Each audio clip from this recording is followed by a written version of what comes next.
Sometimes it's positive, sometimes it's negative, and they end up canceling out. Now, if you're interested in only positive numbers, the next guess you might come up with is, let's use not delta x, but let's use the absolute value of delta x. What is that? Well, absolute values are difficult to work with since you have to keep track of whether a number is positive or negative and keep flipping signs if it's negative. So this turns out to just be kind of painful. What statisticians and physicists do in the end then is, instead of taking the absolute value of a number to make it positive, we square it. So you calculate the expected value of the squared deviation, sort of the mean squared deviation. This has a name in statistics. It's written as sigma squared, and it's called the variance. To do an example, let's do a discrete example.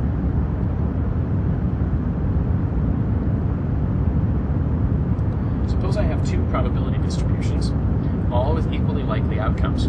Say the outcomes of one distribution are 1, 2, and 3, while the outcomes for the second distribution are 0, 2, and 4. Put it graphically, these numbers are more closely spaced than these numbers. So I would expect the broadness of this distribution to be larger than the broadness of this distribution. You can calculate this out by calculating the mean squared deviation. So first of all, we need to know the mean. The expected value of x is 2 in this case, and also in this case. Knowing the expected value of x, you can calculate the deviations. So let's say delta x here is going to be minus 1, 0, 1 are the possible deviations from the mean for this probability distribution. Whereas in this case, it's minus 2, 0, and 2.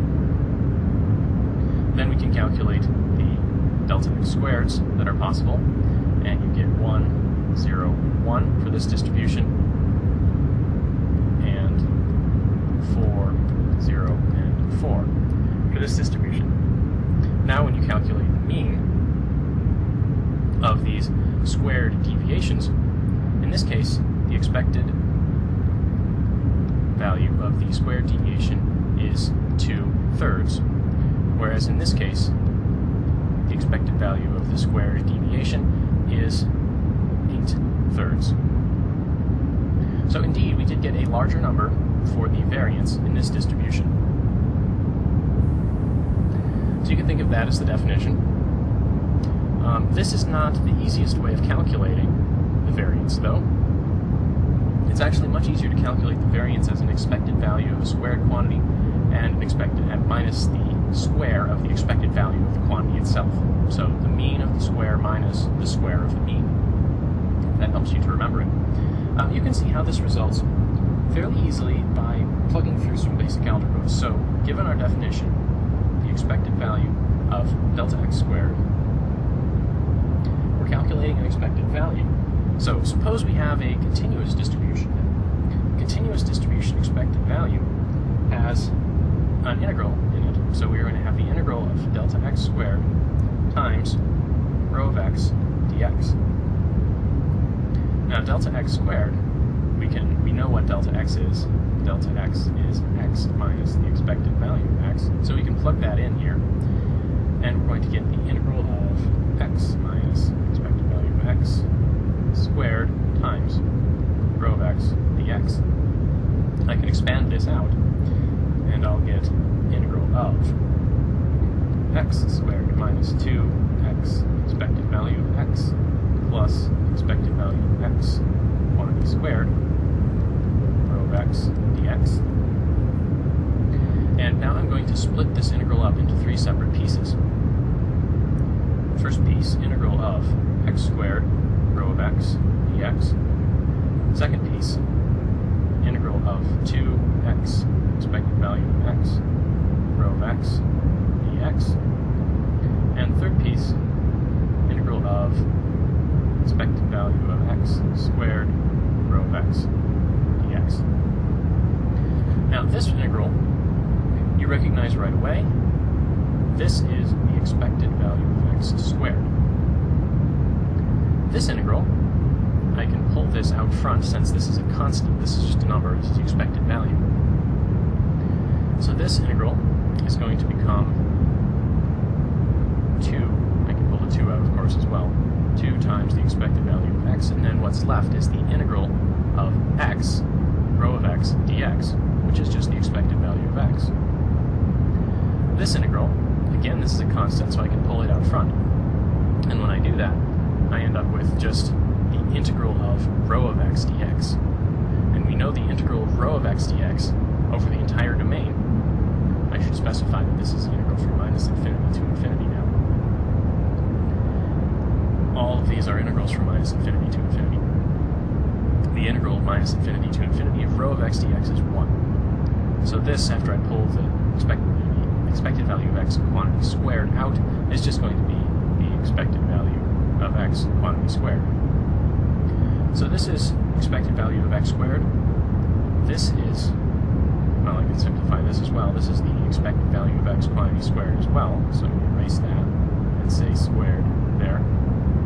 So I have this minus twice this plus this.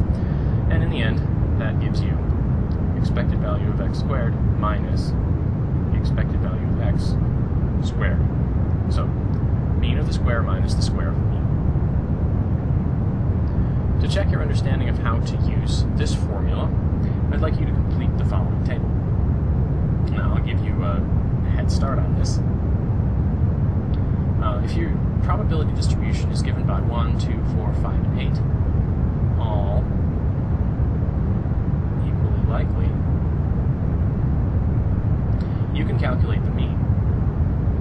Now, once you know the mean, you can calculate the deviations, x minus the mean, which I'd like you to fill in here. Then square that quantity and fill it in here, and take the mean of that squared deviation. Same as what we did when we talked about the variance as the mean squared deviation. Then, taking the other approach, I'd like you to calculate the squares of all of the x's and calculate the mean square. You know the mean, you know mean square.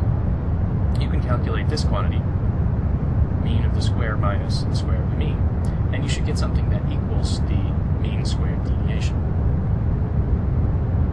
That's about it for variance. But just to say a little bit more about this, variance is not the end of the story.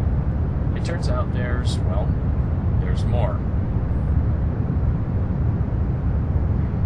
I mentioned the distributions that we were talking about earlier on the first slide here. I keep forgetting to turn my ruler off. The distributions that look like this versus distributions that look like this. It's a question of symmetry, and the mathematical name for this is skew, or skewness. There's also distributions that look like this versus distributions that look like this. And this is what, mathematically, this is called kurtosis, which kind of sounds like a disease or perhaps a villain from a comic book. Kurtosis has to do with the relative weights of things near the peak versus things in the tails. Now, mathematically speaking, you know the variance, sorry, let me go back a little further. You know the mean, that was related to the integral of x, rho of x, dx. We also just learned about the variance,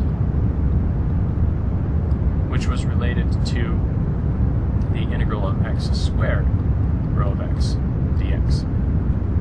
It turns out the skewness is related to the integral of x cubed, rho of x, dx, and the kurtosis is related to the integral of x to the fourth, rho of x, dx. At least those are common ways of measuring skewness and kurtosis. These are not exact formulas for skewness and kurtosis, nor is this an exact formula for the variance, of course, so I'm taking some liberties with the math. But you can imagine what happens if you take the integral of x to the fifth, rho of x dx. You could keep going, and you would keep getting properties of the probability distribution that are relevant to its shape. Now, you won't hear very much about skewness and kurtosis in physics, but I thought you should know that this field does sort of continue on.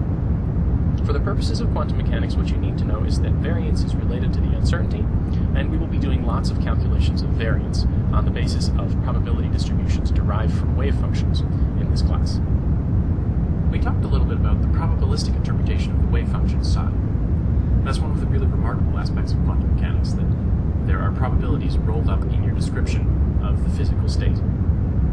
We also talked a fair amount about probability itself, and one of the things we learned was that probabilities had to be normalized, meaning the total sum of all of the probable outcomes, the probabilities of all of the outcomes in a probability distribution has to equal 1. That has some implications for the wave function, especially in the context of the Schrödinger equation. So let's talk about that in a little more detail. Normalization in the context of a probability distribution just means that the integral from minus infinity to infinity of rho of x dx is equal to 1. You can think about that as the sort of extreme case of the probability that, say, x is between a and b being given by the integral from a to b of rho of x dx. In the context of the wave function, that statement becomes the probability that the particle is between a and b is given by the integral from a to b of the squared magnitude of psi of x integrated between a and b. So this is the same sort of statement. You're integrating from a to b, and in the case of the probability density, you have just the probability density. In the case of the wave function, you have the squared absolute magnitude of the wave function. This is our probabilistic interpretation. We're sort of making an analogy between psi, the squared magnitude, and a probability density. This normalization condition then has to also hold for psi, if the squared magnitude of psi is going to be treated as a probability density. So, integral from minus infinity to infinity of squared absolute magnitude of psi dx has to equal 1. This is necessary for our statistical interpretation of the wave function. This brings up an interesting question, though, because not just any function can be a probability distribution. Therefore, this normalization condition, treating psi as a probability density, means there are some conditions on what sorts of functions are allowed to be wave functions. This is the question of normalizability. Suppose, for instance, I had a couple of functions that I was interested in. Say one of those functions looks sort of like this, keeps on rising as it goes to infinity. If I wanted to consider the squared magnitude of this function, this is our possible psi, this is our possible psi squared, that's in there. This function, since it's going to, it's continuing to increase as x increases, both in the negative direction and in the positive direction, its squared magnitude is going to look something like this. Do a little better there, sorry.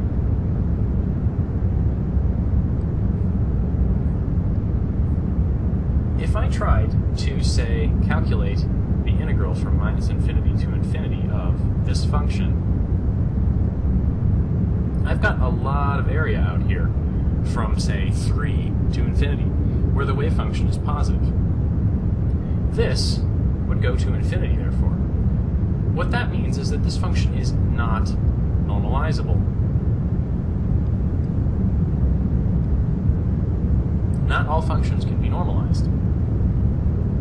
If I drew a different function, for example, something that looked maybe something like this, its squared magnitude might look something like this. There is a finite amount of area here, so if I integrated the squared magnitude of the blue curve, I would get something finite. What that means is that whatever this function is, I could multiply or divide it by a constant, such that this area was equal to 1. I could take this function and convert it into something such that the integral from minus infinity to infinity of the squared magnitude of psi equaled 1. It obeyed our sort of statistical constraint on the probability distribution. In order for this to be possible, psi has to have this property, and the mathematical way of stating it is that psi must be square integrable. And all this means is that the integral from minus infinity to infinity of the squared magnitude of psi is finite. You don't get 0, you don't get infinity. In order for this square integrability to hold, for example, though, you need a slightly weaker condition that psi goes to 0 as x goes to either plus or minus infinity. It's not possible to have a function that stays non-zero or goes to infinity itself as x goes to infinity and still have things be integral.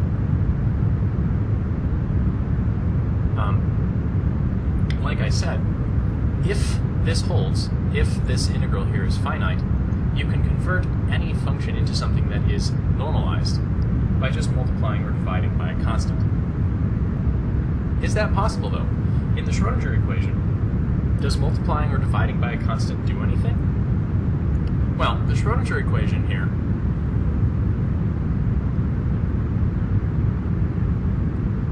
you can just glance at it and see that multiplying and dividing by a constant doesn't do anything.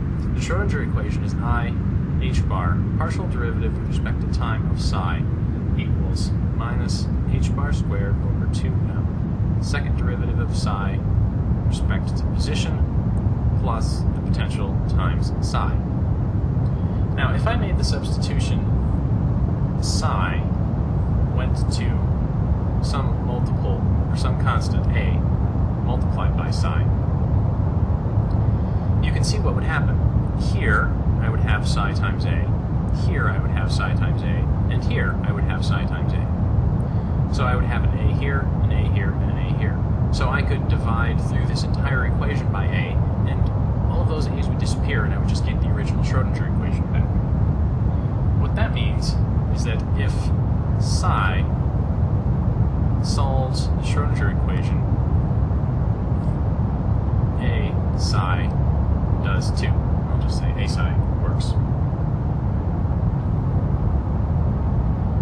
Now this is only if a is a constant. Does not depend on time, does not depend on space.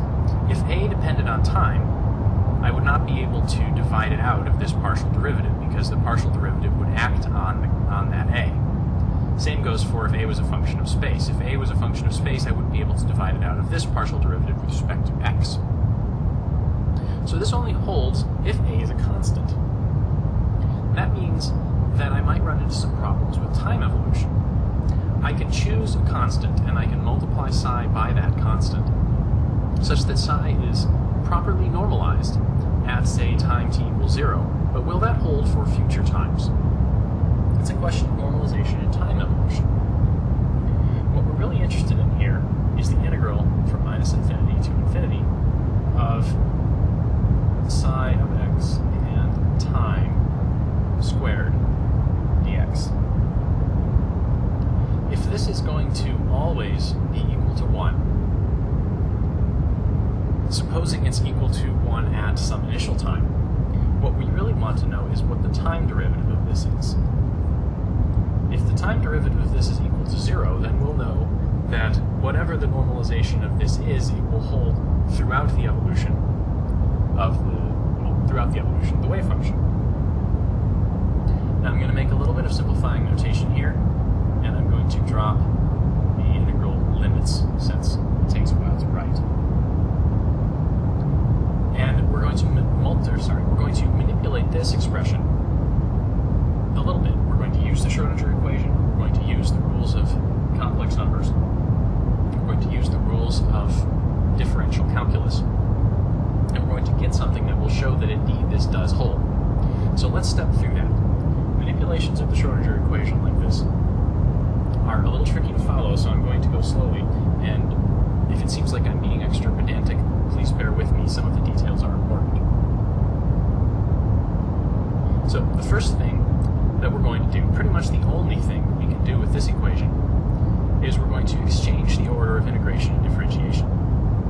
Instead of differentiating with respect to time the integral with respect to x, we're going to integrate with respect to x of the time derivative of this psi of x and t quantity squared.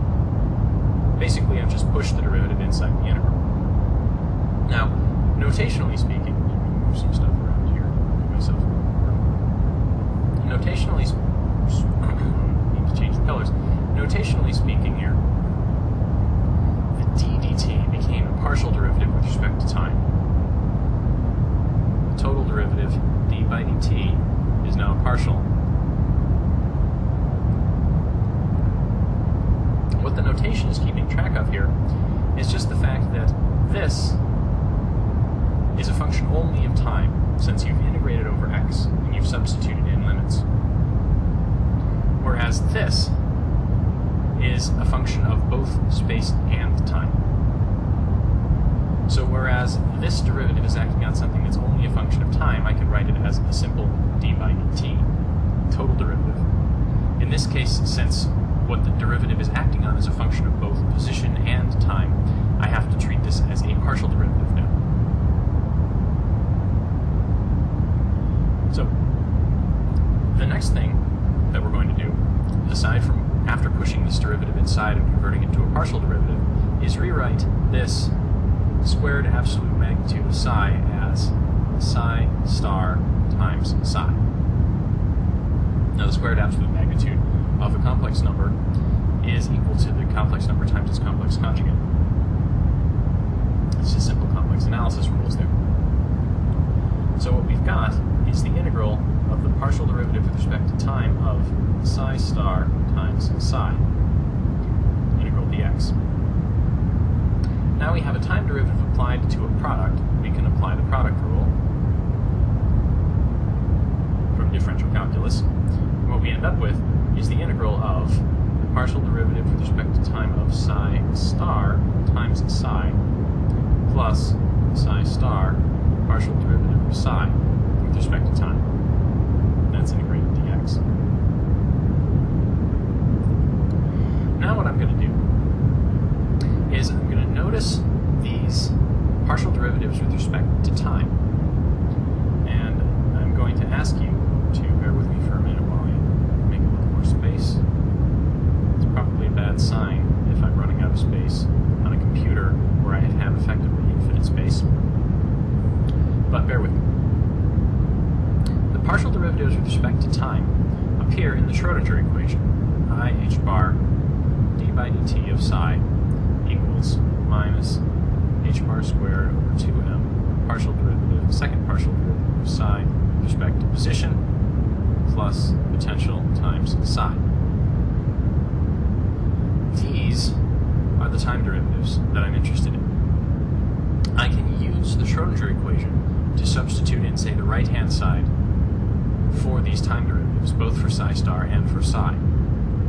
So first I'm going to manipulate this by dividing through by I h bar, which gives me d partial psi partial time equals I h bar over 2m, second partial of psi with respect to x, minus, where do we go? I v over h bar psi. So that can be substituted in here. I also need to know something for the complex conjugate of psi, so I'm going to take the complex conjugate of this entire equation. What that looks like is partial derivative of psi star with respect to time. Now I'm taking the complex conjugate of this, so I have a complex part here. The sign of that needs to be flipped. And I have a complex number here. That needs to be complex conjugated, since the complex conjugate of a product is the product of the complex conjugates. What that means is this is going to become minus I h bar over 2m d squared psi star dx squared, so I forgot the squared there, plus I v over h bar psi. So I it's just gone through and changed the signs on all of the imaginary parts of all these numbers. Psi became psi star, I became minus I became I. This can be substituted in for that. And what you get when you make that substitution, this equation isn't really getting simpler, is it? It's getting longer. What you get is the integral of something with an open square brackets at the beginning here. I've got this equation, minus I h bar over 2m, the second partial derivative of psi star partial x squared plus I v over h bar psi star, and that's multiplied by psi from here. So I've just substituted in this expression for this.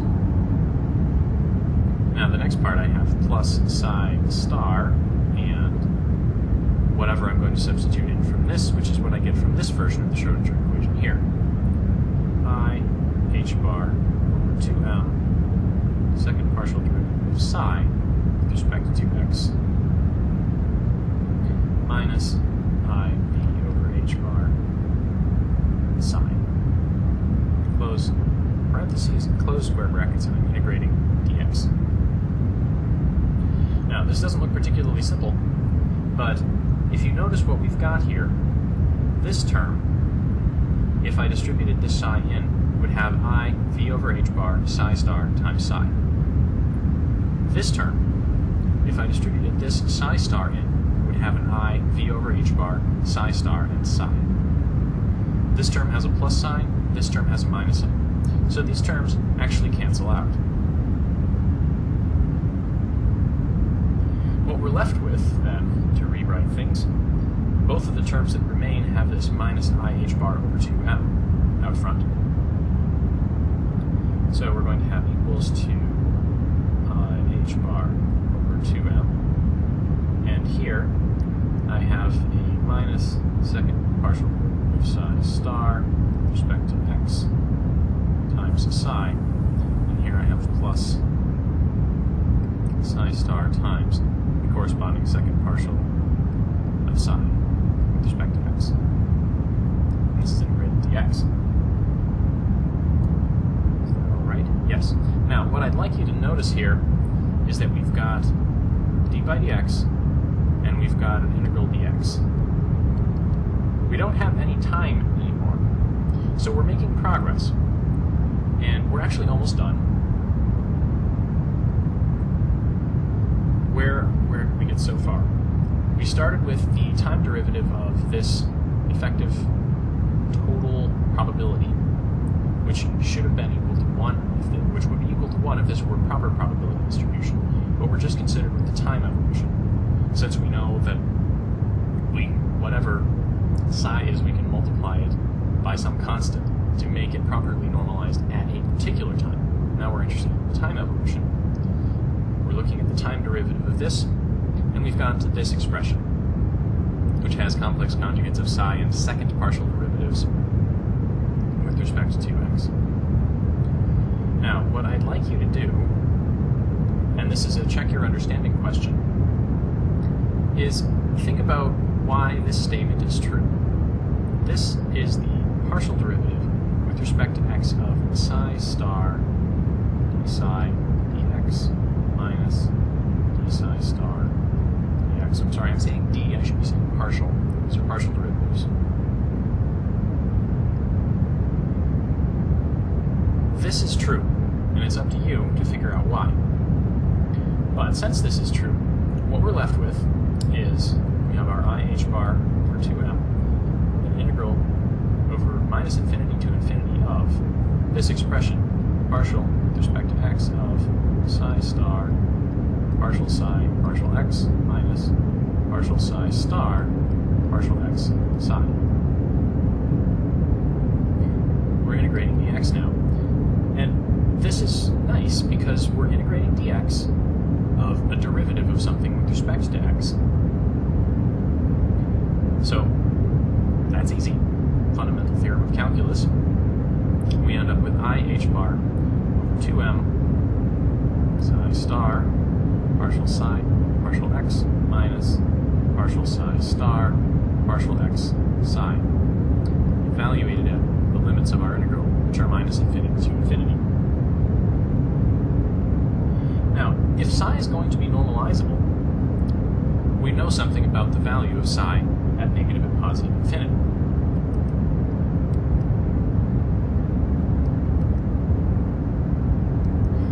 If psi is normalizable, psi has to go to 0 as x goes to negative and positive infinity.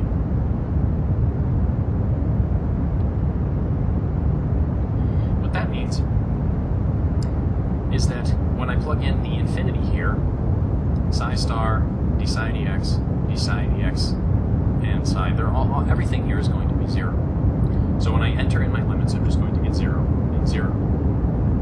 So the bottom line here, after all of this manipulation, is that this is equal to 0. What that means is that the integral from negative infinity to infinity of the squared absolute magnitude of psi as a function of both x and time is equal to a constant.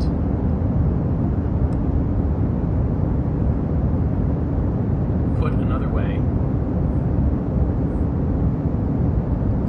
time evolution does not affect normalization. What that means is that I can take my candidate wave function, not normalized, integrate it, find out what I would have to multiply or divide it by to make it normalized. And if I'm successful, I have my normalized wave function. I don't need to worry about how the system evolves in time. The Schrödinger equation does not affect the normalization.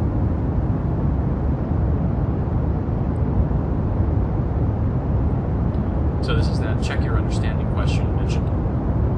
The following statement was that crucial step in the derivation, and I want you to show that this is true.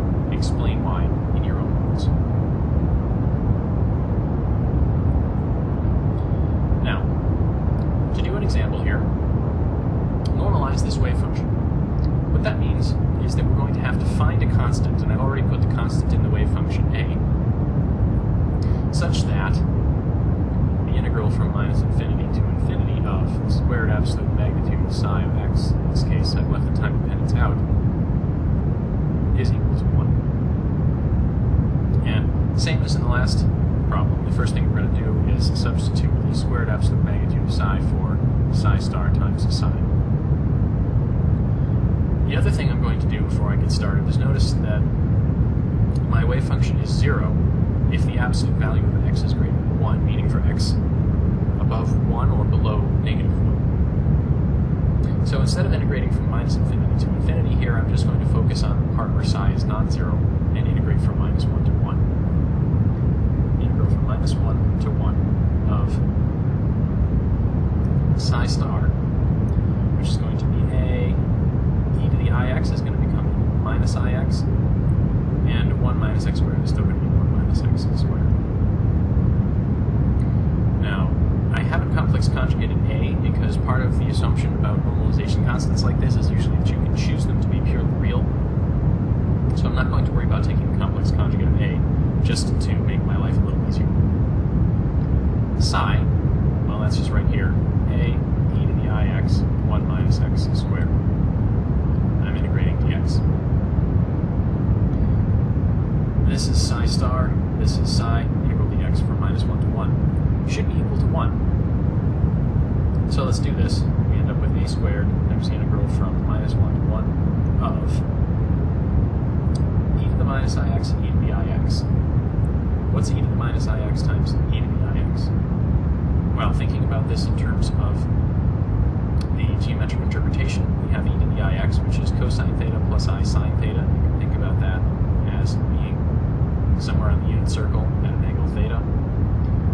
Minus I x or minus I theta would just be in the exact opposite direction. So when I multiply them together, I'm going to get something that has the product of the magnitudes. Magnitudes are both 1, and it's purely real. You can see that also also by looking at just the rules for multiplying exponentials like this.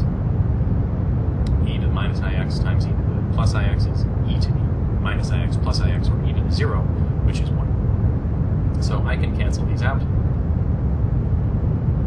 And what I'm left with is 1 minus x squared, quantity squared, dx. Plugging through the algebra a little further, a squared integral minus 1 to 1 of 1 minus 2x squared plus x to the 4th dx.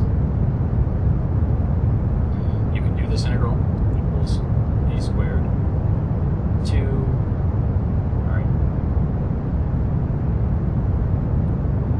x minus 2/3 x cubed plus x to the 5th over 5. We know quantum mechanics that all of the information about the physical systems encapsulated in the function psi.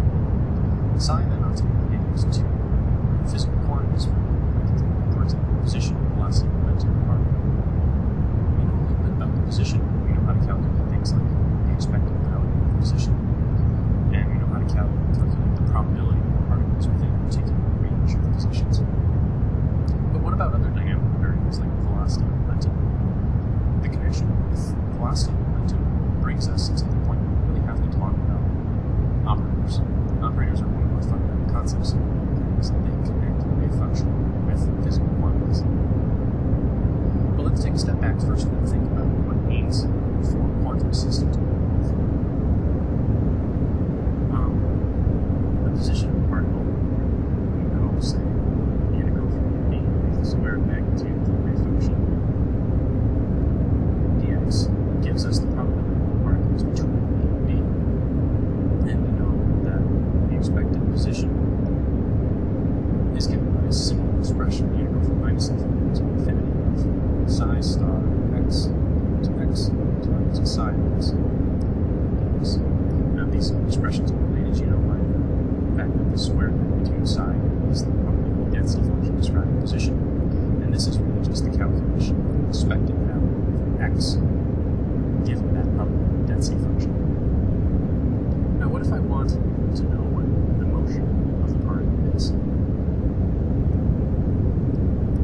One way to consider this is, suppose I have a box, and if I know the particle is, say, here at time t 0, what would quantum mechanics tell me about where the particle is later? Physically speaking, you could wait until, say, t equals 1 second, and then measure the position of the particle. Maybe it would be here. You could then wait a little longer and measure the particle again. Maybe at that point it would be here. That's, say, t equals 2 seconds. Or if I wait a little bit longer and measure the particle again, that's, say, t equals 3 seconds. Maybe the particle would be up here. Now, does that mean that the particle followed a path that went to something like this? No. We know that the position of the particle is not something that we can observe at any given time with impunity because of the way the observation process affects the wave function. Back when we talked about measurement, we talked about having a wave function that looks something like this. Probability density looks something like that. And then after we measure the position of the particle, the probability density has changed. If we say measure the particle here, the new wave function has to accommodate that new probability density function. The fact that measurement affects the system like this means that we really can't imagine repeatedly measuring the position of a particle in the same system. What we really need is an ensemble. That's the technical term for it. What an ensemble means in this context is that you have many identically paired systems.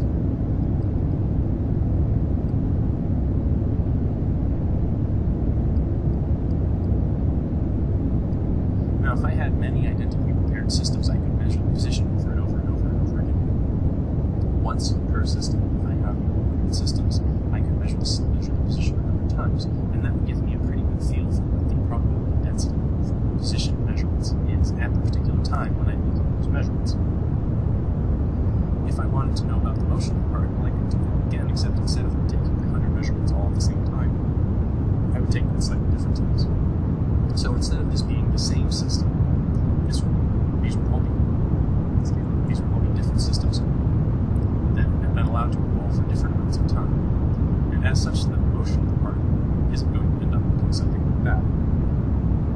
It's going to end up looking like some sort of probabilistic motion of the wave function in the space. What we're really interested in here, I'm sorry, I should remove that. I'm sorry. A single measurement versus the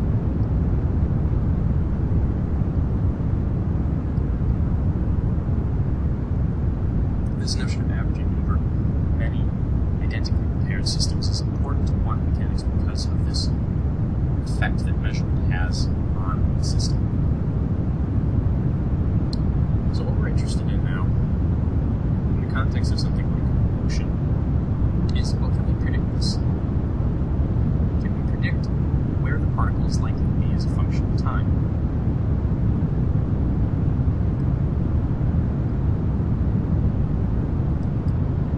Yes, we can.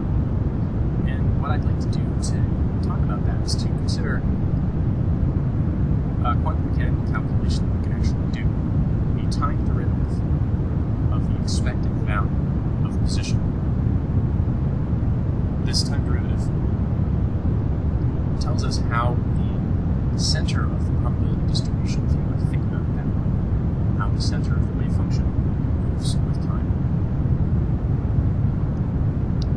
So, this time derivative, d by dt of the expected value of x, that's d by dt, and this is write out the expected value of x, it goes from x infinity to infinity, of x times psi star of x, psi of x, where this is the probability density function I described given by the wave function. This is x. Now, if you remember when we talked about normalization, whether the normalization of the wave function changed as the wave function evolved in time, we're going to do the same sort of calculation with this. We're going to do some calculus with this expression. We're going to apply the short equation.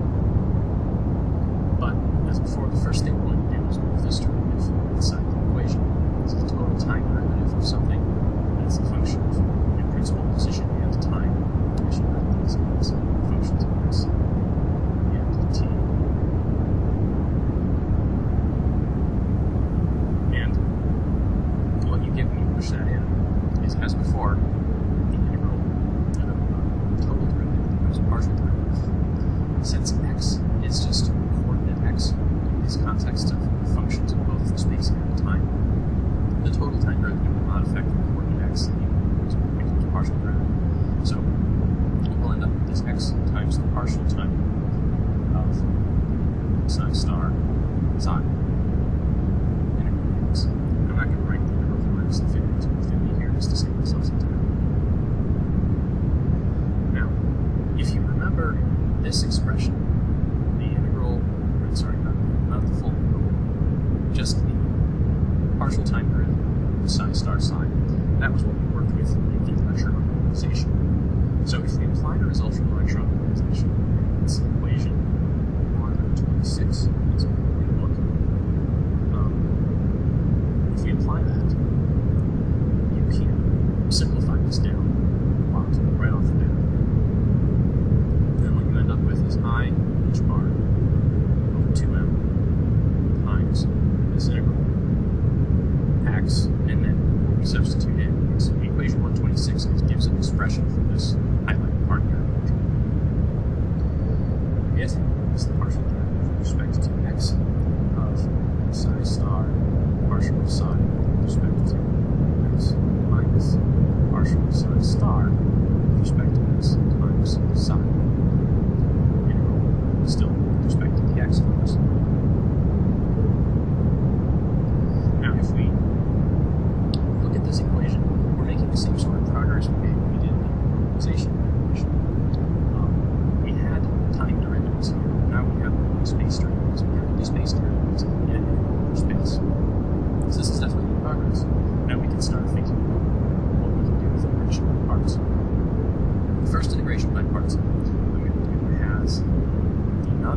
part just being x, and the differential part being v. So it's in, I'm not going to use space to write this out.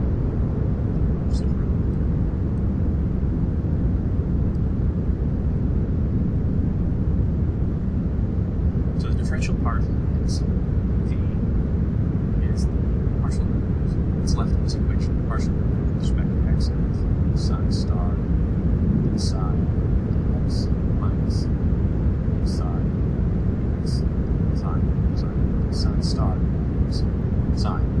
And then there's the dx from here. Sorry, I'm running out of space. This differential part here is just this part of the equation. Now I can take this derivative, dx, integration by parts procedure, u is dx, and dv here is easy to integrate because this is a derivative. So when I integrate there, I'll just integrate with d is psi star psi x minus psi star x psi. Now when I actually apply those that integration by parts, the boundary term here without is going to involve these two. So I'm going to have x times psi star partial x minus partial psi star partial x psi. That's going to be evaluated between minus infinity and infinity. The integral part, which is with the minus sign, is going to be using these bottom two terms. Integral of psi star partial psi partial x minus partial psi star partial x psi x from minus infinity to infinity. Now what's nice, I forgot something here, but I forget my leading constants. I still have this language bar.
this then is I h bar over m.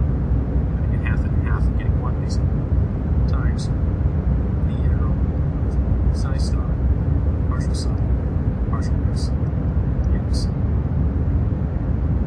And this is going to be something that I'm going to call now the expectation of the velocity vector, velocity operator.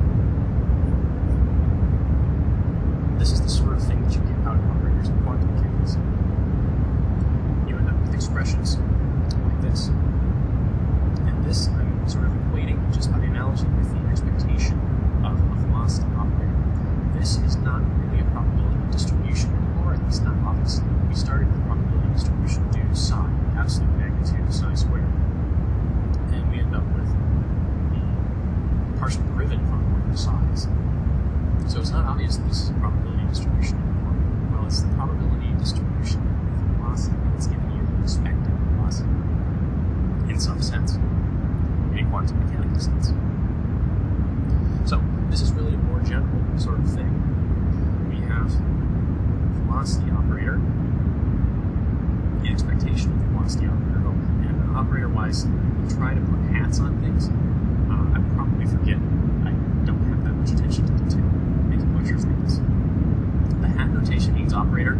If you see something that you really sure is an operator but it doesn't have a hat, that's probably just because you made a mistake. But this expression for the expectation of the velocity operator is the one we just derived, minus I h bar over m times the integral of psi star, partial derivative of psi with respect to x and dx. Now it's customary to talk about momentum instead of velocity. Momentum has more meaning because it's a conserved quantity under most physics. So we can talk about the momentum operator, the expectation of the momentum operator. And I'm going to write this momentum operator expression in a slightly more simplistic way. The integral of psi star times something in parentheses here, which is minus I h bar, partial derivative with respect to x. Close the parentheses there, put a psi after it, and a dx. You have the same sort of expression for the position operator. We were just writing that as the expected value of position without the hat earlier. But that's going to be the integral of psi star. What goes in parentheses now is just x, psi, dx. So this recognizes the expectation of the variable x, subject to the probability distribution given by psi star times psi. This is slightly more subtle. You have psi star and psi, which looks like a probability distribution, but what you have in parentheses now is very obviously an operator that does something. It does more than just multiply by x. It multiplies by minus I h bar and takes the derivative of psi. Operators in general do that. We can write them as, say, x hat equals x times, where there's very obviously something that has to go after the x in order for it to be considered an operator. Or we can say the same for v hat. It's minus I h bar m times partial derivative with respect to x, where there obviously has to be something that goes here.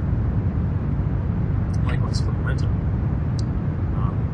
minus I h bar partial derivative with respect to x. Something has to go there.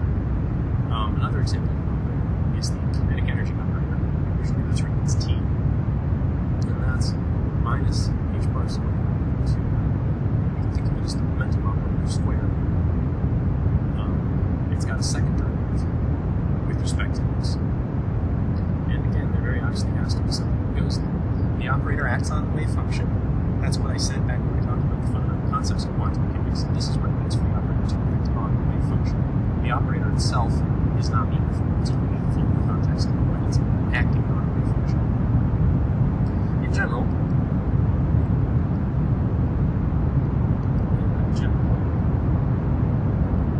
the expectation value of something. As an introduction to the uncertainty principle, we're going to talk about waves and how waves are related to each other. We'll get into a little bit of the context of Fourier analysis, which is something we'll come back to later.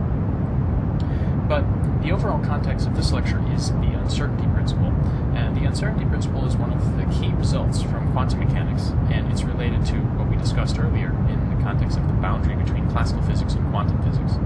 Quantum mechanics has these inherent uncertainties uncertainties that are built into the equations, built into the state, built into the nature of reality that we really can't surmount. And the uncertainty principle is one way in which or is the mathematical description. It's those relationships that I gave you earlier. Delta P, delta X is greater than about equal to H bar over 2. I think I just said greater than about equal to H bar earlier. We'll do things a little more mathematically here. It turns out there's a factor of 2 there. To start off, though, conceptually think about position and wavelength. And this really is now in the context of a wave. So say I had a coordinate system here, something like this. And if I had some wave with a very specific wavelength, you can just think about it as a sinusoid. If I asked you to measure the wavelength of this wave, you could take a ruler and you could plop it down there and say, okay, well, how many inches are there from peak to peak, or from zero crossing to zero crossing? Or if you really wanted to, you could get a tape measure and measure many wavelengths, 1, 2, 3, 4 wavelengths in this case. That would allow you to very accurately determine what the wavelength was.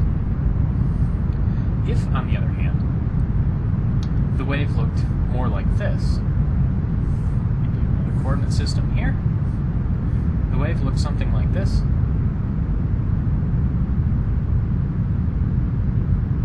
you wouldn't be able to measure the wavelength very accurately.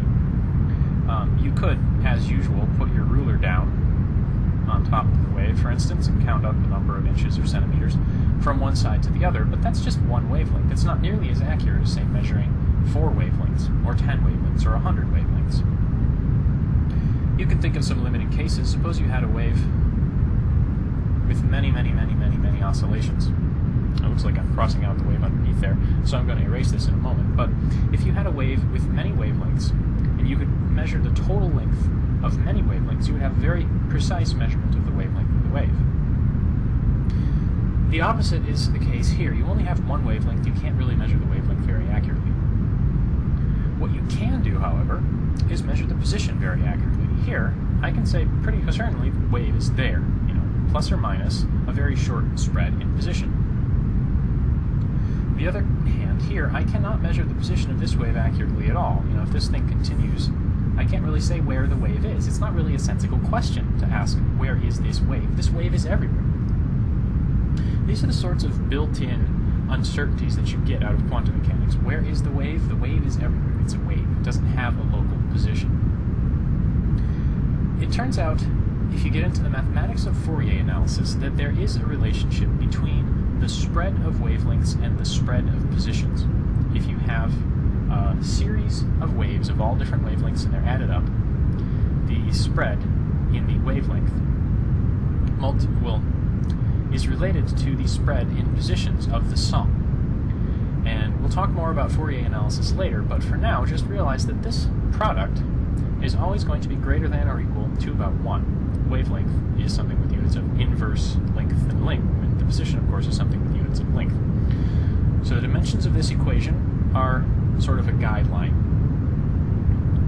Wavelength and position have this sort of relationship, and this comes from Fourier analysis.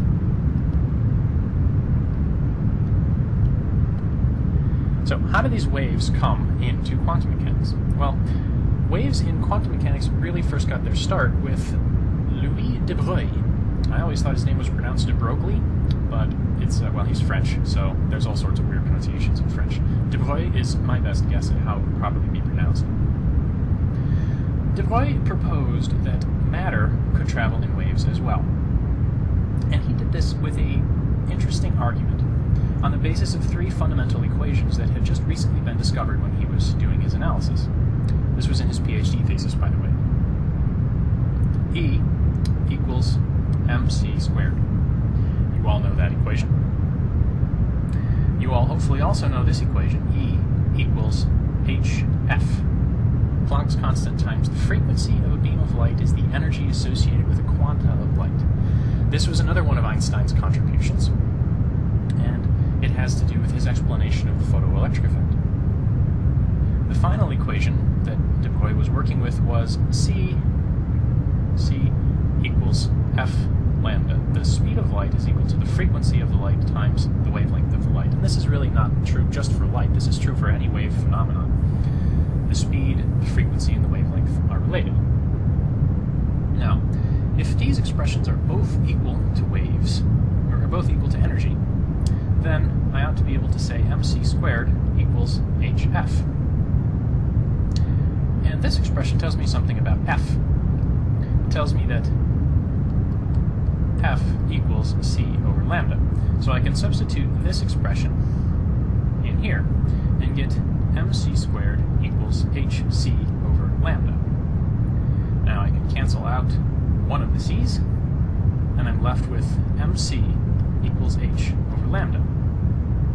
Now what Du Bois said was this is like momentum. So I'm going to write this equation as p equals h over lambda. And then I'm going to wave my hands extraordinarily vigorously and say, while this equation is only true for light, and this equation is only true for waves, this is also true for matter. How actually this happened in the context of quantum mechanics and the early historical development of quantum mechanics is Du Bois noticed that the spectrum of the hydrogen atom, this bright line spectra that we were talking about, where a hydrogen atom emits light of only very specific wavelengths. Intensity as a function of wavelength looks something like this. That could be explained if he assumed that the electrons were traveling around the nucleus of the hydrogen atom as waves, and that only an integer number of waves would fit. The one that I just drew here didn't end up back where it started, so that wouldn't work. If you had a wavelength that looked something like this, going around, say, 3 full times in a circle, that would potentially account for these allowed emission energies. That was quite a deep insight, and it was one of the things that really kicked off quantum mechanics at the beginning. The bottom line here, for our purposes, is that we're talking about waves, and we're talking about matter waves. So that uncertainty relation, or the relationship between the spreads of wavelengths and the spreads in positions that I mentioned in the context of Fourier analysis, will also potentially hold for matter. And that gets us into the position momentum uncertainty relation. The wave momentum relationship we just derived on the last slide was p equals h over lambda. This tells you that the momentum and the wavelength are related. From 2 slides ago, when we were talking about waves and whether or not you could say exactly where a wave was, we had a relationship that was something like delta lambda, the spread in wavelengths, times the spread in positions of the wave, is always greater than about equal to 1. Combining these relationships together in quantum mechanics, and this is not something that I'm doing rigorously now, I'm just waving my hands, gives you delta p, delta x, is always greater than about equal to h bar over 2. And this is the correct mathematical expression of the Heisenberg uncertainty principle that we'll talk more about and derive more formally in Chapter 3. But for now, just realize that the position of a wave, the position of a particle, are uncertain quantities, and the uncertainties are related by this, which in one perspective results from consideration of adding many waves together in the context of Fourier analysis, which is something we'll talk about later as well, extended through the use of, or the interpretation of, matter as also a wave phenomenon. To check your understanding, here are 4 possible wave packets, and I would like you to rank them in 2 different ways. 1, according to the uncertainties in their positions, and 2, according to the uncertainties in their momentum. So if you consider, say, wave B to have a very certain position, you would rank that one highest in terms of the certainty of its position. Perhaps you think wave B has a very low uncertainty in position, you would put it on the other end of the scale. I'm looking for something like the uncertainty of B is greater than the uncertainty of A is greater than the uncertainty of D is greater than the uncertainty of C for both position and momentum. The last comment I want to make in this lecture is on energy-time uncertainty. This was the other equation I gave you when I was talking about the boundary between classical physics and quantum physics. We had delta p delta x is greater than or equal to h bar over 2, and now we also had, excuse me for a moment here, delta e delta t greater than about equal to h bar over 2. Same sort of uncertainty relation, except now we're talking about spreads in energy and spreads in time. And I'd like to make an analogy between these two equations. Delta p and delta x. Delta p, according to Du Bois, is related to the wavelength, which is sort of a spatial frequency. It's the frequency of the wave in space. Delta x, of course, is just, well, I'll just say that's a space. And these are related, according to this equation. In the context of energy and time, we have the same sort of thing. Delta t, well, that's pretty clear, that's time. And delta e, well, that then, therefore, by analogy here, has to have something to do with the frequency of the wave. Now, in time, and that's simple, that's just the frequency.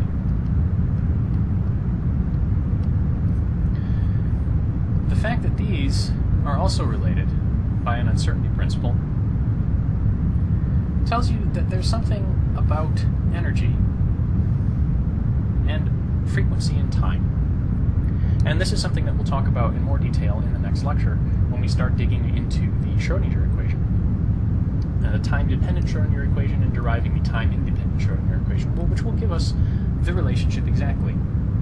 But for now, position and momentum, energy and time, are both talking about sort of wave phenomena, except in the context of position and momentum, you're talking about wavelength, frequency of the wave in space, whereas energy and time, you're talking about the frequency of the wave in time, how quickly it oscillates. That's about all.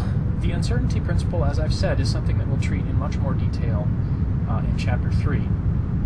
But for now, the uncertainty principle is important because you have these equations, and these are fundamental properties of the universe, if you want to think of it that way. And there's something that we're going to be working with as a way of checking the validity of quantum mechanics throughout the rest of throughout Chapter 2. That's all for now. You just need to conceptually understand how these wavelengths and positions or frequencies and times are interrelated. The last few lectures have been all about the wave function, psi. Since psi is such an important concept in quantum mechanics, really the first entire chapter of the textbook is devoted to the wave function and all of its various properties. Since we've reached the end of Chapter 1 now is a good opportunity to go and review the key concepts of quantum mechanics, in particular the wave function and how it is related to the rest of quantum mechanics. The key concepts, as I stated them earlier, were operators, the Schrödinger equation, and the wave function. Operators are used in the Schrödinger equation and act on the wave function. Your friend and mine, psi.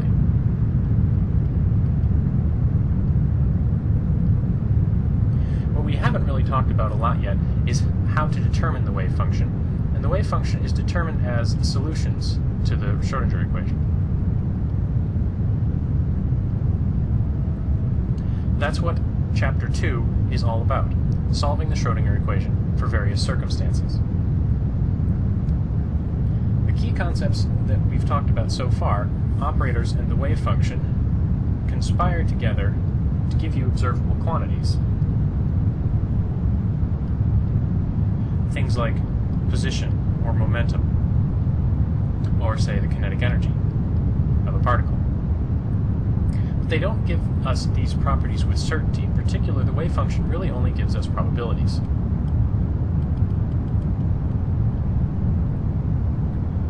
And this probabilities don't give us really any certainty about what will happen. Uncertainty is one of the key concepts that we have to work with in quantum mechanics.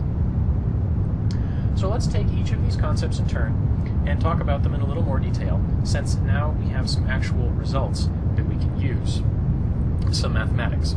We can put more meat on this concept map than just simply the concept map. First, the wave function. The wave function, psi, does not tell us anything with certainty. And it's a good thing, too, because psi, as a function of position and time, is complex. It's not a real number. And it's hard to imagine what it would mean to actually observe a real number. So the wave function is already on somewhat suspect ground here.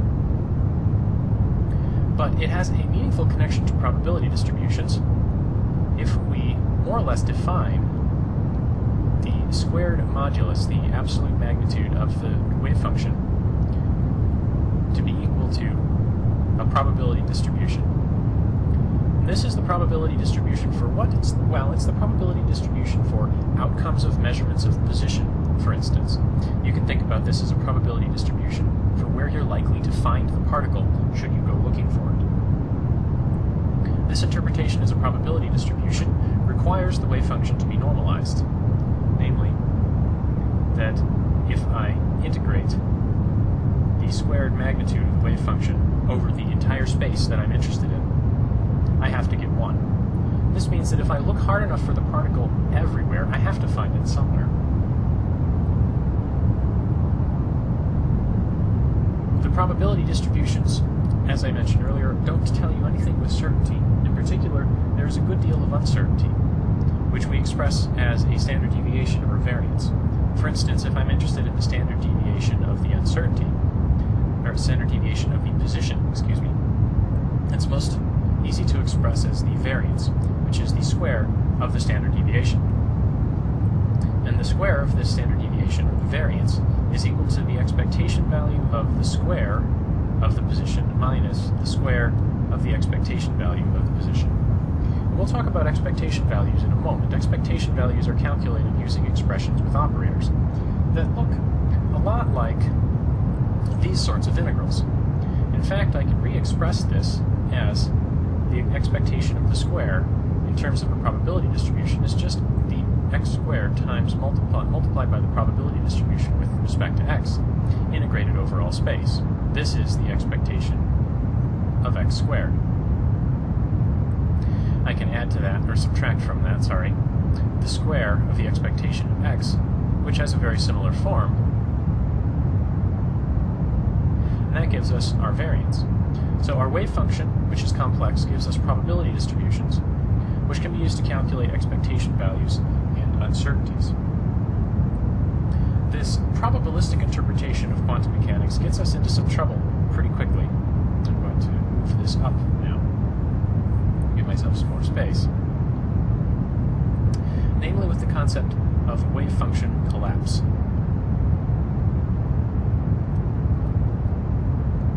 Now, collapse bothers a lot of people, and it should.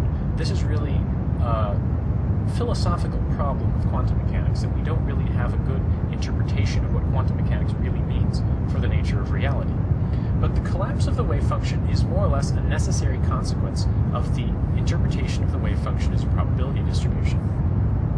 If I have some states, some space, some coordinate system, and I plot on this coordinate system the squared magnitude of psi. This is related to our probability distribution with respect to position. If I then measure the position of the particle, what I'm going to get is, say I measure the particle to be here. Now, if I measure the position of the particle again immediately, I should get a number that's not too different than the number that I just got.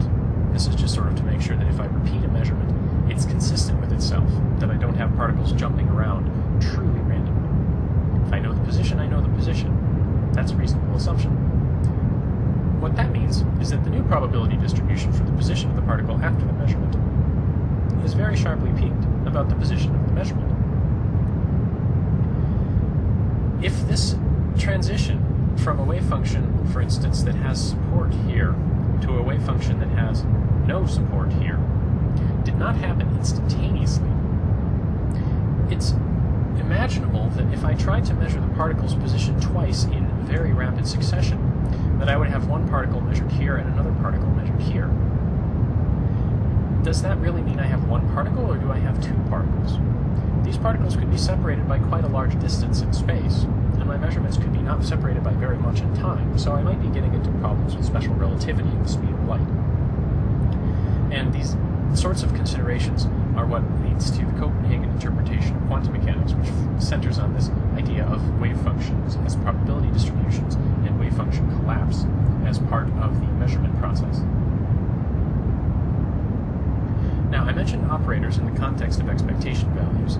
Operators are our second major concept in quantum mechanics. What about operators in the wave function? Well, operators, let's just write a general operator as q hat. Hats usually signify operators. Operators always act on something. You can never really have an operator in isolation. And what the operators act on is usually the wave function. We have a couple of operators that we've encountered, namely the position operator x hat, which is defined as x times. And what's it multiplied by? Well, it's multiplied by the wave function. We also have the momentum operator, p hat, and that's equal to minus I h bar times the partial derivative with respect to x of what? Well, of the wave function. We also have the kinetic energy, which I'll write as ke hat. You could also write it as t hat. That operator is equal to minus h bar squared over 2m times the second derivative with respect to position of what? Well, of the wave function. And finally, we have h hat, the Hamiltonian, which is an expression of the total energy in the wave function. It's a combination of the kinetic energy operator here, which you can see, first of all, as p squared. We have a second derivative with respect to position and minus h bar squared. This is just p squared divided by 2m. P squared over 2m is a classical kinetic energy. The analogy is reasonably clear there. You add a potential energy term in here, and you get the Hamiltonian. Now, expectation values of operators like this are calculated as integrals. The expectation value of q, for instance, is the integral of psi star times q acting on psi over all space. This bears a striking resemblance to our expression, for instance, for the expectation of the position, which was the integral of just x times rho of x, where rho of x is now given by the absolute magnitude of psi squared, which is given by psi star times psi. Now, basically, the pattern here is you take your operator and you sandwich it between psi star and psi. And you can think about this position as being sandwiched between psi star and psi as well, because we're just multiplying by it. It doesn't really matter where I put it in the expression. The sandwich between psi star and psi of the operator is more significant when you have operators with derivatives in them. But I'm getting a little long-winded about this. Perhaps suffice it to say that operators in the wave function allow us to calculate meaningful physical quantities like x, the expectation of position. This is more or less where we would expect to find the particle. Or the expectation of p. I should be putting hats on these since technically they're operators. The expectation of p is more or less the expected value of momentum, the sorts of momenta that the system can have. Or the expectation value of h, the typical energy the system has. And all of these are tied together in the context of uncertainty. For instance, if I wanted to calculate the uncertainty in the momentum, I can do that with the same sort of machinery we used when we were talking about probability, that I calculate the expectation of p squared and I subtract the expectation of p squared. So the expectation of the square minus the square of the expectations is directly related to the uncertainty. So that's a little bit about operators and a little bit about the wave function and a little bit about how they're used. Operators acting on the wave function calculating expectations in the context of the wave function being treated as a probability distribution. Now, where are we all going with this? We're going towards the Schrödinger equation. the Schrodinger equation, to write it out, is I h bar partial derivative with respect to time of the wave function, and that's equal to minus h bar squared over 2m, the second partial derivative with respect to position of the wave function, plus some potential function of x, times the wave function. Now the wave function psi here, I've left it off as a function of position and time. So this is really the granddaddy of them all. This is the equation that we will be working with throughout Chapter 2. We will be writing this equation for various scenarios and solving it, and describing the properties of the solutions. So hopefully now you have a reasonable understanding of the wave function and enough understanding of operators to understand what to do with the wave function. The sorts of questions you can ask of the wave function are things like, what sorts of energy does the system have? How big is the spread in momentum? Where am I likely to find the particle if I went looking for it? But all of that relies on having the wave function, and you get the wave function by solving the Schrodinger equation. So that's where we're going with this, and that's all the material for Chapter 1. Without further ado, moving on to the next lecture, we'll start solving the Schrodinger equation. We're going to move now into actually solving the Schrodinger equation. This is really the main meat of quantum mechanics. And in order to start tackling the Schrodinger equation, we need to know a little bit about how equations like the Schrodinger equation are solved in general. One of those solution techniques is separation of variables, and that's the solution technique that we're going to be applying repeatedly to the Schrodinger equation. First of all, though, let's talk a little bit about ordinary and partial differential equations. The Schrodinger equation is a partial differential equation, which means it's a good deal more difficult than an ordinary differential equation. But what does that actually mean? First of all, let's talk about ordinary differential equations. What an ordinary differential equation tells you is how specific coordinates change with time. At least that's most applications. So you have something like x as a function of time, y as a function of time, sorry, not y as a function of x, y as a function of time, z as a function of time. For example, the position of a projectile moving through the air could be determined by three functions, x, y, and z. If you're only working in 2 dimensions, for instance, let me drop the z, but we might have a velocity as well, say vx of t and vy of t. These 4 coordinates, position in 2 dimensions and velocity in 2 dimensions, fully specifies the state of the projectile moving in 2 dimensions. What an ordinary differential equation might look like to govern the motion of this projectile would be something like the following. dx dt is vx, dy dt is vy.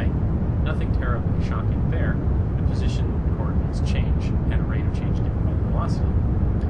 Well, the velocities change, dvx dt, is given by, let's say, minus k vx, and dvy dt is minus k vy, sorry, kv subscript, no, kvy minus g. This tells you that where I got these equations, this is effectively damped frictional motion in the plane xy, where gravity is pulling you down. So in the absence of any velocity, gravity leads to an acceleration in the negative y direction, and the rest of this system evolves accordingly.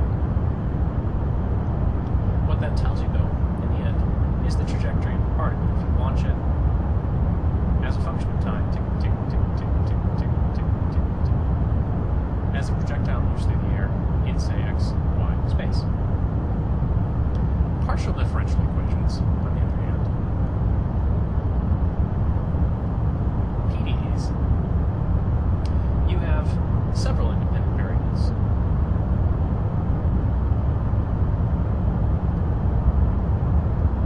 So where an ordinary differential equation we only had time, and everything was a function of time, in a partial differential equation, what you're trying to solve for will have several independent variables. For example, the electric field, vector electric field in particular, as a function of x, y, and z. The electric field has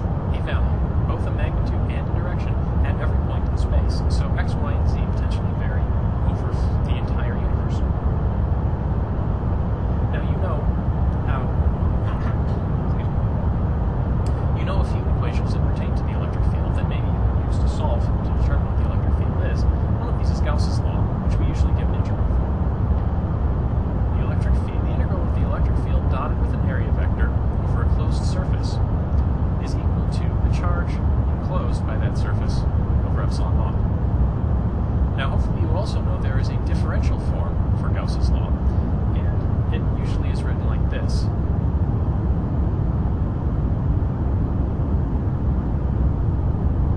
This upside down delta is read as del, so you can say this is del dot E. This is a vector differential operator. I'm going to skip the details of this because this is all electromagnetism. If you go on to take advanced electromagnetism courses, you will learn about this in excruciating detail. Perhaps suffice to say here that most of the time when we're trying to solve equations like this, we don't work with the electric field, we work with the potential. Let's call that V. And this system of equations here, if you treat the electric field as minus the gradient of the potential, gives you this equation gives you the Laplace equation. Del squared V equals rho over epsilon naught.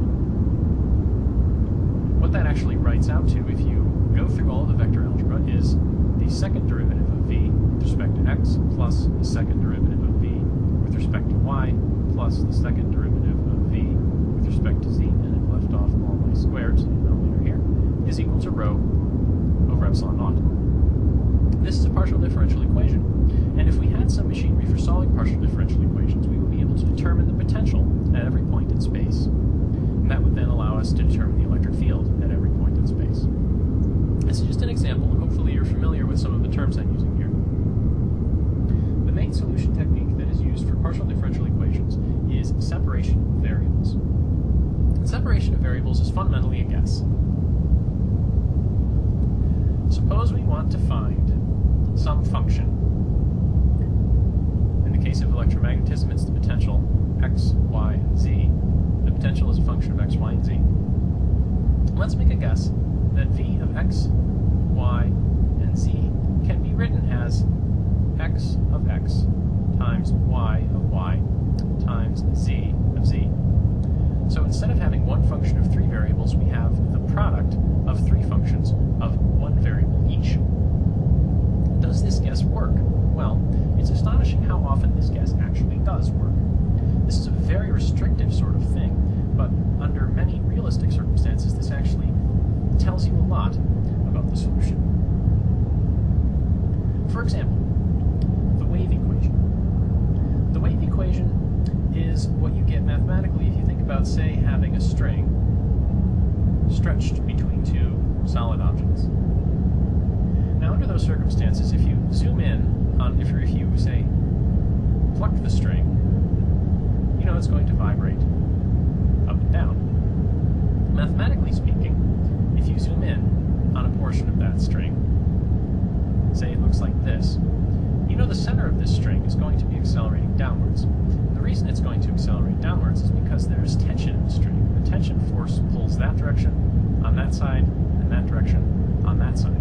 So it's being pulled to the right and pulled to the left, and the net force then ends up being in the downward direction. If the string curved the other direction, you would have effectively a net force pulling up and to the right, and a net force pulling up into the, or a force pulling up into the right, and a force pulling up into the left, and your net force would be up. This tells you about forces in terms of curvatures, and that thought leads directly to the wave equation. The acceleration, as a result of the force, is related to the curvature of the string. And how we express that mathematically is with derivatives. The acceleration is the second derivative of the position. So if we have the position of this string is u as a function of position and time, then the acceleration of the string at a given point and at a given time is going to be equal to some constant, traditionally written c squared, times the curvature, which is the second derivative of u with respect to x. Again, u being a function of position and time. So this is the wave equation. I should probably put a box around this because the wave equation shows up a lot in physics. This is an important one to know. But let's proceed with separation of variables. U, as a function of position and time, is going to be x, a function of, not time, x, a function of position, and t, a function of time. So capital X and capital T are functions of a single variable each, and their product is what we're guessing will reproduce the behavior of u. So if I substitute this u into this equation, what I end up with is the second derivative of x t of t with respect to time equals c squared times the second derivative of x t of t with respect to position. So this hasn't really gotten us anywhere yet, but what you notice here is we have derivatives with respect to time, and then we have this function of position. Since these are partial derivatives, they're derivatives taken with everything else other than the variable that you're concerned with held constant, which means this part here, which is only a function of position, can be treated as a constant and taken outside of the derivative. The same sort of thing happens here. We have second derivatives, partial second derivatives with respect to position, and here we have only a function of time, effectively a constant for this partial derivative, which means we can pull things out, and what we've got then is capital X, and we can drop the parentheses x, because you know capital X is a function of lowercase x. So you've got big X, second partial derivative with respect to time of big T, equals c squared, big T, second partial derivative of big X with respect to x. That's nice, because you can see we're starting to actually be able to pull x and t out here. The next step is to divide both sides of this equation by xt, by basically dividing through by u. In order for this to work, we need to know that our solution is non-trivial, meaning if x and t are everywhere 0, dividing through by this will do bad things to this equation. But what you're left with after you divide by this is 1 over t, second partial of t, big T with respect to little t, and c squared 1 over big X, second partial of big X with respect to little x. This is fully separated. What that means is that the left-hand side here is a function only of t. The right-hand side is a function only of x. That's very interesting. Suppose I write this function of t as, say, f of t. This part, let's call that g of x. I have two different functions of t and x.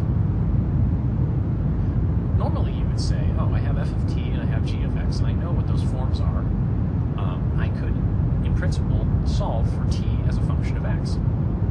But that isn't what you're going to do, and the reason that's not the case is that this is a partial differential equation. Both x and t are independent variables. All of this analysis, in order for the separation of variables to work, must hold at every point in space, at every x and at every time. So suppose this relationship held for a certain value of t for a certain value of x. I ought to be able to change x and have the relationship still hold.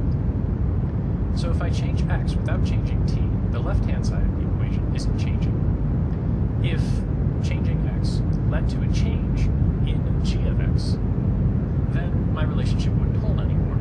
So effectively what this means is that g of x is a constant. In order for this relationship to hold, both f of t and g of x have to be constant. Essentially, what this is saying in the context of the partial differential equation is that if we look at the x part here, when I change the position, any change in the second derivative of the position function is mimicked by this 1 over x, such that the overall function ends up being a constant. That's nice, because that means I actually have two separate equations. F of t is a constant and g of x is a constant.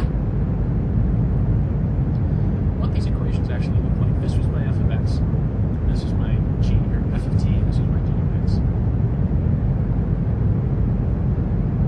That constant, which I've called a here, and the notation is arbitrary, though you can in principle save yourself some time by thinking ahead and figuring out what might be a reasonable value for a.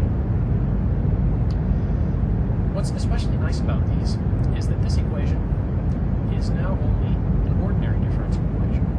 Since T is only a function of little t, we just have a function of a single variable. We only have a single variable. We don't need to worry about what variables are being held constant, what variables aren't being held constant. So we can write this as total derivative with d instead of partial derivative, the partial derivatives. So we've reduced our partial differential equation into two ordinary differential equations. This is wonderful. And we can rearrange these things to make them a little more recognizable. We get d squared t dt squared equals a t, and c squared d squared big X, little x squared equals a times big X, multiplying through by big T in this equation and big X in this equation. And these are equations that you should know how to solve. If not, you can go back to your ordinary differential equations books, and the solution to ordinary differential equations like this are very common stuff. In this case, we're taking the second derivative of something and we're getting something back with a constant out front. Anytime you take the derivative of something and get itself, or itself times a constant, you should take exponentials. And in this case, the solution is t equals e to the square root of a times time. If you take the second derivative of this, you'll get two square roots of a factors that come down, e times e over at, which is just big T. You can, in principle, also have a normalization constant out front. And you end up with the same sort of thing for x. Big X is going to be e to the square root of a over c x, with, again, in principle, normalization constant out front. What that means is, if I move things up a little bit, give myself some space, u of x and t we originally wanted to find is now going to be the product of these two functions. So I have a normalization constant in front, and I have e times root a t, and e times root a c x. Now, if this doesn't look like a wave, and that surprises you because I told you this was the wave equation, it's because we have, in principle, some freedom for what we want to choose for a normalization constant and for what we want to choose for our separation constant, this constant a. And the value of that constant in principle will be determined by boundary conditions, a and a, are determined by boundary conditions.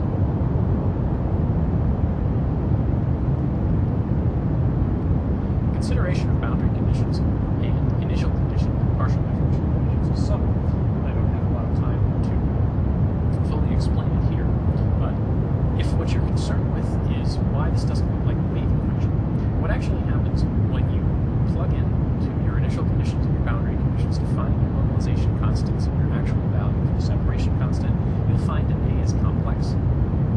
And when you substitute in a complex value for A into these expressions, you'll end up with e to the I omega t sort of behavior, which is going to give you effectively the cosine of omega t up to some phase shifts as determined by your normalization constant and your initial conditions. So this is how we actually solve a partial differential equation. The wave equation in particular separates easily into these two ordinary differential equations, which have solutions that you can go and look up pretty much anywhere you want. Finding the actual value of the constants that match this general solution to the specific circumstances you're concerned with can be a little tricky. But in the case of a wave equation, if what you want is, say, a traveling wave solution, you can find it. There are appropriate constants that produce traveling waves in this expression.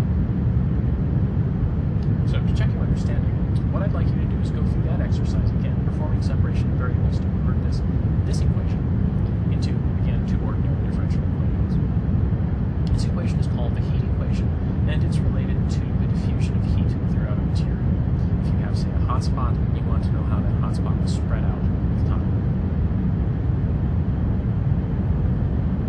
Since this is a quantum mechanics course, let's move on to the time-dependent Schrodinger equation. This is the full Schrodinger equation in all of its glory, except I've just written it in terms of the Hamiltonian operator. H hat is the Hamiltonian.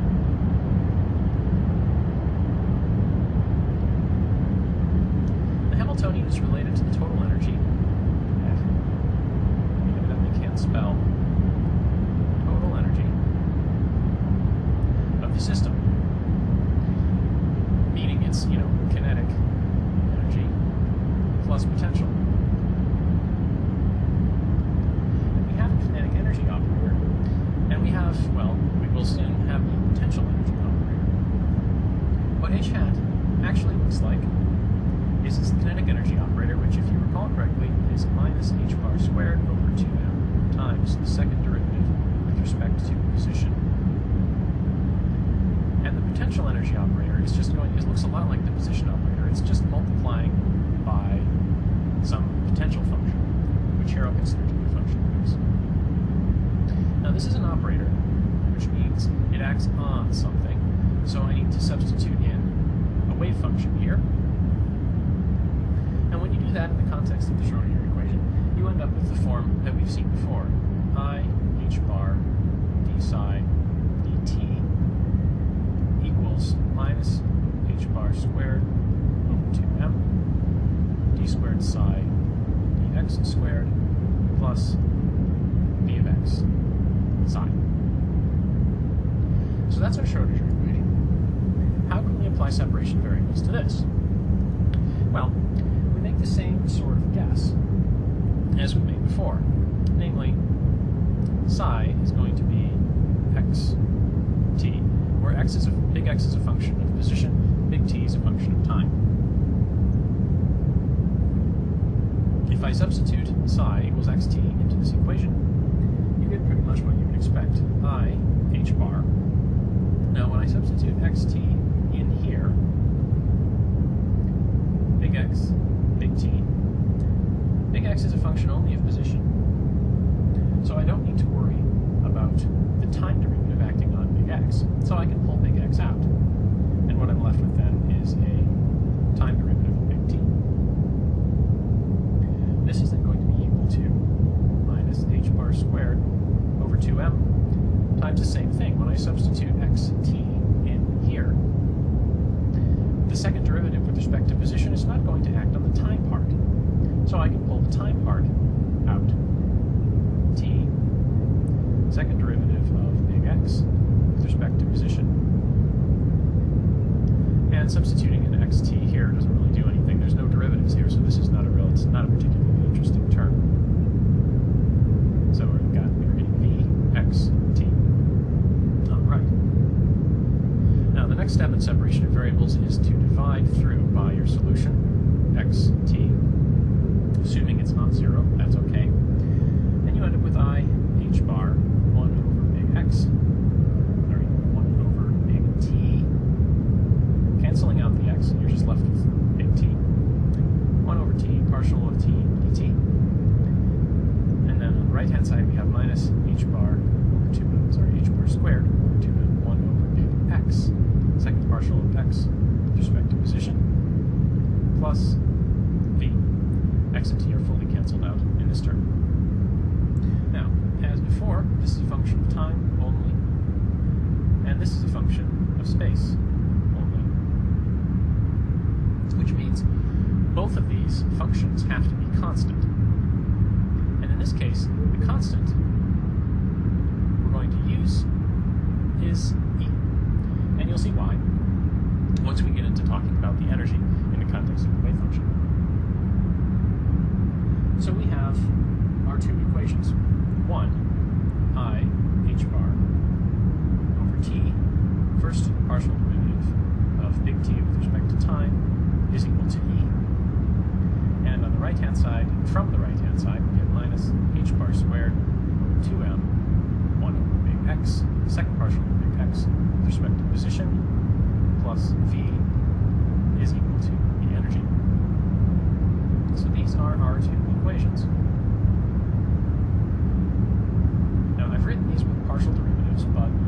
Since, as I said before, these functions big T and big X are only functions of a single variable, there's effectively no reason to use partial derivative symbols. I could use d's instead of partials.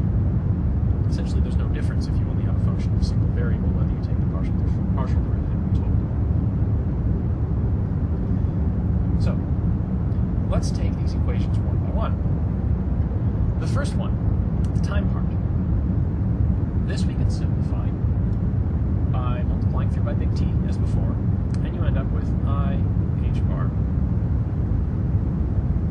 d big T dt equals E times d. Taking the derivative of something and getting it back multiplied by a constant. Again, it should suggest two exponentials. Let me move this I h bar to the other side. So we have divided by I h bar, and 1 divided by I is minus I. So I'm going to erase this from here and say minus I in the numerator. So first derivative with respect to time of our function gives us our function back with this out front. Immediately this suggests exponentials, and indeed our general solution to this equation is some normalization constant times e to the minus I e over h bar times time. So if we know what this separation constant, capital E, is, we know the time part of the evolution of our wave function. This is good.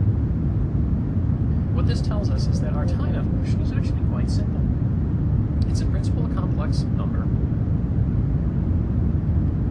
T is, in principle, a complex number. It has constant magnitude. Time evolving this doesn't change the absolute value of capital T. And essentially it's just rotating about the origin in the complex plane. So if this is my complex plane, real axis, imaginary axis, wherever capital T starts, as time evolves, it just rotates around and around and around and around in the complex plane. So the time evolution that we'll be working with, for the most part, in quantum mechanics is quite simple. The space part of this equation is a little more complicated.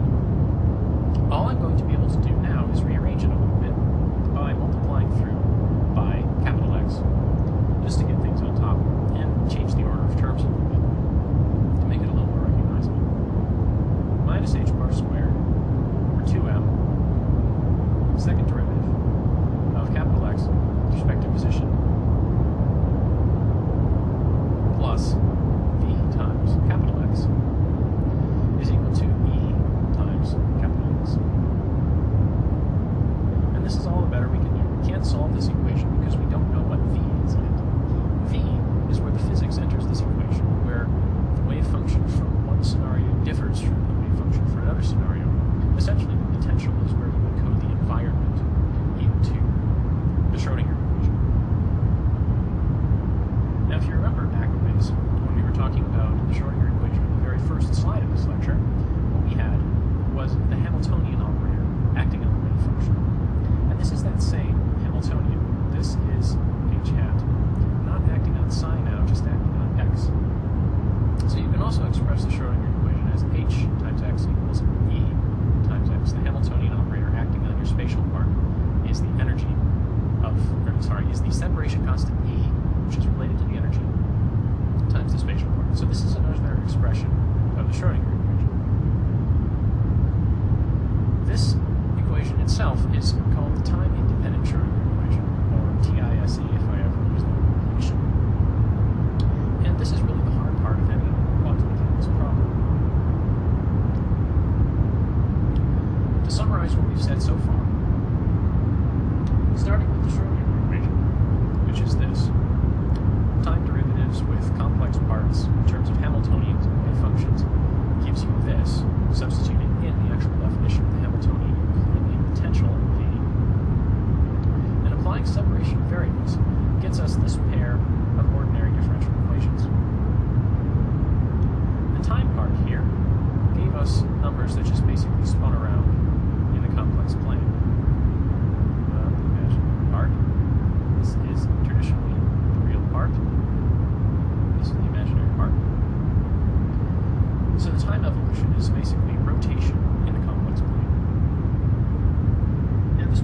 Well, we have to solve this equation being the time-independent Schrödinger equation. We have to solve this for a given potential. The last comment I want to make in this lecture is a comment about notation. My notation is admittedly sloppy, and if you read through the chapter, Griffiths calls my notation sloppy. In Griffiths, since it has the luxury of being a book and not the handicap of having my messy handwriting, they use capital psi to denote the function of x and time. And when they do separation of variables, they re-express this as lowercase psi as a function of position and lowercase phi as a function of time. So for this, I used capital X. Sorry, I should put things in the same order. I used capital T of T and capital X of X because I have a better time distinguishing my capital letters from my lowercase letters than trying to, well, you saw how long it took me to write that symbol. I'm not very good at writing capital size. There is a lot of sloppiness in the notation in quantum mechanics, namely because, oops, geez, I have two functions of time. This is Griffith's function of position. Sorry about that. This here and this here, these are really the interesting parts, the functions of position, the solutions to the time-independent Schrödinger equation. What that gives us, well, what that means is that a lot of people are sloppy with what they call the wave function. This is the wave function. This is the spatial part, or the solution to the time-independent Schrödinger equation. This is not the wave function. But, I mean, I've already made this sloppy mistake a couple of times in problems that I've given to you guys in class. Namely, I'll ignore the time-domain part and just focus on the spatial part, since that's the only interesting part. So, perhaps that's my mistake. Perhaps I need to relearn my handwriting, but at any rate, be aware that sometimes I, or perhaps even Griffiths, or whoever you are talking to, will use the term the wave function when they don't actually intend to include the time dependence. The time dependence is, in some sense, easy to add on, because it's just this rotation in complex number space, but hopefully things will be clear from the context what is actually meant by the wave function. So we're still moving toward solutions to the Schrödinger equation. And the topic of this lecture is what you get from separation of variables and the sorts of properties it has.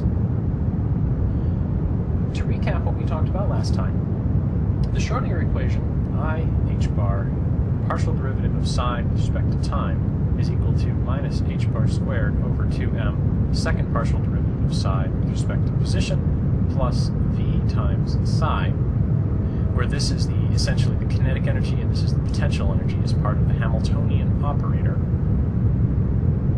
We were able to make some progress towards solving this equation by writing psi, which is in principle a function of position and time, as some function of position multiplied by some function of time. Why did we do this?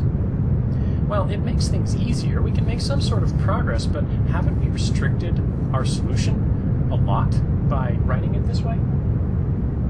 Well, really we have, but it does make things easier, and it turns out that these solutions that are written as products that result from solving the ordinary differential equations you get from separation of variables with the Schrödinger equation can actually be used to construct everything that you could possibly want to know.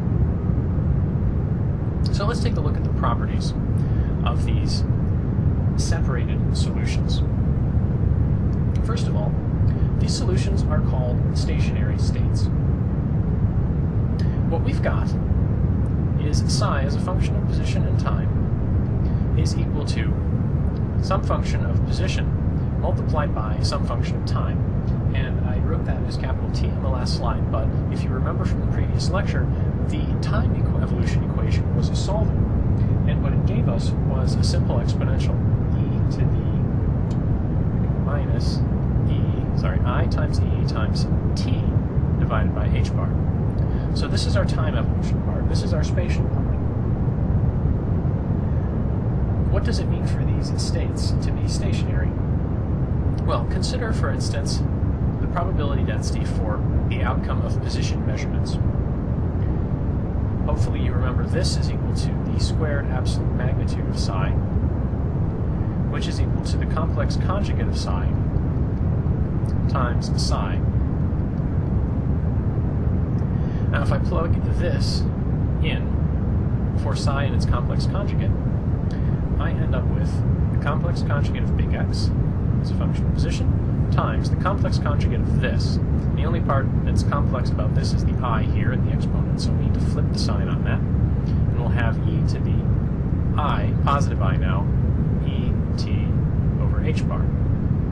That's for the complex conjugate of psi. And for the psi itself, well, x e to the minus I e t over h bar.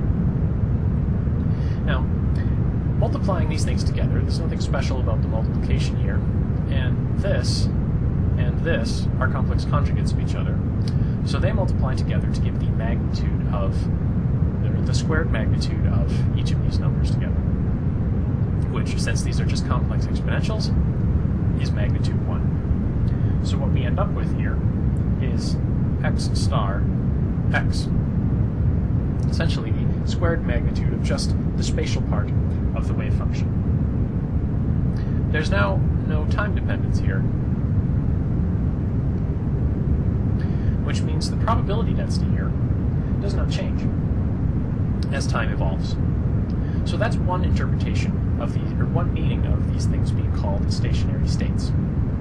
The fact that I can write a wave function as a product like this, and the only time dependence here comes in a simple complex exponential, means that that time dependence drops out when I find the probability distribution. Another interpretation of these things as stationary states comes from considering expectation values. Suppose I want to calculate the expectation value of some generic operator, capital Q. The expression for the expectation of an operator is an integral of the wave function times the operator acting on the wave function. So complex conjugate wave function, operator, wave function. Now I'm going to go straight to the wave function is expressed in terms of x and t parts. So complex conjugate of the spatial part times the complex conjugate of the time part, which from the last slide is e to the plus I e t over h bar. Our operator gets sandwiched in between the complex conjugate of the wave function and the wave function itself. So this is again, no stars anymore, come on, Brett. Just x and then e to the minus I e t over h bar. This is all integrated dx. So this is psi star, and this is psi. And this is our operator sandwiched between them, as in the expression for the expectation. Now, provided this operator does not act on time, it doesn't have anything to do with the time coordinate, and that will be true for basically all of the operators we will encounter in this course. Now, we talked about how the Schrödinger equation can be split by separation of variables into a time-independent Schrödinger equation and a relatively simple time-dependent part. What that gave us is, provided we have solutions to that time-independent Schrödinger equation, we have something called a stationary state. And it's called a stationary state because nothing ever changes. The probability densities are constant, the expectation values are constant, and the state effectively, since it has a precise, exact, no uncertainty energy, has to live for an infinite amount of time. That doesn't sound particularly useful. From the perspective of physics, we're often interested in how things interact, and how things change with time. So how do we get things that actually change with time in a non-trivial way?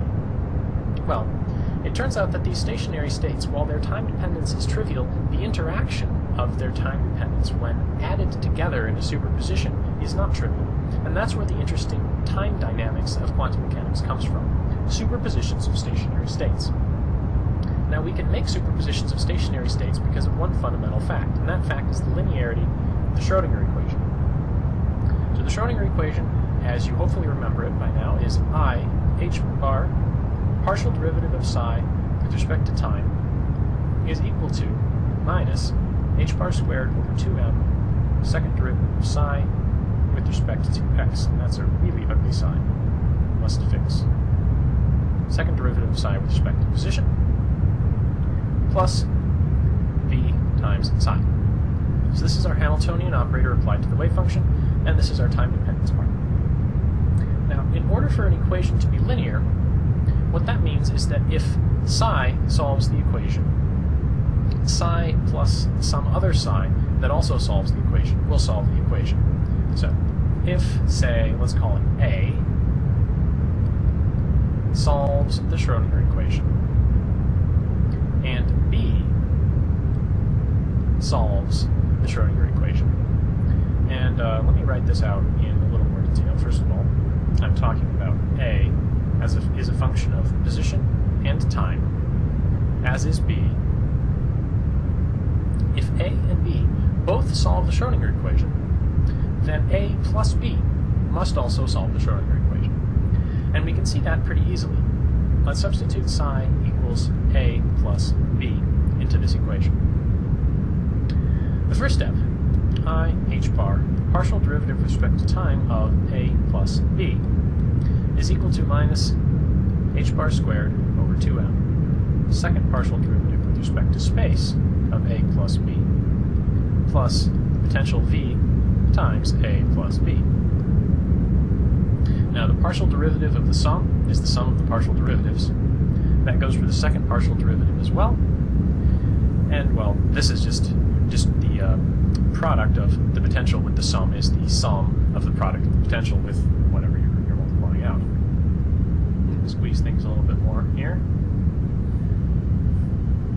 So I can write that out. I h bar d by dt of A plus I h bar dB dt equals minus h bar squared over 2m, second derivative of A with respect to space, and forgot my squared on the second derivative, minus h bar squared over 2m, second derivative of B with respect to position, plus V times A plus V times B. That's just following those fundamental rules. Now, you can probably see where this is going. This, and this. These three terms together make up the Schrödinger equation. The time-dependent Schrödinger equation for A. For A. And this, and this, altogether, that's the time-dependent Schrödinger equation for B. So if A satisfies the time-dependent Schrödinger equation, which is what we supposed when we got started here, then this term, and this term will cancel out. They will obey the equality. Likewise, for the parts with B in them. So essentially, if A solves the Schrödinger equation, B solves the Schrödinger equation, A plus B also solves the Schrödinger equation. The reason for that is the partial derivatives here. The partial derivative of the sum is the sum of the partials, and the product with the sum is the sum with the products. These are linear operations. So we have a linear partial differential equation. And the linearity of the partial differential equation means, well, essentially that if A solves and B solves, then A plus B will also solve it. That allows us to construct solutions that are surprisingly complicated. And actually, the general solution to the Schrödinger equation is psi of position and time is equal to the sum, and I'm going to be vague about the sum here. You're summing over some index j, x sub j, as a function of position. These are solutions now to the time-independent Schrödinger equation, the spatial part of the Schrödinger equation, times your time part. And we know the time part from the, well, from our back from when we discussed the separation of variables, is minus I e, now this is going to be e sub j, t, over h bar. So this is a general expression that says we're summing up a whole bunch of stationary state solutions to the time-independent Schrödinger equation. And we're getting psi. No, oh, I've left something out, and what I've left out is quite important here. We need some constant, C sub j, that tells us how much of each of these stationary states to add in. So this is actually, well, it's going to be a solution to the Schrodinger equation since it's constructed from solutions to the Schrodinger equation. And this is completely general. That's a little surprising. What that means is that this can be used to express not just a subset of solutions to the Schrodinger equation, but all possible solutions to the Schrodinger equation. All the solutions to the Schrodinger equation can be written like this.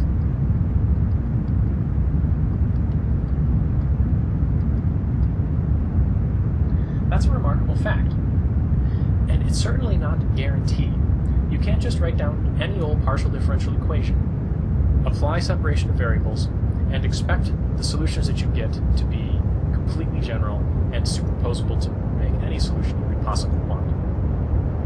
The reason this works for the Schrodinger equation is because the Schrodinger equation is, well, just to drop some mathematical terms if you're interested in looking up information later on, the Schrodinger equation is an instance of what's called a Sturm-Liouville problem. Sturm-Liouville problems are a class of linear operator equations, for instance, partial differential equations or ordinary differential equations, that have a lot of really nice properties, and this is one of them. So the fact that the Schrodinger equation is a Sturm-Liouville equation, or the fact that the time-independent Schrodinger equation is a Sturm-Liouville equation, means that this will work. So if you go on to study, advanced mathematical analysis methods in physics, you'll learn about this. But for now, you just need to sort of take it on faith that general solutions to the Schrodinger equation look like this. Superpositions of stationary states. So if we can superpose stationary states, what does that actually give us? One example I would like to do here is, and this is just an example of the sorts of analysis you can do given superpositions of stationary states, is to consider the energy. Suppose I have two solutions to the time-independent Schrodinger equation, which I'm just going to write as h hat x1 equals e1 x1, and h hat x2 equals e2 x2. So x1 and x2 are solutions to the time-independent Schrodinger equation, and they're distinct solutions. e1 not equal to e2. I'm going to use these to construct a wave function, let's say psi, of x, and at time t equals 0, let's say it looks like this. c1 times x1 is a function of position, plus quantum mechanics is really all about solving the Schrodinger equation. That's a bit of an oversimplification, though, because if there was only one Schrodinger equation, we could just solve it and be done with it, and that would be it for quantum mechanics. The reason this is difficult is that the Schrodinger equation isn't just the Schrodinger equation. There are many Schrodinger equations. Each physical scenario for which you want to apply quantum mechanics has its own Schrodinger equation. They're all slightly different, and they all require slightly different solution techniques. The reason there are many different Schrodinger equations is that the situation under which you want to solve the Schrodinger equation enters the Schrodinger equation as a potential function. So let's talk about potential functions and how they influence, well, the physics of quantum mechanics.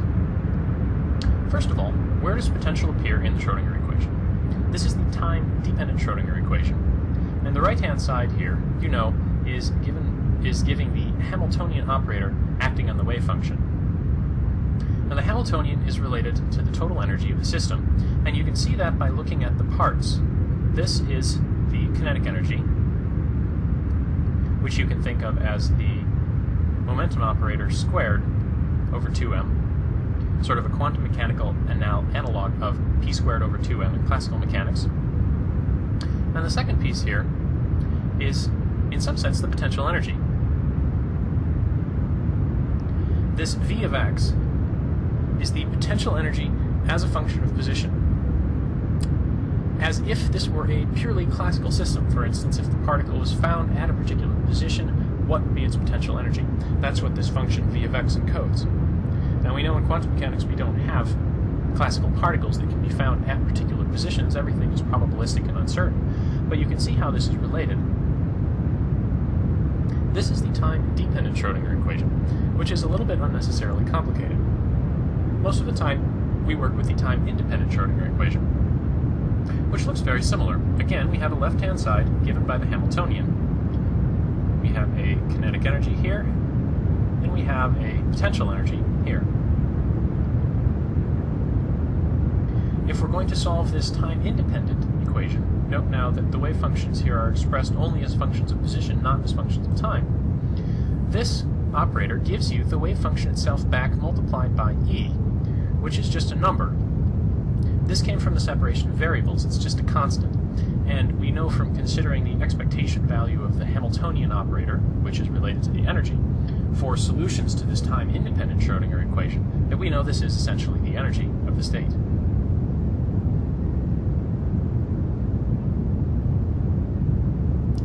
Now, what does it mean here in this context, or in this potential context? Well, you have a potential function of position, and you have psi, the wave function. So this v of x psi of x, if that varies as a function of position, and it will, if the wave function has a large value, a large magnitude in a certain region, and the potential has a large value in a certain region, that means that there is some significant probability the particle will be found in a region with high potential energy. That will tend to make the potential energy of the state higher. Now, if psi is 0 in some region where the potential energy is high, that means the particle will never be found in a region where the potential energy is high. That means the state likely has a lower potential energy.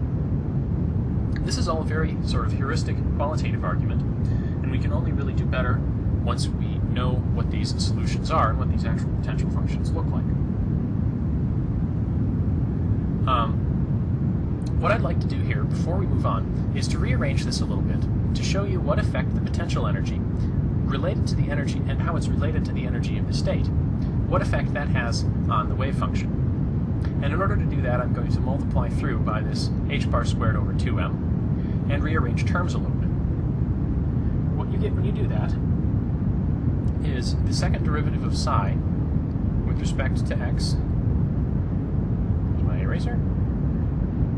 With respect to x being equal to 2m over h bar squared times v of x minus e psi. So this quantity here relates the second derivative of psi to psi itself. For instance, if the potential is larger than the energy of the state, you'll get one overall sign relating the second derivative in psi.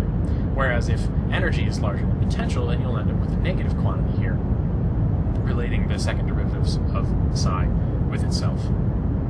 So keep this in the back of your mind, and let's talk about some example potential functions. This is what we're going to be doing, or this is what the textbook does in all of Chapter 2. Write different potential functions and solve the Schrödinger equation. The first example potential we do, and this is section 2.2, is what I like to call the particle in a box. The textbook calls it an infinite square well. The particle in a hard box, for instance, you can think of as a potential function that looks like this. Myself some coordinate systems here. You have a potential function v of x. Oops. Turn off my ruler. That looks something like this. This is v of x as a function of x. The potential goes to infinity for x larger than some size. Let's call this, minus a to a. If you're inside minus a to a, you have 0 potential energy. If you're outside of a, you have infinite potential energy. It's a very simple potential function. It's a little bit non-physical, though, because, well, infinite potential energy, what does that really mean? It means it would require infinite energy to force the particle beyond A. If you had some infinitely dense material that just would not tolerate the electron ever being found inside that material, you made a a box out of that material. This is the sort of potential function you would get. Much more realistically, we have the harmonic oscillator potential. The harmonic oscillator potential is the same as what you would get in classical physics. It's a parabola. This is something, proportional to x squared. V of x being proportional to x squared is what I mean. This is what you would get if you had a particle attached to a spring connected to the origin. If you move the particle to the right, you stretch the spring. Put quantum mechanically, if you happen to find the particle at a large displacement from the origin, the spring would be stretched quite a large amount and would have a large amount of potential energy associated with it. From a more physical, down-to-earth sort of perspective, this is what happens when you have any sort of equilibrium position for a particle to be in. The particle is sitting here near the origin where there is a flat potential, but any displacement from the origin makes the potential tend to increase in either direction. This is like an electron in a particle trap, or an atom in a particle trap. Harmonic oscillator potentials show up all over the place, and we'll spend a good amount of time talking about them. The next potential that we consider is the delta function potential. And what that looks like, now I'm going to start at 0 and draw it going negative, but it's effectively an infinitely sharp, infinitely deep version of this particle in a box potential. Instead of going to infinity outside of your realm, it's at 0. And instead of being at 0 inside your realm, it goes to minus infinity there. This now continues downwards. It doesn't bottom out here. The overall behavior will be different now because the particle is no longer disallowed from being outside of the domain. There is no longer an infinite potential energy here. And we'll talk about that as well. These are all sort of weird, non-physical potentials. The particle in a soft box potential is a little bit more physical. I have my coordinate system here. The particle in the soft box potential looks something like this. To keep things simple, it still changes instantaneously at, say, minus A and A, but the potential energy is no longer infinity. This is, for instance, a box made out of a material that has some pores in it.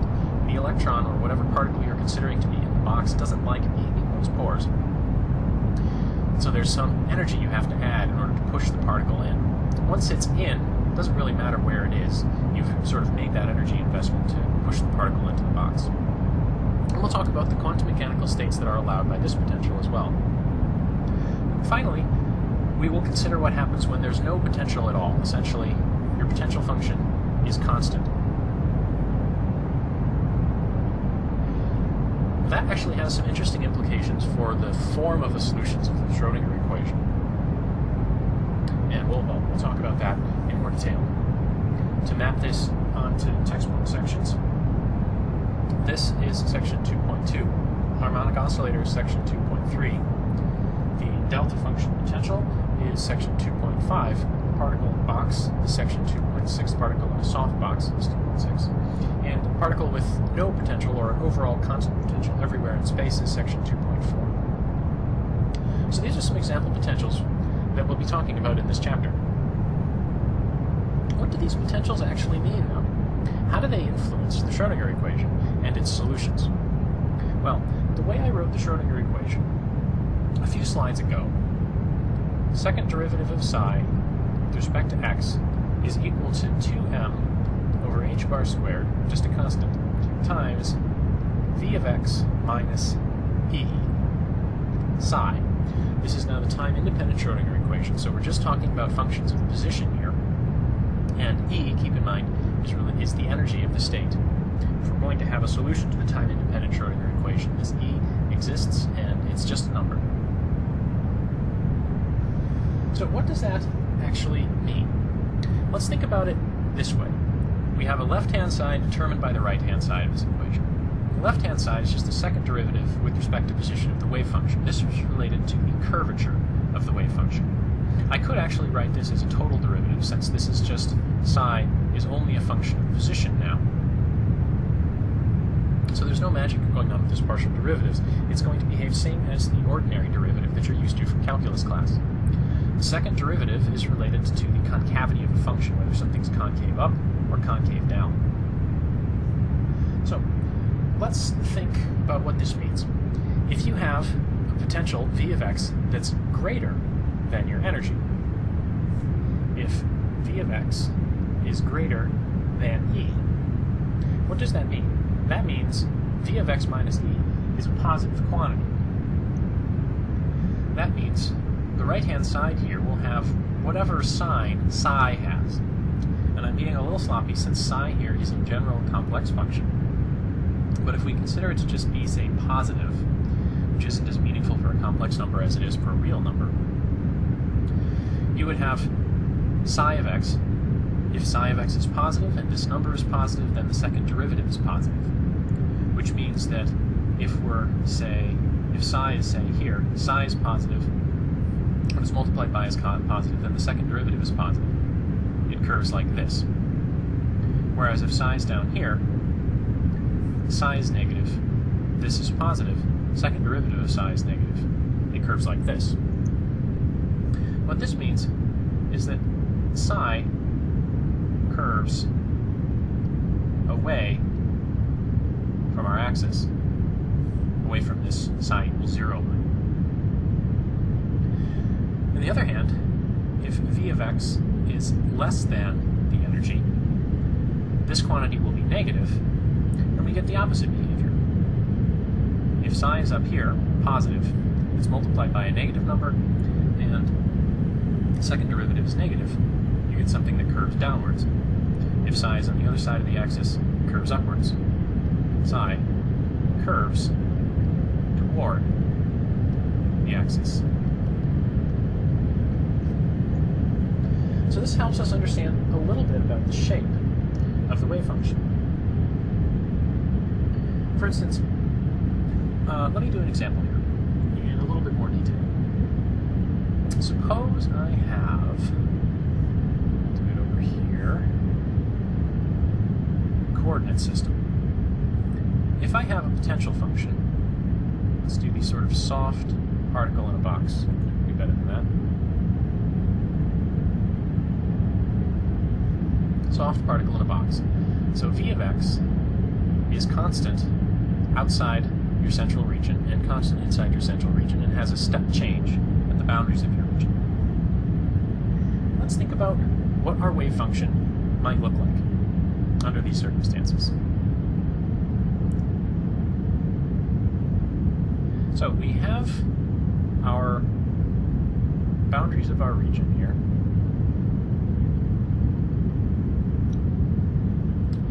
The other thing that we need to know to figure out what the wave function might look like is a hypothetical energy. And I'm just going to set an energy here. I'm going to do the interesting case.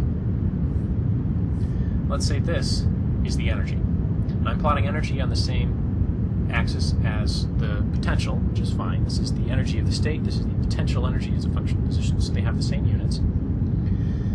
What this energy hypothetically means is that outside here, the potential energy is greater than the energy of the state, and inside here, the potential energy is less than the energy of the state.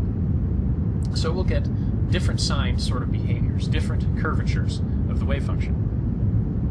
So, do my wave function in blue here. If I say, start my wave function, this is all hypothetical now, this may not work. If I start my wave function here, at some point on the positive side of the axis, at the origin, we know the energy of the state is larger than the energy of, or than the potential energy. So this quantity is negative, and psi curves towards the axis. So since psi is positive here, I'm looking at this sort of curvature. So I could draw my wave function out sort of like this. Maybe that's reasonable, maybe that's not. This is obviously not a quantitative calculation. This is just sort of the sort of curvature that you would expect. Now, I only continued these curving lines out to the boundaries, since at the boundaries, things change. Outside our central region here, the potential energy is larger than the energy of the state, and you get curvature away from the axis. What might that look like? Well, something curving away from the axis going to look sort of like that. But where do I start it? Do I start it going like that? Do I start it going like that? What does this actually look like? Well, if you think about this, we can say a little bit more about what happens to our wave function when it passes a boundary like this. And the key fact is that if v of x is finite, then while we might have the second derivative of psi with respect to x being discontinuous, maybe, might not be. In this case, the second derivative of psi is just set by this difference. So when we have a discontinuity in the potential, we have a discontinuity in the second derivative. The first derivative of psi will be continuous.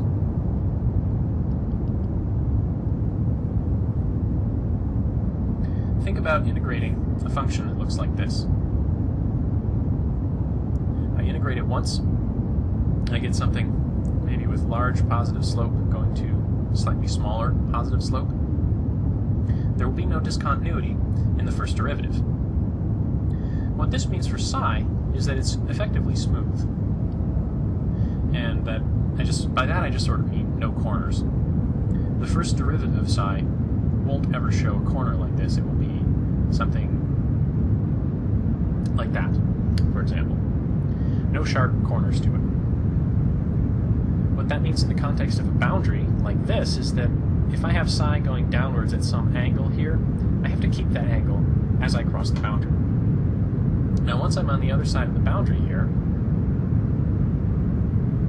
I have to curve. And I have to curve according to the rules that we had here. So depending on what I actually chose for my initial point here, and what the actual value of the energy was, and what the actual value of the potential is outside of this region, I may get differing degrees of curvature. I may get something that happens like this, curves up very rapidly, or I may get something that doesn't curve very rapidly at all. Perhaps it's curving upwards very slowly, but it crosses the axis. Now, as it crosses the axis, the sign on psi here changes. The curvature is also determined by psi. Psi gets smaller and smaller, the curvature gets smaller and smaller, the curvature becoming 0 as psi crosses the axis. Then when psi becomes negative, the sign of the curvature changes. So this would start curving the other direction, curving downwards. It turns out that there is actually a state right in the middle, sort of a happy medium state, where psi curves, curves, curves, curves, curves, and just kisses the axis. Comes towards the axis, and when it comes towards the axis and reaches the axis with 0 slope and 0 curvature, it's stuck. It will never leave the axis again. And these are the sorts of states that you might actually associate with probability distributions. You know, if psi is blowing up like this, going to positive infinity or to negative infinity, that your wave function will not be normalizable. But the wave function here, denoted by these green curves, has finite area, therefore is sort of normalizable. So these are the sorts of things that the potential function tells you about the wave function. In general, what direction it curves, how much it curves, and how quickly. And of course, doing this quantitatively requires a good deal of mathematics. But I wanted to introduce the math, or before I introduce the math, I wanted to give you some conceptual framework with which to understand what exactly this potential means. If the potential is larger than the energy, you expect things that curve upwards. And when you get things that curve upwards, you'll curve away from the axis. You tend to have things blow up unless they just sort of go down and kiss the axis like this. So there will be a lot of things approaching the axis and never leaving, so that we have normalizable wave functions.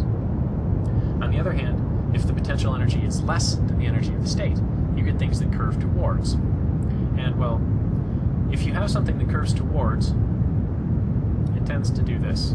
Always curving towards, always curving towards, always curving towards the axis. You get these sort of wave-like states. So that's a very hand-waving discussion of the sorts of behavior you get from, in this case, step discontinuous potential And we'll see the sort of behavior throughout this chapter. To check your understanding, take this discontinuous potential and tell me which of these hypothetical wave functions is consistent with the Schrödinger equation. Now, I did not actually go through and solve the Schrödinger equation here to make sure these things are quantitatively accurate. They're probably all not quantitatively accurate. What I'm asking you to do here is identify the sort of qualitative behavior of these systems. Is curvature right? And let's see. Yeah, are the boundary conditions right?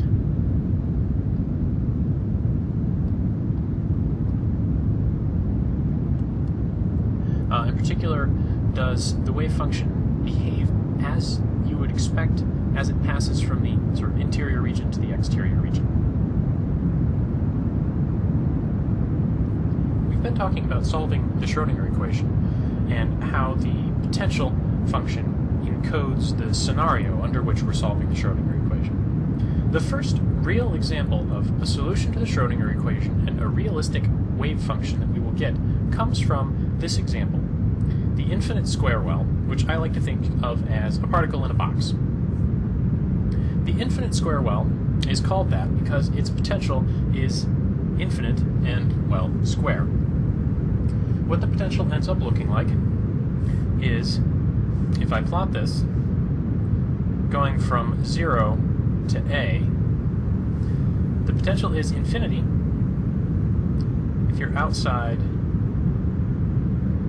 the region between 0 and A, and at 0 if you're in between the region. If you're in between 0 and A. So what does this look like when it comes to the Schrödinger equation? Well, what we'll be working with now is the time-independent Schrödinger equation, the TISE, which reads minus h bar squared over 2m times the second derivative of, I'm getting ahead of myself, the second derivative of psi with respect to x plus potential as a function of x times psi is equal to the energy of the stationary state that results from the solution of this equation times psi.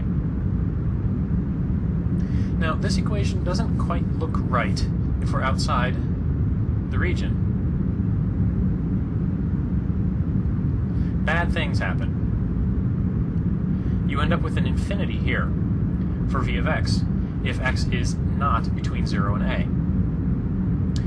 The only way this equation can still make sense under those circumstances is if psi of x is equal to 0 if x is less than 0 or x is greater than a. So outside this region, we already know what our wave function is going to be. It's going to be 0, and that's just a requirement on the basis of infinite potential energy. It can't really exist in the real world. Now, what if we're inside? Then, v of x is 0, and we can cancel this entire term out of our equation. What we're left with then is minus h bar squared over 2m, second partial derivative of psi, with respect to x, is equal to e times psi, just dropping that term entirely. So this is the time-independent Schrödinger equation that we want to solve. So how do we solve it? Well, we had minus h bar squared over 2m times the second derivative of psi with respect to x being equal to e times psi. We can simplify that just by rearranging some constants. What we get, minus second derivative of psi with respect to x equal to minus k squared psi. And this is the sort of little trick that people solving differential equations employ all the time. Knowing what the solution is, you can define a constant that makes a little more sense, in this case using a square for k instead of just some constant k. But in this circumstance, k is equal to root 2m times e over h bar. So this is our constant, which you just get from rearranging this equation. This equation you should recognize. This is the equation for a simple harmonic oscillator, a mass on a spring, for instance. Now, as I said before, the partial derivatives here don't really matter. We're only talking about one dimension, and we're talking about the time-independent Schrödinger equation, so the wave function here, psi, is just a function of x, not a function of x in time. So this is the ordinary differential equation that you're familiar with for things like masses on springs. And what you get is oscillation. Psi, as a function of x, is going to be a sine kx plus b cosine kx. And that's a general solution. A and b here are constants to be determined by the actual scenario under which you're trying to solve this equation. This equation now, not the original Schrödinger equation. So these are our solutions. Sines and cosines. Sines and cosines. That's all well and good, but that doesn't actually tell us what the wave function is because, well, we don't know what A is, we don't know what B is, and we don't know what K is either. We know K in terms of the mass of the particle that we're concerned with, Planck's constant, and the E separation constant we got from deriving the time-independent Schrödinger equation. While that might be related to the energy, we don't know anything about these things. These are free parameters still. But we haven't used everything we know about the situation yet. In particular, we haven't used the boundary conditions. And one thing the boundary conditions here will determine is the form of our solution.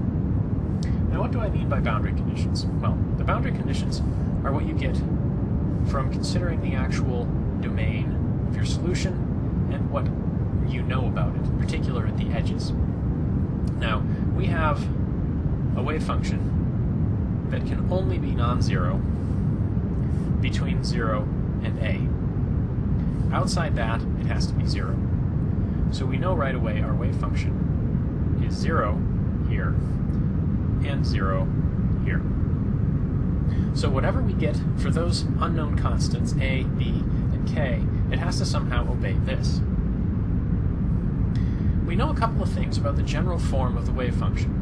In particular, just from consideration of things like the Hamiltonian operator or the momentum operator, we know that the wave function itself, psi, must be continuous. We can't have wave functions that look like this. The reason for that is this discontinuity here would do very strange things to any sort of physical operator that you could think of. For example, momentum operator is defined as minus I h bar partial derivative with respect to x. The derivative with respect to x here would blow up and we would get a very strange value for the momentum. That can cause problems. By sort of contradiction, then, the wave function itself must be continuous. We'll come back to talking about the boundary conditions and the wave function later on in this chapter, but for now, all we need to know is that the wave function is continuous. What that means is that since we're 0 here, we must go through 0 there, and we must go through 0 there, since we're 0 here. So, what that means, wrong color, means psi of 0 is equal to 0, and psi of A is equal to 0.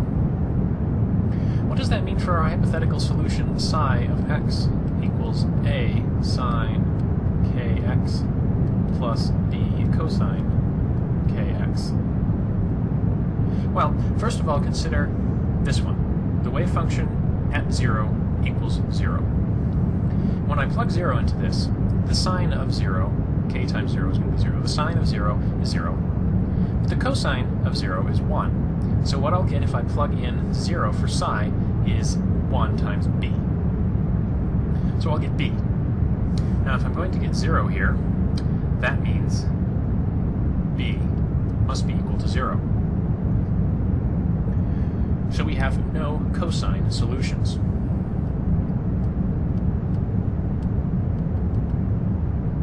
No cosine part to our solutions. So everything here is going to start like sines. It's going to start going up like that. That's not the whole story, though, because we also have to go through 0 when we go through A. So if I plug A into this, what I'm left with is psi of A is equal to capital A times the sine of Ka. If this is going to be equal to 0, then I know something about Ka. In particular, the sine function goes through 0 for particular values of particular values of its argument. Sine of x is 0 for x equals integer multiples of pi. What that actually looks like on our plot here is things like this. Our wave functions are going to end up looking like this.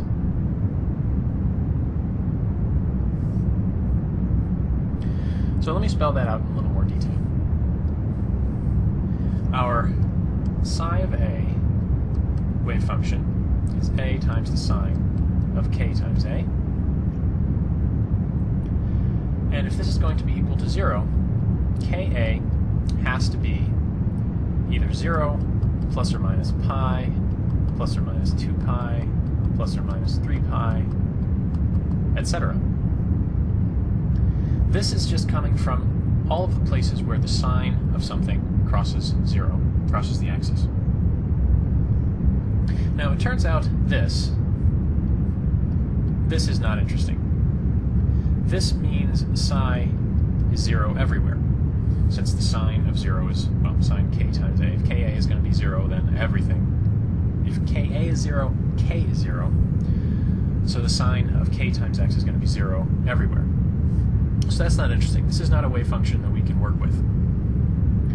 Another fact here is that these plus or minuses, the sine of minus x is equal to minus the sine of x. Sine is an odd function. Since what we're looking at here has a normalization constant out front, we don't necessarily care whether there's a plus or a minus sign coming from the sine itself. We can absorb that into the normalization constant. So, essentially what we're working with then is that Ka equals pi, 2 pi, 3 pi, etc., which I'll just write as n times pi. Now, if K times A is going to equal n times pi, we can figure out what, well, let's just substitute in for K, which we had a few slides ago was root 2m capital E over h bar. So that's K. K times A is equal to n pi. This is interesting. We now have integers coming from n here as part of our solution. So we're no longer completely free. We in fact have a discrete set of values. Now A, that's a property of the system. We're not going to solve for that. M, that's a property of the system. H bar, that's a physical constant. The only thing we can really solve for here is E. So let's figure out what that tells us about E. And if you solve this for E, you end up with n squared pi squared h bar squared over 2m a squared. This is a discrete set of allowed energies.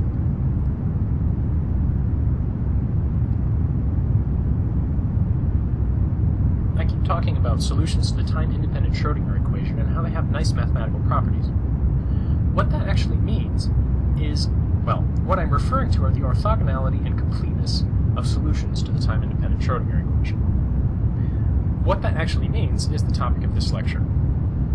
To recap, first of all, these are what our stationary states look like for the infinite square well potential. This is the potential such that v of x is infinity if x is less than 0 or x is greater than a, and 0 for x in between 0 and a. So if this is our potential, you express the time-independent Schrödinger equation, you solve it, you get sine functions for your solutions. You properly apply the boundary conditions, namely that psi has to go to 0 at the ends of the interval because the potential goes to infinity there. And you get n n pi over a times x as your argument to the sine functions. And you normalize them properly, you get a square root of 2 over a out front. The energies associated with these wave functions, and this energy now is the separation constant in the conversion from the time-dependent Schrodinger equation to the time-independent Schrodinger equation, are proportional to n, that index.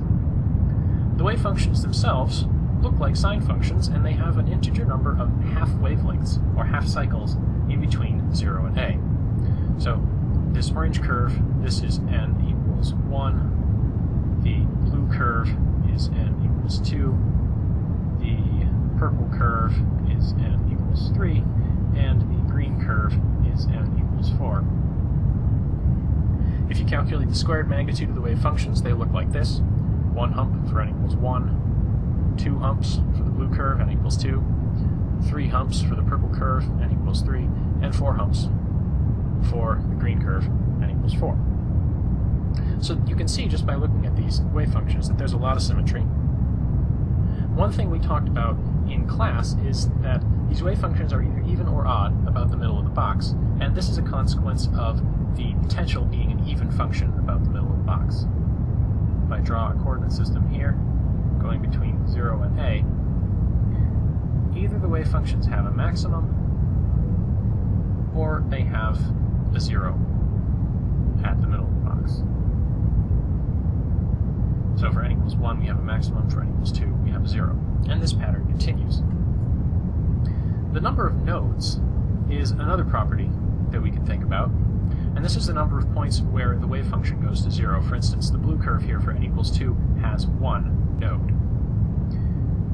This trend continues as well if I have a wave function that, for instance, draw it in some absurd color, has 1, 2, 3, 4, 5, 6, 7 nodes. You know this would be for n equals 8. This would be sort of like the wave function for n equals 8. These symmetry properties are nice. They help you understand what the wave function looks like, but they don't really help you calculate. What helps you calculate are the orthogonality and completeness of these wave functions. So what does it mean for two functions to be orthogonal?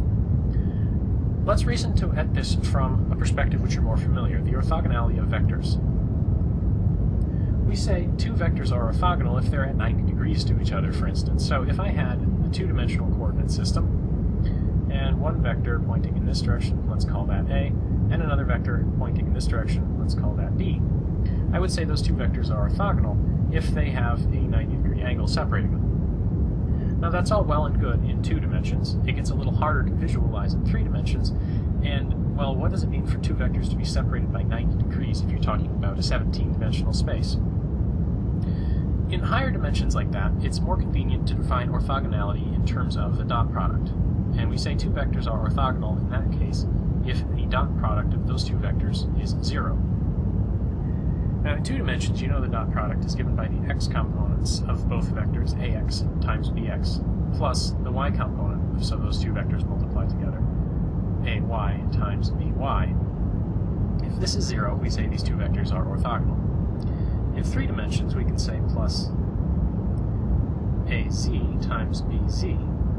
And if this is equal to 0, we say the vectors are orthogonal. And you can continue this, multiplying together like components, or same dimension of the components of the vectors in each dimension, multiplying them together. a1, b1, a2, b2, a3, b3, a4, b4, all added up together. And if this number is 0, we say the vectors are orthogonal. We can extend this notion to functions. But what does it mean to multiply two functions like this? In the case of vectors, we were multiplying like components, both x components, both y components, both z components. In the case of functions, we can multiply both functions' values at particular x coordinates and add all those up. And what that ends up looking like is an integral. Say the integral of f of x, g of x, dx. So I'm scanning over all values of x instead of scanning over all dimensions, and I'm multiplying the function values at each individual point, at each individual x, together, and adding them all up. instead of multiplying the components of each vector together at each individual dimension and adding them all up. The overall concept is the same, and you can think about this as, in some sense, a dot product of two functions. Now, in quantum mechanics, since we're working with complex functions, it turns out that we need to put a complex conjugate here on f in order for things to make sense. This should start to look familiar now. You've seen expressions like the integral of psi star of x times psi of x dx is equal to 1, our normalization condition. This is essentially the dot product of psi with itself. Psi, of course, is not orthogonal to itself, but it is possible to make a pair of functions that are orthogonal. And we say functions are orthogonal if orthogonal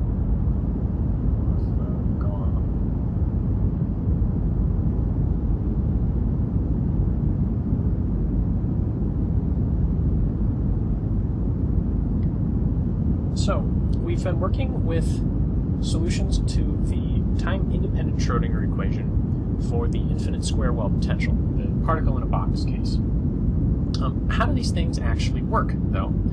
In order to give you guys a better feel for what the solutions actually look like and how they behave, I'd like to do some examples and use a simulation tool to show you what the time evolution of the Schrödinger equation in this potential actually looks like. So, the general procedure that we've followed or will be following in this lecture is, once we've solved the time-independent Schrödinger equation, we get the form of the stationary states. Knowing the boundary conditions, we get the actual stationary states, the stationary state wave functions and their energies. These can then be normalized to get true stationary state wave functions that we can actually use. These stationary state wave functions will, for the most part, form an orthonormal set, psi sub n of x. We can add the time part, knowing the time-dependent Schrödinger equation, or the time part that we got when we separated variables in the time-dependent Schrödinger equation. We can then express our initial conditions as a sum of these stationary state wave functions, and use this sum then to determine the behavior of the system. So what does that actually look like in the real world? Not like very much, unfortunately, because the infinite square well potential is not very realistic, but a lot of the features that we'll see in this sort of potential will appear in more realistic potentials as well. So, this is our example. These are our stationary state wave functions. This is what we got from the solution to the time-independent Schrödinger equation. This was the form of the stationary states, these were the energies, and then this was the normalized solution with the time dependence added back on, since the time dependence is basically trivial. The initial conditions that I'd like to consider in this lecture are the wave function evaluated at 0 is either 0 if you're outside the, this should be A. If you're outside the domain, you're 0. If you're inside the domain, you have this properly normalized wave function. We have an absolute value of this, which means this is a little difficult to work with. But what the plot actually looks like, if I draw a coordinate system here, going from 0 to A, is this. It's just a tent, a properly built tent, with straight walls going up to a nice peak in the middle. Our general procedure suggests that we express this initial condition in terms of these stationary states with their time dependence, and that will tell us everything we need to know. One thing that will make this a little easier to work with is getting rid of the absolute values we have here. So let's express psi of x time t equals 0 as a three-part function. First, we have root 3 over a 1 minus. Now what we should substitute in here is what we get if, say, 0 is less than x is less than a over 2. Sort of the first half interval going out to a over 2 here. In this case, we have something sloping upwards, which is going to end up, in this context, being 1 minus a over over 2 minus x over a over 2. So, to say another word or two about that, if x is less than a over 2, this quantity here will be negative. So I can get rid of the absolute value if I know that this quantity in the numerator is positive. So I multiply the quantity in the numerator by a minus sign, which I can express more easily just by writing it as a over 2 minus x. A over 2 minus x. That will then ensure that this term here is positive for x's in this range. 1 minus that is then this term in our wave function. For the other half of the range, root 3 over a 1 minus something, and this is now from a over 2 is less than x is less than a, the second half of the interval. For the second half of the interval, x is larger than a over 2, so x minus a over 2 is positive. So I can take care of this absolute value just by leaving it as x minus a over 2. I don't need to worry about the absolute value in this range. So this is x minus a over 2 all over a over 2. And of course, if we're outside that, we get 0. This technique of splitting up absolute values into separate ranges makes the integrals a little easier to express and a little easier to think about. So that is our initial conditions. How can we express these initial conditions as a sum of stationary state wave functions evaluated at time t equals 0? This is where Fourier's trick comes in. If I want to express my initial conditions as a sum of stationary state wave functions, I know I can use this sort of an expression. This is now my initial conditions, and my stationary state wave functions are being left multiplied, complex conjugated, integrated over the domain, and that gives us our constants, C sub n, that go in this expression for the initial conditions in terms of the stationary state wave functions. The notation here is that if psi appears without a subscript, that's our initial condition. That's our actual wave function. And if psi appears with a subscript, it's a stationary state wave function. So what does this actually look like? Well, we know what these functions are. First of all, we know that this function, which has an absolute value in it, is best expressed if we split it up in two. So we're going to split this integral up into one going from 0 to a over 2, and one going from 0 to a. So let's do that. We have c sub n equals the integral from 0 to a over 2 of our normalized stationary state wave function, which is root 2 over a times the sine of n pi x over a. That's this psi sub n star, evaluated at time t equals 0. I'm ignoring time for now, so even if I had my time parts in there, I would be evaluating e to the 0, where time is 0, so I would get 1 from those parts.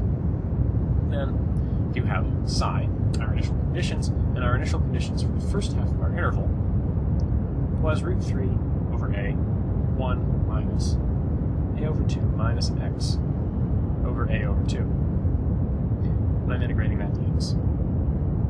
The second half of my integral from a over 2 to a, looks much the same. Root 2 over a sine n pi x over a. That part doesn't change. The only part that changes is the fact that we're dealing with the second half of the intervals. The absolute value gives me a minus sign up here, more or less. Root 3 over a, 1 minus x minus a, 2 over a over 2 dx. So, substitute in for n and do the integrals. This, as you can imagine, is kind of a pain in the butt. So what I'd like to do at this point is give you a demonstration of one way that you can do these integrals without really having to think all that hard, and that's doing them on the computer. You can of course use Wolfram Alpha to do these, you can of course use Mathematica, but the tool that I would like to demonstrate is called Sage. Sage is different than Wolfram Alpha and Mathematica in that Sage is entirely open source and it's entirely freely available. You can download a copy, install it on your computer, and work with it whenever you want. It's a very powerful piece of software. Unfortunately, it's not as good as the commercial alternatives, of course, but it it can potentially save you a couple $100.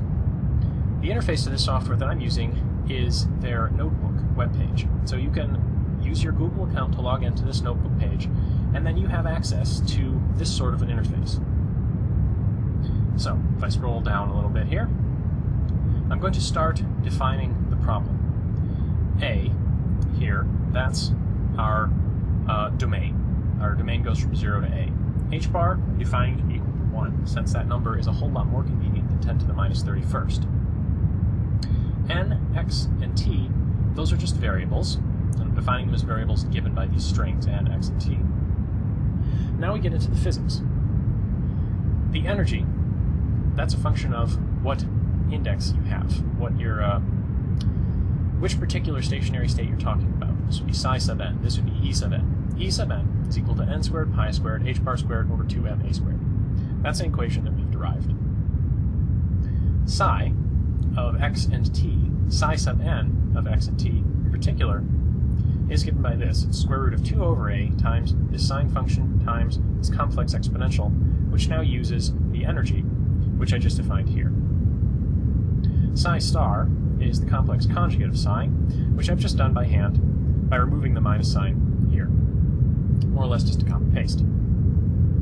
G of x is what I've defined the initial conditions to be, which is square root of 3 over a times this 1 minus absolute value expression. And C sub n here, that's the integral of g of x times psi from 0 to a over 2 plus g of x times the psi going from a over 2 to a. That's all well and good. Now I've left off the psi stars, but since I'm evaluating at time t equals 0, it doesn't matter. Psi is equal to psi star at t equals 0. I did have to split up the integral from 0 to a over 2 and a over 2 to a, because otherwise Sage got a little too complicated in terms of what it thought the integral should be. But given all this, I can plot, for instance, g. If I click evaluate here, momentarily a plot appears. This is the plot of g of x as a function of x. Now I define a equal to 1, so we're just going from 0 to 1. This is that tangent function I mentioned. If I scroll down a little bit, we can evaluate c of n. This is what you would get if you plugged into that integral that I just wrote on the last slide. You can make a list evaluating c of n for x going from 1 to 10, and this is what you get. You get these sorts of expressions. 4 times square root of 6 over pi squared, or minus 4 root 6 over pi squared divided by 9, 4 root 6 over pi squared over 25, 4 root 6 over pi squared over 49. You can see the sort of pattern that we're working with. Some number divided by an odd number raised to the nth power, or squared. We can approximate these things just to get a feel for what the numbers are actually like. We have 0.99 minus 0.11 plus 0.039, etc. Moving on down. So that's the sort of thing that we can do relatively easily with Sage. Get these types of integral expressions and their values. You can see I've done more with this Sage notebook, and we'll come back to it in a moment. But for now, these are the sorts of expressions that you get for C sub n. So our demo with Sage tells us C sub n equals some messy expression. And it can evaluate that messy expression and tell us what we need to know. Now, the actual form of the evaluated C sub n was not actually all that complicated. And if we truncate our sum, instead of summing from, now this is expressing psi of x t, our wave function, as an infinite sum, n equals 1 to infinity, of C sub n psi sub n of x and t. If I truncate this sum at, say, n equals 3, I'll just have a term from psi 1 and psi 3. Recall back from the Sage results that psi 2, the coefficient of psi 2, c sub 2, was equal to 0. So let's find the expectation of x squared. Knowing the form of these functions, and now knowing the values of these c sub n from Sage, you can write out what x squared should be. This is the expected value of x squared, and it's going to be an integral of these numbers, 4 root 6 pi squared times psi 1, which was root 2 over a sine n. So they're just dealing with psi 1 now. We have pi x over a. We have to include the time dependence now, since I'm looking for the expected value of x squared as a function of time now. And we have e to the minus I times pi squared h bar squared t over 2ma squared, all divided by h bar, or I can just cancel out all the h bars here. That's our first term. And our first term of our expression. The next term, we have 4 root 6 over 9 pi squared from this coefficient. Now psi 3 is root 2 over a sine of 3 pi x over a times, again, complex exponential, e to the minus I pi squared h bar squared t over 9 pi squared h bar squared t over 2ma squared, all divided by h bar. Now, what is this? This whole thing needs to be complex conjugated, because this is psi star. What's next? Well, I need to multiply this by x squared, and I need to multiply that by the same sort of thing, e to the plus this minus, same sort of thing, e to the plus this. So this is the term in orange brackets here is psi star. This is our x. The term in blue brackets here is our psi. So we're just using the same sort of expression, only you can certainly see just how messy it is. This is the integral of psi star x squared psi. This is psi star, this is x squared, and this stuff is psi. We have to integrate all of this dx from 0 to a. This is pretty messy as well. Messy, but doable. Now, since I was working with Sage anyway, I thought, let's see how the time dependence in this expression plays out in Sage. So, going back to Sage, we know these c sub n's, these are the c sub n's that I chose for c sub 1 and c sub 3. And c sub n of x gives me some digits. Sorry. C sub n evaluated gave me these numbers in just a decimal form. Now I can use these c sub n's to express that test function where I truncated my sum at psi sub 3. So this is our test function. If you evaluate it, it's a lot more simple when you plug in the numbers, sine 3 pi x and sine pi x. When h bar is 1, a is 1, these expressions are a lot easier to work with, which gives you a feeling for why quantum mechanics, often we assign h bar equal to 1. The expected value of x squared here is then the integral of the conjugate of my test function times x squared times my test function, integrated from 0 to a. And Sage can do that integral. It just gives you this. Sage can also plot what you get as a result. And you notice Sage has left complex exponentials in here. If you take this expression and manually simplify it, you can turn this into something that's just a cosine. There is no complex part to this expression.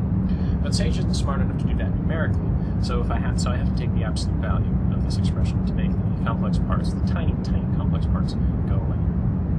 And if I plot it over some reasonable range, this is what it looks like. It's a sinusoid, or a cosinusoid actually. And what we're looking at here on the y-axis is the expected value of x squared. This is related to the variance in x. So it's a measure of, more or less, the uncertainty position. So our uncertainty position is oscillating with time. What does this actually look like in the context of the wave function? Well, wave function itself is going to be a sum. C sub 1 times psi 1, C sub 3 times psi 3, C sub 5 times psi 5, C sub 7 times psi 7, etc. I can do that in general by making this definition of a function, where I just add up all of the C sub n's and all the psi sub n's for n in some range. F of x, if I go up to 7, looks like this. You can get a feel for what it would look like if I added more terms as well. Now the plot that I'm showing you here is a combination of 4 things. First, it's the initial conditions shown in red. That's the curve that's underneath here, the tent. I'm also showing you this approximate wave function when I truncate the sum at 2, just the first term. That's this Bohr approximation here, smooth curve. The function, if I truncate the approximation at 4, that will include psi 1 and psi 3. That's this slightly better approximation here, this one. And if I continue all the way up to 20, that's this quite good approximation, blue curve here, that comes almost all the way up to the peak of the tent. So that's what our approximate wave functions look like, but these are all evaluated at t0.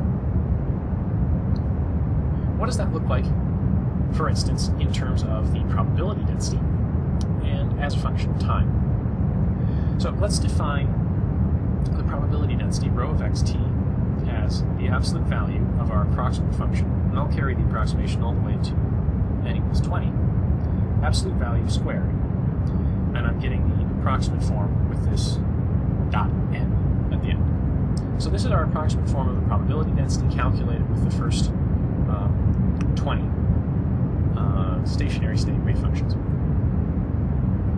This plot then shows you what that time dependence looks like. I'm plotting the probability density at time t equals 0, probability density at time t 0.04, 0.08, 0.12, 0.16. We start with blue, dark blue. That's this sort of peaked curve, which should be more or less what you expect, because we did a problem like this for this sort of wave function in class. Then you go to dark green, which is under here, underneath the yellow. It seems to have lost the peak, and it's spread out slightly. Red is at time 0.08, and if I scroll back up to our uncertainty as a function of time plot, 0.08 is here. So it's pretty close to the maximum uncertainty. You expect the uncertainty, the width, to start decreasing thereafter. If I scroll back down here, this red curve then is more or less as wide as this distribution will ever get. And if we continue on in time, now going to 0.12, that was the orange curve here. The orange curve is back on top of the green curve. The wave function has effectively gotten narrower again. If you keep going all the way up to 0.16, you get the cyan curve, the light blue curve, which is more or less back on top of the dark blue curve. So the wave function sort of spilled outwards and then sloshed back inwards. You can sort of imagine this as ripples in a tank of water radiating out and then coming back to the center. This is what the time evolution would look like as calculated in Sage. You can make definitions of functions like this, you can evaluate them, you can plot them, and you can do all of that relatively easily. Now I'll give you all a handout of this worksheet so that you get a feel for the syntax. If you're interested in learning more about Sage, please ask me some questions. I think Sage is a great tool, and I think it has a promising future, especially in education like this for students. The fact that this is free is a big deal. So that's what the time variability looks like. We had our wave function, which started off sort of sharply peaked, our probability density, excuse me, rho of x, which I should actually write as rho of x and t, which sort of got wider and then sloshed back in. So we sort of had this outwards motion followed by inwards motion, where our expectation of x squared related to our uncertainty oscillated. Sorry, it didn't oscillate about x equals 0. It oscillated about some larger value. Sorry, it didn't oscillate about 0, it oscillated about some larger value. So there's some sort of mean uncertainty here. Sometimes you have less uncertainty, sometimes you have more uncertainty. That's the sort of time dependence you get from quantum mechanical systems. To get an even better feel for what the time variability looks like, there's a simulation that I'd like to show you. And this comes from Falstad.com, which, as far as I can tell, is a guy who was sick of not being able to visualize these things, so he wrote a lot of software to help him visualize them. So here's the simulation, and I've simplified the display a little bit to make things easier to understand. These circles on the bottom here, each circle represents a stationary state wave function. And he has gone all the way up to stationary state wave functions that oscillate very rapidly, in this case. This is our ground state.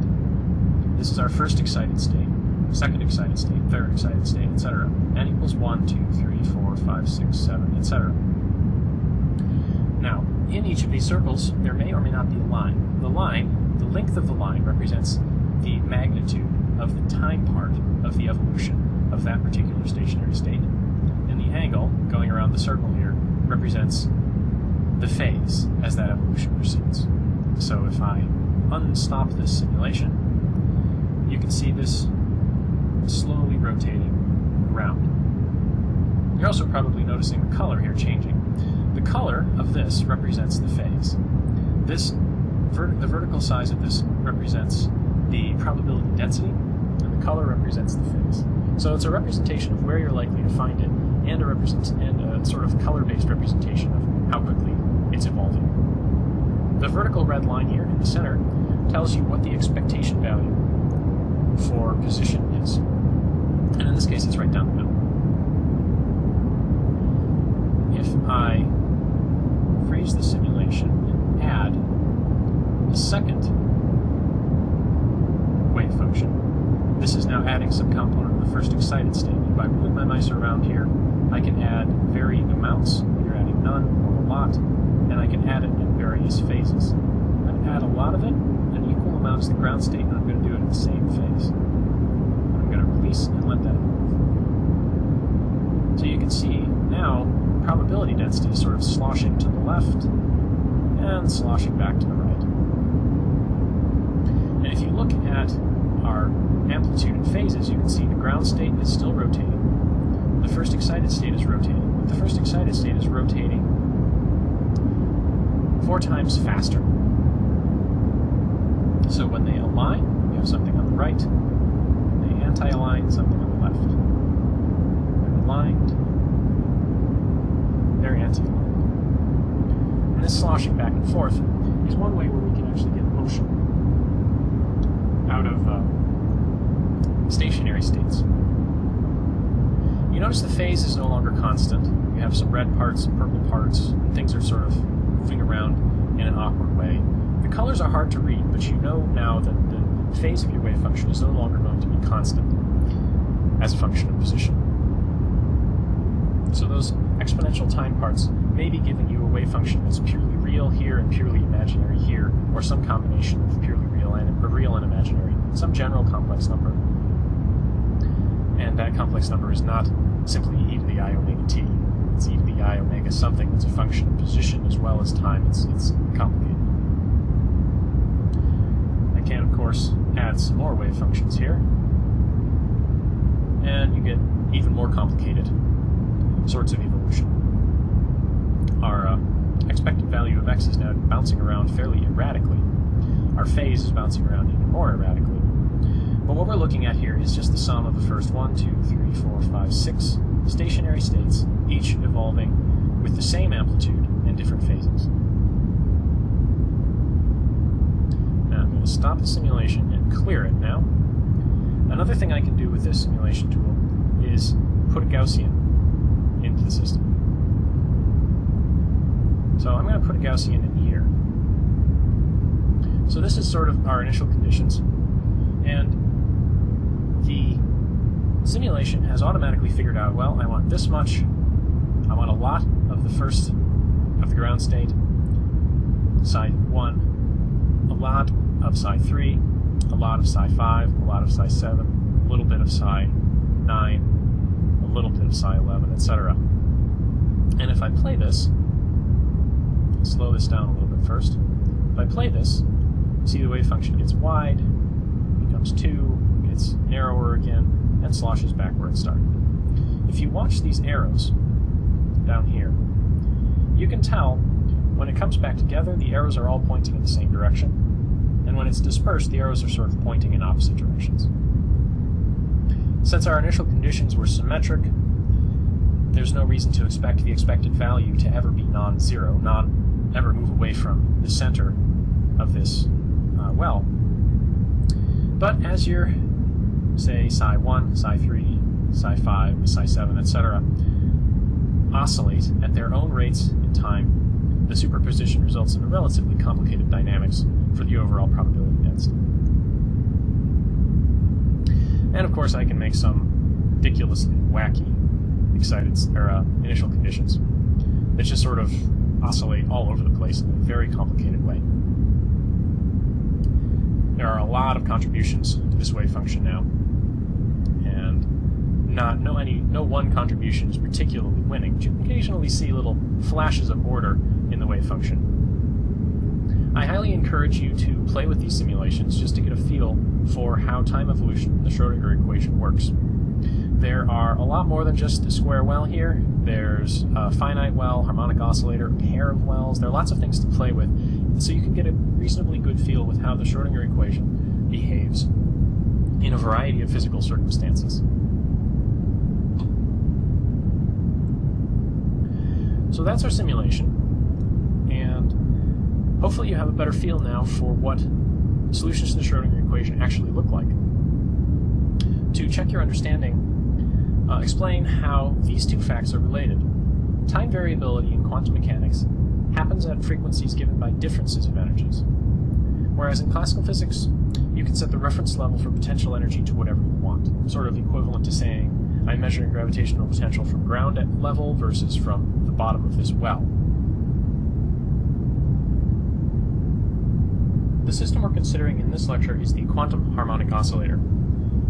There are a few ways to solve the Schrödinger equation for the quantum harmonic oscillator, but what we're going to do in this lecture is a solution more or less by pure cleverness. The solution is called the solution by ladder operators, and we'll see what that means in a few minutes. Just to set the stage, the potential that we're working with here is the potential of a harmonic oscillator. The amount of energy, essentially, that you get if you displace a particle attached to a spring from equilibrium. If you remember spring potential energy, the potential as a function of x is 1/2 the spring constant times the displacement x squared. But it's traditional to write this instead in terms of the angular frequency. The angular frequency of the oscillations that result when a mass m is on a spring with spring constant k is the square root of the spring constant divided by the mass of the particle.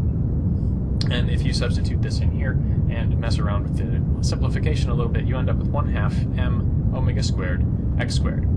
So this is the form of the potential that we'll be using. What this looks like, if I plot it, is a parabola. Not the world's prettiest parabola, but you get the idea. And we know a little bit about what solutions to the Schrödinger equation should look like under circumstances like this. Let me draw this a little lower so I have room. If I have some energy E in this combined energy wave function axis, making a diagram of what the wave function looks like, if I start my wave function here, you know in this region the energy is above the potential, so the Schrödinger equation solutions have to curve downwards. And what they end up looking like is, well, something like this, say. Now, in the regions outside here, where the potential is above the energy, the Schrödinger equation solutions curve upwards. And in the case of the harmonic oscillator solutions, they curve just down to case of the axis. And you end up with a nice sort of hump-shaped wave function. If you have a higher energy, say up here, it's entirely possible to get solutions that look different. Suppose I started my wave function here, pointed at some angle. the energy now is higher relative to the potential, so the wave function is going to curve more.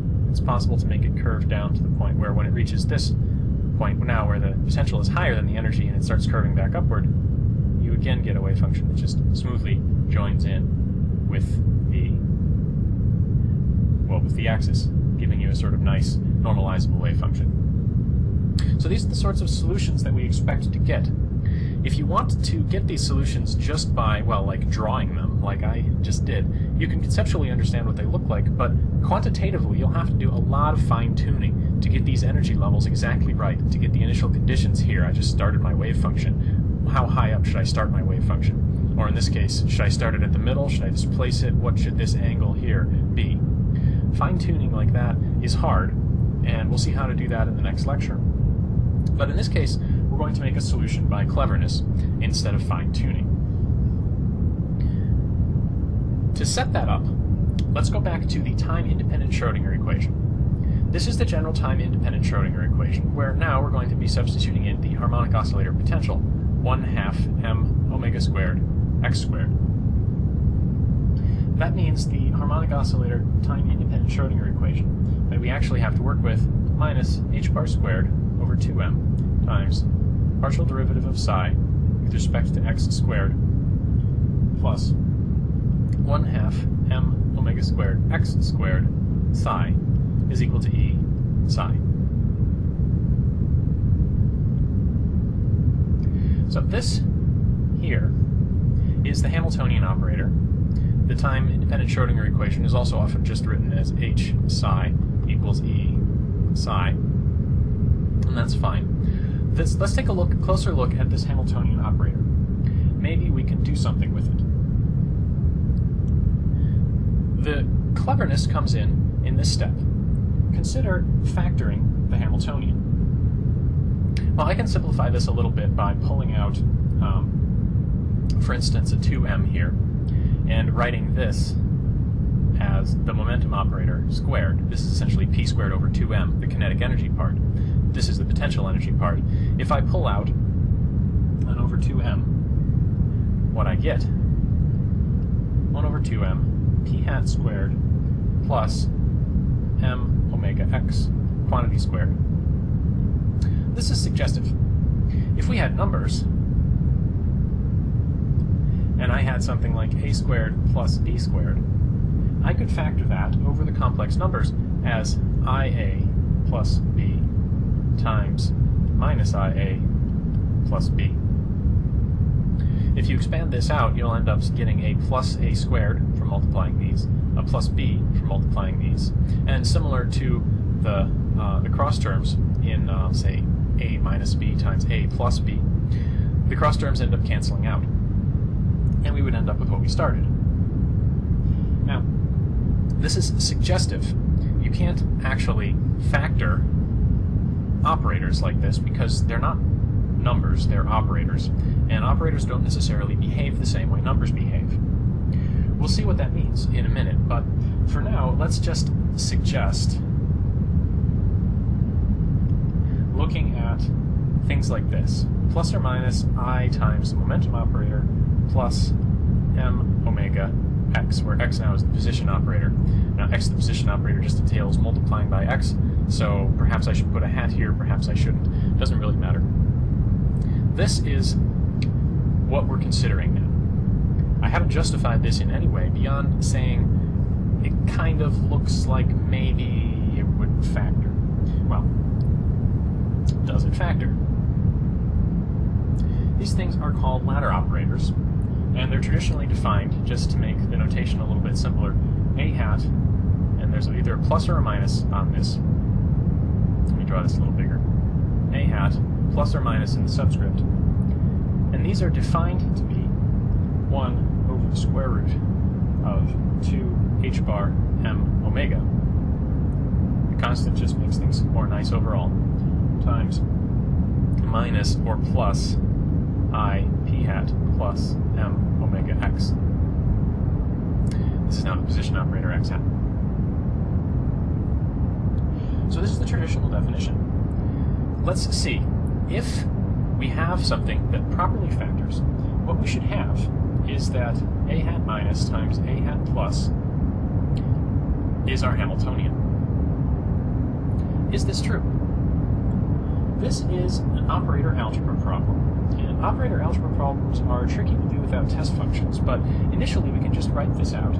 We have two a's being multiplied together, so we're going to have a 1 over 2 h bar m omega out front, and then we're going to have I p hat plus m omega x times minus I p hat plus m omega x. Once again, hats on the x's if you prefer. So far, we've just written down our operators in order. Now, if I actually tried to expand these out, 1 over 2 h bar m omega. Now, this term, I times minus I, that's just plus 1. So we would get p hat squared. So far, so good. For this term, this is okay as well, plus m squared omega squared x hat squared. That's still okay. We're still on track. This was more or less what our Hamiltonian looked like. The cross terms get a little more interesting though. We have a term like this, which gives us, let's see, we're going to end up with a minus I from this. Minus I m omega, and we have x hat p hat. We're going to end up with something very similar from this term. We're going to have an I, we're going to have an m, we're going to have an omega, except in this case we're going to have p hat x hat, not x hat p hat as we had here. So I'm going to factor the constants out and do that in the right color. That means we're going to have minus p hat x hat here. So this is what we get when we expand this out. This part here looks a lot like the Hamiltonian, so we're on the right track. It's actually like 1 over h bar omega times the Hamiltonian. This part, though, this is a little more difficult to work with. And it turns out that this piece right here, this sort of thing appears a lot in quantum mechanics, and we have a name for it and a notation for it. And the notation is x hat comma p hat in square brackets. This is called a commutator. And fundamentally, the fact that I can't just subtract these two things from each other and get 0 is one of the most fundamental parts of quantum mechanics, one of the most fundamental features of quantum mechanics. So, let's talk about commutators in a little more detail. The commutator in general is defined for two operators A and B. B, what you just saw on the last page. First, I have A, B, and then I subtract the opposite order, B, A. So if I acted on this, or if I used this operator, this combined operator, to act on a wave function, I would first let A act and then let B act. And I would subtract that from what I get if I let B act and then A act. Just to make that a little more explicit, if I had A, B, minus B, A, acting on some wave function, I would say that's A, B, psi, minus B, A, psi. You don't necessarily get the same answer for both of these things because the order in which operators act is important. So let's look then at our commutator. The commutator we had in the last slide was x and p. The commutator of x and p is x hat p hat minus p hat x hat. And let's allow this to act on some wave function psi. In order to make my notation correct, I ought to have the same sort of psi here. So if I allow this to act on psi, first we're going to have x hat p hat psi minus p hat x hat psi. And what this means is x hat is acting on p hat acting on psi. and this is p hat acting on x hat acting on psi. We have definitions for these things. X hat is just x multiplied by something, and p hat is minus I h bar times the derivative of something, in this case, psi. Our second term here is minus I h bar times the derivative of, with respect to x, of x times psi. When I apply the derivative here, I have to use the product rule since I have a product of terms. I'll have to hit x in one term and psi in the other term. So, the leftmost term here is easy to deal with, though. It's just minus I h bar x d psi dx. Actually, let's factor out a minus I h bar from both terms, since they both have it. So x d psi dx is my first term here. Then I have minus, if I use the derivative on the x, the derivative of x with respect to x is just 1. So all I'll be left with is the psi remaining untouched in the product rule. And if I let the derivative hit the psi, I'll leave the x untouched, and I'll have the derivative of psi with respect to x. This is good because here I have an x d psi dx minus x d psi dx. So I can let these terms subtract out and cancel. And what I'm left with, I have minus I h bar times minus psi, which is just going to be I h bar psi. So I started with the commutator acting on the wave function, and I just got a constant multiplied by the wave function. So I can drop my hypothetical wave function now and just write an equation involving the operators again. The commutator of x and p is I h bar. It's a weird-looking equation, but you can see, if you recall from the last slide, what we're going to end up with.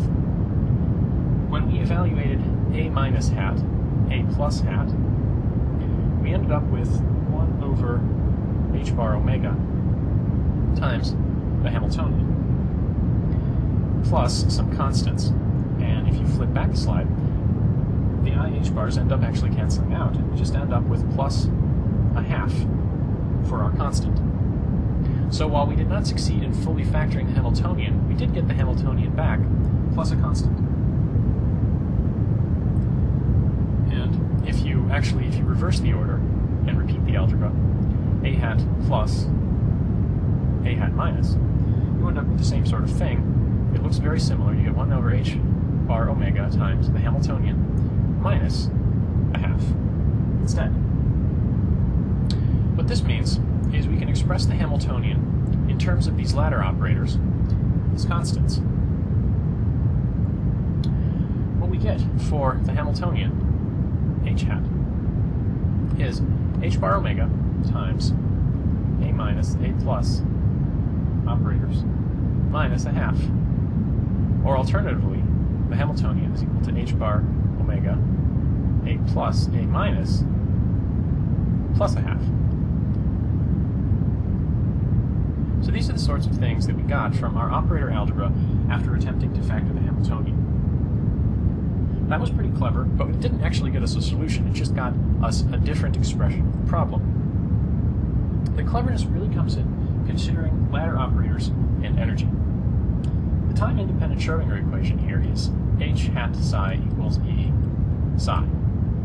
So suppose we have some solution psi to the Schrodinger equation. We can then express the Hamiltonian in terms of these ladder operators, h bar omega times a plus a minus operators plus 1/2 acting on the wave function should be equal to E times the wave function. The clever part is this. What if I consider h hat times a plus psi? What happens to the wave function if I allow a plus to act on it before I allow the Hamiltonian to act on it? Now, assuming this is the case, maybe we can manipulate our expressions here involving the Hamiltonian and the ladder operators to get something with which we can apply our solution. let's see what happens. Expressing the Hamiltonian now as ladder operators, h bar omega, a hat plus, a hat minus, plus 1/2, now acting on a plus hat psi. Forgot my hat there, sorry. Looking at this, you can take a plus psi and distribute it in to the expression in parentheses here. H bar omega, a plus hat, a minus hat, a plus hat psi, plus 1/2 psi. Put another way, I'm really just distributing the operator in. And that's actually a more convenient way to look at it. So I'm going to erase my psi's here, and I'm going to leave my psi outside the expression. Oops, and I forgot an a plus hat here. Sorry about that. Just distributing the a plus in here, you'll end up with plus minus plus, and just plus on the 1/2. Now, you notice I have an a plus here, and an a plus here. If you think about factoring this out to the left, that's actually allowed as well. I can rewrite this as h bar omega, a plus hat in front of the expression a minus hat, a plus hat, plus 1/2, all acting on psi. That's okay. What's nice about this is if you look, we have here now an h bar omega and an a minus a plus. If I had the appropriate constant here, which would turn out to be minus 1/2, I would have the Hamiltonian back. And getting the Hamiltonian back means we might be able to apply our Schrodinger equation. So let's rewrite this as h bar omega, a plus hat, times a minus a plus, minus 1/2 plus 1. I haven't changed anything now, except this piece. This is my Hamiltonian. I had two expressions for the Hamiltonian that I got from calculating the product of ladder operators. One if I did a plus first and then a minus, one if I did a minus first and then a plus, and they were different by the sign that appeared here. So the fact that this is the Hamiltonian allows me to rewrite things a little bit. It turns out I can rewrite this whole expression as a plus hat acting on the Hamiltonian, and you have to distribute the h bar omega in. Hamiltonian operator plus h bar omega acting on psi. So I'm starting to lose my ladder operators, which is a good sign because I don't actually want expressions with lots of ladder operators in them. I'd like expressions with things that I know in them. And it turns out you know what happens when the Hamiltonian acts on psi. So if I distribute psi in here, I'll just have psi times h bar omega and the Hamiltonian acting on psi. But you know the Hamiltonian acting on psi is E times psi. So we're definitely making progress now. This is going to become a plus hat times E plus h bar omega psi. This now is all constant. So it doesn't matter if I put it in between the ladder operator and the wave function or not. So I can pull that out and make this E plus h bar omega times ladder operator a plus acting on the wave function psi. If I rewrite my entire equation then, I end up with h hat acting on ladder operator psi, a plus psi, is equal to E plus h bar omega ladder operator acting on psi, a plus acting on psi. This looks a lot like the Schrodinger equation for a wave function given by a plus psi. So, if psi is a solution to the time-independent Schrodinger equation, a plus psi is also a solution to the time-independent Schrodinger equation with this new energy. That's really the clever part. If psi is a solution, a plus psi is also a solution. That's really quite interesting. What that means is if I have one solution psi, I can apply the ladder operator, which I've just been writing as a plus hat here, operator, but we know what the ladder operator A plus is. It's a combination of the momentum operator and multiplication by x with appropriate constants thrown in. We know about A plus psi. If we knew the wave function, we could actually do this. It would involve taking some derivatives and multiplying by some constants. We can do that. So this gives us some machinery for constructing solutions from other existing solutions. We haven't actually solved the system yet. There's a little bit of cleverness left. And this has to do with ladder operators and the ground state. What we showed on the last slide was that if psi was a solution,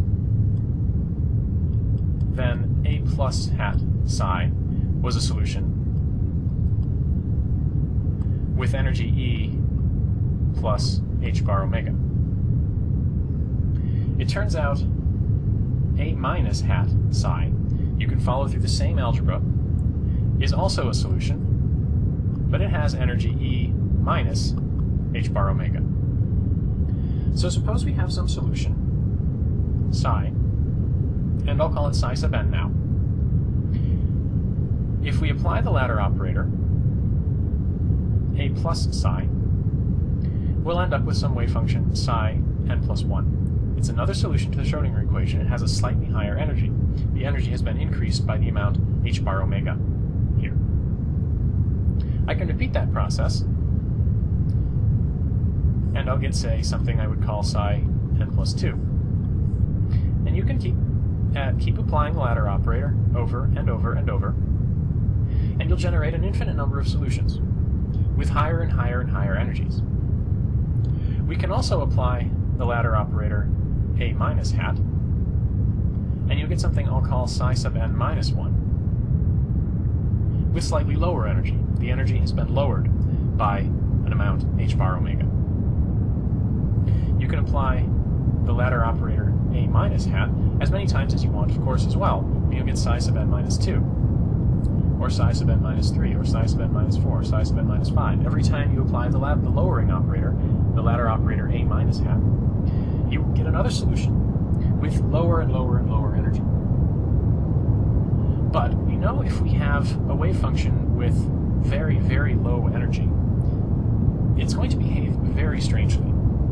If your potential, for instance, is your harmonic oscillator potential, it looks like this, and your energy, E, is below your potential V of x, then if I start my wave function, say, anywhere, really, let's start it here.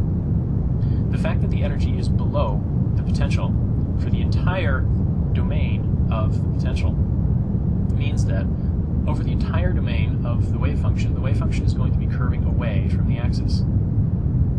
The wave function is going to be blowing up. That's a problem. I cannot have solutions with arbitrarily low energy. What that means, cannot have solutions with very low energy. What that means is that if I apply this lowering operator over and over and over again, sooner or later I have to get something that I can no longer apply the lowering operator to.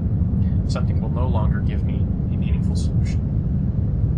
And it turns out the best way of thinking about that is there is some wave function such that A minus acting on that wave function is equal to 0.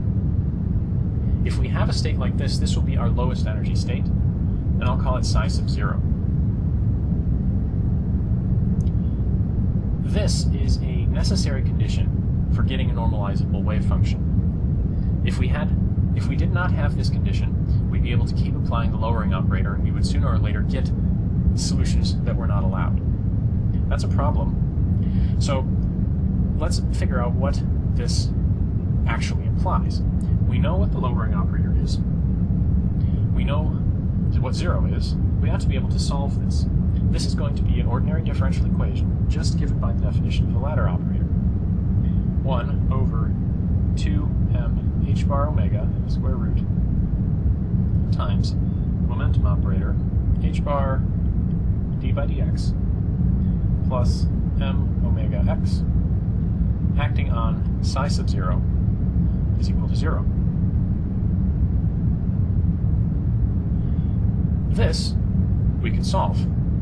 This is a relatively easy ordinary differential equation to solve, in fact, because it's actually separable. If you mess around with the constants,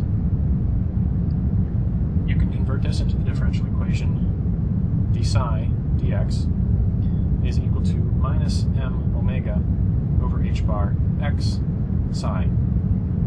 These are now psi zeros, sorry. This can be directly integrated. I can rewrite this as d psi over psi is equal to minus m omega over h bar x dx. And if I do this integral, integrating both sides of this equation, what you end up with, after you simplify, is that psi sub 0 is equal to e to the minus m omega over 2 h bar x squared. E to the minus x squared for our ground state, for our lowest energy psi sub 0, for our lowest energy solution. There's a normalization constant here, and I'll save you the trouble of calculating the normalization constant out. It's m omega over pi h bar to the 1/4 power. So this is our ground state. Now it's off to the races. By consideration of the Hamiltonian, and attempting to factor it, and defining ladder operators, and exploring the consequences of these ladder operators, in particular that we ended up with any single solution giving us an infinite number of solutions, by repeatedly applying a plus and a minus, the necessity of a normalizable wave function, the necessity of having a lowest energy state, meant that we got an equation that was simple enough that we could solve it with just simple ordinary differential equations. Now, there's really no such thing as a simple ordinary differential equation, but this was a lot easier to solve than some ordinary differential equations.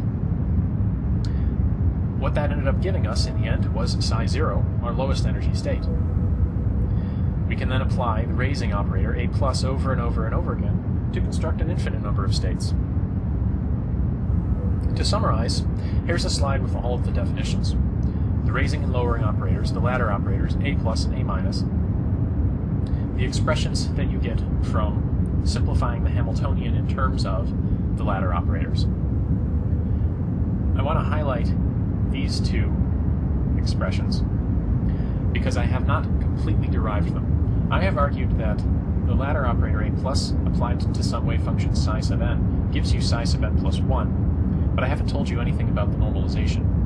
You could apply this operator over and over again and renormalize all of the wave functions you get as a result, but it turns out there's a pattern to them, and that pattern is that what you get by applying the ladder operator a plus to psi n is not psi n plus 1, but psi n plus 1 times this square root of n plus 1. Likewise for the lowering operator. There's a nice explanation in the textbook of how you can use still more cleverness to derive what these normalization multiplicative factors are. Our ground state we got from applying the lowering operator to some hypothetical wave function, which when we solve it, we ended up with this, our psi sub 0, our lowest energy wave function. Putting all of this together, you can come up with an expression for the nth wave function, psi sub n, in terms of psi sub 0. You have to apply a plus n times. This superscript n here means to apply a plus n times. For instance, a plus hat cubed would be a plus, all acting on, say, if there's a psi in here, all acting on the psi. Just one after the other. And if you calculate the energies that we get, applying the Hamiltonian to our lowest energy wave function, and then knowing that the raising the operator a plus gives you a new solution with an energy that's increased by the amount h bar omega, you end up with the energies. So we actually know everything about the solutions now. We know the lowest energy solution, we have a procedure for calculating higher energy solutions, and we know the energies of all of these solutions. So that's wonderfully good. To give an example of how these things are actually used, let's calculate psi 1. We know psi 1, oops, make black a little easier to read. Psi 1 is going to be equal to a plus acting on psi 0, and there's that normalization constant, the square root of n plus 1, except in this case n is 0, so this is just going to be 1. if I substitute in the definition of the operator a plus, that's 1 over that square root of 2 h bar m omega minus I p hat plus m omega x, where p hat now is minus I h bar d by dx. This is my raising operator. That's all acting on psi sub 0. We know psi sub 0, given in normalized form, m omega over pi h bar to the 1/4 power e to the minus m omega 2 h bar x squared. We just have to evaluate this, taking derivatives of this exponential and multiplying it by x. So let's continue with that. Moving our normalization constant out front, m omega over pi h bar to the 1/4 power over this square root factor 2 h bar m omega. Simplifying this expression out, we end up with minus h bar d by dx plus m omega x, all acting on e to the minus m omega over 2h bar x squared. Now, this term, with the m omega x, that's going to be easy. The derivative here is going to be relatively straightforward as well. And what we end up with is constants we had out front, and taking the derivative of an exponential, we're just going to get the exponential back. So we're going to have an h bar e to the minus m omega over 2 h bar x squared times the inner derivative, the derivative of what's in the exponent itself, which is minus 2x, sorry, actually write this out, minus m omega over 2 h bar times 2x. That's okay. The minus sign here and the minus sign I had out front will end up canceling out. I can simplify, I can cancel out my 2's, I can cancel out h bar. That's all I'm going to do with that term for now. The other term is easy. M omega x e to the minus m omega over 2 h bar x squared. So that's our result. We have e to the m minus m omega, etc., over x squared in both of these terms. I'm just going to pull that out to the right. And if I pull my constants out to the left, I have an m omega and an m omega in both of these terms, so I can factor that out. And what you end up with at the end, after all is said and done, the only step I'm skipping now is to simplify constants. What you end up with is m omega over pi h bar to the 1/4 power. There's not much we can do about that.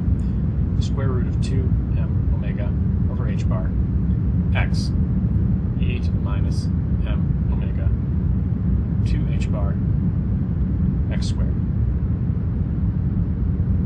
Both of these terms had x and x in them. So these terms just add up, and this is what we end up with at the end. This is your expression for psi 1. The algebra here gets a little bit complicated, but fundamentally what we're doing is calculus, taking derivatives, multiplying, manipulating functions, applying the chain rule, and turning the crank, more or less. The formula we started with here does give us machinery that we can use to calculate any wave function that we might want as a solution to the time-independent Schrodinger equation for the quantum harmonic oscillator. To check your understanding, here is operator algebra problem. Given that x hat is the position operator and t hat is the kinetic energy operator, essentially p squared over 2m, calculate the commutator of x and t. That's just defined as this. The one tip I have for you here is to be sure to include a test function when you expand out these terms.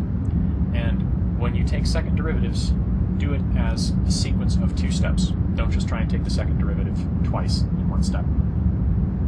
You may have to apply the product rule. We've heard about the solution to the harmonic oscillator time-independent Schrodinger equation by cleverness with ladder operators. this is the differential equation we have to work with is something that can be solved by other techniques. In particular, it can be solved by power series. Power series is a common solution technique for ordinary differential equations, so it's useful to see how it applies to the time-independent Schrödinger equation. The equation we have to solve is this. Essentially, h operator psi equals e psi, where we're now only talking about psi as a function of x. We have the second partial derivative with respect to x that comes from the kinetic energy part of the Hamiltonian operator, and we have a potential energy part here, where the potential function we're now working with, d of x, is the potential in a harmonic oscillator, 1/2 m omega squared x squared, basically proportional to the square of the displacement of the particle from some equilibrium position. Often, the first step in solving an ordinary differential equation like this is to make some change of variables to simplify the structure of the equation. Basically, what we're looking to do is get rid of some of these constants. And it turns out the change of variables that we want to use here, you can determine this with a little bit of trial and error, knowing how change of variables works. Because we want to, instead of x, we want to use x as the square root of h bar over m omega times some new coordinate c. Now, what happens when we substitute in new coordinates here? Well, you have to worry about psi of x here, and here, and here. Psi is going to have to, in some sense, change a little bit in order to be represented as a function of c instead of x. We also very clearly have x here, and we have to worry about the second partial derivative with respect to x. So let's work through this step by step, and you'll see how these substitutions can be. First of all, we can pretty easily handle these psi as a function of x because we know what x is. X is the square root of h bar over omega times c. So we'll have minus h bar squared over 2m. Don't have to worry about the constants. Second derivative of psi, now square root of h bar over m omega c is the argument for psi. But we're still second differentiating with respect to x. X squared. Plus 1/2 m omega squared. Now substituting in for x, this is relatively easy. We're going to get this squared, h bar, over m omega c squared, times psi, and the argument of psi is again going to be this root h bar over m omega c equals e times psi, where again the argument of psi is this function of c. You can see there's going to be some cancellation here, get rid of some m's and some omegas, but I'll leave that until later. The only difficult term to deal with here is the second partial derivative with respect to x of psi, which is now a function of c. Now, when you're taking the derivative of something with respect to a function of something else, you have to use the product rule. Sorry, not the product rule, the chain rule. So I'm going to apply the chain rule to this derivative term, and I'm going to split it up into two steps. It's two first derivatives instead of one second derivative, just to see how each of those steps applies. So first of all, minus h bar squared over 2m times the derivative with respect to x of psi of c. Now, I can take the derivative of psi with respect to c. That I know how to do. That's just psi c, because psi is a function of c. But in order to turn this into a partial derivative with respect to x, I have to multiply by the derivative of c with respect to x. So this is the chain rule at work here. And I know how to take the derivative of c with respect to x because I know c is a function of x. This is just going to give me square root of m omega over h bar. What I get if I solve for c and then just differentiate with respect to x. This can then be pulled out front. It's a constant. It doesn't contribute anything. Minus h bar, in orange, minus h bar squared over 2m times our constant, root m omega over h bar, times partial derivative again with respect to x. But now I'm taking the partial derivative of psi with respect to c. So again, I have to apply the chain rule. What I'm going to get differentiating psi with respect to c is the second derivative of psi with respect to c now, times again partial derivative of c with respect to x. You can do this all in one step. If you know that the partial derivative of c with respect to x is simple. If the partial derivative of c with respect to x had some problems in it, some dependence, you would have two separate functions here. You wouldn't be able to factor it out as a constant, and you'd have to apply the product rule to this term. So be careful when you're doing this. Don't just assume that you can take a second partial derivative with the chain rule in one step. But the second step here, again, partial derivative of c with respect to x gives me the square root of m omega over h bar, which as a constant I can pull out front and combine. What I'm left with for this term then is minus h bar squared over 2m times m omega over h bar, again giving me some nice cancellations, times the second derivative of psi with respect to c. So this converts my derivative with respect to x into a derivative with respect to c. I've converted my x into c, and all of my other x's into c is just by changing the arguments of psi. So the overall equation I get now, minus h bar squared over 2m, m omega over h bar, second partial of psi with respect to c, plus 1 half m omega squared h bar over m omega, c squared psi equals e psi. This is good because we can do some cancellations. We can, for instance, cancel one of the omegas here, and we can cancel the m. We can also cancel an m here and one of the h bars. What's nice about this is I have h bar omega over 2 here, and h bar omega over 2 here. So I have the same constant, and I'm going to move both of these constants, factor them out, move them over with the e, lump all of my constants together. I'm also going to change the ordering of the terms to get my two psi's together and mess with the signs a little bit. But the final equation you get is the second derivative of psi with respect to c is equal to c squared minus some constant k psi, where k is what we got when we aggregated all these constants together. It's equal sign there. K is equal to 2e over h bar omega. So this is a differential equation that's substantially simpler than the differential equation we had here. Just by rearranging constants, we haven't actually changed the structure of the solution. This differential equation isn't something that we want to just go ahead and try and solve with power series, though, and you'll see why in a moment. The solutions that are most easily represented by power series are solutions that are only interesting near the origin. And this equation tends to be difficult to represent with power series because of what happens for large values of c. So let's look for something called an asymptotic solution. Let's look for a solution for large c. C much, much greater than 1. What happens when c is much, much greater than 1? Well, if c is much, much greater than 1, I don't care about k here. It's going to be about equal to c squared. C squared minus k is about c squared. That means the actual differential equation we have to solve is the second derivative of psi with respect to c is c squared psi. Oh, and I've unintentionally changed notation here. This is a derivative of psi, not a partial derivative of psi. That doesn't really matter. The partial derivative and the total derivative are the same because psi now is only a function of x. Likewise, I should also probably write capital psi here instead of lowercase psi. That's just here. Apologies. This approximate equation has solutions. In the case of an asymptotic solution, we don't really care about the exact solution. An approximate solution is good enough if we can still use this approximation in our solution. So our approximate solution, and you can check this, is that the wave function is approximately equal to a times e minus c squared over 2 plus the e to the c squared over 2. Make that more look like, make it more look like c.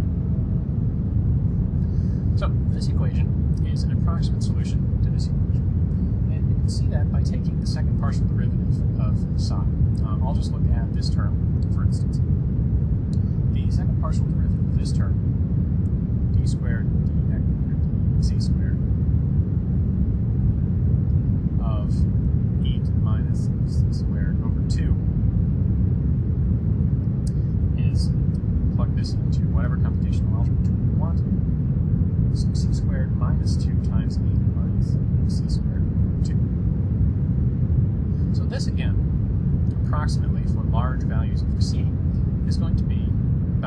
c squared. So second derivative of this effectively pulled down c squared and gave us our function back. And that's what our approximate differential equation is. Now if you had a minus sign in front of the c and the exponent here, you'd end up with much the same sort of expression. So you can see this is effectively an approximate solution to our approximate differential equation. This is useful in a couple of ways. First of all, there will be large values of c. Unlike the case of the infinite square well, there's no sound reason for believing that the wave function will go to 0 for large values of c. It's certainly not required by the laws of physics. It is, however, required by the laws of mathematics. In order to have a normalizable wave function, this asymptotic behavior can't have any of this in it. So if we want our wave function to be normalizable,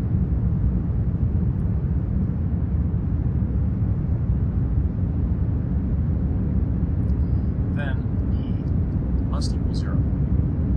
That's a requirement. What that tells us then, if we have something that's going to be a solution to the time-independent Schrödinger equation, its asymptotic behavior will be given by this. So psi is approximately equal for large c to some constant e to the minus c squared over 2. That's an approximate solution. This is the story all about how the Schrödinger equation applies to the free particle. What do we mean by a free particle? Imagine an electron, for instance, floating in the vacuum of space. It never encounters anything. It never runs into anything. How that enters the Schrödinger equation is that there is effectively no potential anywhere.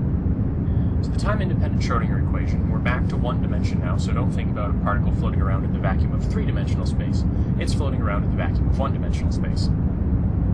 The left-hand side of our time-independent Schrödinger equation is the Hamiltonian operator applied to the wave function. This is in some sense the total energy, which breaks down into a kinetic energy component here with the momentum of the particle squared divided by twice the mass, and a potential energy part here, where V of x is the potential energy that the particle would have to be found at a particular location.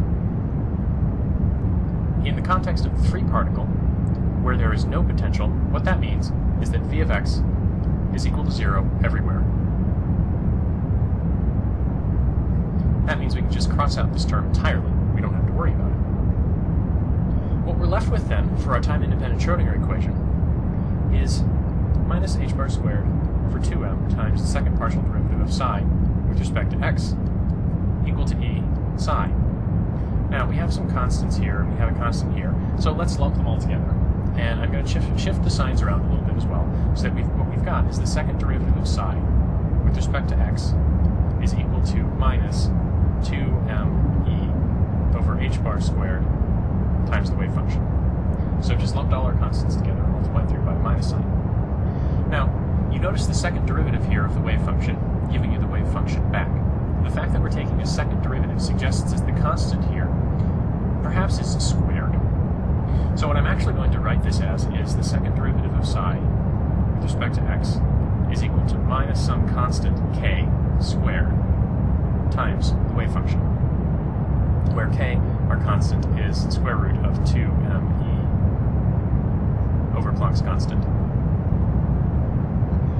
So this is the differential equation, and we ought to be able to solve this. This is relatively simple compared to the structure of the differential equations we got from the harmonic oscillator.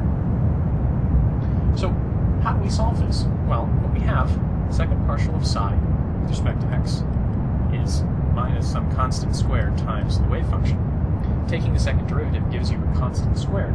That immediately suggests we look for exponential solutions. And it turns out the general solution to this equation is some constant times e to the minus I k x plus b e to the plus I k x. If I take the second derivative of this exponential term, I'll get a minus I k squared,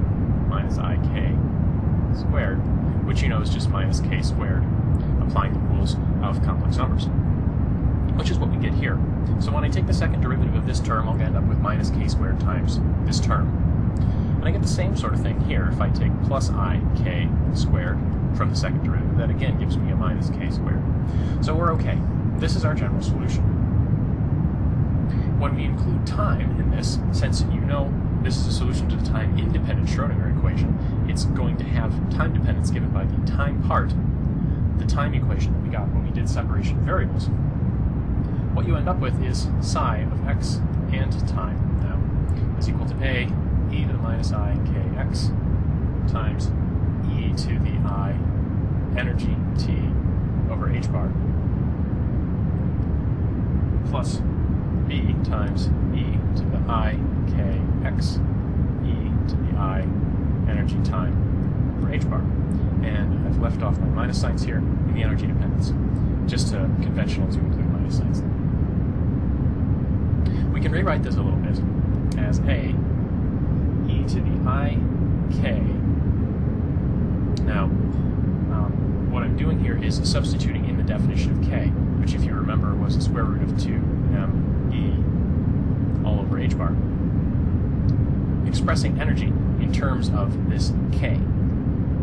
And when I do that, what I end up with is this term ends up looking like h bar k squared over 2m. Substituting that in here is what we get from manipulating our constant.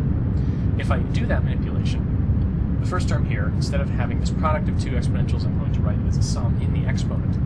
X minus h bar k over 2m t plus b times something that looks very similar, e to the minus I k x plus h bar k over 2m t.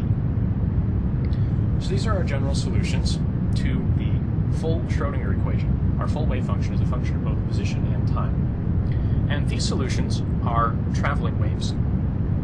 You can think about this as a traveling wave in the context of looking at this as a complex number. If I look at e to the I kx, for instance, as a function of x, you know what that does in the complex plane. It just rotates around in the complex plane. If I look at this as e to the I kx, redo that a little. I k times x minus h bar k over 2m t, and I treat this as a function of time, again we just get rotation in the complex plane. We get rotation in the other. I promised in the last lecture that the solutions we got to the time-independent Schrödinger equation for the free particle, though they are not themselves normalizable and therefore cannot represent physically realizable states, could be used to construct physically realizable states. What that means is that we can take those solutions, which themselves are not real, and can add them up in a way that we can make something that is real. This is a little subtle. We're constructing something called a wave packet, and basically what that amounts to is adding up a bunch of infinities and getting something finite. Taking these traveling wave solutions to the time-independent Schrödinger equation for the free particle, which extend from minus infinity to infinity in the spatial domain, and from minus infinity to infinity in the temporal domain, and summing them up somehow to get something that is localized in the spatial domain. What that means is that we're making a wave packet.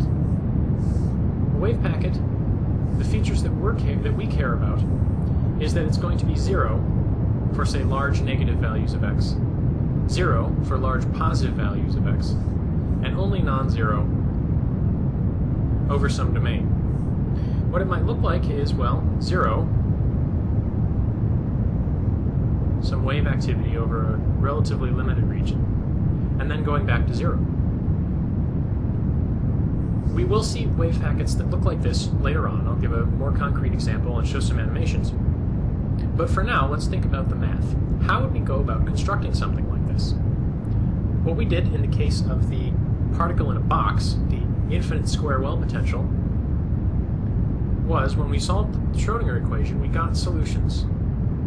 If our potential looks like this, going to infinity at regions outside of a box, our solutions looked like this. We got sinusoids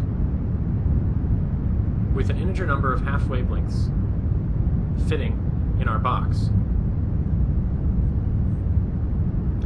That was nice because it allowed us to construct our overall solution to the Schrödinger equation, psi of x and t, as an infinite sum of these stationary state wave functions. The integer number of half wavelengths fitting in the box, plus the essentially trivial time dependence that you get from the time equation when you do separation of variables with the general Schrodinger equation. This isn't going to work for the case of the free particle for a couple of reasons. First of all, instead of having a discrete sum over, states which have an index n, for instance, this is our psi sub n, where n goes from 1 to infinity, we now have wave functions psi that are continuous. We do not have quantized states. So our stationary states now are going to have to look like our traveling waves. They're going to have to look like e to the I, k, and then x minus, we're going to go h bar k over 2m t. This was our traveling wave solution from the last lecture. So instead of having our discrete set of states indexed by n, we have our continuous set where the parameter is k. K is a completely free parameter, not fixed to be an integer. The second reason our machinery for the particle in a box won't quite work is this coefficient, c sub n. C sub n is also going to have to somehow become a function of k. K now being unrestricted, we can't just treat it as a set of discrete entities. We have to have some function, and that function is conventionally written as phi of k. And finally, this sum out front. Again, we can't do a sum if we have a continuous set of functions that we're working with that we want to add up. We have to do an integral. The integral now is going to be an integral over k. So our sum over n became an integral over k. Our coefficient, subscript n, became a function of k. And our discrete set of functions, psi sub n, became these traveling wave solutions with the parameter k in them. Our integral dk goes over all the possible values of k from minus infinity to infinity. And this is what the expression is overall going to look like. We have an integral, we have this continuous function, and we have our traveling wave states. The main problem with this expression is this guy. How do we know? How do we find phi of k? Phi of k is a general function. What we had done to find the analog of this was at c sub n in the case of the particle in a box. What we did for the case of the particle in a box was use Fourier's trick to collapse the sum. Instead of a sum now we have an integral, and it's not immediately clear from looking at this what it means for an integral to collapse. We'll see what that means in a second. But first of all, let's go back to what we did in the case of the particle in a box and spell out some of the details so that we can make an analogy. On the left-hand side here now we have the results for the particle in a box, whereas on the right-hand side we have the results as I have outlined what they might look like for the free particle. So the first thing we did for our particle in a box was to express the initial conditions as an infinite sum of the time t equals 0 form of our stationary state wave functions. The second thing we did in manipulating this expression to attempt to find a formula for the c sub n was to multiply on the left by a particular stationary state wave function, not n, m. So we multiplied by root 2 over a sine m pi over a x psi of x 0. This is now looking at the left-hand side. So we multiplied by this, and we integrated from 0 to a. This integral is taken dx. It's important to note now that this is not the wave function psi, this is the complex conjugate of the wave function psi, and we'll come back to that in a moment. This integral, this is our left-hand side. If we do the same thing to the right-hand side, you end up with an integral dx that you can push inside the sum. You can pull out some constants, and all you're left with then, the only x dependence comes from the sine function here and the sine function you're multiplying in. So we ended up with the sum from n equals 1 to infinity of the c sub n, our two root 2 over a factors from our two wave functions multiply together, just give us 2 over a. And what we're left with inside the integral is sine of m pi over ax sine of n pi over ax dx. So that was our expression, and the nice feature about this is that the sine functions had an orthogonality condition on them that allowed us to take this integral from 0 to a and express it as delta mn. The sine functions, if m is not equal to n, will integrate to 0 over this interval. And if m is equal to n, you just end up with 1. I should be including this factor out front in the expression for the orthogonality. What that means is that the sum collapses. The only remaining term is the term from Cm. So our right-hand side just becomes Cm. This gave us our formula for Cm being equal to the integral from 0 to a of essentially root 2 over a sine m pi over a x times our initial conditions, psi of x, 0. This was a very brief overview of what we did back when we were talking about the particle in a box. Now, continuing this analogy into our free particle case, again, the first thing we're going to do is left multiply by the complex conjugate of the wave function. Now, the wave functions that we're working with now are stationary state solutions to the time-independent Schrödinger equation for the free particle. And what those look like, if I evaluate them at t equals 0, is e to the minus I k x. Now, I'm leaving off normalization constants because I don't know what they are at this point, but while I have a k in this integral, I shouldn't use k here. This is the same as saying I have an n in this sum, so I shouldn't use n in the function that I'm multiplying through. Things will just get confusing. So I'm going to call this k prime. So I've left multiplied by k prime. I have my wave function, my initial conditions, and again I'm integrating. Now I'm integrating from minus infinity to infinity, and I'm integrating dx. This is what I get for the left-hand side, just following by analogy from what we did for particle in a box. The right-hand side, in this case, now instead of having a sum over n, I have an integral over k. What I'm multiplying by from the left is again the e to the minus I k prime x, but this integral that I'm doing, that's an integral dx.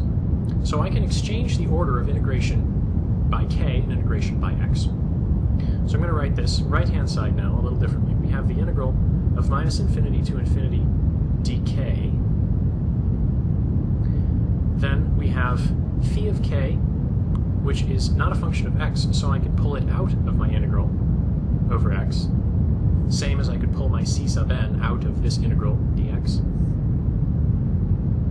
Sorry, phi of k, not phi of x. What I'm left with then is the integral from minus infinity to infinity dx e to the minus I k prime x e to the I k x. Now, in order for this term to be meaningfully, in order for this integral to collapse, like the sum collapsed here, we have to have some sort of orthogonality condition. The orthogonality condition for the sine functions from 0 to a was fairly straightforward. The orthogonality condition that applies here for this, where we are integrating over an infinite domain of something with a continuous parameter, k prime and k are continuous parameters that can take on any value, is not a simple Kronecker delta. It's a little different, but it looks very much the same. What you end up with here is called a Dirac delta function, and we will meet these Dirac delta functions in more detail later. If you're interested, there is a video lecture posted on the Dirac delta function and what its properties are. But for our purposes here, this expression evaluates to a Dirac delta function. A Dirac delta function is defined essentially as an infinitely narrow distribution. If you treat this as a distribution that only is non-zero at a particular value, the delta function by default is defined to be non-zero only for its argument equal to 0. This is effectively a distribution that only has non-zero values, only has support for k equal to k prime. If you treat this as a distribution, and you examine the expression integral from minus infinity to infinity dk of phi of k, delta of k minus k prime, if this is a distribution, we're integrating a distribution times a function. This is the expected value of phi of k, subject to the distribution given by the delta function. The delta function, acting like an infinitely narrow distribution, then simply pulls out the value that phi of k has when k equals k prime. Since this is infinitely narrow, phi of k is effectively a constant over the non-zero domain of the delta function. So it's just effectively averaging a constant over this domain. So this whole integral here is equal to phi of k prime. That's what it means for an integral to collapse.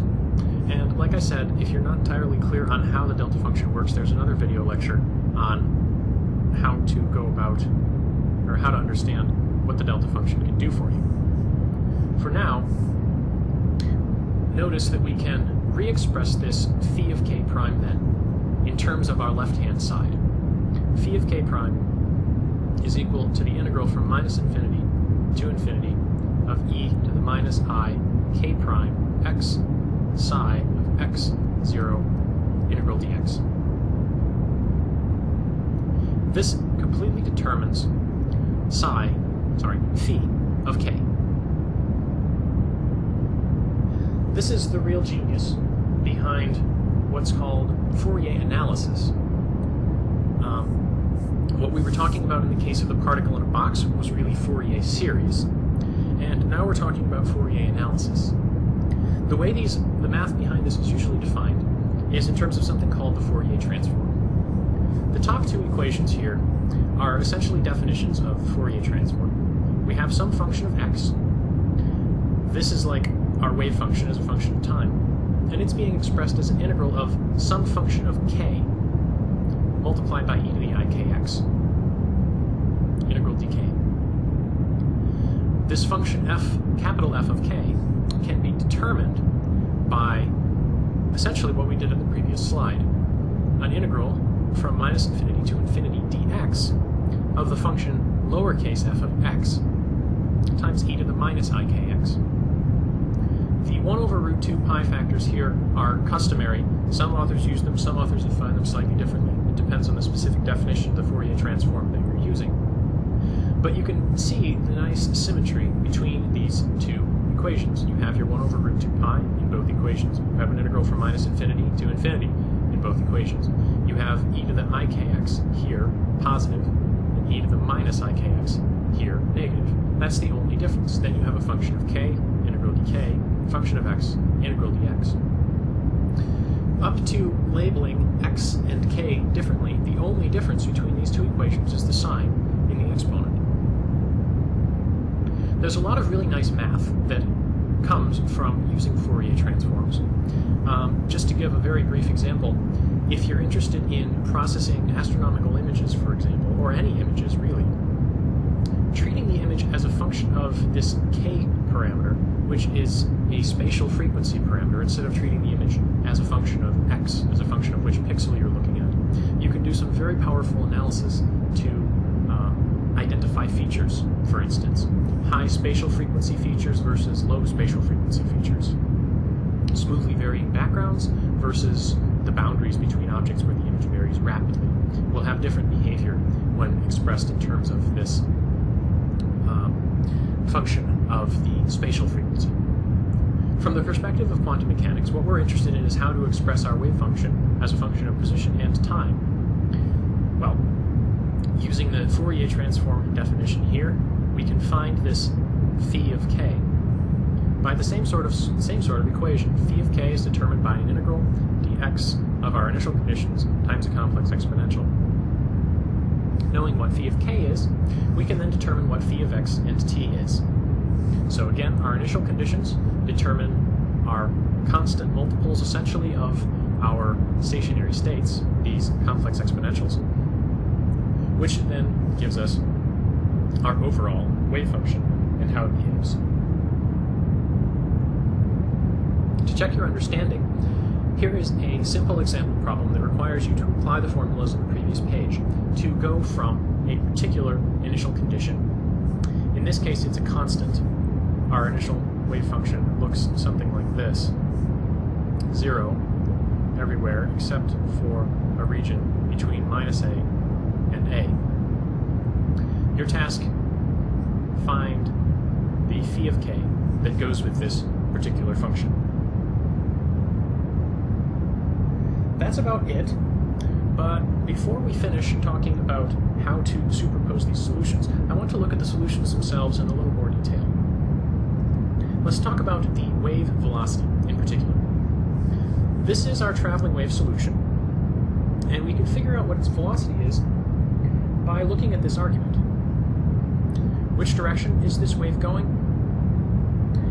Well, if we look at a particular point on this spiral, on this e to the I kx, as time evolves, we can figure out where that point on the spiral is by setting this argument equals to a constant. Since I don't really care about what that constant is, I'm just going to set that equal to 0. So let's say kx minus h bar k squared over 2m t is equal to 0. If I continue along these lines, it's clear that in this case, if t increases, this part of the function of this expression is getting more negative. This part of the expression has to get more positive. So that means x has to increase as well. So as t increases, x increases. That means this wave is moving to the right. The next question I can ask is how fast? How fast is it moving? And if you look at this again as setting this expression equal to 0, I can solve this and say x is equal to h bar k over 2m t. And in this case, the velocity is pretty clear. We have this constant, x equals some constant times time. Position equals something times time. This is our velocity. What this actually is, in terms of the energy of the particle, requires knowing what the definition of k is. So we have h bar over 2m. The definition of our k was root 2m e over h bar. So our h bars cancel out, and if we finish this expression, moving the 2m effectively under the square root, we get the square root of e over 2m t. So the velocity we get here is square root of e over 2m. Now, classically, what we get, we have a particle moving at some velocity and it has some energy. We know the relationship between those. It's the kinetic energy, 1/2 mv squared, gives me e. And if I solve this, I get v squared equals 2e over m, or v equals root 2e over m. These expressions are not equal to each other. That's a little strange. The velocity that we got from quantum mechanics, looking at how fast features on this wave function move, is not equal to the classical velocity. Will this hold true regardless? Do quantum mechanical particles have a different propagation behavior? That doesn't really make a lot of sense. This is actually not a problem, because what we're measuring here is the velocity of a feature on this wave. It's not actually the velocity of a wave packet. And since wave packets are the only real states that we can get, that we expect to observe in the physical universe, what we need to figure out is the wave packet velocity. In order to figure out the wave packet velocity, consider this wave packet. this is just a sum of two traveling waves with different k's, which I've now indexed k1 and k2. What I'd like you to do is think about expressing k1 and k2 as if they were near each other. So k1 is slightly less than k2, for example, or k1 is slightly greater than k2. Under these circumstances, it makes sense to rewrite these things. I'm going to define alpha as k1 plus k2 over 2, the average, times x, minus h bar k1 squared plus k2 squared over 2m t. Essentially, the sum of the argument of this and the argument of this. I'm also going to define a parameter delta, which is k1 minus k2 over 2x minus h bar k1 squared minus k2 squared over 2m t.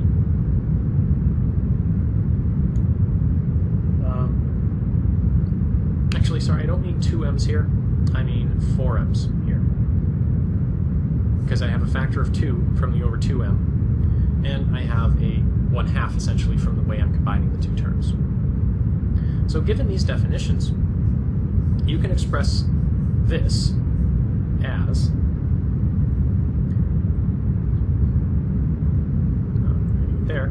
as e to the I alpha plus delta plus e to the I alpha minus delta. So you see what I've done here?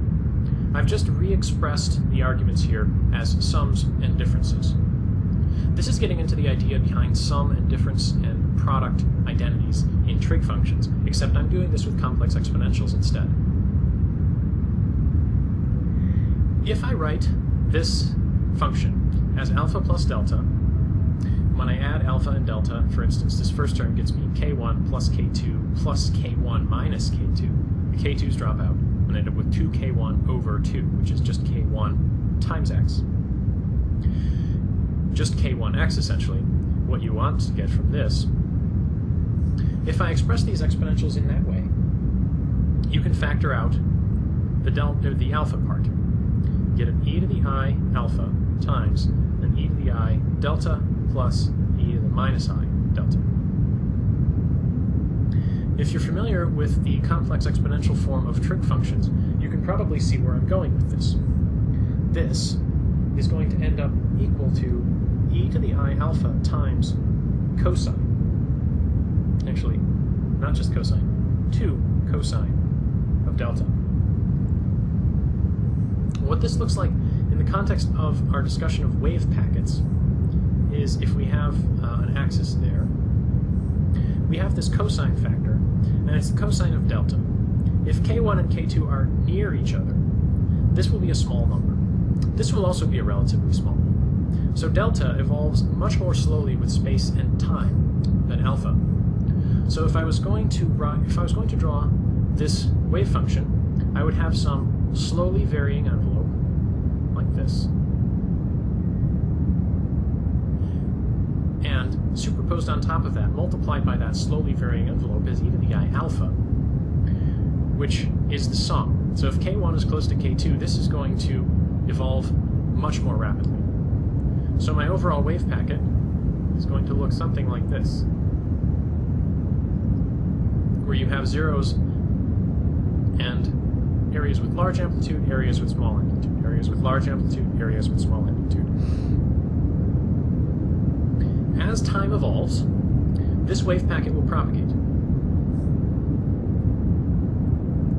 And if what we're interested in is the velocity with which the overall packet propagates, you can consider a point on delta, not a point on alpha. If we're interested in the velocity with which these rapidly moving peaks, rapidly oscillating peaks, evolve, then we would look at alpha. But since what we're interested in now is the wave packet, we want to look at delta. We want to look at the slowly varying envelope, how quickly the slowly varying envelope moves. Now, I haven't actually constructed a fully formed physically realizable wave packet here because I have this cosine term, which again extends all the way from minus infinity to infinity. But hopefully, conceptually, you can think about this as a sort of rudimentary wave packet. The question then is, how fast does the rudimentary wave packet move? Well, if I look at delta, and if I assume that k1 is near k2, we can see how that works out. So what I'm looking at here is delta is equal to 0, say. The same sort of argument that I was using to determine how fast a feature on a single wave moved, setting this delta equal to a constant, not caring what the constant was, and setting it equal to 0. What I get then is k1 minus k2 over 2x being equal to h bar over 4m, and then k1 squared minus k2 squared, I'm going to look at this as the difference of two squares, which I can factor, k1 plus k2 times k1 minus k2. I can then cancel out this and this, and what I'm left with is just x over 2 equals to h over 4m k1 plus k2. If I assume that k1 is about equal to k2 then, I can pretend that this is some effective average k bar. If I write that out, sorry, this is 2 k bar, twice k bar, since I have k1 and k2, and they're added together. I can then look at this. I have a 1 over 2 here, a 1 over 4 here, and a 2 here. What I end up with at the end is just going to be x equals h bar over m times k bar. This is different than the expression we got before. K bar now is going to be our average k. H bar over m, to copy that over, and our k was root 2m e bar now for k bar. Instead of k bar, I'll have e bar for my average. And then I have Planck's constant. We can cancel out Planck's constant in the denominator. I can again push my mass into the square root here, and what I'm left with then is root 2e over m times time. I forgot my times time here. All of these have a times time. So x equals something times time. This is our velocity. So here, for the wave packet velocity, we get root 2e over m. This is the classical velocity. So, problem solved. Whereas the features on each individual peak, for instance, in our wave function, traveled at one velocity, the overall wave packet traveled at another velocity. For the case of this particular wave packet, or wave packets in general, the wave packet itself travels at the velocity you would expect, except I have to be clear here now. Let me rewrite this. The velocity we get for a wave packet now, this is only approximate, so I should write it as approximately equals,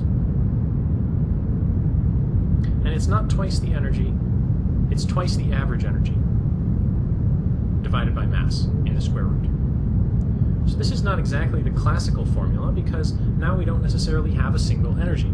If we had a single energy, we would be stuck with one of those solutions to the time-independent Schrödinger equation, which have definite energy. In the case of this free particle, those definite energy solutions extended throughout all space, and that was a problem. So we don't actually have a definite energy. So we'll have some spread in energies here. And if you have a large spread in energies, you'll effectively get a large spread in velocities. And what starts off as a wave packet will not stay a wave packet very long. It will propagate at different speeds. Different parts of the wave packet will propagate faster than others. But at any rate, what this actually looks like, to make some visuals here, and I couldn't hope to draw this accurately, but if we have some wave packet at time t equals 0, delta t 2 delta t, and 3 delta t. It's going to propagate gradually. You can see the disturbance of this wave moving to the right. Now, I've drawn solid, thick lines here behind it to designate the motion of the overall wave packet. The overall packet is moving at a speed more or less determined by the slope of these thick black lines. The thin gray lines identify features. For instance, this peak becomes this peak, becomes this peak, becomes this peak. This peak is traveling at a more slow rate than the overall wave packet, and is essentially sort of falling off the back of the packet. It's decreasing in amplitude as it goes. The slopes of these lines are different, meaning the features on the waves are propagating at a different speed than the overall wave packet. This is actually a general feature of many waves. It's not something we hear about very often in everyday life because we never really think about whether there might be a difference or not. Plus, most of the common waves that we work with, like sound waves for instance, don't have this property. But if you look closely, for instance, if you drop a rock in a still pond, the small-scale ripples actually behave with this different velocity. In that case, actually, the features on the wave move faster than the overall wave packet.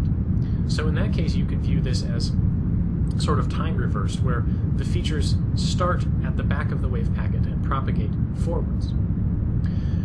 But this is really the question of what's called group velocity and the question of phase velocity. The phase velocity refers to the features in the wave, whereas the group velocity refers to the velocity of the wave packet. This is not a wave mechanics course, but there's a lot of interesting math that can be done with this. The group velocity and the phase velocity being different is one of the more interesting features of, for instance, propagation of electromagnetic waves and plasmas in space. So if you're interested in radio astronomy, for instance, you need to know about this in very high levels of detail. To give you a better feel for what this looks like, here's an animation.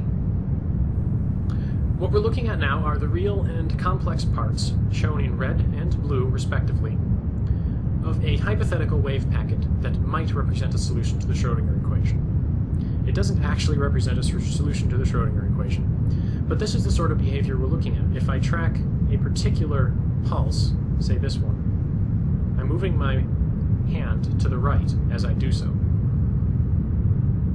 Here. But I'm not moving my hand to the right nearly as fast as the overall wave packet is propagating. So the overall wave packet is propagating at effectively twice the speed of the individual features on the wave. So this is what wave propagation might actually look like for the Schrödinger equation. You can construct wave packets like this. If you add the time dependence, then you can determine how the wave packet will propagate, how it will spread out, how the individual wave features will move, and you'll know effectively everything you need to. To check your understanding, here are a few true or false questions. Don't think that because they're true or false, they're easy. Think about these in detail.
already met the Dirac delta function a couple of times in this course as examples.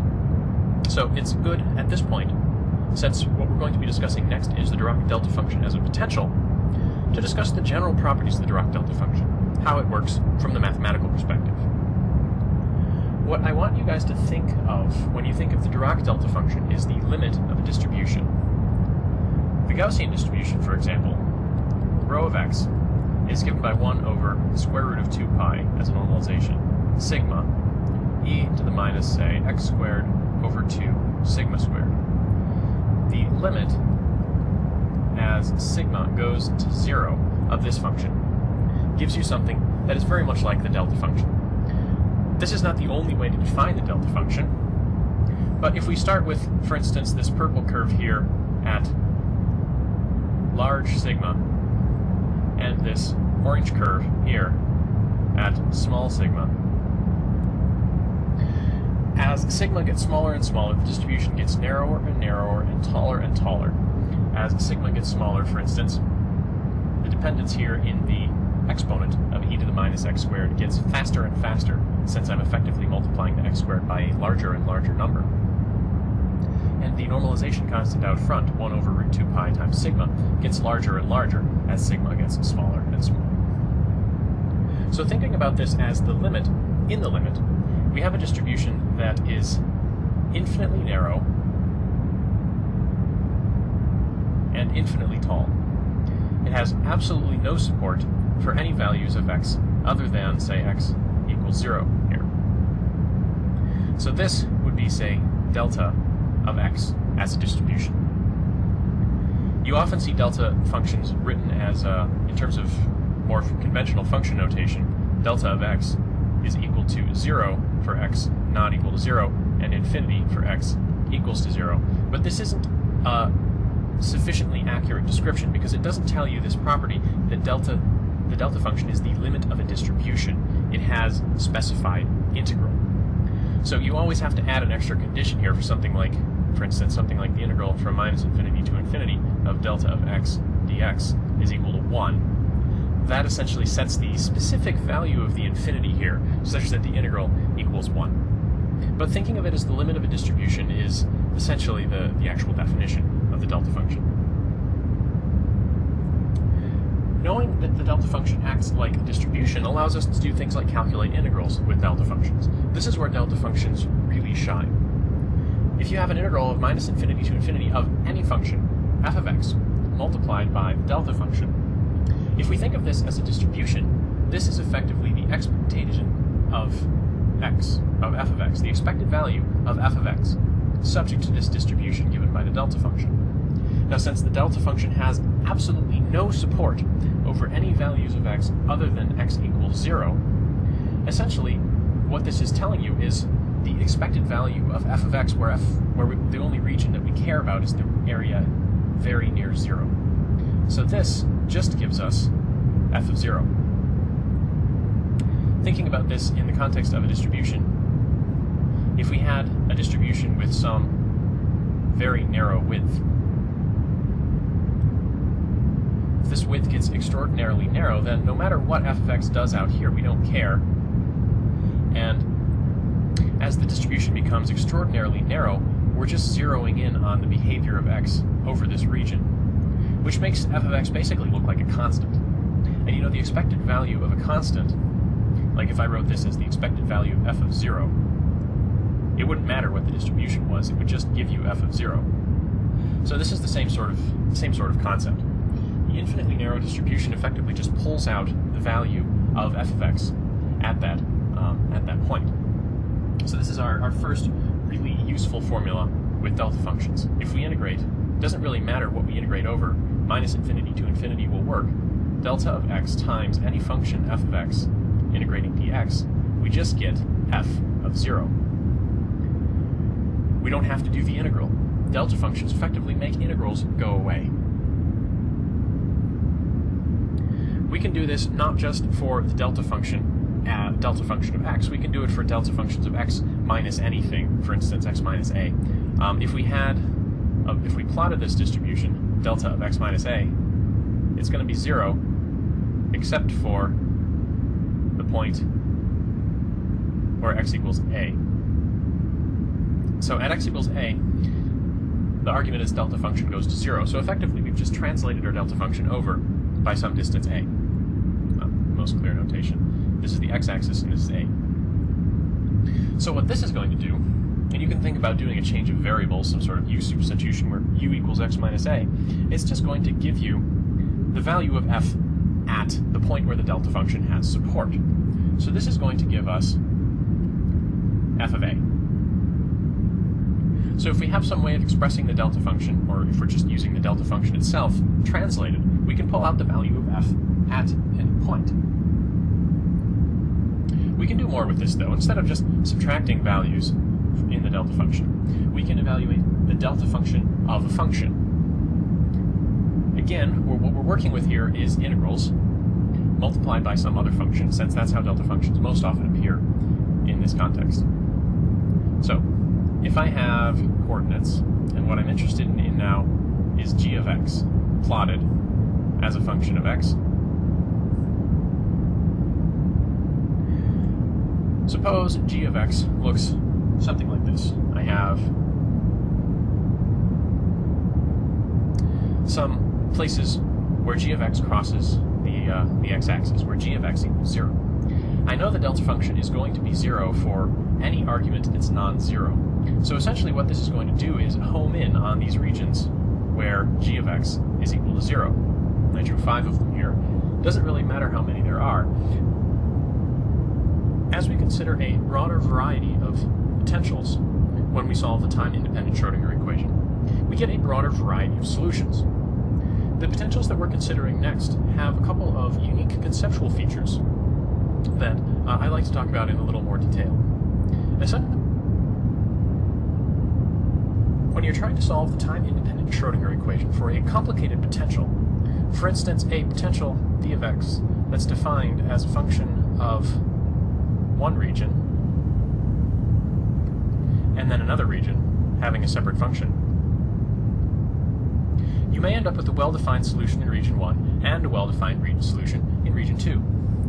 For instance, if we had, say, psi of x that was wave-like in region 1 and behaved differently in region 2, for instance, just smoothly curving down to join with the axis, it's useful to be able to combine these two solutions.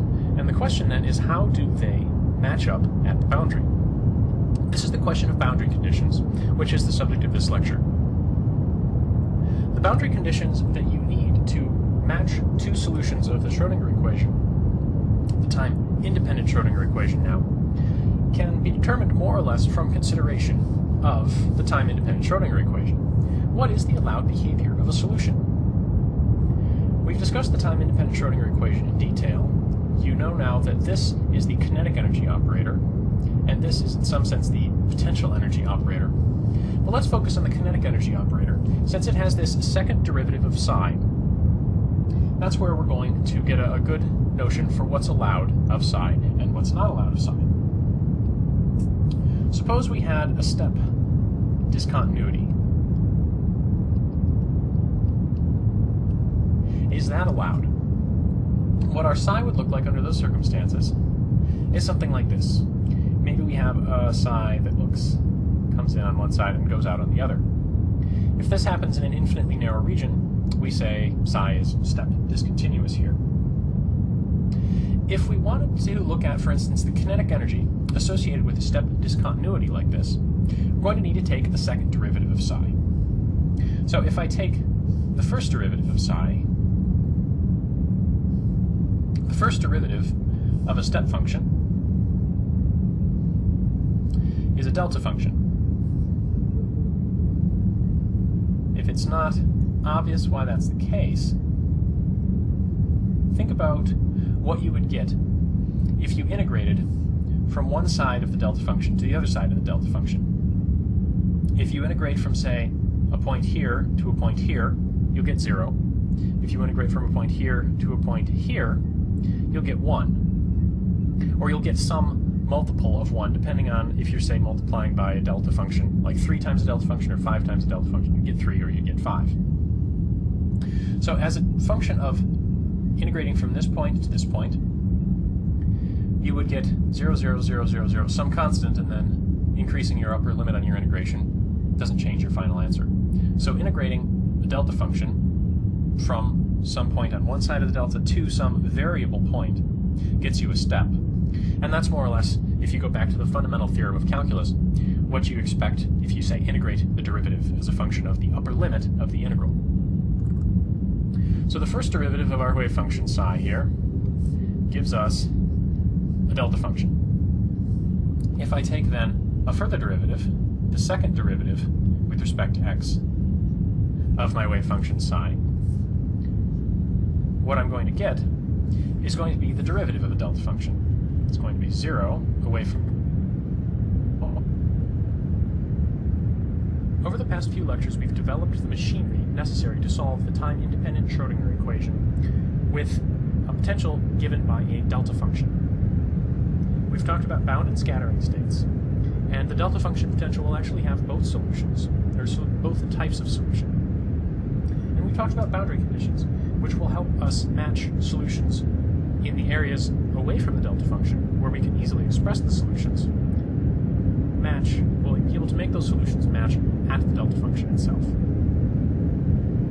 So, what we're working with is a delta function potential, v of x, and v of x under these circumstances looks something like this. It's 0 everywhere except at a specific point. So we're looking now at v of x as a function of x.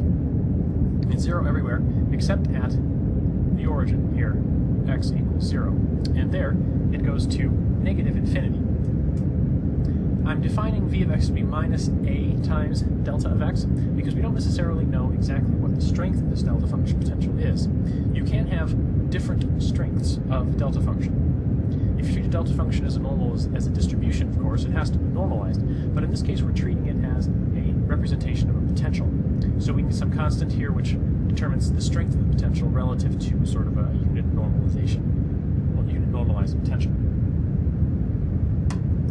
What our solutions will look like under these circumstances depend on the energy of the solution. For instance, if we have an energy up here, E greater than 0, we know we have, in these regions away from x equals 0, we know we have sort of traveling wave solutions. We don't know exactly what happens at x equals 0 here, but we know these are going to look like solutions to our free particle potential, which we discussed a few lectures ago. On the other hand, if we have an energy below 0, then we know what the solutions have to look like. When our energy is below our potential, our solutions have to curve away from the axis. And if we're going to have something normalizable, we need to have the solutions eventually, as they curve away from the axis, instead of curving up to infinity or curving down to minus infinity, they have to just sort of smoothly join in with the axis itself. And we have to have that on both sides of the boundary. But we still don't know what exactly happens at the boundary. That's where our boundary condition matching comes in. But first of all, let's consider what the solution looks like away from the boundary. And in this lecture, I'm going to focus on the bound state, the state where the energy of the state is less than 0. For the bound states, energy less than 0, if what we're looking at is away from x equals 0, then we know v of x is equal to 0. So our time-independent Schrödinger equation becomes minus h bar squared over 2m times the second derivative of psi with respect to x. It's going to be equal to E times psi. We know the energy now is negative, so we're going to have a negative quantity on the left and a negative quantity on the right.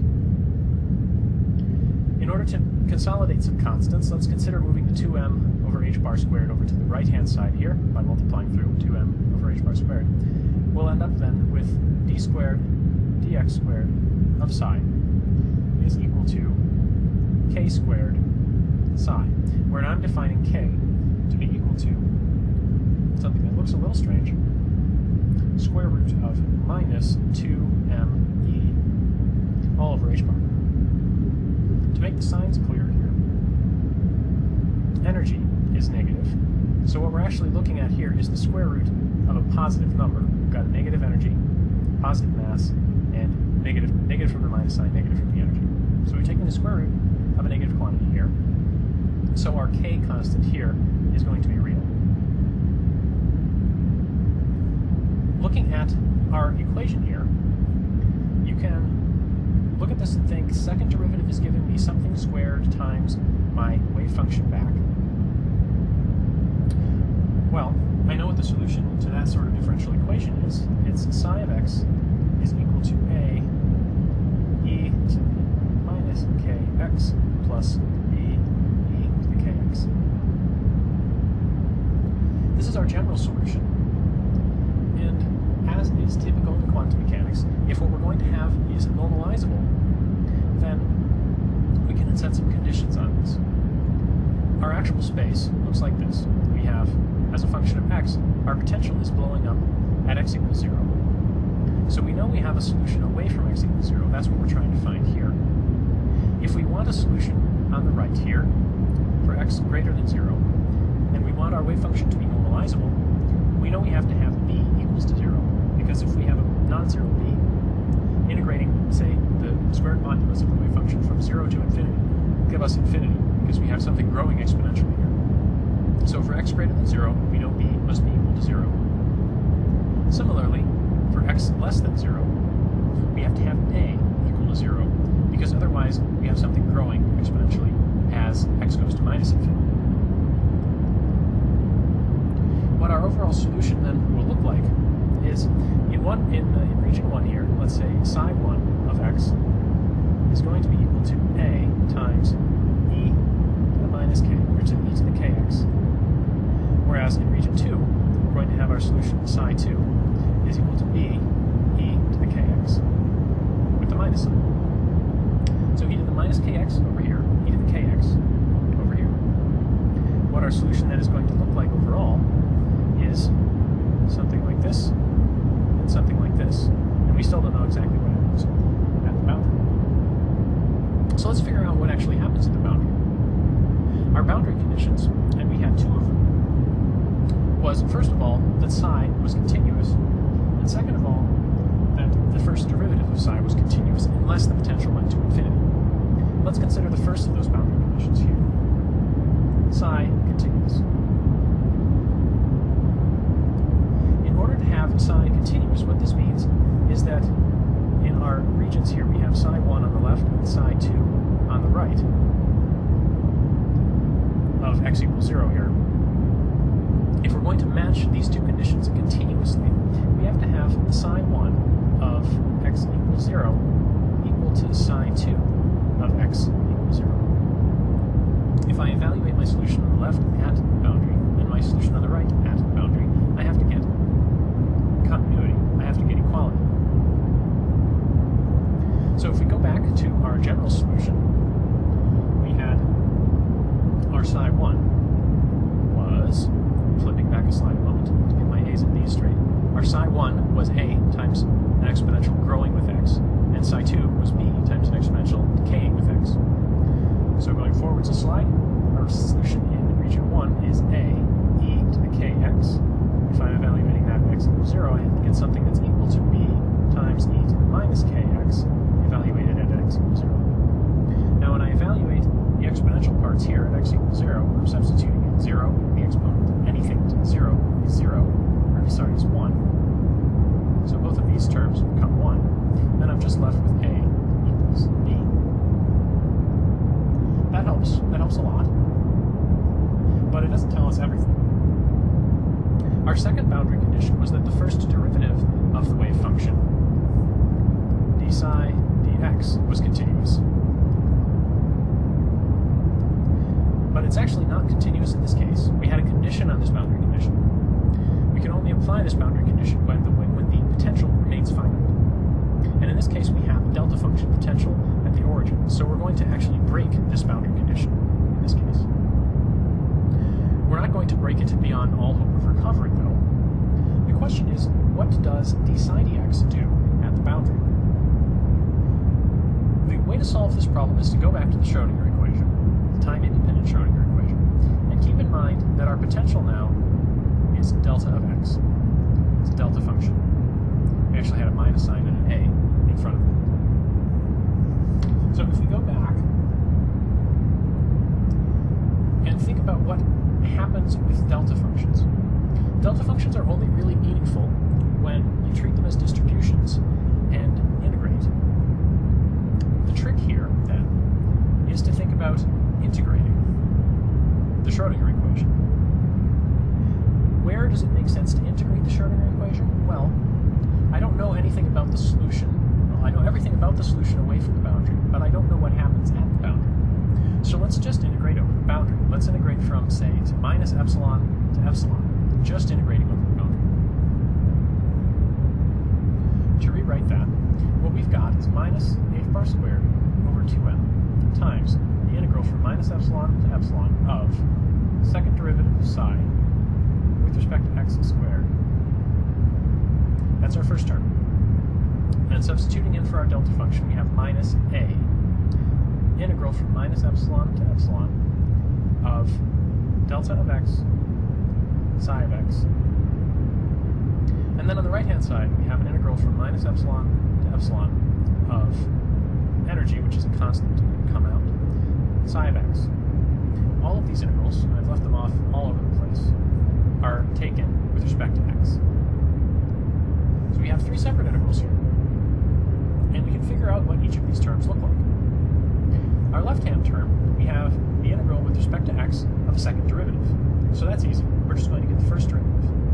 Minus h bar squared over 2m times d psi dx, evaluated at the endpoints, epsilon and minus epsilon.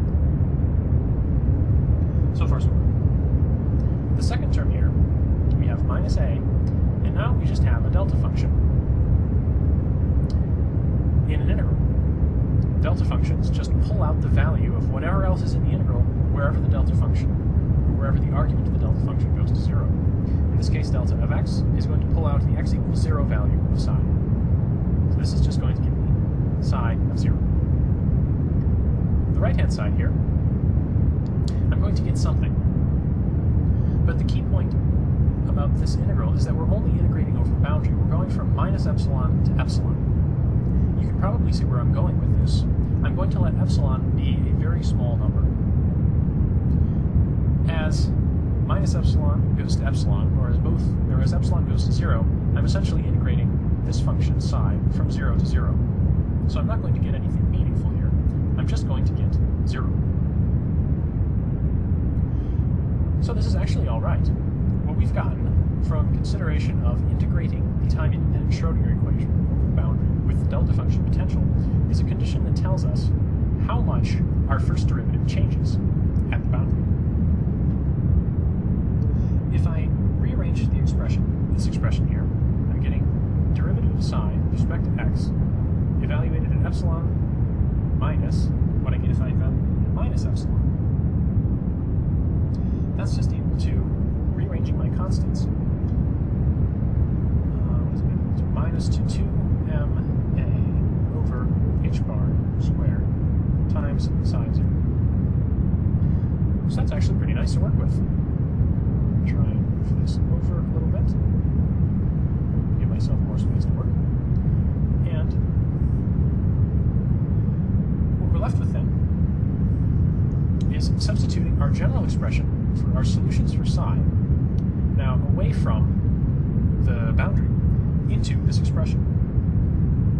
So for, we had d psi dx, evaluating this at positive values of epsilon means I'm in region 2, I'm on the right, which means I'm working with psi 2. Evaluating that at x equals 0 on the boundary. Subtracting d psi 1 dx, evaluated at x equals 0. So for, now I'm letting epsilon go to 0, and I'm looking at just the values of the first derivatives. This is our left-hand side over here. We can substitute in values for that because we know what these expressions are. And furthermore, we know that A is equal to B in our expressions for the general solution. So if you refer back to our definitions earlier, what you get here, you're taking the derivative of an exponential, which brings down the k, and we get minus bk e to the minus kx, and we're evaluating this e to the minus kx at x equals 0. So this e to the minus kx is just going to go to 1. So I'm not going to bother writing it. I just get minus bk for the first derivative of psi in region 2 at boundary. For the first derivative of psi in region 1 at the boundary, now I'm subtracting it because this is the second endpoint. I get a very similar expression. Again, bk e to the now plus kx. And again, evaluating this at 0 means my e to the kx is just going to be 1. The right-hand side now, we had constants minus 2ma h bar squared, and then the value of psi 0, psi at 0, is just going to be b e to the plus or minus kx. Again, substituting in x equals 0. It doesn't matter if I'm considering the plus or the minus, region 1 or region 2. This is still going to be just 1. So far so good. I can cancel out all of my b's. And what I'm left with, when I simplify a little bit, is minus 2k to minus 2ma over h bar squared. This is the sort of condition we got when we were looking at how the boundary conditions affected the solution to the particle in a box potential, the infinite square well potential. When we actually looked at what the boundary conditions required, and in the case of the particle in a box, it was that the wave function went to 0 at the endpoints of the box, we got quantization. We have quantization again here, except we have a strict equality. There are really no more unknowns in this expression. If you manipulate this further, k equals ma over h bar squared, keeping in mind that k is equal to the square root of minus 2me, where e is a negative number, over h bar. You can solve for the energy, and what you get is that energy is equal to minus ma squared over 2 h bar squared. We have quantized energies. What our wave function then looks like, so far, what we know is that psi of x is equal to, on the left, e, and now substituting back in the definition for k, e to the ma x over h bar squared, if x is less than 0, and e minus ma x over h bar squared if x is greater than 0. Now, all of this had a b multiplying it out front, which I canceled out here. So my first derivative boundary condition did not help me find b. But there's one more fact that we know about wave functions like this, and that is that the wave function has to be normalized. So if you want to normalize this, you calculate the normalization integral, which you all should know by now. Integral of psi star psi dx has to be equal to 1. You can substitute in this definition for psi, set it equal to 1, do the integral, and find out what b is. This was one of our activities on day 4, so refer back to day 4 if you want to see a little bit about how to normalize a wave function like this. To summarize our results, this is what our normalized bound state solution actually looks like. What you find for the normalization constant is the square root of ma over h bar out front. And now instead of writing it as a piecewise function for positive and negative x, I'm expressing this as an absolute value of x in the exponent. The energy associated with this was minus ma squared over 2h bar squared. We are quantized, but we only have one bound state solution, singular, and this is what it looks like. For a delta function potential, you get these two exponentials decaying as x moves away from the origin. To check your understanding, consider the following two questions. Why is there only a single bound state? And can any initial condition be expressed as a superposition of bound state solutions in this case? We've developed the machinery to solve the time-independent Schrödinger equation for the delta function potential by connecting solutions covering the regions away from the delta function and matching them together with boundary conditions at the delta function itself. The last lecture discussed the bound state solution. This lecture discusses the scattering state solutions. To put this in context, what we're talking about is a potential v of x given in terms of a Dirac delta function. A now is just a constant that defines how strong the delta function actually is. So our potential is everywhere 0, except at some point where it goes to negative infinity. This is a plot now of v of x as a function of x. What we discussed in the last lecture was the bound state solution. What happens if we have an energy E of our state that's less than the potential, less than 0, less than the potential away from the delta function? And what we got was a wave function, psi of x, that looks something like this. Going down towards 0, away from the actual position of the delta function. Haven't done a very good job drawing this, but I think you get the idea. The scattering state solutions, by contrast, have energy greater than 0. So we're talking about solutions with energy E up here. At regions away from the delta function, we have basically the behavior of a free particle. We get traveling waves at regions away from the delta function, away from x equals 0.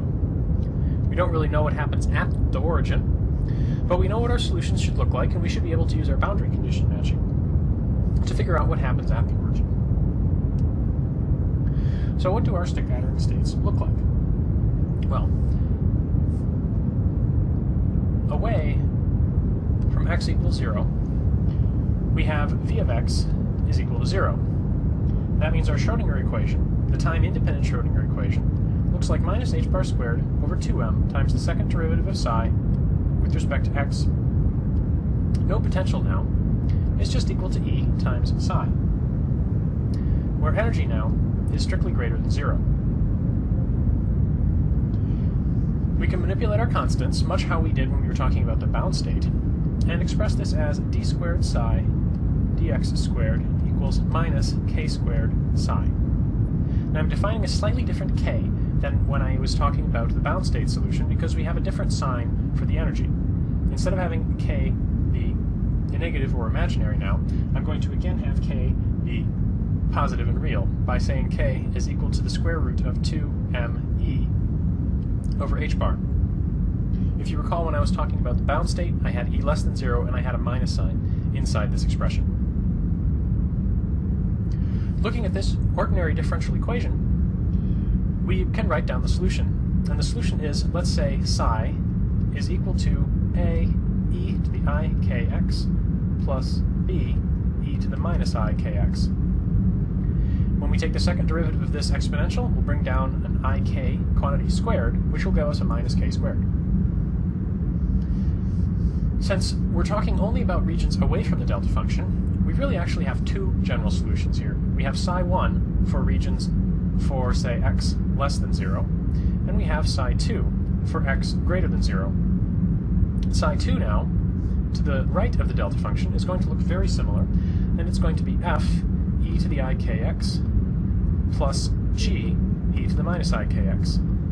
I should write this as a capital G, sorry.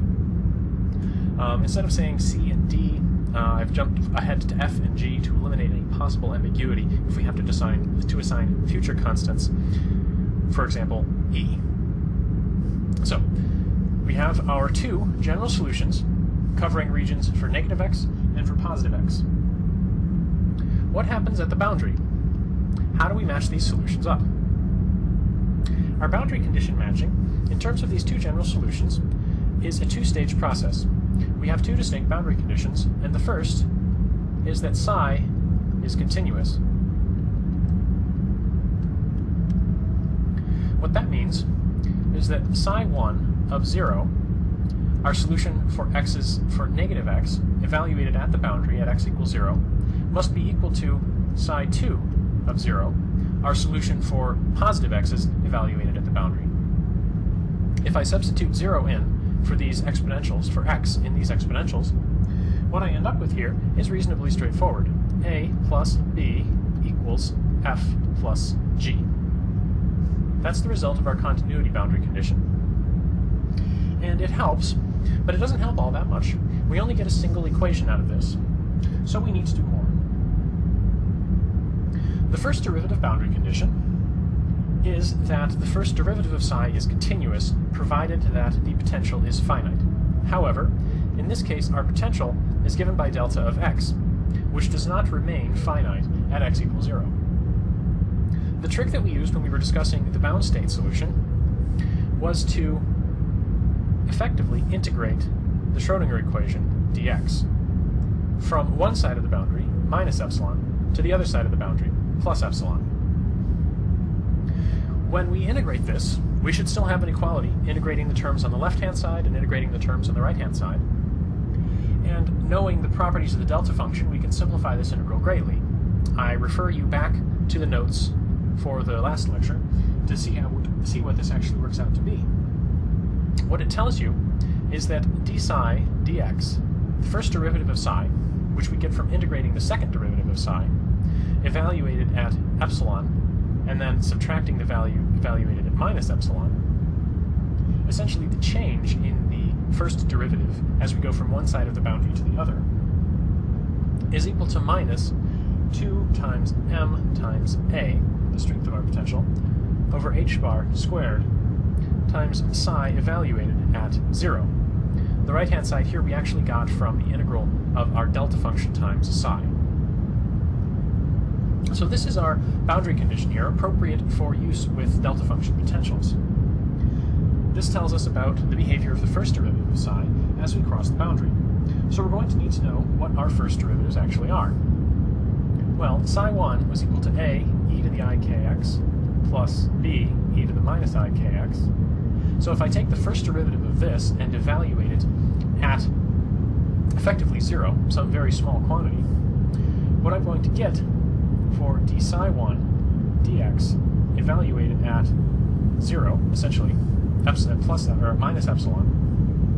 I'm looking at psi1 now, so I'm talking about the negative half plane, negative x's. What I get is ik is going to come down from both of these, and I'm going to get an a minus b. I can do the same sort of thing for psi2, which was equal to f e to the I kx plus g e to the minus I kx. When I take the first derivative of this, d psi2 dx, and evaluate it at the boundary, I'll end up with ik times f minus g, by similar reasoning. That means the left-hand side here, which I can calculate by looking at the derivative of psi for positive values of x as x goes to 0, this expression, and subtracting the first derivative of psi for negative values of x as x goes to 0, this expression, what I end up with is ik times f minus g minus ik times a minus b.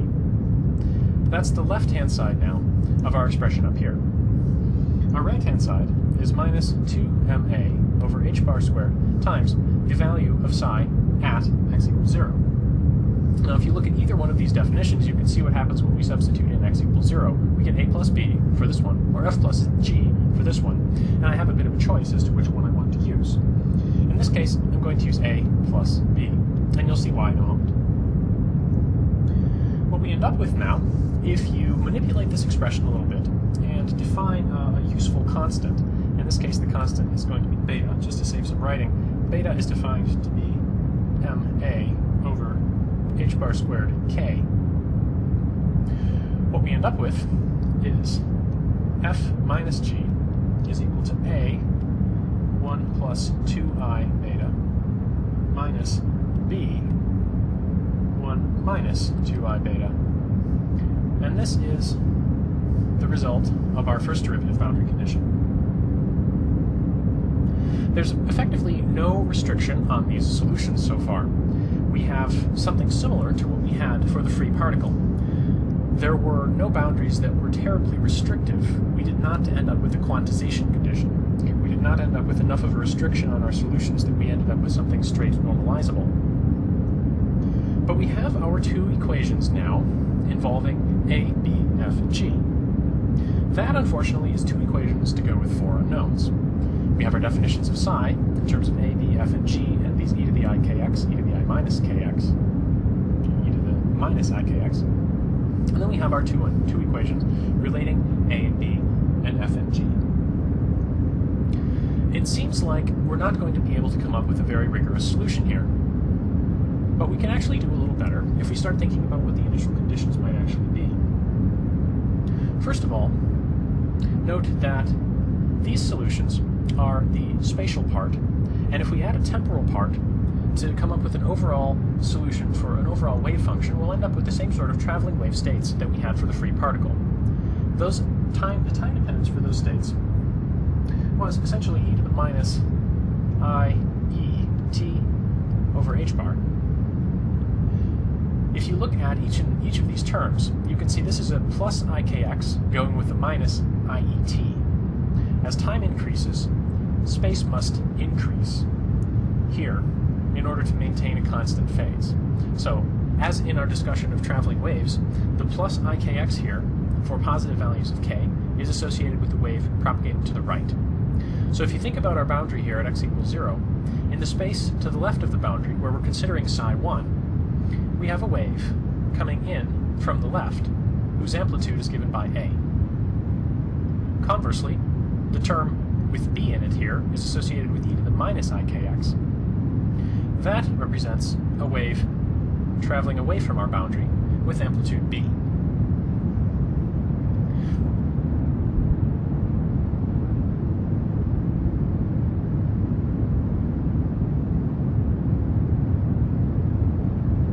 The bound states for the finite square well potential are discussed in another lecture. The subject of this lecture is the scattering states for the finite square well, which can be derived in a very similar way. The overall context is our finite square well potential, a potential v of x that's defined to be 0 for x less than minus a, 0 for x greater than a, and a constant minus v naught for x is in between minus a and a. So this is an even potential, and we exploited that fact when we were discussing the bound states where the energy is negative, to figure out what those states look like. And the lowest energy bound state that we found ended up looking something like this. Smoothly joining the axis as x becomes large and negative, smoothly joining the axis for x becomes large and positive, and a smooth curve in between minus a and a inside the well. We found this by examining the general solution for regions less than minus a, between minus a and a, and greater than a, and smoothly matching those piecewise defined solutions together with the boundary conditions for the Schrödinger equation. We're going to take a very similar approach here, except instead, this time, we seek scattering state solutions, where the energy E is everywhere above the potential, and as a result, our solution can extend all the way from minus infinity to plus infinity. The solutions that we get will end up looking a little something like this, but we'll see what they look like momentarily. Given this potential, we're looking at three distinct regions, and we're trying to solve our Schrödinger equation over those regions. Our Schrödinger equation, as always, is minus h bar squared over 2m, second derivative of psi, with respect to x, plus v of x psi is equal to e times psi. Now we know away from our discontinuities, v of x is going to be a constant, so we expect the overall properties of this solution to be relatively straightforward. And indeed they are. Our three regions are divided by x equals minus a and x equals a. For x is less than minus a, our potential here is going to be defined to be 0. And our Schrödinger equation then simplifies to something of the form second partial derivative of psi with respect to x is equal to minus k squared psi, where k is defined as, for instance, in the case of the free particle, as 2me over h bar squared, k squared is 2me over h bar squared.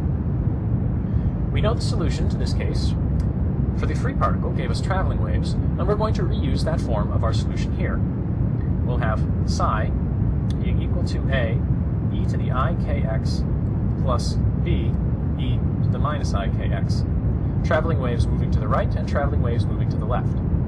Of course, nothing is traveling about this now, since we're just looking at solutions to the time-independent Schrödinger equation. But if you, as before, add the time dependence to these solutions, you find that they are indeed traveling waves. That was for the region where x is less than minus a. The region where x is greater than minus a is going to give us something very similar.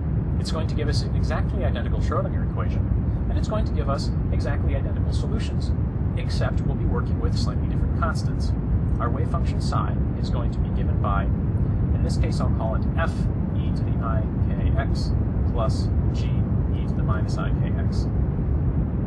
Now I've used different constants for f and g, but the same constant for k, since overall we're trying to solve the same Schrödinger equation, so we have effectively the same value for e, and therefore the same value for k, as defined in terms of 2me over h bar squared.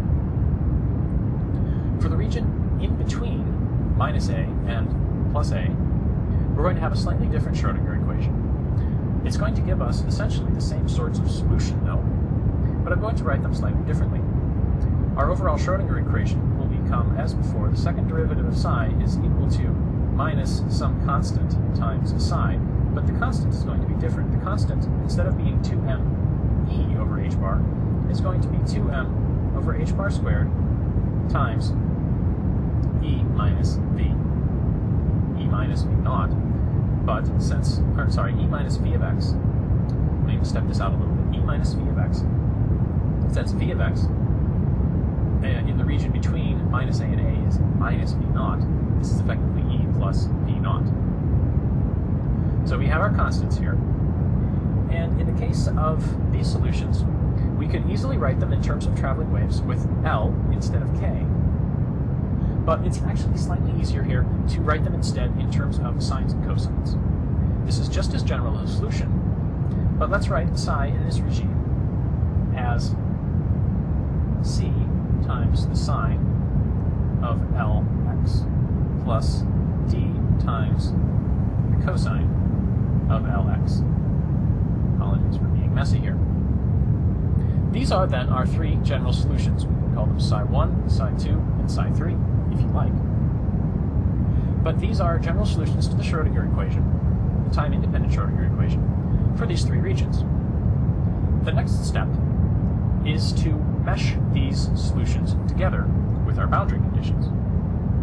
We had two boundary conditions, and if you're unfamiliar with the boundary conditions that we'll be using under these circumstances, I suggest you go back and examine the lecture on boundary conditions. The first of our boundary conditions was that the wave function is continuous, and the second was that the first derivative of the wave function is continuous. And there are sound physical reasons that that has to be the case.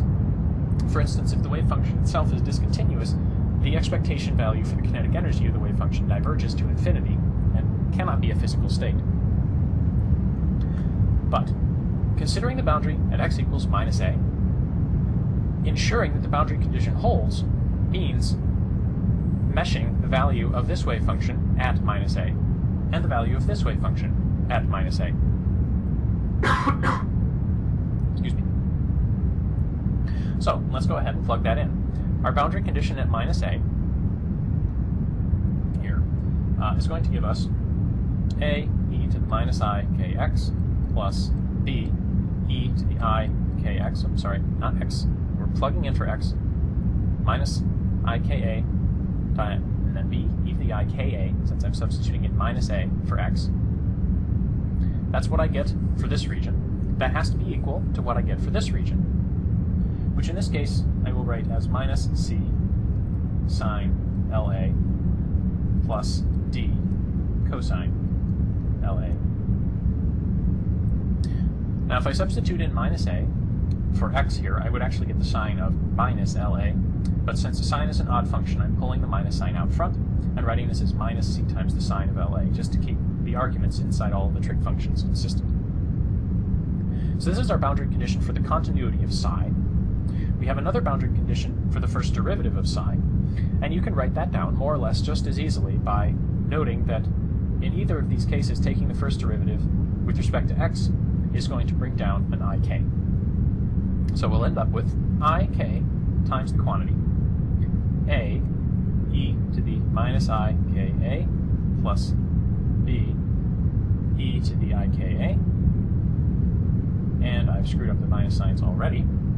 Since the sign here is going to bring down a minus ik, when I factor out the ik, I'll still be left with the minus sign. So that's our first derivative of the wave function in this region. And if we're going to ensure continuity of the first derivative, we must also equal the first derivative of this wave function evaluated at the boundary. Taking the first derivative of sine and of cosine is going to pull out an L, so I'm going to have something that looks similar. I'm going to have L times a quantity. Then the derivative of sine is cosine, c cosine, LA. The derivative of cosine is minus sine. So I'm going to have minus d sine. And I'm evaluating it at minus LA again, which I'm going to use to cancel out this minus sign. Sine of minus an argument is minus the sign of the argument, so I have two minus signs, and I end up with a plus overall. So these are our boundary conditions at x equals minus a. We get very similar expressions for our boundary conditions at plus a, but before I write them down, I'm going to make an additional simplification. Since what we're considering here are scattering states, for instance, in our consideration of the scattering of scattering states off of a delta function potential, we had a wave incident from the left, a wave bouncing back to the left, and we had a wave that was transmitted through. That was for a single potential. If we have some potential well, we're still probably interested in the same sort of process. A wave incident from the left, a wave scattering back to the left, and a wave transmitted through to the right. We're probably not so concerned with the wave coming in from the right, so I'm going to get rid of that one. And that amounts to setting g equal to 0 for our general solution in this regime. So we're no longer working with a fully general solution, but we have one fewer unknown to work with since we've gotten rid of g, which simplifies the algebra quite a lot. Makes it solvable, in fact. So, going through the same procedure we did at minus a, instead evaluating the wave function and its first derivative at a, the expressions we get are c sine LA plus d cosine LA is equal to f e to the I k a. That's from just continuity, plugging in x equals a into this expression and setting it equal to plugging x equals a into this expression. Our first derivative, again, by taking the first derivative and repeating the process, gives you L times c times the cosine of LA minus now d times the sine of LA. We have a minus sign here because now we get the minus sign from taking the derivative of cosine, and we're substituting in plus a. So what I did to get a plus sign here no longer works. I can't factor a minus sign in.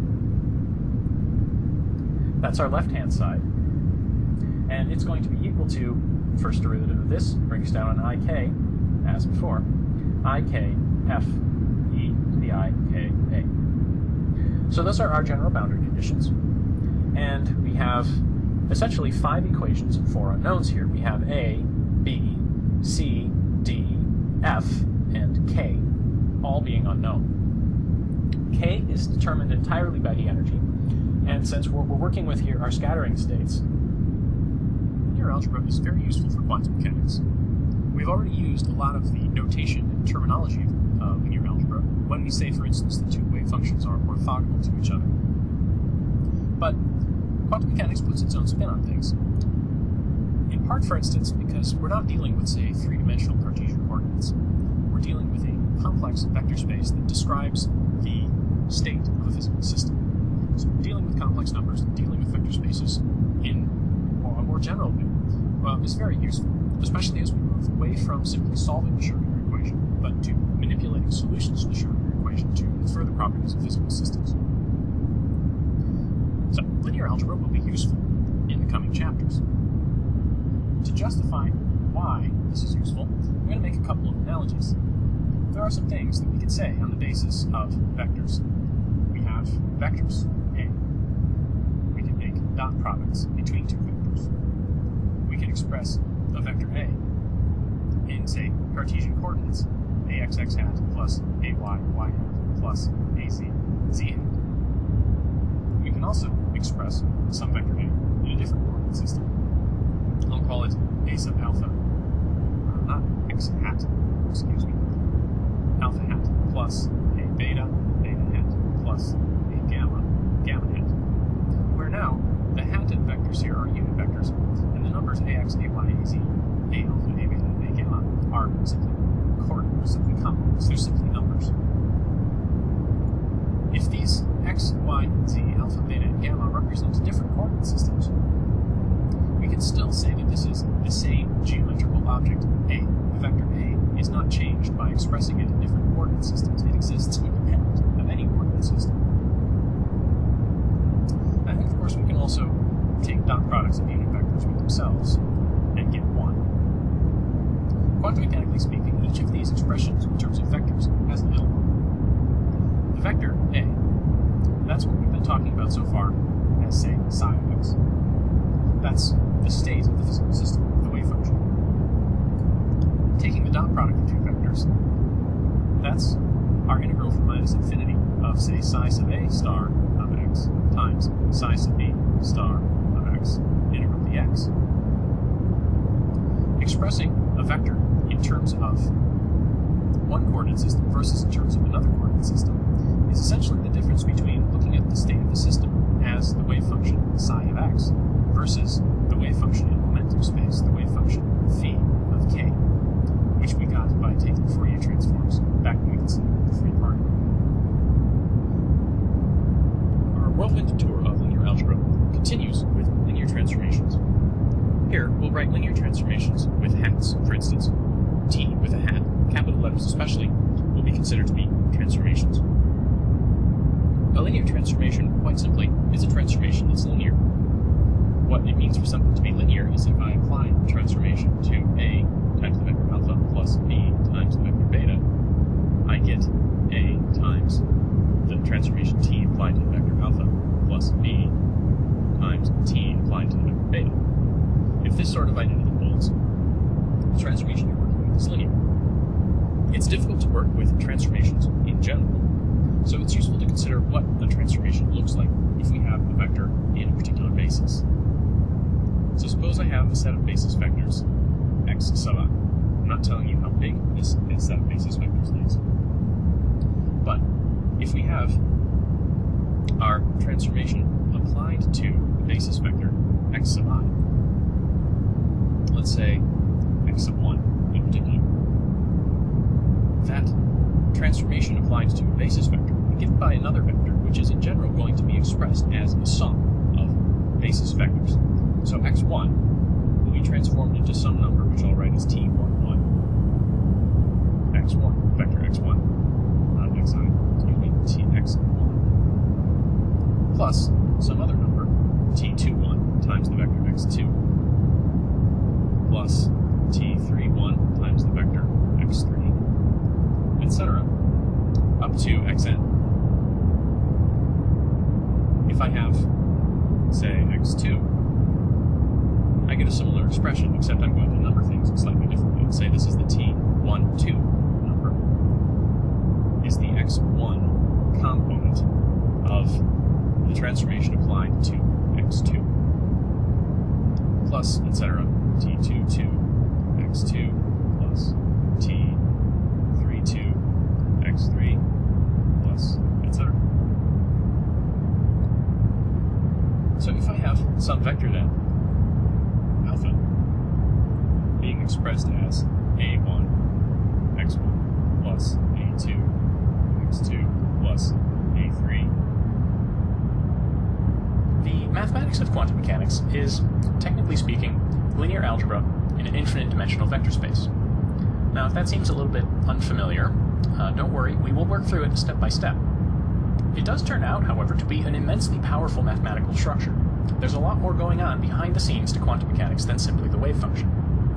What we're really talking about, in terms of the formalism of quantum mechanics, is attempting to represent the quantum mechanical state of the system. Now, what is the state of the system? Well, quantum mechanically speaking, it's everything that we can possibly know about the physical system that we're working with. There is no further level of information than knowledge of the state. And we've been working with states in a couple of different ways.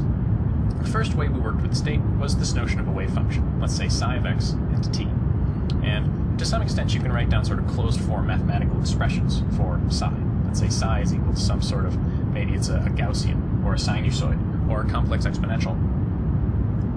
We also thought about representing the state of the system as a superposition, a sum over n of some coefficient a sub n, multiplied by some psi sub n of x in t, where these psi sub n's come from solutions to the time-independent Schrödinger equation. We're talking about, say, particle in a box, or the quantum harmonic oscillator. Gives you sets of wave functions that you can superpose together to represent an arbitrary state of a quantum mechanical system. We also talked about representing the wave function as some sort of an integral. Perhaps we're integrating from minus infinity to infinity. Instead of summing, we're computing an integral. We're integrating perhaps decay if we're working with the free particle, for instance. And we have some sort of a phi of k, some sort of a coefficient that tells you how much each of the stationary states for the free particle that we have to work with. And those free particle states look something like e to the I kx minus h bar k squared over 2m t. And there was a normalization divided by the square root of 2 pi, if I recall correctly. Now these expressions bear a certain similarity. Instead of a sum, we have an integral. Instead of a discrete list of coefficients, we have a function, phi of k. And instead of a stationary state, we have a stationary state. We also talked above and beyond these sorts of representations, hinting at some sort of a deeper mathematical structure. We wrote down expressions like psi sub n is equal to a plus the operator acting on psi sub n minus 1, all divided by the square root of n. This sort of expression came from a consideration of an operator algebra that actually had no knowledge whatsoever of the states. So while you can think of representing the states as sort of a closed-form mathematical function, some sort of a list of coefficients, some sort of a function, there's actually more going on behind the scenes. We also have this notion of operators relating different states to each other, and these expressions are going to be true regardless of the nature of psi 1 or psi n and psi n minus 1. That expression has to hold. Why? Well, there is a deep mathematical structure going on behind the scenes here. So let's explore that mathematical structure. That's what this chapter is all about. So, what we're working with here, like I said at the beginning, technically speaking, is linear algebra in Hilbert space. Now, if you've studied linear algebra, you know it deals a lot with vectors, and you can gain a lot of intuition about the behavior of physical systems in terms of vectors. So, say we have some sort of a vector A pointing in that direction, some sort of a vector B pointing in that direction. You can do basic vector operations on these things. You can, for instance, take the dot product of A and B. And I've drawn these things as approximately perpendicular to each other, so you would expect the dot product to maybe be 0. We can also write perhaps the vector B as some sort of linear transformation acting on a vector A. In the language of three-dimensional vectors, it's easy to write down linear transformations as matrices, in this case 3 by 3 matrices. So if you've studied linear algebra, these sorts of concepts are familiar to you. In particular, there are a lot of linear algebra concepts, things like the inner product, or normalization, or orthogonality, and the notion of basis that we can express. Now, the nuance in quantum mechanics is that we're working with a Hilbert space. And a Hilbert space, technically speaking, is an infinite dimensional vector space.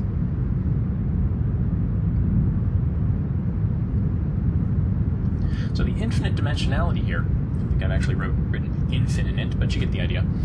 Instead of working in 3 dimensions, we're working in infinite dimensions. Instead of lists of 3 numbers, we need lists of infinitely many numbers. And that makes life a little bit more difficult. The basic structure ends up being the same, though, so much of your linear algebra experience is still going to hold here. To give you some basic vocabulary, some basic intuition, we're dealing with vectors, first of all. And the notation that we'll use for a vector, in the notion of a vector in this Hilbert space, is going to be something like this. So, vertical bar, name of vector, and then angle bracket. We'll expand on this notation much more later on in the chapter, but for now, just think of this vector as somehow representing the state of the system. As a proxy, think something like psi of x, if you need a more concrete representation of the state. You don't want to just think in general.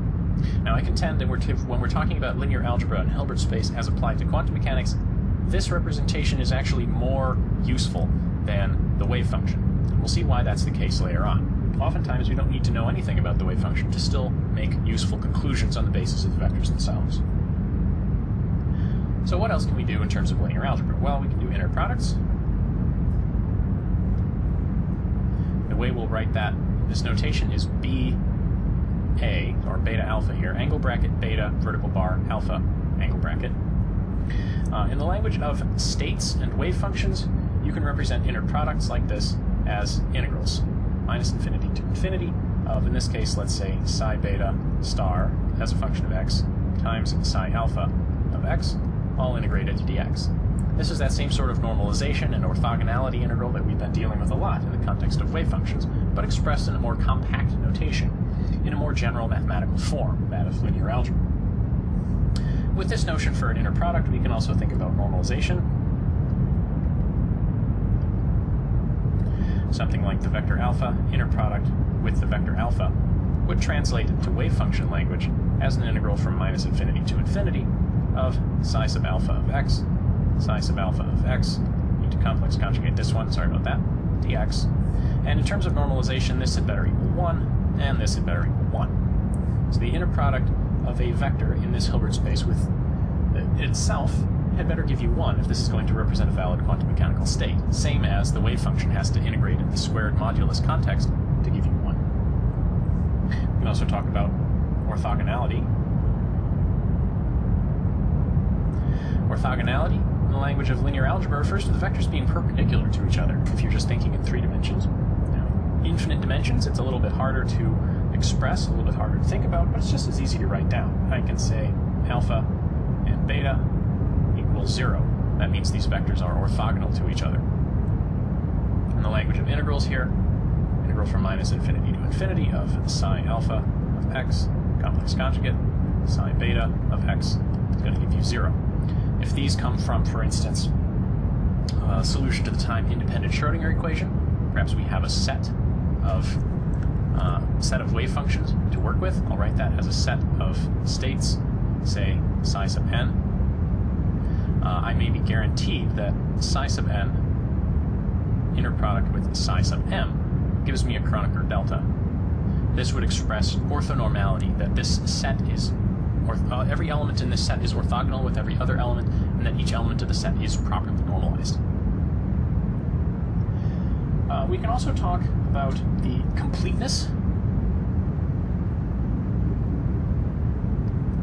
of a basis.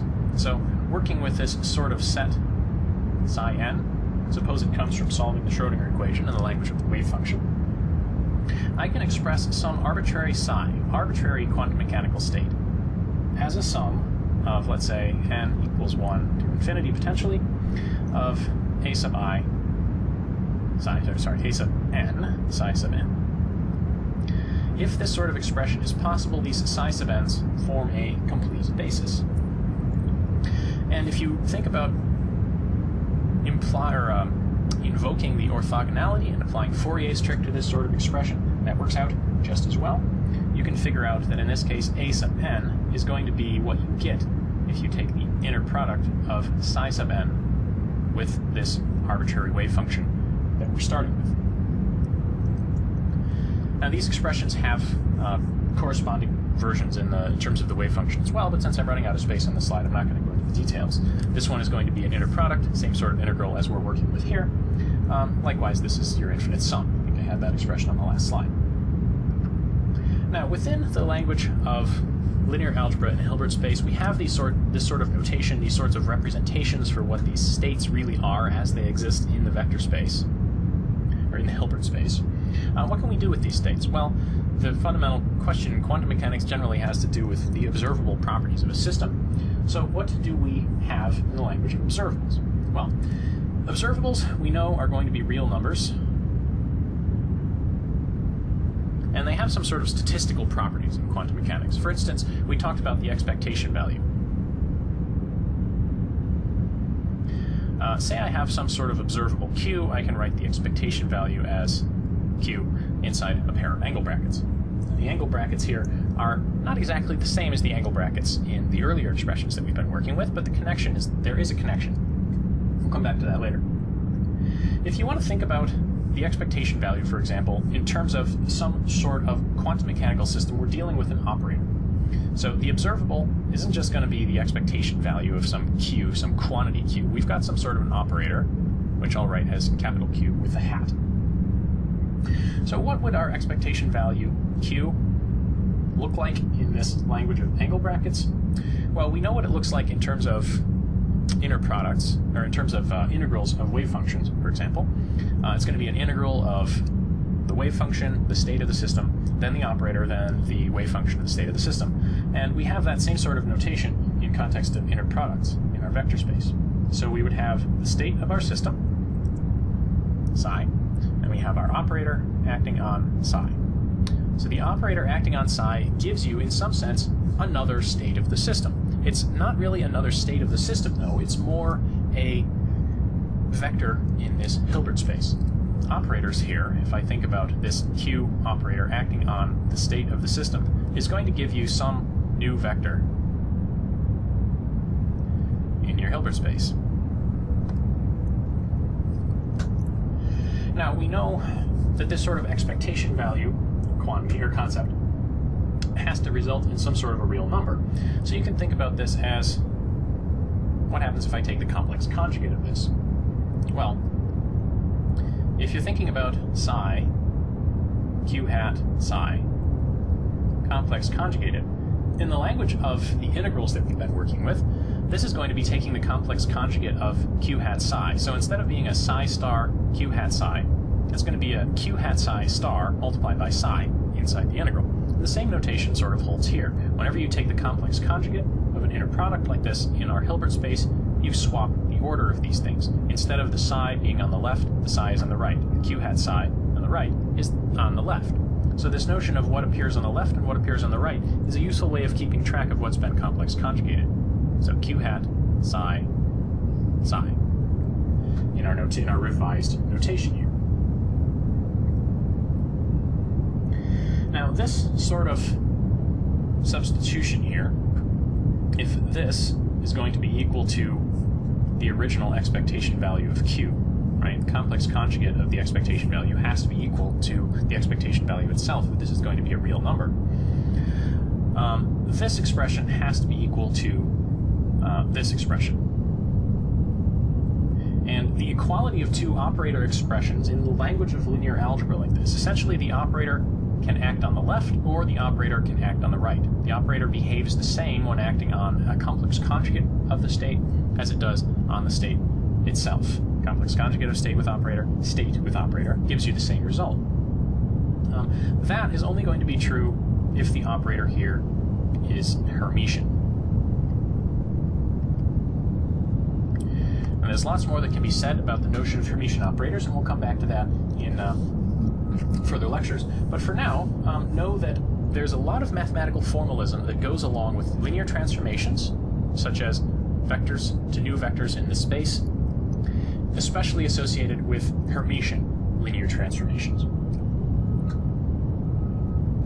So as an example of the notion of a Hermitian operator and how that manifests itself in this context, think about the momentum operator. Is the momentum operator Hermitian?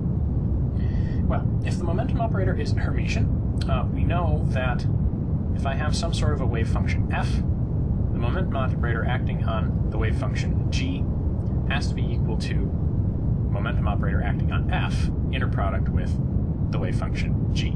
Sorry, I shouldn't say wave function, I should say state. State f, momentum operator g, momentum operator f, state g. These things should be equal to each other. So let's do some manipulations of the one on the left.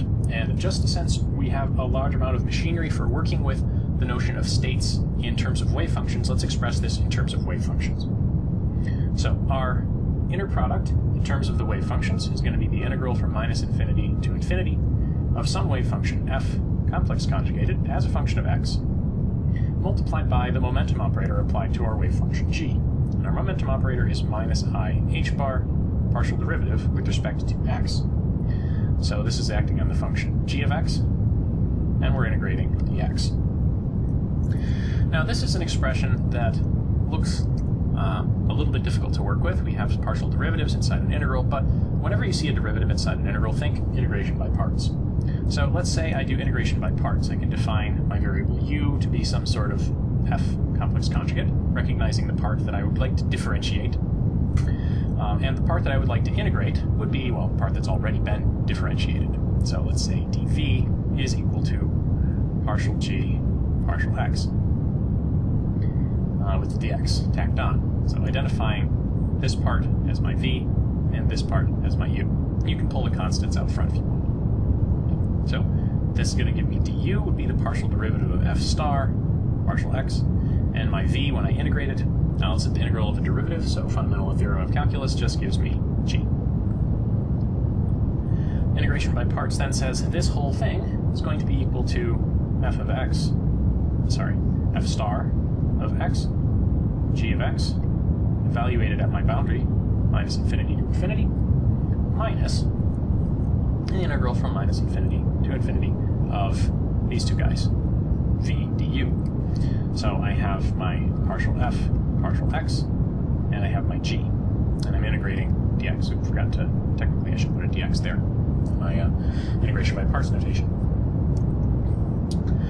So, as usual in quantum mechanics, we require these functions to be square integrable, meaning normalizable, meaning they have to go to 0 at infinity. So 0 at plus infinity, 0 at minus infinity, this term all by itself drops out. Oh, and I've got this coefficient overall that I should pull out front. So minus I h bar multiplies all of this. So I've got a minus I h bar and a minus.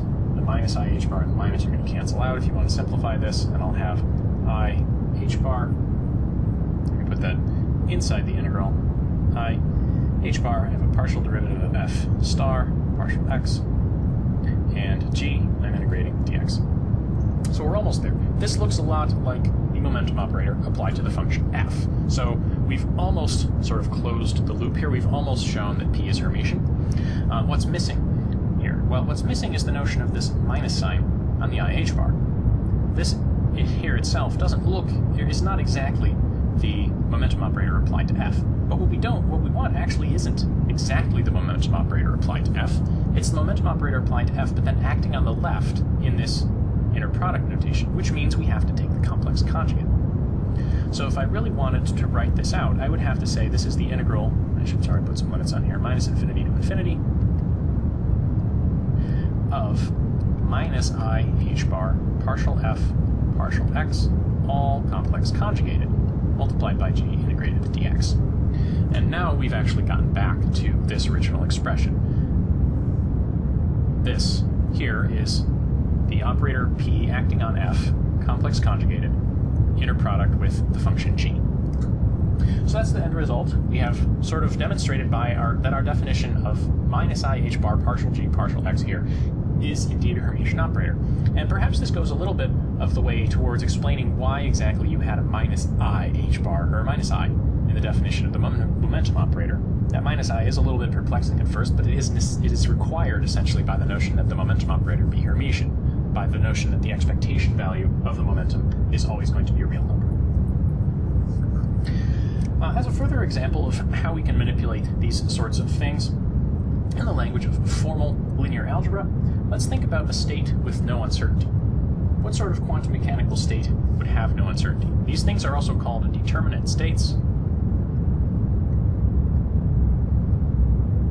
meaning you have some operator and there's some observable, let's say the observable q as represented by the operator q hat, and it has absolutely no uncertainty associated with it. There is a quantum mechanical state that has a definite value of some variable, some observable. Now, if you're thinking about something like position or momentum, you might be thinking along the lines of the uncertainty principle. Well, is that really possible? And the answer is probably not. The states of determinate position and determinate momentum tend to be a little bit poorly behaved, mathematically speaking.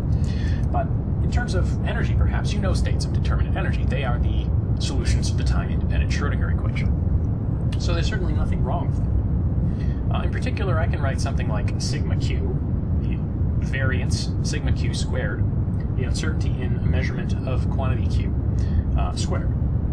And I can write that this quantity was, back when we were talking about variance and probability distributions, defined as the expectation value of the operator q minus the expectation of q. So the deviation of some observable from its mean squared.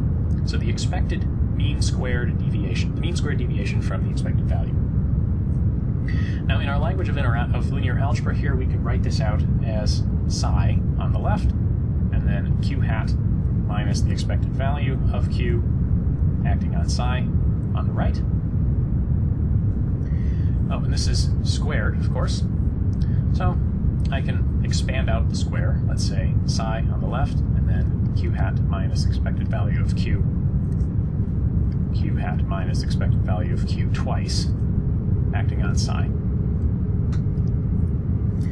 And this operator, if this is going to represent an observable, has to be Hermitian. So if q hat, the operator, is Hermitian, q, multiplication by a number here, the expected value of q, this is just going to be a number.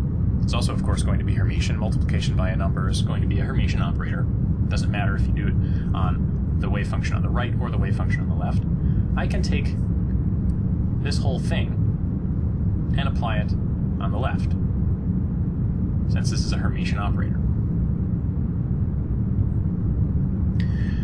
So if you make that sort of manipulation, you end up with, now on the left, I have q hat minus expectation of q acting on psi, and on the right, q hat minus expectation of q acting on psi. And if this whole thing is going to have zero uncertainty, what exactly does that mean? Well, if this whole inner product is going to turn out to be zero, then either psi equals zero, meaning my wave function is in some sense trivial, that's not terribly useful. If psi is not zero, then each individual piece here, this has to in some sense be equal to zero, or this piece on the left has to be equal to zero. What that means, well, either left and right, these are very similar expressions. It means q hat minus the expected value of q, in terms of that as an operator acting on my state, that has to equal zero. And that's easily rearranged into q hat acting on the state equals the expected value of q multiplied by the state. This is just a number, it's not an operator. This here, this is an eigenvalue problem.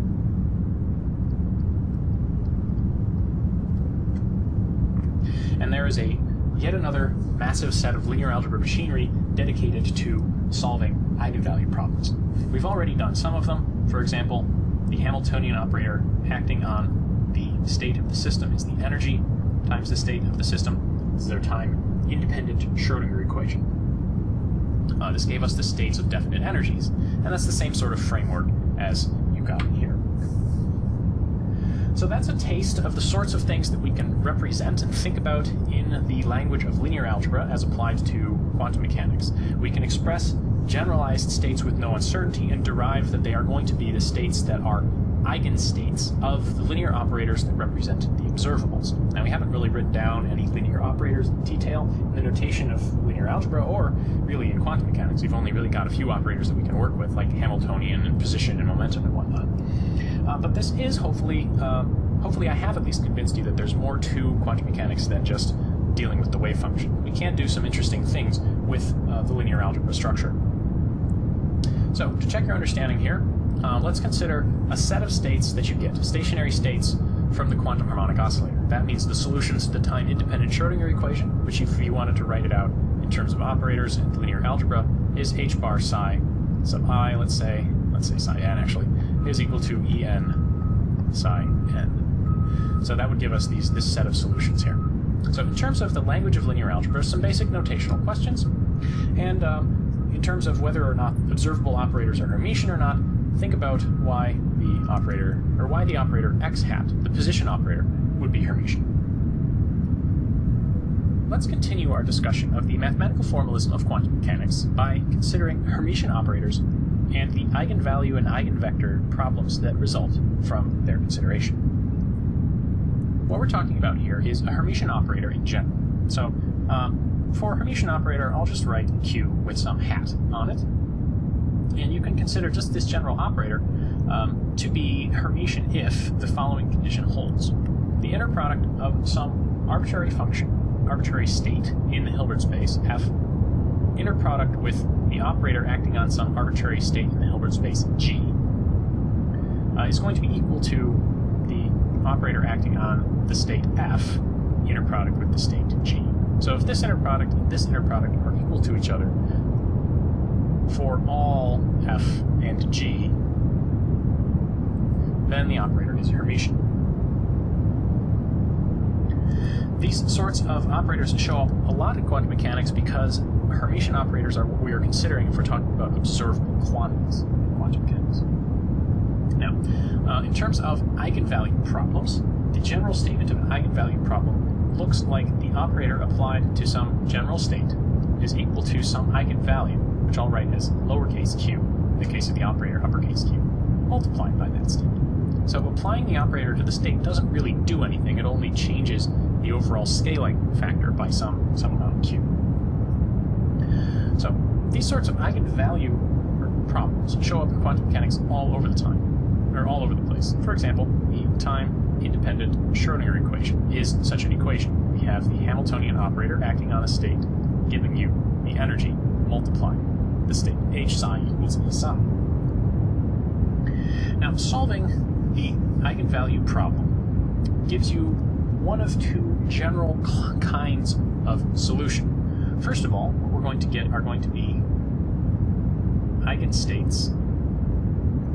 Those are going to be our psi's that solve this sort of equation. Generally, we're going to get a lot of them.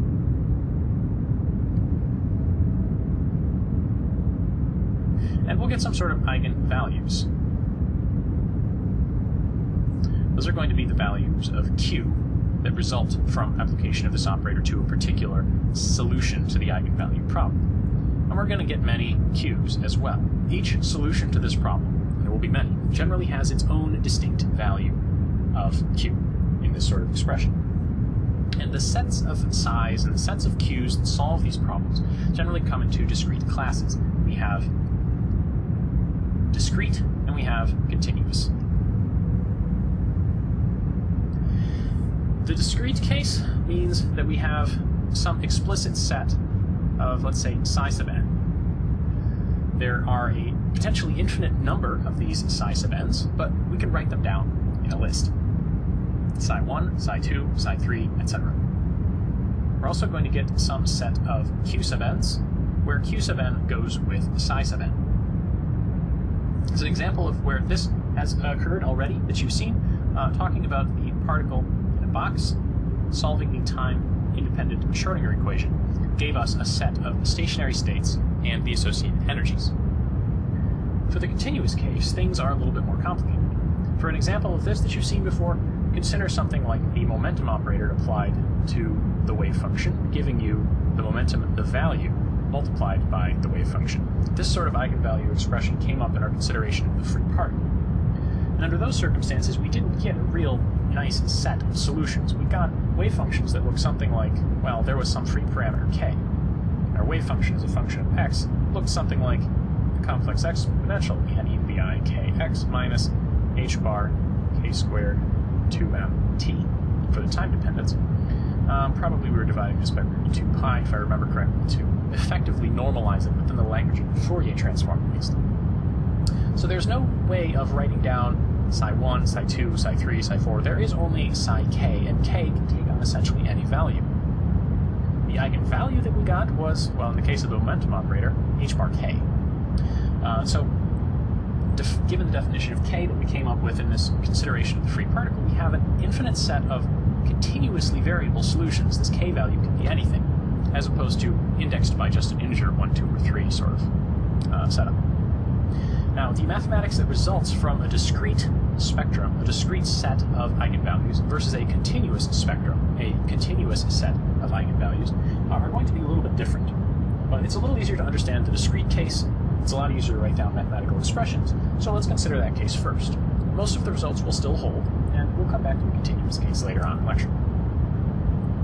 So the first thing that you probably want to know about the eigenvalues that result from these eigenvalue problems is whether or not they can possibly represent observables. And in this case, the eigenvalues of Hermitian operators are real. You can see that by a fairly straightforward application of the eigenvalue equation itself, looking at q hat, the operator applied to some arbitrary wave function psi, giving you the eigenvalue q multiplied by the wave function psi. You can take the complex conjugate of that expression, and complex conjugating the left-hand side merely converts this into, well, the result of complex conjugating the operator acting on the acting on the state, which we're writing in our vector notation as angle bracket on the left instead of angle bracket on the right. Complex conjugating the right-hand side of this expression gives you, well, the complex conjugate of the eigenvalue, q star, multiplied by the result of complex conjugating this wave function, or this state, psi. So again, angle bracket on the left. The other ingredient to understanding why the eigenvalues of Hermitian operators are real is the definition of a Hermitian operator, which says that q acting on some state f, inner product with the same state f perhaps, is going to give you the same result as if you take the inner product of the state f itself with the operator acting on the state f on the right. Operator on the left, operator on the right gives you the same result.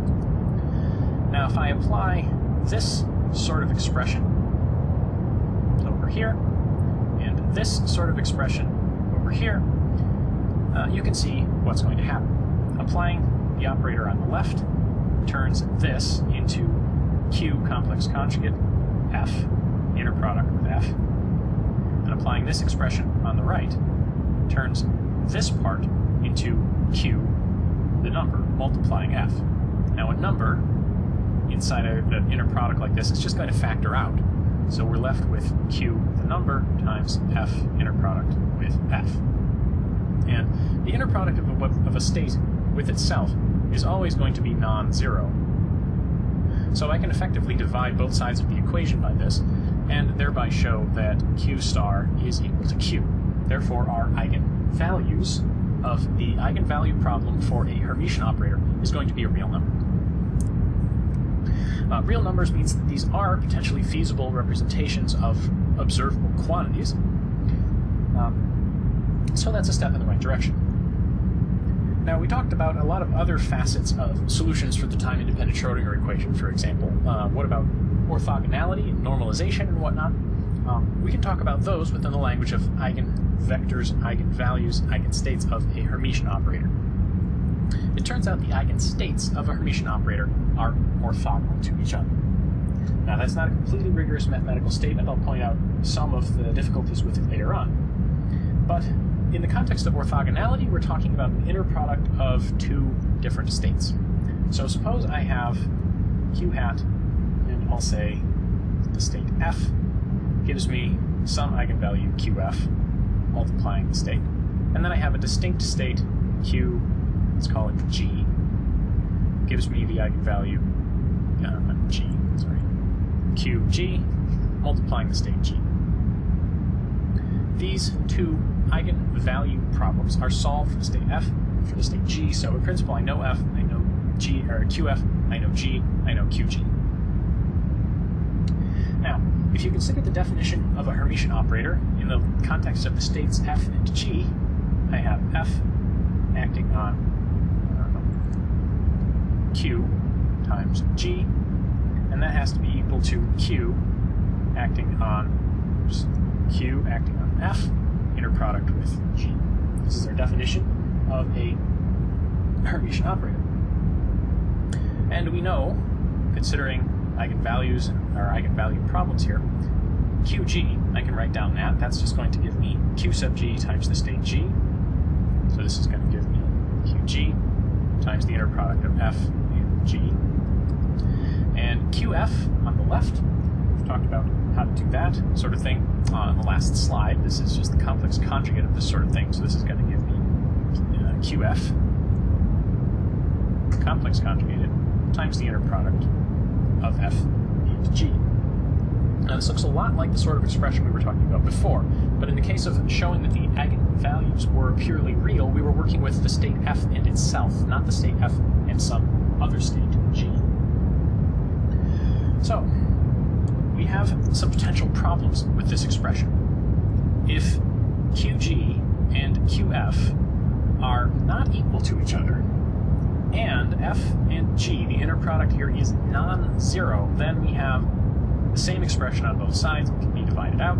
qg is equal to qf, but that's going to cause some problems. The problem that we run into is that we have a failure of our inequality here. And the inequality that fails if I say divide these things out, QG, if QG is different than QF, then I have a contradiction. The contradiction is that F and G don't have non-zero inner product. If F and G has zero inner product, I can't just divide it out, because I'm dividing both sides of my equation by zero. So what we can conclude from this expression is that either FG is equal to 0, or QG is equal to QF. And I'll just say QG is equal to QF. Since we've just shown that the eigenvalues are real, QF star is equal to QF. So, we've shown that if the eigenvalues are different from each other, then the inner product must be 0. If the eigenvalues are the same, we are not guaranteed that the eigenstates, F and G, will be orthogonal to each other. In the case that QF equals QG, we describe the eigenvalue as degenerate, and we have to go through some extra procedures in order to ensure that we have a well-behaved set of eigenstates. In particular, what we want to do is something called Gram-Schmidt orthogonalization.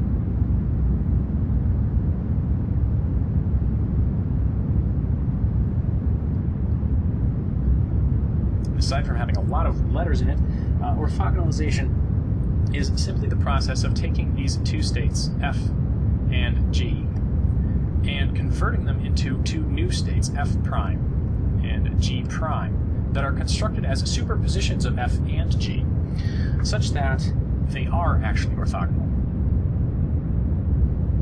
I won't go into the details here, but it has to do essentially with finding the component of the vector F that is not orthogonal to the vector G and subtracting it off of the original vector F, so that I only have the part of F that is orthogonal to G left over when I've computed F prime. So that's a little bit about the eigenfunctions in terms of their orthogonality. The other thing that we needed to be able to compute meaningfully in quantum mechanics is completeness. We needed to represent states, arbitrary states, as superpositions of, for instance, stationary states, solutions to the time-independent Schrodinger equation for, say, the quantum harmonic oscillator. In the language of linear algebra, the mathematical formalism of quantum mechanics, that's an eigenvalue problem with the Hamiltonian operator. And it turns out that we have the same sort of mathematical formalism there. The eigenstates of Hermitian operators are indeed complete. And I can't really say much more here than just give you a definition. In terms of the completeness, we're talking about our eigenvalue problem as before, giving us a spectrum of eigenstates, let's say psi sub n, and the resulting set of eigenvalues. And it turns out that this is indeed a complete basis. Within the language of linear algebra, the set of vectors here spans the complete space that you're working with. And what that means is that any arbitrary state, let me call it F, can be written as a superposition, let's say n equals 1 to infinity here, of some coefficient n multiplying psi n. So I can express any vector in my vector space as a superposition of this set of vectors. It forms a complete basis that spans any desired function that you would be interested in. You can, given the orthogonality of these states, as shown in the last slide, apply Fourier's trick to this sort of expression and determine that this a sub n coefficient is fairly straightforward to calculate. You just multiply from the left by psi sub n, take the inner product with the state that you want to represent. Now, it's important to note that this sort of statement is not on as solid a mathematical footing as the earlier states regarding orthogonality. The completeness is often not easily proven. It is typically going to be something that we assume. And while in the case of consideration of the wave function, we can write down the time-independent Schrodinger equation as a partial differential equation and apply the language of Sturm-Liouville theory and apply the results of Sturm-Liouville theory, in particular to show that the results are complete, or that the set of solutions to the time-independent Schrodinger equation forms a complete set of basis functions. The same sorts of results are typically going to apply here. So while we can't always prove it, we are generally going to assume it, certainly at the level of mathematical sophistication of a course like this. So that's about it for the results.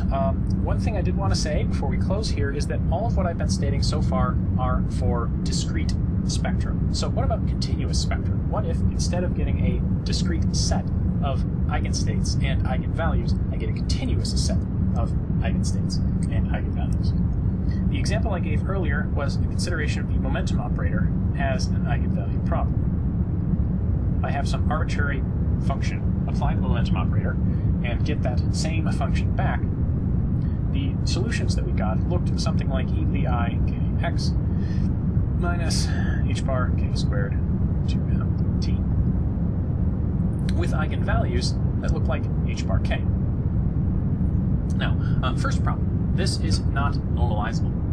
So within the language of linear algebra, writing down something like, if I call this psi sub k, the language of linear algebra, writing down something like psi k, what exactly sense does that make? Can I really say this is normalized? Well, if I have two different values of k, let me say express this in terms of momentum instead. So I'll write this as a psi sub p. If you consider, say, psi p1 inner product with psi p2, what does the orthogonality actually look like? Orthogonality or normalization? Well, if you write this out in the language that we know, that we've been working with so far, that of wave functions, this is going to be the integral from minus infinity to infinity of, well, this sort of expression.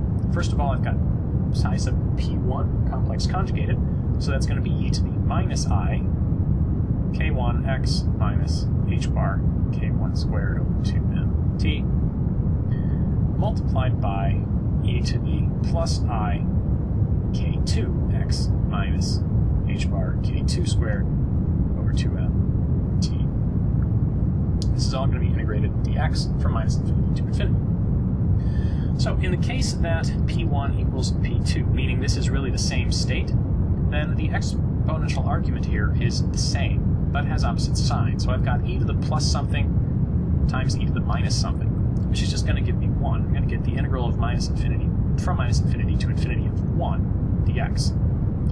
What now? That's going to be infinity, surely, right? It's not a very meaningful expression, but it's going to give me something very large. Now, what if, so over to the left, what if I consider p1 not equal to p2? Well, in that case, my integral here is going to have some function of x. k1, k2 are going to be different. In the subtraction here that I get if I combine these two things, I'm going to get some function of x. It's going to be like the integral of minus infinity to infinity of e to the I something x. There's going to be other stuff up here as well. But I've got this sort of oscillatory behavior. You can think of this as cosine plus I sine. Now, as far as formally defining this mathematically, what this limit says, you've got an oscillatory function, you're integrating it all the way to infinity. It's not going to go to infinity, it's going to oscillate, right? And it's going to oscillate about 0. It's going to average out to 0. So in some sense, we could say this sort of goes to 0. And I should really put this in quotes so that I don't make my inner mathematician too angry.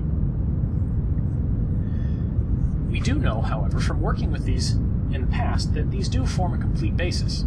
These sorts of things can be used to express any arbitrary initial conditions. We talked about that in the context of a free particle when we wrote expressions like that the wave function psi of x, say, can be written as an integral from minus infinity to infinity of k, some coefficient, phi of k, multiplied by, say, e to the I kx. These sorts of expressions, this is like the inverse Fourier transform of psi sub k. So given some suitable definition of psi sub k, these e to the I kx, these sorts of functions can actually represent pretty much anything that you might want. Now, if we substitute in our definition for phi of k back for when we're talking about these sorts of things, it looks like this. It's the integral from minus infinity to infinity, dk, from before, and our phi of k was itself an integral from minus infinity to infinity. This time it was an integral dx, and it was, let's not leave it as an integral dx because I've got x in this expression as well. Let's use a dummy variable, my usual squiggle, xi. Integral dxi of psi of xi like the minus I k c. So this sort of expression, that was our definition of phi sub k. If I multiply this by e to the I kx, continuing my expression over here, you end up with something that makes a certain amount of sense. In particular, I can manipulate this. Let's consider exchanging the order of integration here and manipulating these such that my exponentials multiply together. You can think of this as the integral from minus infinity to infinity dc first, and then the integral from minus infinity to infinity dk. E to the I, combining these two things together, I'm going to get something like kx minus kc. And all of this is going to be multiplied by psi of c. Now, if this whole thing is going to be equal to psi of x, this expression right here should look familiar. What function gives me psi of x when multiplied by psi of a dummy variable and integrated over the dummy variable? This function here. This guy. We have a name for it. It's delta of x minus c. C minus x. So this is sort of a delta function. This is what I'm really going to get out of these sorts of normalization conditions. The infinity that it goes to when p1 equals p2 is like the infinity that the delta function goes to when x equals 0, or x minus c, or x equals c. The 0 that it goes to is like the 0 of the delta function when its argument is non-zero. So subject to this version of orthonormalization, that if p1 is not equal to p2, you get 0, and if p1 is equal to p2, you get, well, infinity, but infinity in a useful way, such that in the context of integration I can get functions out that as I would expect. You can prove the same sorts of results for an eigenvalue problem with a continuous sort of spectrum. That's about all that I want to say about these sorts of topics. To check your understanding, let's consider the position operator x hat. Is it Hermitian? What is the spectrum like? Is it continuous or discrete? What are the eigenfunctions of x, the operator? And do those eigenfunctions form a complete basis? So think along those lines, and hopefully that will help solidify this notion of the mathematical formalism that we've been working with in the language of, or in the context, excuse me, of Hermitian.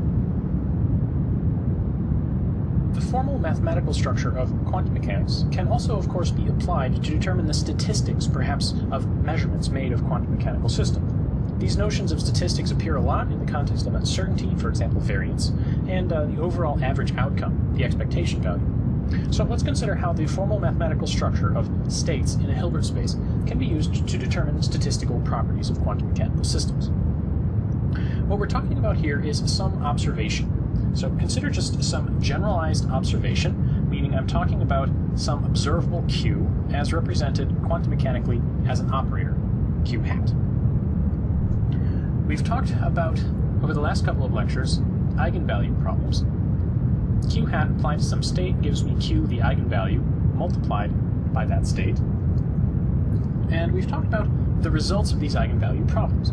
Either we have a discrete spectrum, we get some sort of set of psi sub n's associated with some Q sub n eigenvalues,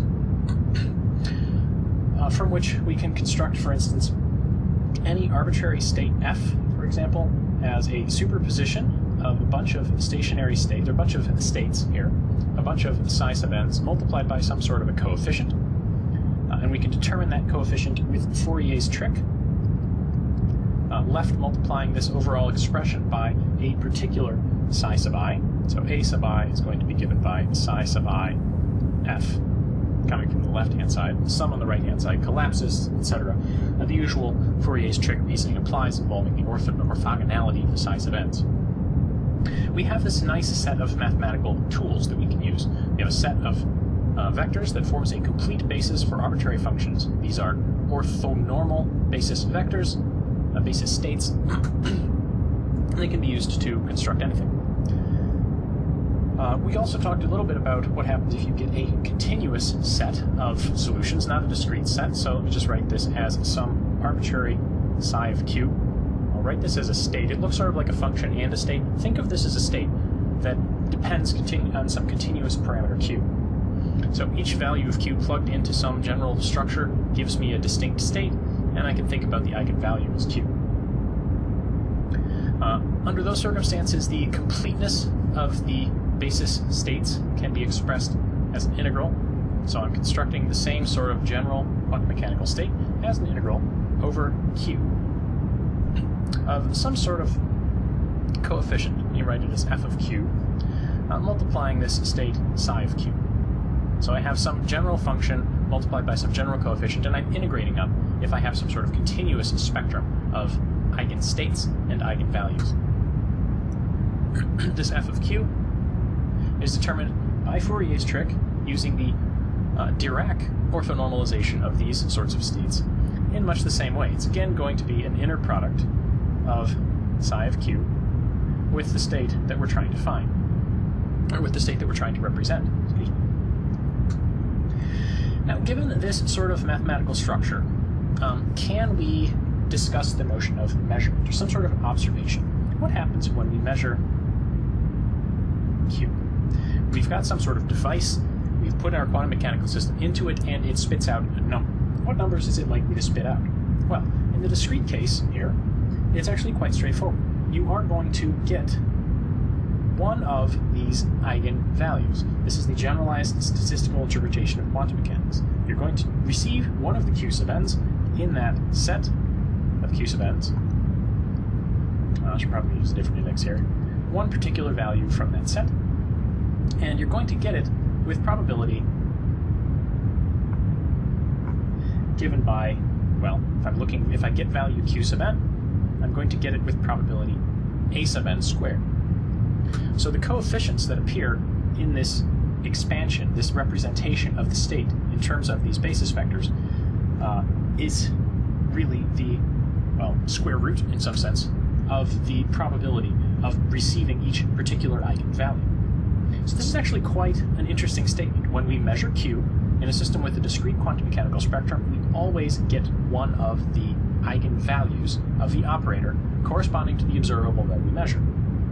And we get that value with probability given by this very simple sort of formula. You can take the squared magnitude of, essentially what you're looking at here is the part of f that is in the psi sub I direction, if you want to think about it. There is, of course, a continuous counterpart to this, but measurements of a continuous spectrum are a little bit more subtle. You have to think about what it means to observe something, and you're never going to, if you're trying to compute the probability of getting, say, exactly 6 out of a continuous distribution, exactly 6 will never happen. You will only get ever numbers very, very close to 6. But you can think about what's the probability that I get some value q in between q0 and q0 plus some dq. So I've got some sort of interval here between q0 and q0 plus dq. If the value that I get falls in that range, then we can represent the probability here. And you'll get it with probability given by the magnitude of f of q squared multiplied by dq. So this f of q, this coefficient that we determine as the result of an inner product with our sort of basis and the function that we're, or the state that we're trying to represent, can be used as a probability. This is the sort of thing that we're talking about when we talk about the, say, the squared modulus of the wave function as a probability density. The wave function psi of x is really the result of some sort of inner product between eigenfunctions of position operator, which are Dirac delta functions, as applied to the state that we're trying to represent. So that's where the probability density comes from. Now, this is not so much a mathematical result that can be proven. These sorts of, you'll always get an eigenvalue and you get some sort of a probability, or you'll always get some sort of a continuous value, some sort of a value with this sort of probability. Those aren't mathematical results as much as they are sort of axioms of quantum mechanics. This is a generalized statistical interpretation that takes us beyond the notion of the wave function as something that gives you the probability density of position measurements, meaning the probability density of where you're likely to find the particle if you observe the particle, meaning observe its position. So these sorts of probabilities are, of course, going to be useful in the context of computing probabilities. But in order for them to be useful in computation of probabilities, we first of all have to have some sort of normalization. Now, you can think about normalization of a wave function or of a state in the context of these vectors in the Hilbert space as the inner product of the state with itself must equal 1. Now, if you think about that in the case of a discrete spectrum, this state f can be written as the sum of some a sub n times some psi sub n, meaning if I'm working with some set of psi sub n functions, some sort of basis, I can figure out the overall, I can figure out these coefficients and determine the overall state that I'm trying to represent. If you look at this inner product in this context, you're going to have, well, it's an infinite sum and an infinite sum. So I've got some sort of sum over n of a sub n star, psi sub n on the left, and some sort of an infinite sum over n, or sorry, I should use m, different index, of a sub m, psi sub m. And if I distribute these two infinite sums together, I'm going to get psi n, psi m terms, and psi n and psi m, those inner products, obey an orthogonality relationship. I'm assuming these psi sub n's come from the eigenstates of a Hermitian operator. So the orthogonality is going to collapse two sums together, and I'm just going to have one sum left. I can say a sum over n of a sub n star, a sub n, and the normalization means psi n, inner product is 1. So my wave functions are gone. So this normalization condition here implies that the sum of the squares of those coefficients in the representation of my state is going to be 1. In the language of continuous spectra, what we're talking about here, again, is an inner product. Inner products you can think of as integrals. So we've got some sort of an integral of some sort of f of q squared modulus dq. This is, again, sort of an addition of all probabilities. What we've got, an addition of probabilities here, a summation of a bunch of probabilities that better add up to 1. This is an integral of a bunch of probabilities that adds up to 1. And this integral comes from the same sort of orthogonality argument as the infinite sums collapsing here. Instead of two infinite sums multiplied together, we would have two integrals, which we could manipulate to get a Dirac delta function in terms of the Dirac orthonormalization of these sorts of basis states, what I wrote as a psi of q on the last slide. So these normalization conditions make a fair bit of sense. Probabilities have to sum to 1. We can make some use of that. Another situation where these probabilities are useful is in the computation of an expectation value. So say I want to compute the expectation value of some arbitrary operator q. That, in the language of these linear operators, is f inner product with q times f, q operator acting on f. So here's my arbitrary state f, again, and q being applied to f. So again, I can make these sorts of infinite sum expansions, sum over n of a sub n star, not f, excuse me, psi sub n, multiplied by an infinite sum over m of a sub m times q acting on f. Sorry, not f. Once again, psi sub m. Coming from this same sort of expansion of f, the expansion of qf. So the expansion of qf is going to be q acting on the infinite sum, and I've distributed q into that infinite sum, acting on each individual term. Now, q acting on psi sub m, that was my original eigenvalue equation. Q acting on psi sub m is simply going to give me q multiplying psi sub m. So in the case of calculating the expectation value of some general operator, when you have your general state represented in terms of eigenstates of that operator, is actually quite simple. Again, we're going to get psi n and psi m when I distribute these two sums together. You're going to have a sum over n and a sum over m. I'm going to have an a n, excuse me, that looks a little bit like a w, a n star and an AM, and a Q. This is technically going to be Q sub M, excuse me. Associating psi sub M with Q sub M was part of the definition of these psi sub M's. And I have a psi sub N and a psi sub M, which again, I can say this is some delta N M, which collapses my sum down. And what I'm going to get in the end is a sum just over a single variable, let's say N, times the squared modulus of A sub N times Q sub N. So this, if you look at it from the perspective of statistics, this is a weighted average. These are the probabilities associated with each observation, and these are the values that are associated with each of those probabilities.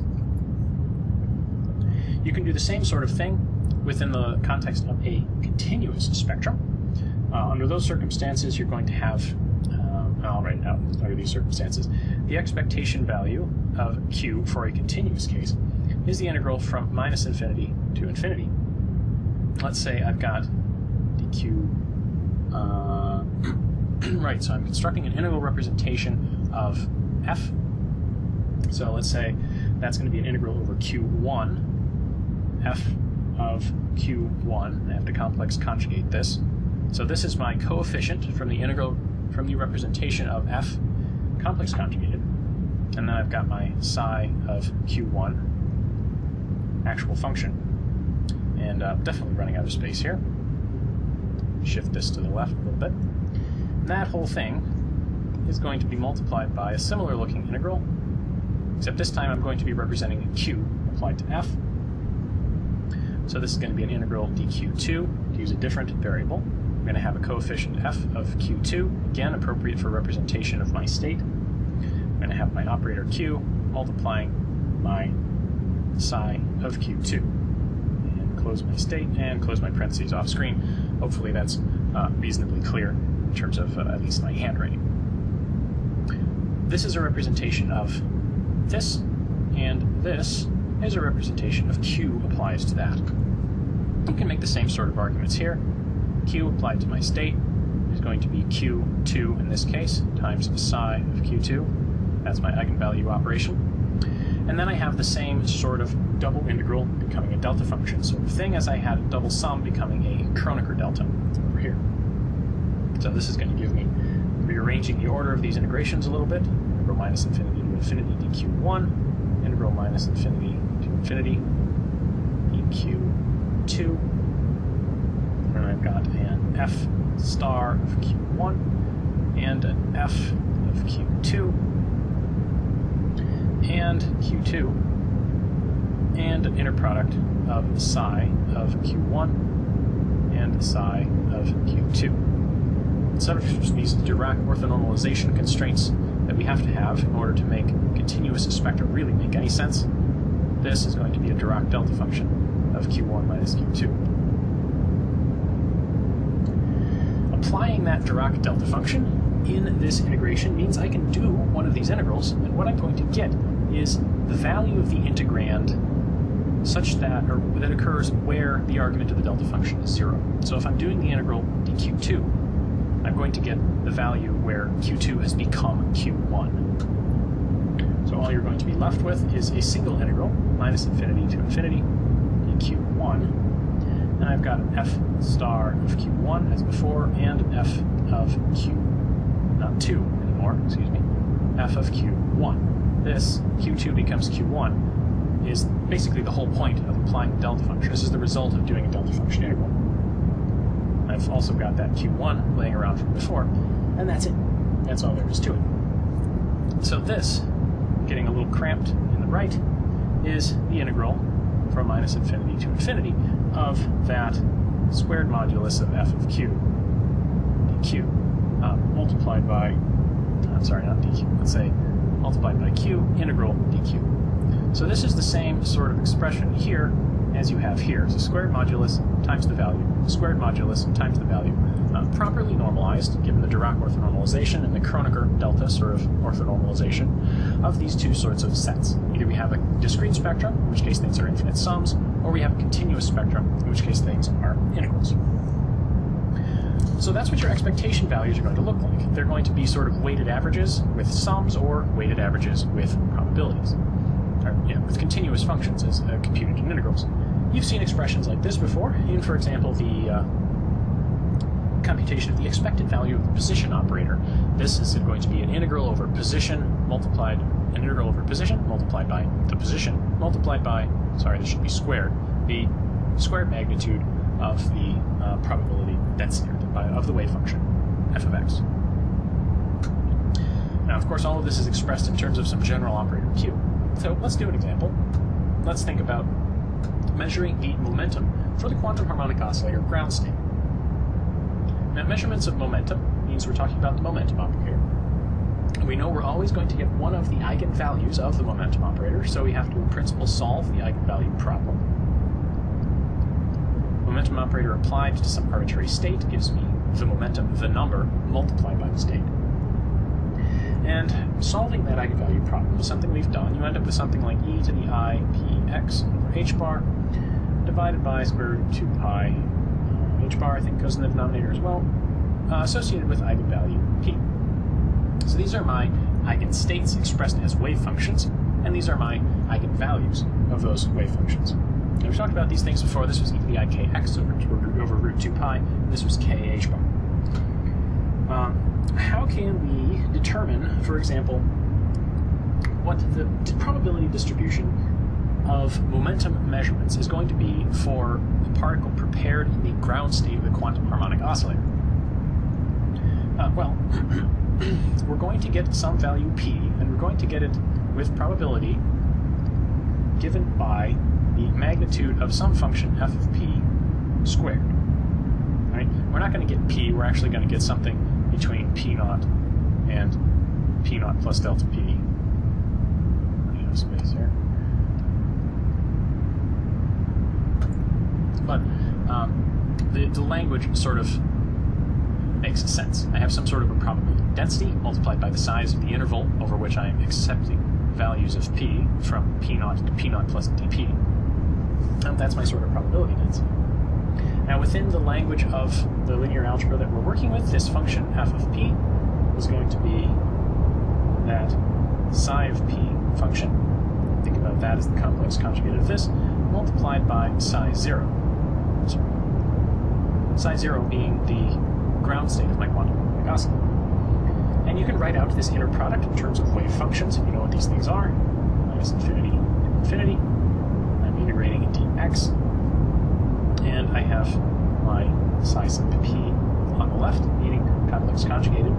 So this is going to be e to the minus I p x over h bar divided by root 2 pi h bar. And then I have my quantum harmonic oscillator ground state. We found that in a variety of ways. It looks something like m omega over pi h bar raised to the 1/4 power times e to the minus m omega over 2 h bar x squared. So I have an integral dx of e to the minus x squared, e to the ipx. We've done this problem before. This is computing the Fourier transform, essentially, of your ground state.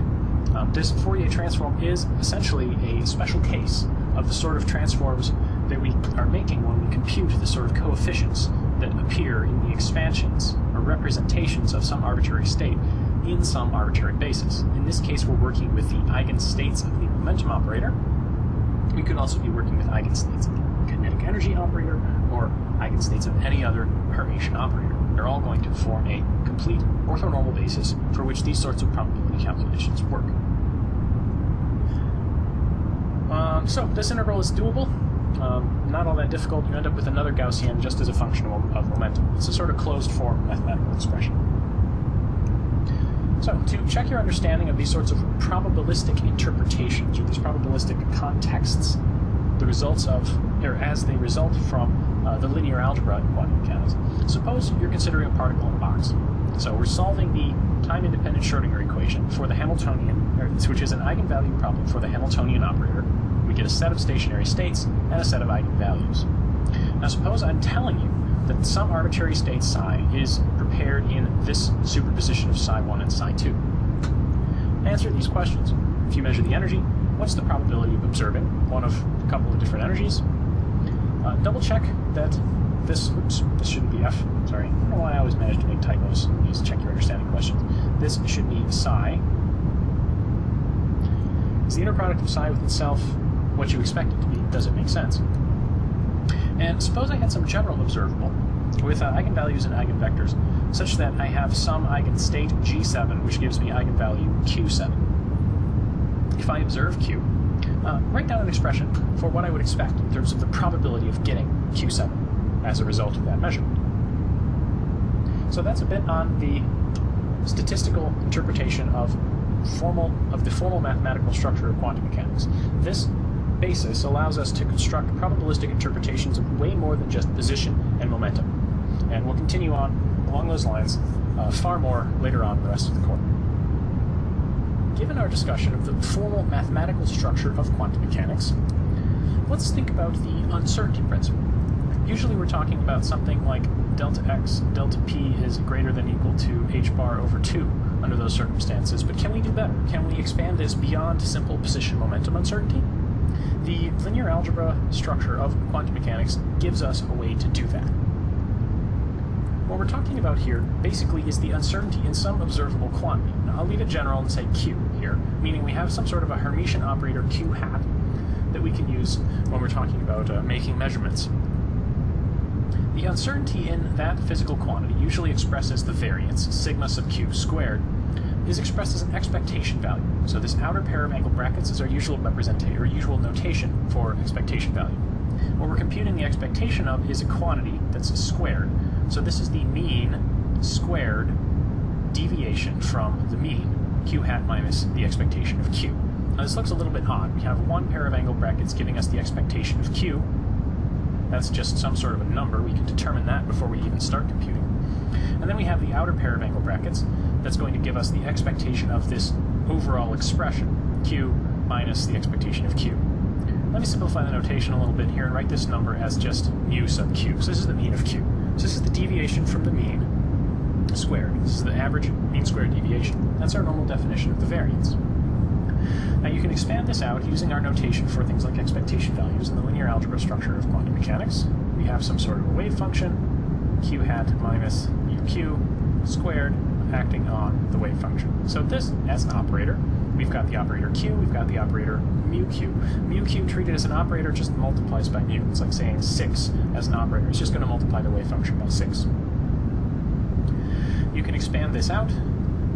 Psi on the left, q hat minus uq, q hat minus uq, acting on psi. And at this point, you can look at this and say, well, q, as represented by q hat in quantum mechanics, this q hat is going to be a Hermitian operator since we're talking about an observable q. And Hermitian operators can act either to the left or to the right. So let me take this q hat minus mu q, also of course going to be Hermitian because this is going to be a real number, this is going to be a Hermitian operator. The difference is just going to behave itself as a Hermitian operator. Let's have this one act on the left, leaving this one to act on the right. What I get then is going to be the result of having q hat minus mu q act on the left, inner product with the result of having q hat minus mu q act on the right. So this is just a sort of straightforward manipulation of the expression for the uncertainty in some observable quantity q. Now, you've got the same sort of thing on the left as on the right. Let's look at this, and let's say this is some vector f, and this is, well, then it's going to be the same vector f. This overall here is going to act as just an inner product. F inner product with itself. I've got these two variables, or this vector which happens to appear twice. So whatever this vector is, I hesitate to call it the state of the system, but it is a vector in the Hilbert space as a result of applying a Hermitian operator to a state. And you can write that down. Just this is a definition of f.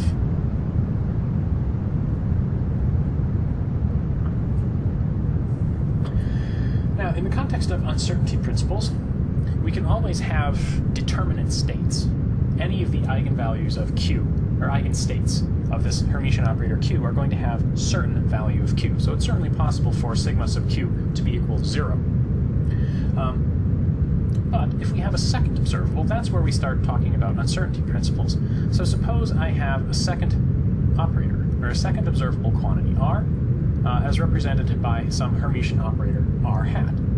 I can use that to construct sigma sub r squared in exactly the same way as this, substituting r for q everywhere in this expression. And when you get down to it, instead of calling that f, let me call that g. So, if we have two separate operators, there's nothing to prevent me from making this manipulation for both of them. Which means what we're talking about in the language of the uncertainty principle, as motivated by that delta x delta p structure, we're talking about something like sigma q squared, sigma r squared. That's going to be equal to, well, it's this f inner product with itself, g inner product with itself, just multiplied together. This is sigma q squared, this is sigma r squared, this is sigma q squared, this is sigma r squared. That should be fine. So what can we do with this? We've got f and we've got g. This is where things get a little bit subtle, but the overall derivation here is not terribly mathematically complicated. You just have to pay attention as things go past. So we've got this sort of expression. What can we do with it? There are two simplifications that are going to turn this equality into an inequality and convert it into a form that is useful from the perspective of the uncertainty principle. The first of those simplifications, working with this FFGG expression for two general vectors in our Hilbert space f and g, is the Schwarz inequality. Now, the Schwarz inequality is just a relationship between any sort of vectors like this. It says that if I've got the inner product of a vector with itself multiplied by the inner product of another vector with itself, that inner product is always going to be greater than or equal to the absolute magnitude of the inner product of the vectors with each other squared. You can think about this inequality very simply from the perspective of three-dimensional vectors in three-dimensional space. The inner product then is the dot product, and what this tells you is that the dot product of two vectors squared, a dot b quantity squared, is always going to be less than or equal to the magnitude of a squared times the magnitude of b squared. And if you're used to thinking about vectors like a dot b in the normal sort of notation, you've probably seen the formula magnitude of a, magnitude of b times the cosine of the angle between them. Now, since we're working in an infinite dimensional vector space, things like the angle between them is somewhat difficult to define, but this is the same sort of expression. If I dropped the cosine and made this into an inequality, meaning the right-hand side without the cosine is always going to be greater than or equal to the left-hand side, and then I were to say square both sides here, you would end up with the same sort of overall expression. Magnitude of a squared, magnitude of b squared, magnitude of dot product squared. So that's just an analogy. The Schwarz inequality holds in general, though it's somewhat difficult to prove. The textbook doesn't even bother proving it. So this is the first sort of simplification. We're going to pretend that instead of working with magnitude of f and magnitude of g, we're going to work with the magnitude of the inner product. The second simplification is that if we have some sort of complex number z, its squared magnitude is always going to be greater than or equal to the squared magnitude of the imaginary part of z. This is a very silly sort of construction to make if you think about it, but we can rewrite this in the context of that complex number z. So the complex number z then is always going to be at least greater than or equal to the imaginary part of z. Now the imaginary part of z, where the z is this complex number f inner product with g, we can write that as f inner product with g minus g inner product with f. So this is that number z minus its complex conjugate. Now minus the complex conjugate just flips the sign on the imaginary part, leaving the real part unchanged. So this subtraction is going to cancel out the real part and double the imaginary part. Now if I think about this, this is actually twice the complex part of this number, f inner product with g. So I would have to divide it by 2. And the imaginary part is of course going to be a purely imaginary number, so if I divide it by 2i, I'll get a purely real number and I can stop worrying about the absolute magnitude. This is going to be a result. This result is essentially the same as this. So I have 1 over 2i dividing the difference of a number and its complex conjugate to pull out the imaginary part, cancel out the I, and then I'm squaring the result, same as I would be squaring the result here. So this sort of simplification, putting the overall expression up, tells you what we started with, which was sigma q squared, sigma r squared, is going to be greater than or equal to that final result, 1 over 2i times the complex number f inner product, or sorry, complex vector f inner product with complex vector g minus inner product of complex vector g with complex vector f. So, somewhat complicated expression, and unfortunately it's going to get worse before it gets better. Let's take a close look at what these vectors represent. Keep in mind that our vector f here was defined to be q hat minus mu q, acting on our state psi, and complex vector g was defined to be operator r minus mu r, acting on our state psi. Those were our definitions. So writing this out, let's take this first term first. We've got f inner product with g. That's going to be written out in terms of these definitions. So this is q operator minus mu q, acting on state psi, on the left, inner product with g, which is vector operator r minus mu r, acting on state psi. Now these are Hermitian operators, which means I can take the one that's acting on the left and push it back over to the right. Now that seems a little bit strange. Didn't we just do that step in reverse earlier on? Yes, we did. But it's a Hermitian operator. It's a perfectly valid mathematical expression. So that leaves me with just psi on its own on the left, and then we have this product of two operators, q hat minus mu q, r hat minus mu r, acting on psi, all acting on the right. This is now two binomials. It can be expanded out. So psi on the left, all by itself. And then here we've got something that needs to be foiled. Keep in mind operators don't commute in principle. While the operators q and r are not going to commute, mu q, r, q, etc., those are just, mu q and mu r, just multiplication by numbers. That commutes with pretty much everything. So what we're left with, we're going to have a q hat, r hat term here. We're going to have a minus mu q, r hat term here.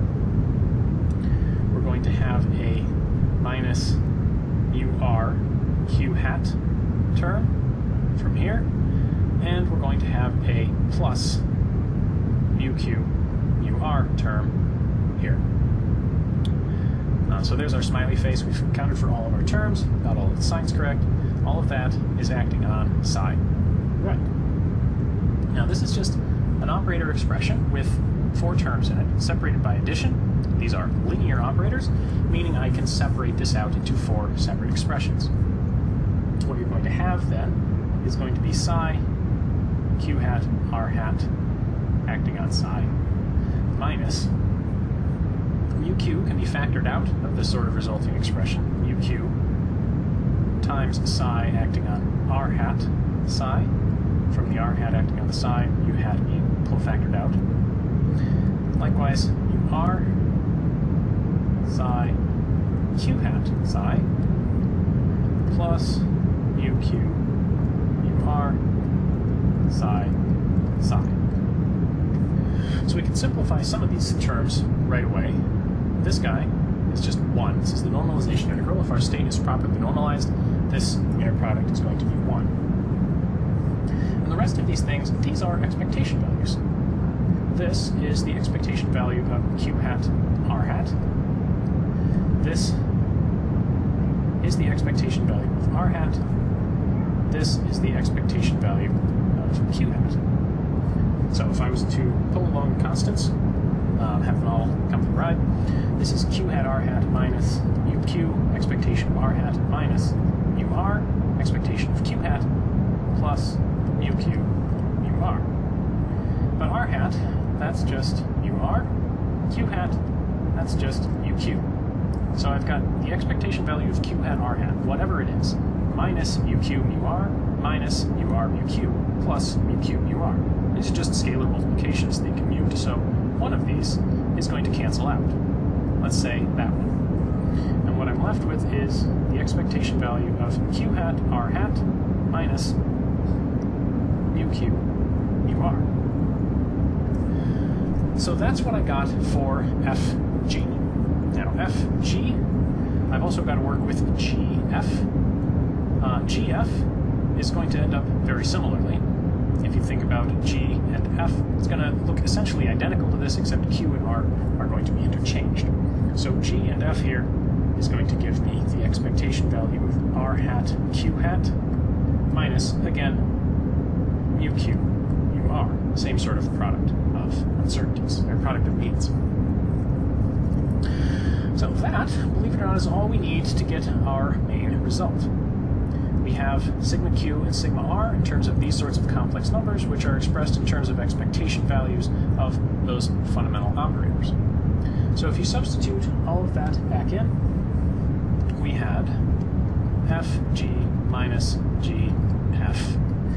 That's going to be bracket q hat r hat, so expectation of qr, minus the expectation of r hat q hat. And that's it. The mu q mu r terms are going to cancel out. Added on, regardless whether we're talking qr or rq, so when we subtract, they're just going to cancel. You can think about this as being the expectation of q hat r hat minus r hat q hat, which this qr minus rq you should recognize. This is a commutator. So we can write this down instead as the commutator of q hat and r hat. So, our final expression then, putting all of the constants back into it, is that sigma q squared, sigma r squared is always going to be greater than or equal to 1 over 2i times the expectation value of the commutator of the operator q with the operator r.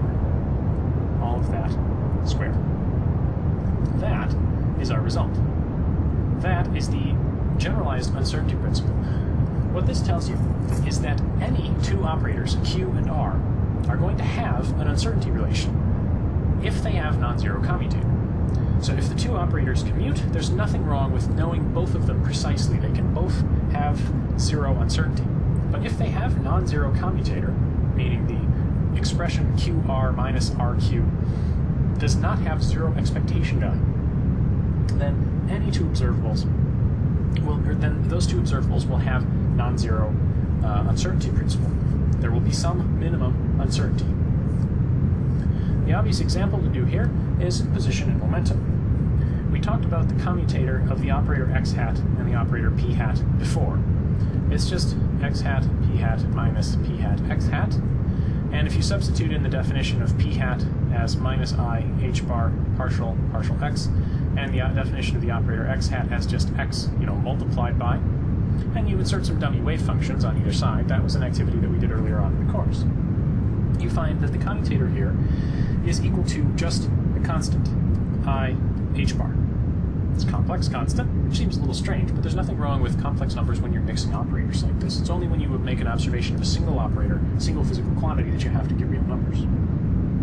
What that tells us is that sigma x squared sigma p squared in the generalized uncertainty relation is going to be 1 over 2i times the expectation value of the commutator, which is just I h bar squared. So the expectation value of a constant is just going to be the constant. So this is just going to be I h bar over 2i quantity squared. I's cancel out, and we've just got h bar squared over 4. H bar over 2 squared. Now the way the uncertainty principle is usually stated is sigma x sigma p is greater than or equal to h bar over 2, and that of course is clearly the same expression that we're working with here. So, good. We've got the same sort of uncertainty relation that we introduced earlier on in the course. To check your understanding of this sort of process, there are some questions for you. What would happen in the derivation if instead of throwing out the real part, meaning instead of saying that the absolute magnitude squared of some complex number is always greater than 1 over 2I z minus z star, all squared, what would happen if I instead threw out the real part by adding the number to its complex conjugate instead? Would you still get a commutator, and what extra terms would it introduce? And finally, just in terms of some of the steps in that derivation, why exactly did this step happen? What are the principles that are applied in that equality? What definitions do you need to know? Now, that's about all that there is to the generalized uncertainty principle. It's an amazingly powerful mathematical tool, but well, let's play with it a little more. How strict is this limit, and can we beat it? Now, the limit that we're talking about here is this relationship. I had some sort of sigma q squared, sigma r squared was always greater than or equal to 1 over 2I times the expectation of the commutator of operator q and operator r, all squared. That's our generalized uncertainty principle. This inequality, where did that inequality come from? Well, it came from two places. It came from the Schwarz inequality, which told you that the inner product of that vector we defined, f with itself, multiplied by the inner product of the vector g with itself, was always going to be greater than the squared modulus of the inner product of f and g. That was one source of the inequality. So if we're trying to make this into an equality, we have to not grant any space in between the result of these inner products and the inner product of the vectors with itself.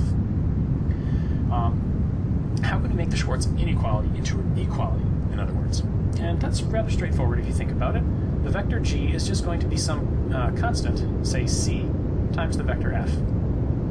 If this is true, then this is going to be c squared f squared, and this is going to be c squared f squared, and we're going to have an equality here overall.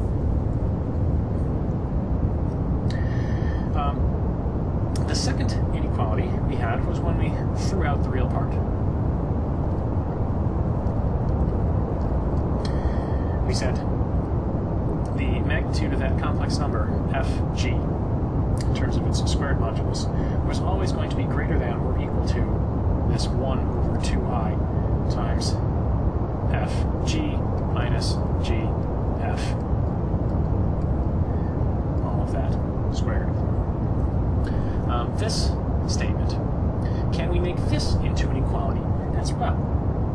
Well, what we're looking at here is going to be an equality if we're throwing out the real part, we're taking the squared magnitude of it. The squared magnitude is only ever not going to change when we throw out the real part, if the real part is 0 to begin with. So we've got equality here if the real part of fg, that inner product, is equal to 0.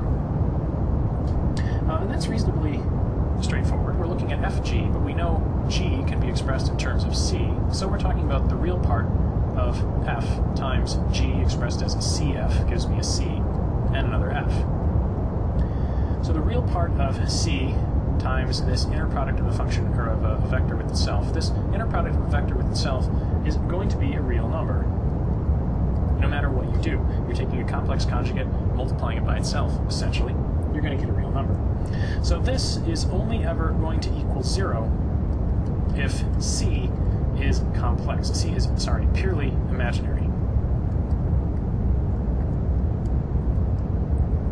C being purely imaginary, let's write it as the imaginary unit I times some real number, a.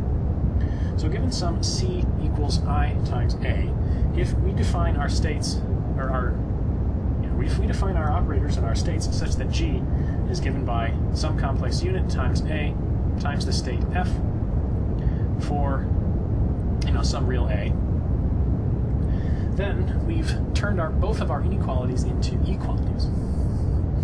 So what does that mean? What sort of implications does this have? Let's consider that in the context of position momentum uncertainty, just to make this a little more concrete. We have this notion that our vector g is imaginary unit times some real number times our vector f. Now, in the version, or in the language of position momentum uncertainty, then this vector g is going to be p hat minus expectation of p times our state. And we know what the position, or what the momentum operator is.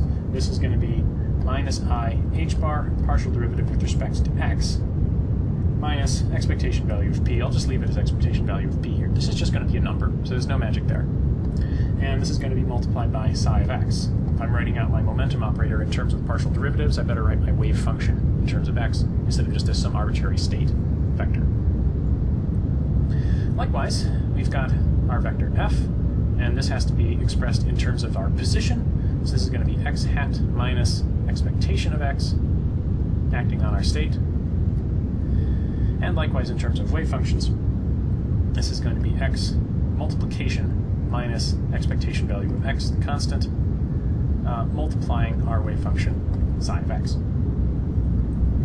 So our expression for g in terms of IA times f, with these particular definitions of g and f, we can plug these together, substitute these expressions here into this equation here, and you end up with, separating things out, minus I h bar partial psi partial x minus expectation value of momentum multiplying psi. And that has to be equal to I times A times our expression for f, which, I'll just expand that out. We've got I times A times x times psi of x minus I times A times expectation of x times psi of x. This right here is a differential equation for psi. And it turns out it's actually a pretty easy differential equation to solve. If you rearrange things a little bit, you can find out that this is going to give you a derivative of psi with respect to x as, in terms of, let's see, what have I got? I've got a, after I've divided through by minus I h bar, I'm going to have a minus a over h bar, let's say x psi, pulling the complicated term first, and then I'm going to have a plus a over h bar expectation of x psi, and a plus I expectation of p over h bar psi. Provided I've got all of my signs correct there, I haven't lost any terms. I've got the over h bars. Yeah, I think that looks right. This is a fairly straightforward ordinary differential equation to solve. Now, I'll leave it as an exercise to you guys to actually go through and solve this, but the procedure for solving it, I think, is most easy to think about. Let me just guess that my wave function psi is equal to e to the some sort of function f of x. If you do that, you find a simplified differential equation just for f. This sort of initial guess where psi is going to be some sort of an exponential and you're trying to find the behavior of the exponent is a common technique for solving differential equations where your derivatives essentially give you the function back multiplied by various terms. Under these circumstances, you can figure out what your psi of x actually looks like. And your psi of x under these circumstances has to be e to the minus a over 2 h bar, let's see, x minus the expected value of x, quantity squared, e to the I expectation value of p over h bar times x. And then there's another constant floating around here, something like e to the a expectation value of x squared all over 2h bar. This solution comes out of just a straightforward solve here. The only simplification I've made on the result is to complete the square in the exponent. Whenever you have a x squared sort of behavior, it's good to pull that off by itself. The reason I've separated these three terms out instead of writing them all as sums together in the exponent is it makes the structure a little bit more straightforward. This is some sort of a constant. This is something that looks like just something with a certain momentum, ikx. And this is a Gaussian. E to the minus something x squared. This Gaussian form is definitely a realizable wave function. We've actually met Gaussian wave functions before, for example, in the quantum harmonic oscillator ground state. Under those circumstances, you have met the uncertainty limit. You can meet the uncertainty principal limit, so the two messages there is that, first of all, the uncertainty limit is attainable, but it's difficult. You have to be in a very specific sort of mathematical state. This is not going to be true for anything that's non-Gaussian. The second take-home message from this is that the uncertainty principle is actually a fairly strict limit. That despite the fact that we made those seemingly a little bit fudgy simplifications when we were working through the derivation of the generalized uncertainty principle, applying the Schwarz inequality, and just assuming that the real part of the number could be neglected and the imaginary part was the only thing that mattered, we haven't actually ceded too much ground there. The uncertainty principle is a fairly strict limit that is actually attainable. It's not like we've made some ridiculous lower limit, or ridiculous lower limit on the uncertainty. Regardless, that's a mathematical discussion of the formal structure of the uncertainty principle in quantum mechanics, and subject to the generalized uncertainty principle, any two operators with a non-zero commutator are going to have some sort of uncertainty principle, and you could go through the same sort of derivation of what the minimum uncertainty behavior would look like for any two operators. It's relatively straightforward for the position momentum structure, and you get it Gaussian, but you could do it for other cases as well.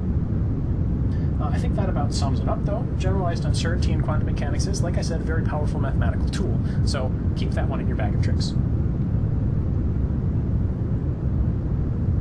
Given the generalized uncertainty principle for any two quantum mechanical operators, something like sigma q squared sigma r squared is greater than or equal to 1 over 2i times the commutator of the operator q and the operator r, all squared, you might think that uncertainty principles have been pretty well settled, but that's actually not the case.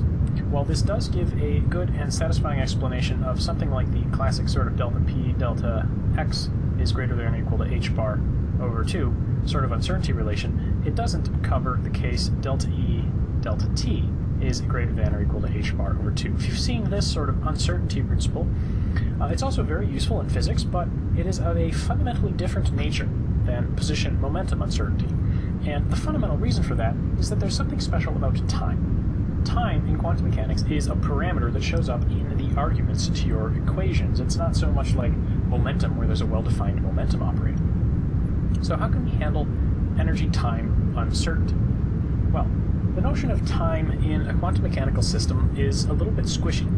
If you're talking about the time evolution of something like the I e t over h bar, that solution to the time-dependent Schrödinger equation, or at least the time part thereof when you apply separation of variables, this thing just rotates around in complex number space. It doesn't actually change the fundamental nature of the solution unless you have some sort of a superposition of two states where they have different time dependences, two states of different energies, when the overall time dependence only ever depends on the energy difference. Now, that suggests that if we're talking about some sort of a change in a process, some sort of a change in expectation value of position, for instance, that as it results from a superposition of two stationary states with different energies, we have to consider the notion of change. Time is only ever going to be relevant when we're considering things that change, because if nothing is changing, then what does time really mean?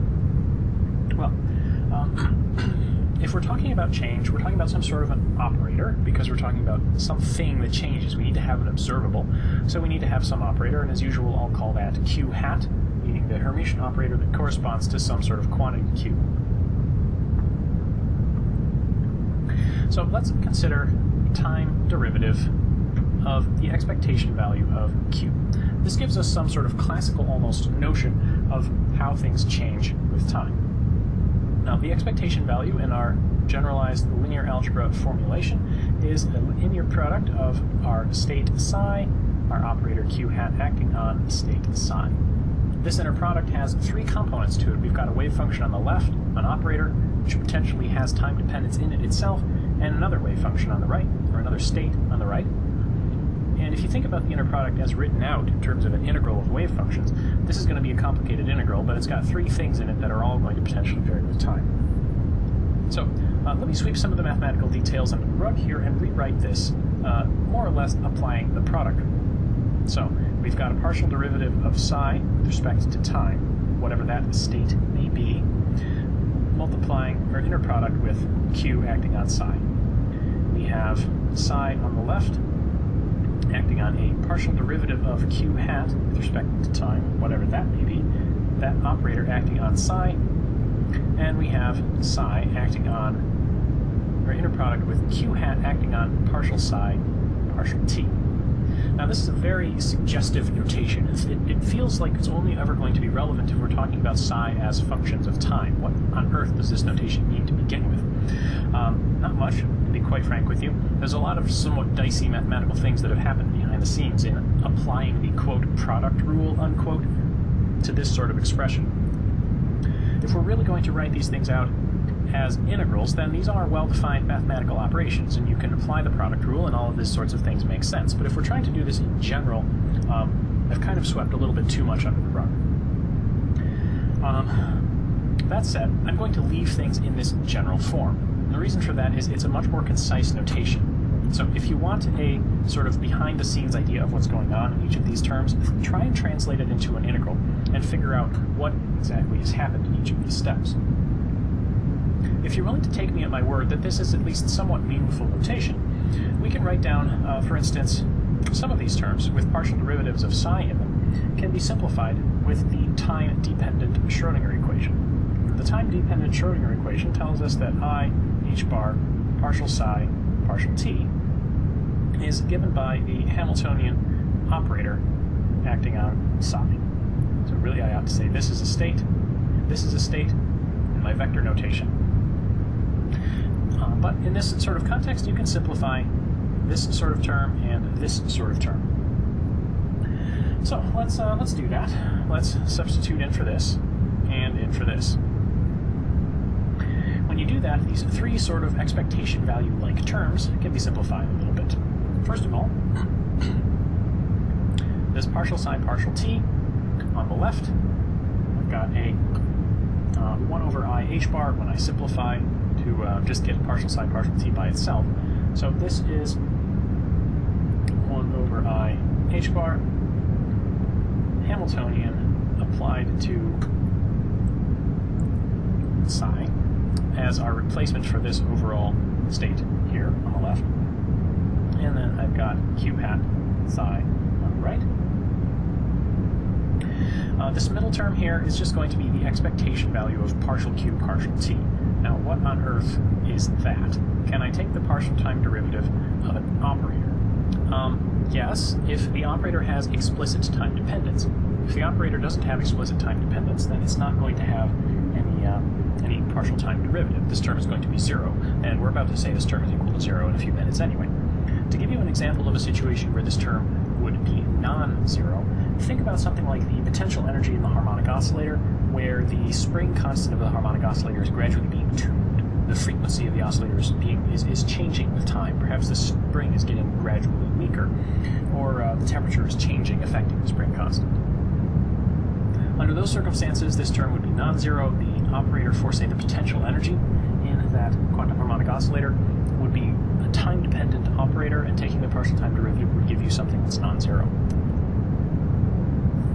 This third term, you can also apply simplification. We've got psi on the left. I'm not going to touch that.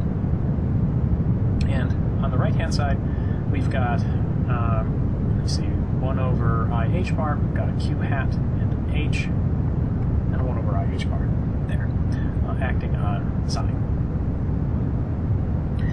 Now, the next step in the derivation here, in considering how we can possibly simplify this, is we've got a term with q h bar, or q hat, excuse me, on the right, and a term near h hat, q hat. So let's see if we can simplify this by applying the notion of a Hermitian operator to each of these terms. If I use the fact that h hat is a Hermitian operator, I can simplify, or not simplify, I can move the h. I can, instead of having h act on the left, I can have h act on the right. So this will become an h hat q hat acting on psi, similar to my q hat h hat over here. Now the other thing that I have to do in order to simplify these terms is to figure out what to do with these constants. Multiplication by a constant on the right does nothing. I h bar in the denominator, I'm just going to move that outside. So that will become a 1 over I h bar outside this expression. Now the 1 over I h bar here cannot simply be moved outside, and the reason for that is it's inside this left-hand side of the equation. So if I move it outside, I have to think about taking a complex conjugate. So if I'm going to move this guy outside, I have to stick a minus sign on it because I've got an I in it. I have to flip the sign. Now, if I do those two simplifications, first I have a minus 1 over I h bar. In this term, I have psi h hat q hat psi. This term, which I'm going to write next, is plus 1 over I h bar psi q hat h hat psi.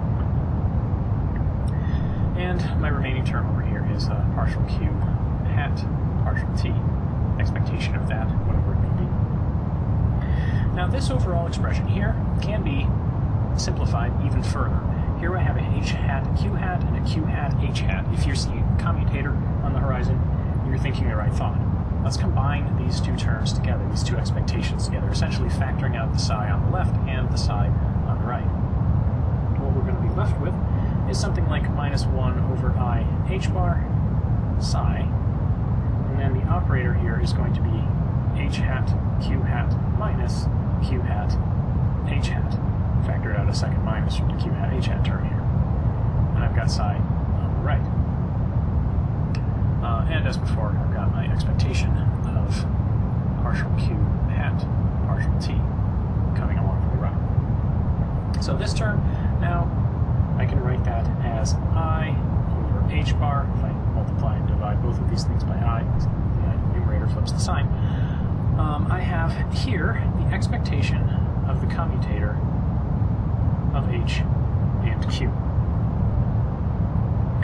plus the expectation of the partial derivative of the operator q hat with respect to time. So this is a somewhat general result. Any time derivative of an expectation value is going to be given by a commutator of that operator that gives you the expectation and the Hamiltonian, plus some sort of explicit time dependence.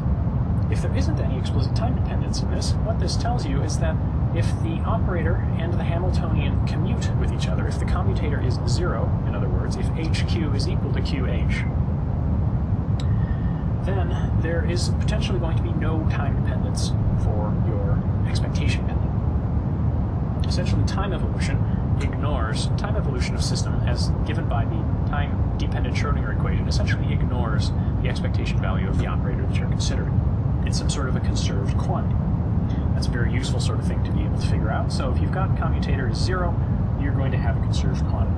Keep that in the back of your mind. Now, for the special case where the partial derivative of the q operator itself is exactly 0, then what we're left with from the previous slide is that the time derivative of our expectation value of q is equal to I over h bar times the expectation of our commutator h hat q hat.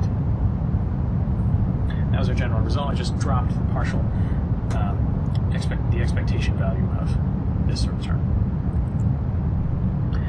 Now, back to the notion of uncertainty. If I have the Hamiltonian and my operator q as the two things that I'm considering, meaning I'm looking at an uncertainty in the Hamiltonian squared and the uncertainty in my operator q squared. This is going to be our energy uncertainty.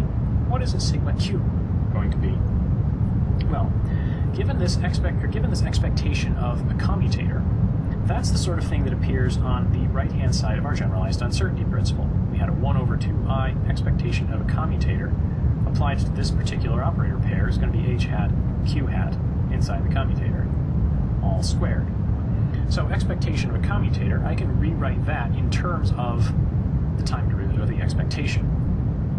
So my right-hand side here, I can rewrite in terms of this as I've got my 1 over 2i as before. I got to solve for the commutator by multiplying through by h and dividing by I. So I've got h bar over I on the left-hand side and d dt of the expectation value of q. All of that's going to be squared.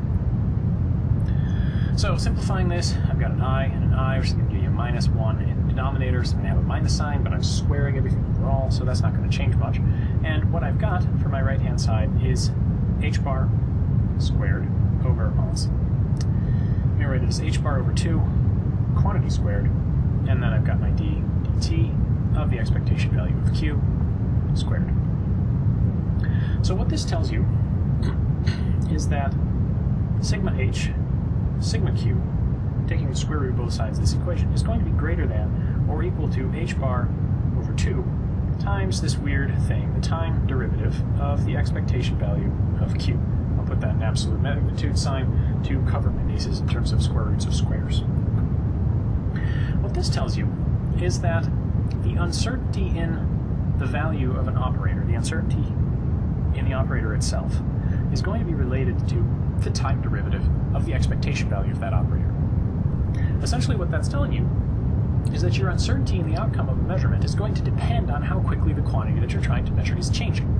And that seems honestly rather logical. There is another factor here in terms of the uncertainty in the energy that helps bring things into focus further, though. So let's make a note of this result. It's nice and sort of qualitatively appealing, the notion that the uncertainty in an observable is related to how fast it changes. And the more quickly it's changing, the higher the time derivative of its expectation value, the larger the resulting uncertainty must be. But let's see if we can cast that in terms of that classic delta E, delta T uncertainty. If we're talking about delta E, that's essentially our sigma sub h. It's our uncertainty that results from a measurement of the energy, which is given by proxy in the notion of quantum mechanics, the language of quantum mechanics, in terms of the Hamiltonian operator. And really we need some notion of delta t as well. What is delta t in this case? Well, let's define delta t to be something like the uncertainty in our observable q divided by the magnitude of the time derivative of the expectation value of q. This is sort of some characteristic size of change in q multiplied by the rate of change in q. So if this is some sort of delta q over dq dt, this would give me some sort of a notion of delta t, more by dimensional analysis than anything else. Really what this means is sigma q can be thought of in terms of the time derivative of the expectation value of q and delta t, if I just say multiply this out onto the left-hand side, which says that this characteristic time that I'm interested in is the amount of time it takes the system to change by one sort of standard deviation of the observable in question. So this is going to depend on the observables that you're working with in some sense, but it is a notion of the characteristic timescale of change in the system. Now under these circumstances, our sigma h, sigma q expression is going to look like h bar over 2, and then we add the time derivative of the expectation value of q. That is going to be converted into delta E replacing sigma h, delta t replacing sigma q. With this sort of expression, then you can cancel out essentially this time derivative of q is going to appear both on the left-hand side and the right-hand side, thinking about it along those lines. And what we'll be left with is just that this is greater than or equal to h bar over 2. So, there you have it. We have a derivation of the conventional energy-time uncertainty relation. What you should keep in mind here is that all of this was derived assuming a particular observable, so the potential results that you're going to get are going to depend on the quantity that you're interested in. If some quantity that you're interested in is changing very rapidly, then you're going to end up with a relevant delta t. This delta t is not just some time measurement uncertainty, it's a time scale of change of the quantity that you're interested in. So there has to be some sort of quantity in the back of your mind. You're not just saying delta t for the system, you're saying delta t for momentum, or delta t for position, or delta t for kinetic energy, or something like that. Regardless, the conclusions are the same. The system is evolving rapidly, meaning, with respect to the variable that I'm concerned about, the time derivative of the expectation value is large.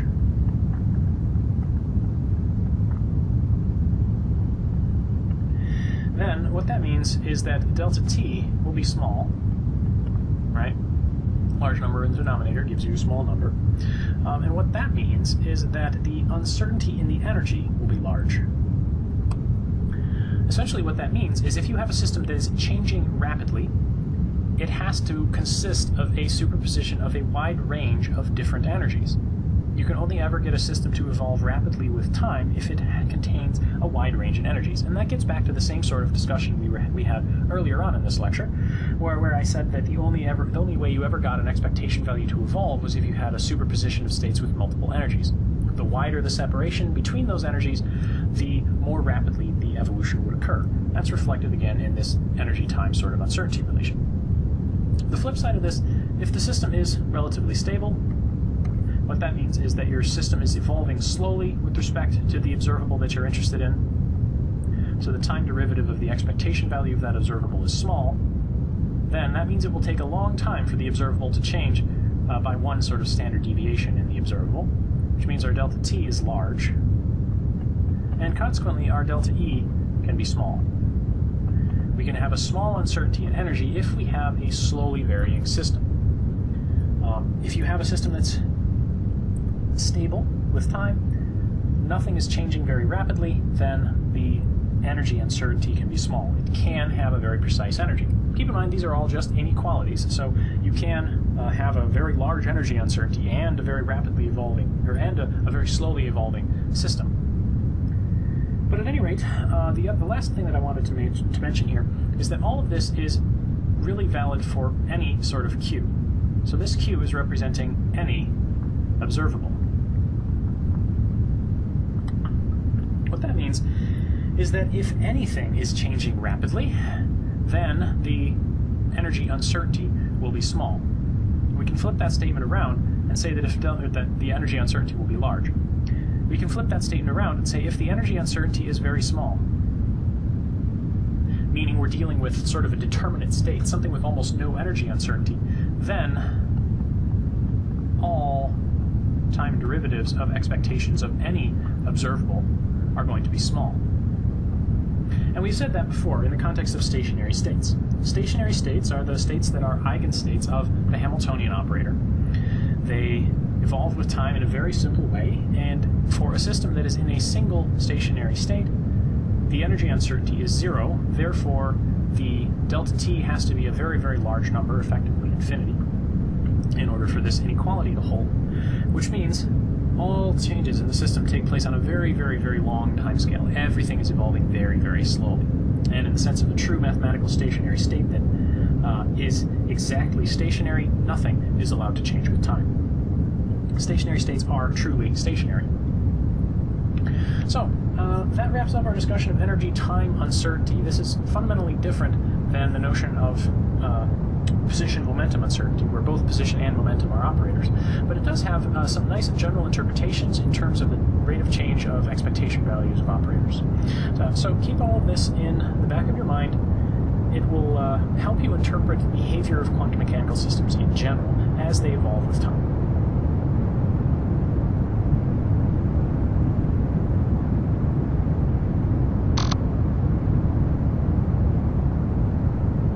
We started off this course by building a framework, talking about quantum mechanics in one dimension, where it is most simple and easiest to understand. Then we built up some formalism, talking about the mathematical structure of quantum mechanics. Now we're going to come back to where we started, except instead of talking about quantum mechanics in one dimension, we're going to talk about it in 3 dimensions. We live in 3 dimensions, so this is where the real-world examples start to enter quantum mechanics. First of all, how do we go from 1 dimension to 3 dimensions? If we're going to start off in 1 dimension, we ought to have counterparts for the concepts that we encountered in 1 dimension in 3 dimensions. In 1 dimension, we had a wave function, which was a function of position and time. In 3 dimensions, our wave function is going to be a function of position in 3 dimensions and time. Thankfully, it has not become a vector function. It is still only a scalar function, but it is now a function of 4 variables instead of only 1, or instead of only 2 here. We will see shortly that when we were talking about the time-independent Schrödinger equation, as derived from this full time-dependent wave function, we ended up with the solution to the time-independent Schrödinger equation, were simply a function of position times e to the minus I energy time, or h bar. We're going to find out something very similar happens in 3-dimensional quantum mechanics. We'll get a function of position in 3 dimensions multiplied by the same exponential factor, e to the minus I energy time over h bar. the operators that will appear in the Schrodinger equation. For instance, in one dimension, we had, for instance, the position operator x hat and the momentum operator p hat. X hat and p hat in 3 dimensions are going to be vector operators. So instead of just having x hat, I'll have x hat, y hat, and z hat in a vector. Or px hat, py hat, pz hat in a vector. And the definitions here are more or less what you would expect. For instance, let's just say px hat is going to be minus I h bar derivative with respect to x. I have to start being more careful about the difference between total derivatives and partial derivatives now, since we're talking about functions of multiple variables. But hopefully the notation will become reasonably clear shortly. The full momentum vector operator here is going to be written then in terms of partial derivatives of x, y, and z. And we have some notation for that. Minus I h bar times this upside down triangle with a vector hat on top of it. This is the gradient operator from vector calculus. And this is going to be read as del or grad, or the gradient of, depending on whatever it's acting on. And this gradient operator here, as before, move this out of the way a little bit so the notation is less confusing. This full vector. One of the key experiments that really got quantum mechanics started was spectroscopy. Bright line spectra of the elements. They couldn't really be explained in the context of what physics was known at the time, and we've finally gotten to the point now where we can use the quantum mechanics we've learned so far to explain these bright line spectra. At least some of them, perhaps. This is the spectrum of hydrogen, this is the spectrum of mercury, this is the spectrum of neon, and this is xenon. So, 4 gases, and we'll be able to explain successfully the most simple gas possible, hydrogen. Our discussion of the time-independent Schrodinger equation in 3D, separated in spherical coordinates, as appropriate for the spherically symmetric potential of a charged particle orbiting a nucleus, gave us psi with 3 quantum numbers n, l, and m. I'm not going to reproduce the long, complicated expression for what these are, but you know the radial part is given by the associated Laguerre polynomials, and the angular part is given by the spherical harmonics. As we went through the solution of the time-independent Schrodinger equation, we introduced a variety of constants, and then requirements, in particular for periodicity in the phi solution, the convergence and well-behavedness of the angular solutions, and convergence and well-behavedness of the radial solutions, gave us quantization conditions that we used to construct these n, l, and m. The constants that we got, for instance, we defined a k squared that was given by 2me over h bar squared. That should look familiar. We found out that that constant had to be given by 1 over some a squared, some radius squared, times an n squared quantum number. This a value, the Bohr radius, is about half an angstrom. And the energies that we got, after unwinding all of those definitions that we made, look something like this. You have the energy, the nth energy level, the nth stationary state with n as the quantum number, is given by this constant, times 1 over n squared. And that constant should look familiar. It's minus 13.6, or it's 13.6 electron volts, with a minus sign out front, signifying that these are bound states. Their energy is less than the energy of a free particle. So minus 13.6 electron volts over n squared, those are the energy levels of our stationary states. Our stationary states are not going to be stationary in reality because atoms bump into each other, atoms interact in random ways that we haven't described the physics of yet. But suffice it to say, perhaps, that these energies are not going to remain forever fixed. If I prepare an atom in, say, the n equals 3, quantum state with n equals 3, it's not going to stay there forever. After a while, it will lose that energy. And when it does, it will emit a photon. The changes in energy that take place are energy carried off by the photon. So we would say, for instance, that if we had, say, n equals 3 goes to n equals 2, there's a change in energy here. And we would say the atom has emitted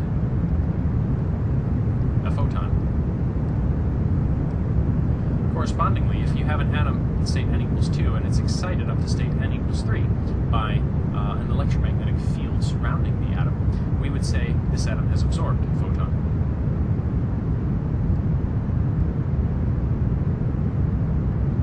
This absorption and emission of photons. Photon here is our shorthand term for a particle of light, or quanta of light. Perhaps I should say quantum of light. Is really the crux of the matter here. All of our experiments that motivated quantum mechanics had somehow to do with the interaction of light and matter. With our treatment of the hydrogen atom, we now have descriptions of how we can calculate changes in energy on the matter side. We haven't really said anything about the photon side, and unfortunately for that we'll need relativistic quantum mechanics, which is a topic for another course. But at any rate, you know that light is going to be emitted and absorbed in quanta, and the energies of those quanta are going to be given by the changes in energy of the thing that we can calculate, the thing that happens on the atomic side.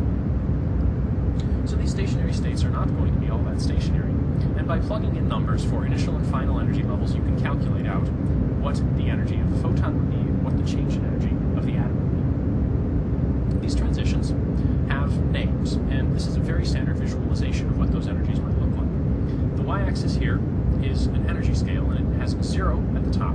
Anything with energies higher than 0 is not a bound state.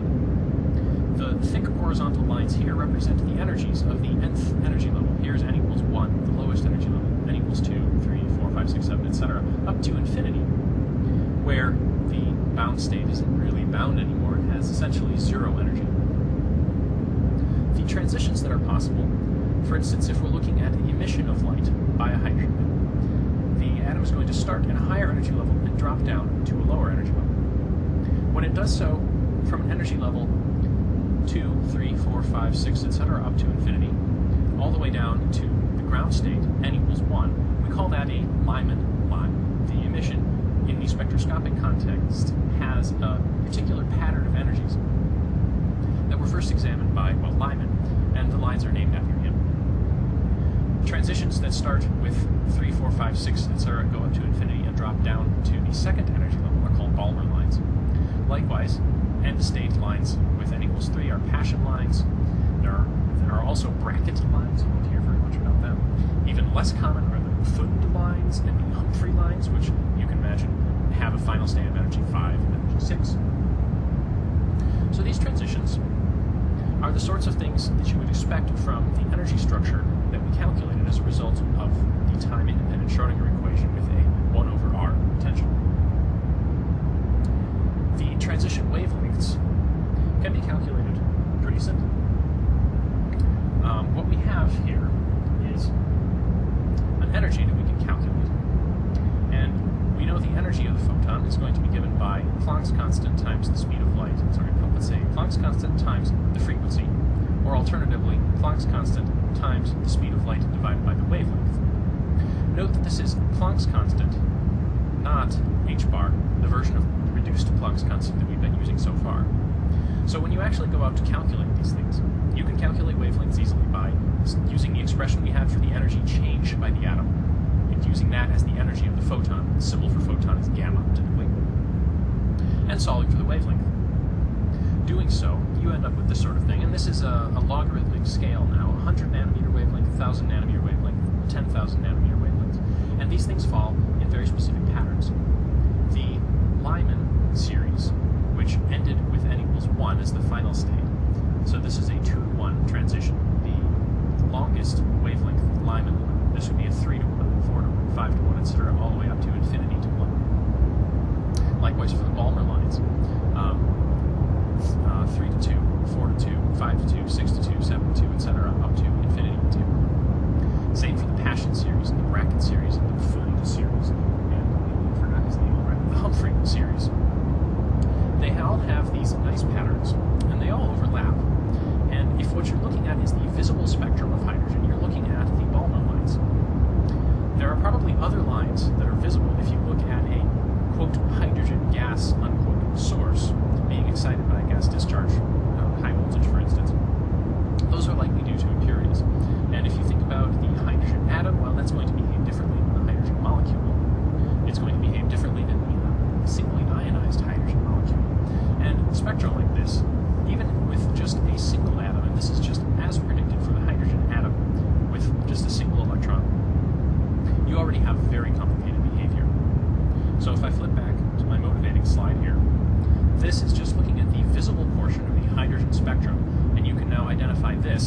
has a n equals 3 to 2 transition. This has the 4 to 2 transition, 5 to 2, 6 to 2, and if you continue into the UV, 7 to 2, 8 to 2, 9 to 2, 10 to 2, etc., these are the Balmer lines of hydrogen. When you work with more complicated atoms with more electrons, you have far more complicated behavior, and this is unfortunately something that quantum mechanics still really cannot predict well. To check your understanding of all of this, I have some simple calculations for you to do. First of all, figure out how the formulas that we gave for hydrogen would change for helium. You still have just singly ionized helium. So a single electron, instead of orbiting a single proton, orbiting an electron, or orbiting an alpha particle, something with 2 protons. So the charge on the nucleus is going to double, and that will change the energies. Then, make some calculations of energies, figure out whether they would be visible or not. And this finally, calculate the longest wavelength. Identify the transition for the longest wavelength of the Lyman series. These are conceptual sorts of questions that you need to understand the structure of the energy levels of hydrogen in order to answer. And there are also some simple calculations to do. But the fact that you are capable of making these calculations is really a triumph of quantum mechanics. We started with something that is essentially just an equation, hypothesized, almost entirely without justification. And it actually seems to work.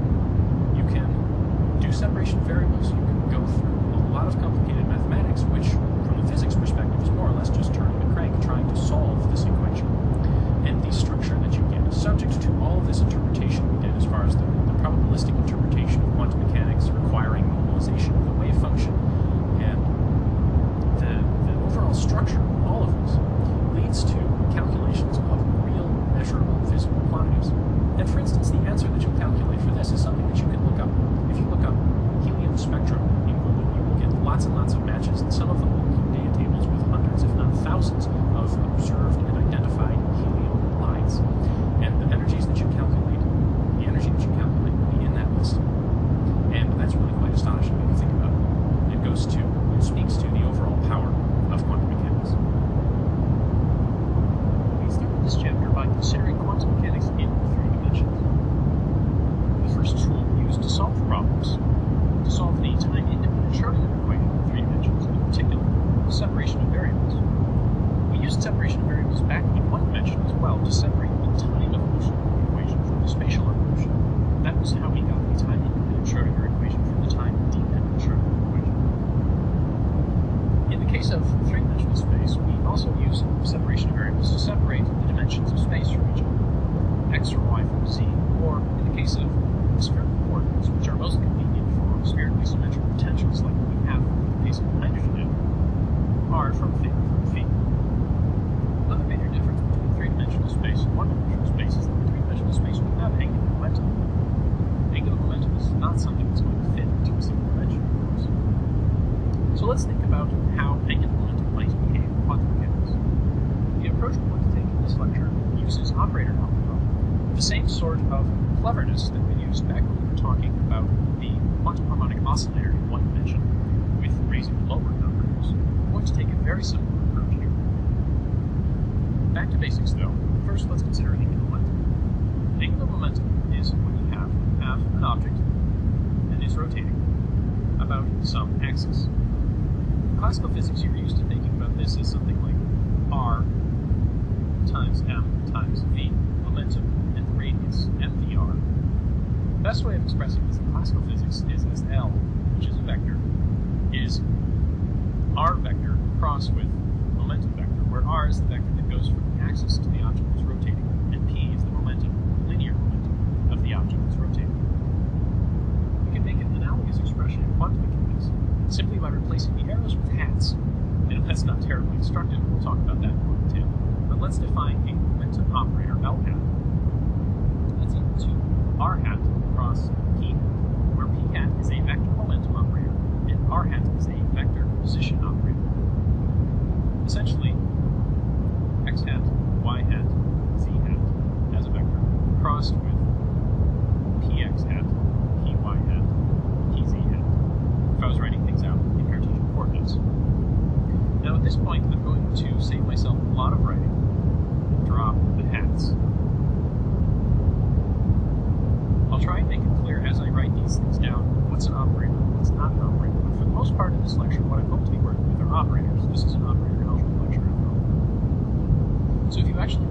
cross product between these x, y, and z operators, these px, py, and pz operators. What you end up with is, well, you can do cross product presumably. You end up with y hat pz. Sorry, I was dropping the hats, wasn't I? Y pz minus z py.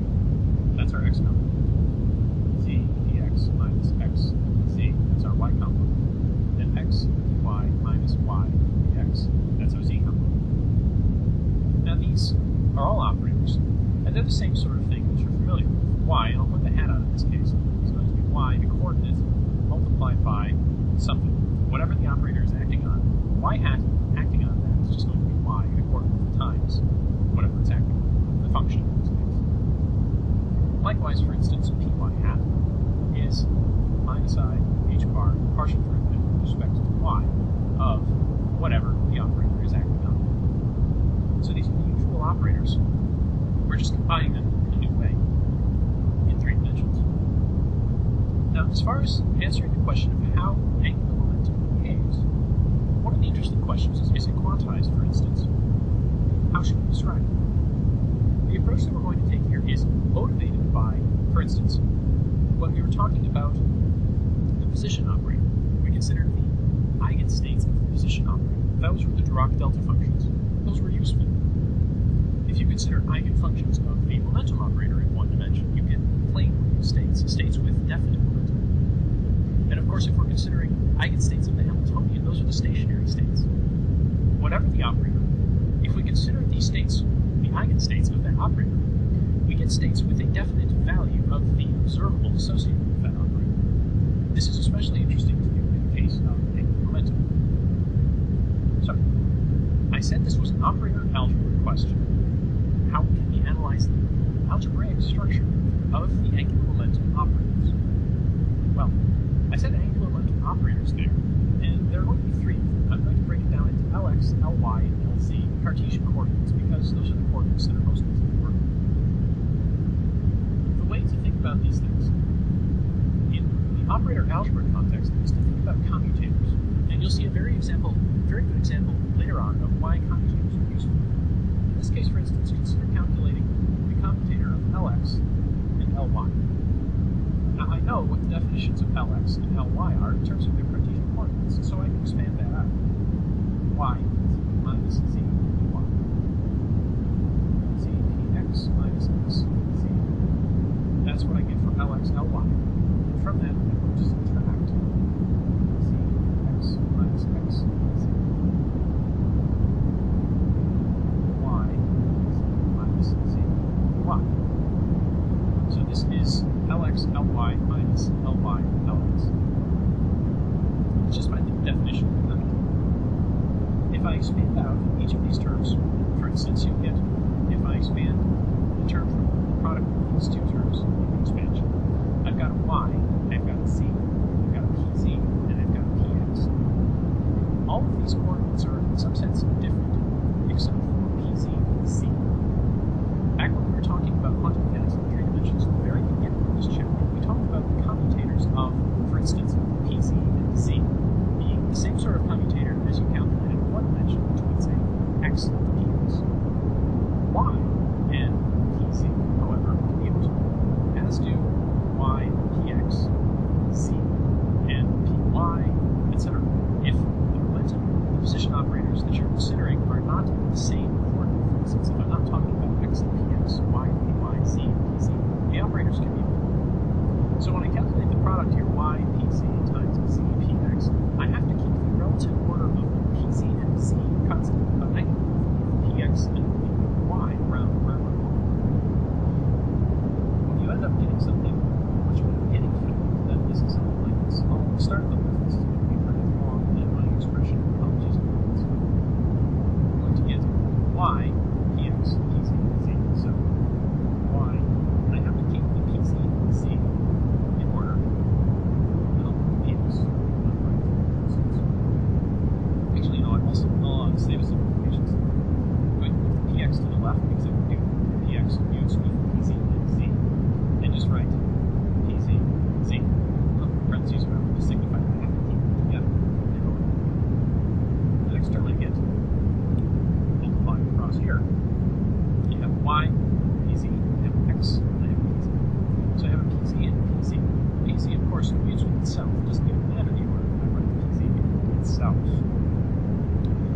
start, we're going to get something like minus y x all right z. Just write it once. If I'm expanding out these terms, minus z at minus z y x. Hard to read notes here. This is the best you x, y, z, in parentheses again from the usual register. Let's see, plus sign minuses z, x, u2, x, needed, sticks, y, z, but z, z, corners, z, z, x, y. That's for the top two terms here. For the bottom two terms, everything's going to become a relative minus sign. So we get minus and y, x, z, z, plus z, y, x, plus x, y, z, minus x, y, z, z. So these are all my operators that I get as a result of expanding this out, provided I've not notes. Now, if I've done things right here, you notice I have z, z, y, x here, and a minus z, z, y, x here. So these two terms cancel. I have a x, y, pz, pz here, y, x, pz, pz. But x and y compute, so these two terms are actually the same as well. They also cancel. Another thing to notice here is here I have y px on the left. These two terms both have y px on the left. On the right, I have things that don't pz, z, and z, pz. So this term here,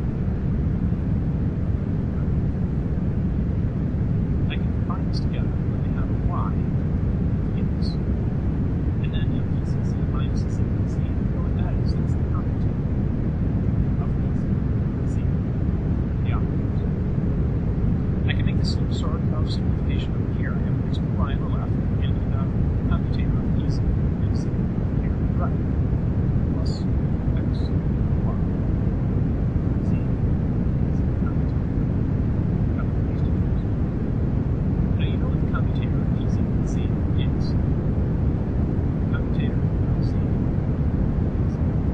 is on h bar. This is the reason we like commutators. Commutator expressions often here in expressions like this. It allows us to simplify things. In this case, just a constant. So this guy is going to be on h bar. This, which is the same commutator with the order reversed, is going to be minus on h bar.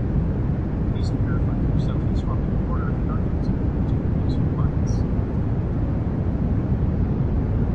So what I'm going to get now, the bonus, is y. I have minus I h bar, so factor that out. Y is this. Which should certainly be like this. Y is z. So this overall expression is just going to be on h bar LC. So we started out calculating the commutator of this Ly. Now it's I h bar LC. You can write down expressions for all of the commutators in this form. The commutator of Lx and Ly is I h bar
So if I have some angular momentum in some direction, I have simultaneous internal lines.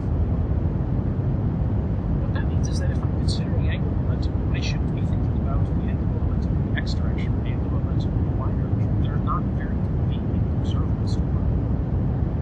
What is actually a convenient observable to work with is L squared, which is defined to be the sum Lx squared plus Ly squared plus Lz squared. Essentially, the squared magnitude of the angular momentum, if you want to think about this in a classical context. This is sort of like saying r squared is the total length of the vector. So, the question is, how does this squared work? One thing we can do with this L squared, since we're calculating commutators, is ask what's the commutator of L squared with, for example, Lz? Can I simultaneously determine one of my angular momentum direction coefficients with this total squares to the bottom? What is this commutator equal to? Well, this L is going to be Lx squared plus Ly squared plus Lz squared. We can separate out those commutators. Lx squared commutator plus commutator Ly squared commutator Lz. And the third term is commutator Lz squared with Lz. Now the commutator of Lz squared with Lz is just going to be 0. This term drops out. This is going to be Lz, Lz, Lz minus Lz, Lz, Lz. These two commutators are arbitrary in 1 and 2. So let's expand them.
plus or minus is equal to L.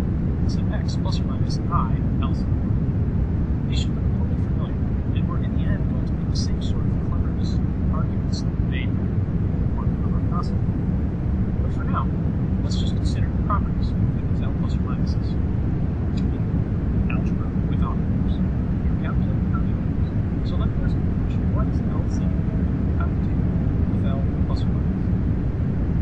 Well, you can substitute in definitions of LC plus or minus. It means if the commutator is linear, I can just split this up into two separate commutators. LC commutator with Ls plus or minus I times LZ commutator with Ly. You know what both of these commutators are. We've already calculated them out.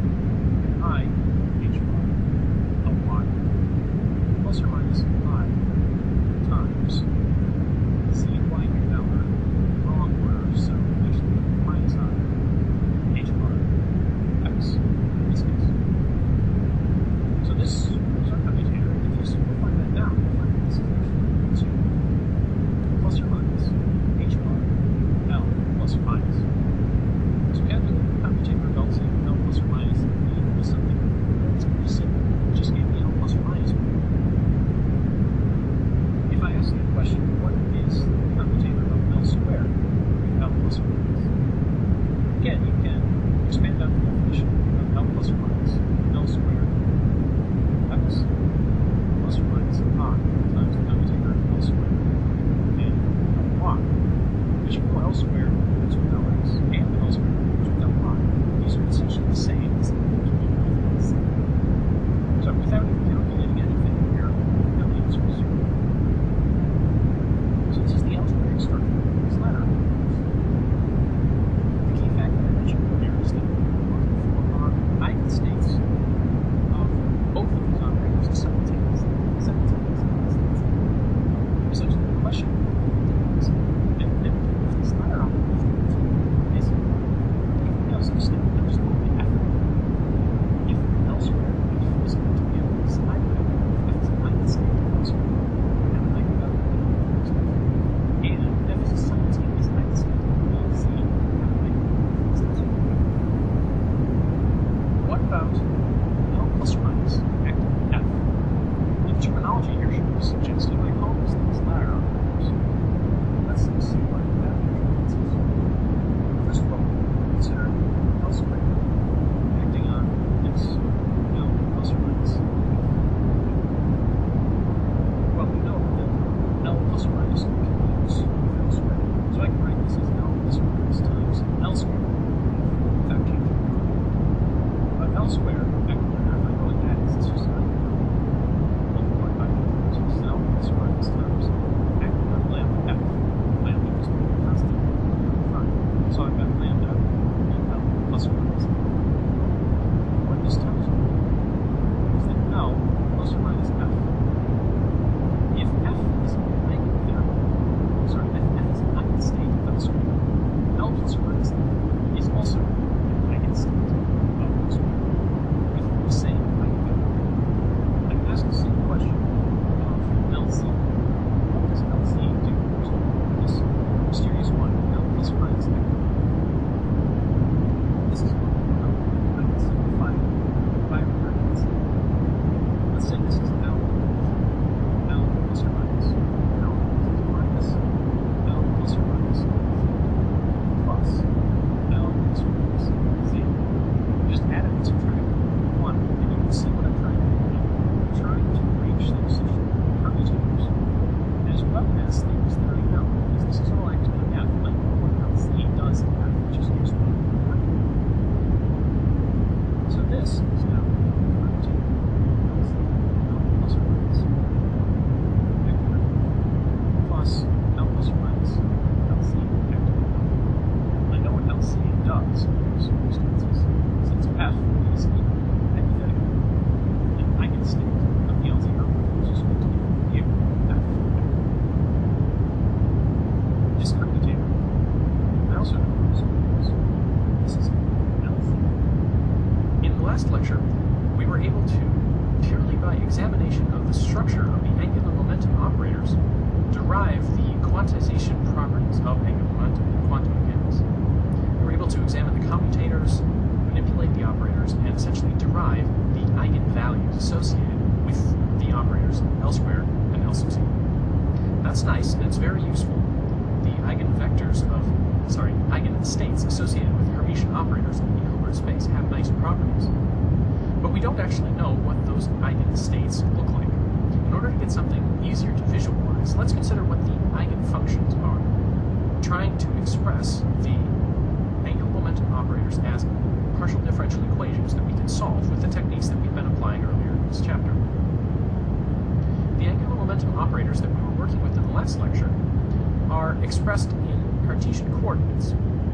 This was very nice because the Cartesian form has this nice symmetry to it, and you can calculate commutators easily. Just by manipulating these, we were able to derive expressions like the eigenfunctions of L squared had this sort of form. H bar squared L plus 1 was our eigenvalue. Likewise, for L sub c, we ended up with eigenvalues of the form m times some constant h bar. The L's that we got had to be half integers. Either they were 0, 1/2, 1, or 3/2, etc. And the constants m that we got here had to be between minus L and L, going up in steps of 1. So our eigenvalue structure here, as I mentioned, doesn't tell us anything about the actual form of f. When we were working with the one-dimensional quantum harmonic oscillator, we were able to derive, for instance, the ground state by knowing that the lowering operator acting on the ground state gave us 0.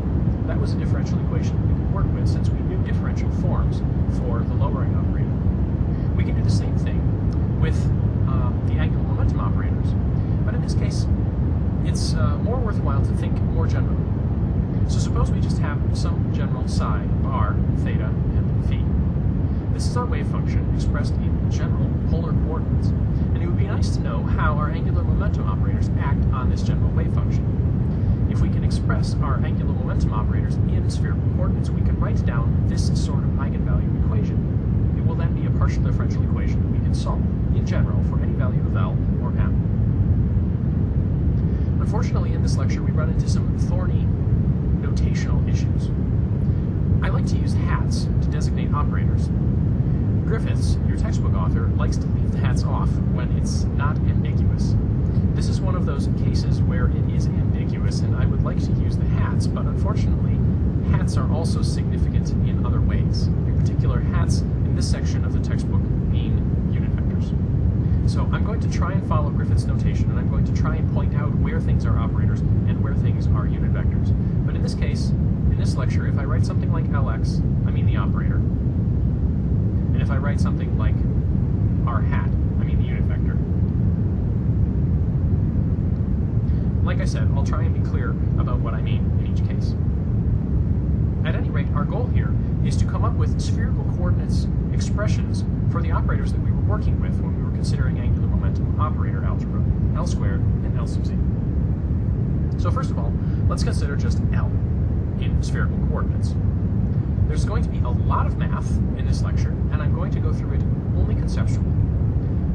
The level of grunge in this sort of coordinate transformation is above and beyond what I would expect you to be able to do for an exam. So, most important, I need you to understand the overall structure, the sorts of manipulations that are being done.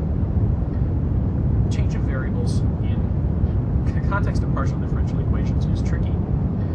So let's try and just understand overall how it works. First of all, what we're working with is angular momentum, L, which is given by r cross p. Now I've left both vector hats and operator hats off of these, but this is the angular momentum operator. This is the position operator in spherical coordinates, and this is the momentum operator in spherical coordinates. The momentum operator in spherical coordinates is rather straightforward to write down. We can write it as minus I h bar times this gradient operator, del, which you know as, I'll write it in Cartesian coordinates, x hat times the partial derivative of x plus y hat times the partial derivative with respect to y plus z hat times the partial derivative with respect to z. Now you can apply this to an arbitrary function of x, y, and z, a scalar function, and it will give you a vector. So this is a vector, as is the momentum. So this is the sort of momentum vector operator. This gradient can be expressed in spherical coordinates as well. And expressed in spherical coordinates, it has this partial derivative with with respect to r, partial derivative with respect to theta, and with respect to phi. The partial derivatives with respect to theta and phi have to be rescaled, since, for instance, if you consider it in Cartesian coordinates, this is essentially a spatial rate of change. It's a vector that points in the direction that the function changes most quickly with respect to physical space. And a change with respect to theta is not a change with respect to physical space. R d theta is a motion in space, whereas r sine theta d phi is a motion in space. So these are our motions in space, and the rescaling necessary is taken care of by this 1 over r and this 1 over sine theta. This gradient gives us the momentum, which we can cross with the radius operator, the position operator in spherical coordinates, which is quite simply r hat. So this hat now designates the unit vector, and this designates the coordinate. And as usual, our position operator is multiplication by the coordinate in question of the multiplication of this with whatever the operator is acting on, some function in this case. So our angular momentum then is going to be a cross product of something like, why I erased it, r hat. So I'm going to be taking the cross product of r hat, that's the vector part of my position operator, with this part of my momentum operator. I can pull my minus I h bar out, and this is what you end up with, simply taking cross products r cross theta, and r cross phi. Where here I had a 1 over r in my gradient, but it's been cancelled out by the r coordinate multiplication in my position operator. Likewise for phi. There was a 1 over r here as well. This can be simplified slightly. You know that r cross r is going to be 0. The cross product of any vector with itself is going to be 0, since the cross product depends on the angle between the vectors. They have to be pointing in different directions. R cross theta is going to give me phi hat, the unit vector pointing in the phi hat direction. And r cross phi is going to give me minus theta hat, the unit vector pointing in the minus theta direction. You can, therefore, you're only going to end up with 2 terms, and that will be our angular momentum operator. Since, however, what we were actually doing when we were working with L squared and LZ, we needed expressions, for instance, for things like L plus or minus. This L plus or minus was expressed in terms of Lx and Ly, so what we actually need to do is take the overall angular momentum operator in spherical coordinates and use it to find angular momentum operators in Cartesian coordinates, expressed in spherical coordinates. Now this is a very strange way of saying things, but essentially what I want is the angular momentum about the x-axis, the x component of the angular momentum, but expressed still in spherical coordinates. The way to do that, the way Griffiths uses at least, is to take this expression for the angular momentum operator, which has phi hat and theta hat in it, and express the phi hat and the theta hat in Cartesian coordinates. Those Cartesian coordinates values of theta hat and phi hat will depend on theta and phi, so we end up with this weird hybrid Cartesian spherical coordinate system. But doing so allows you to identify the x component of the angular momentum, y component, and z component. If you actually do that, substitute in phi hat in Cartesian coordinates, for instance. Phi hat in Cartesian coordinates, this weird Cartesian spherical coordinate system, is minus sine phi I hat plus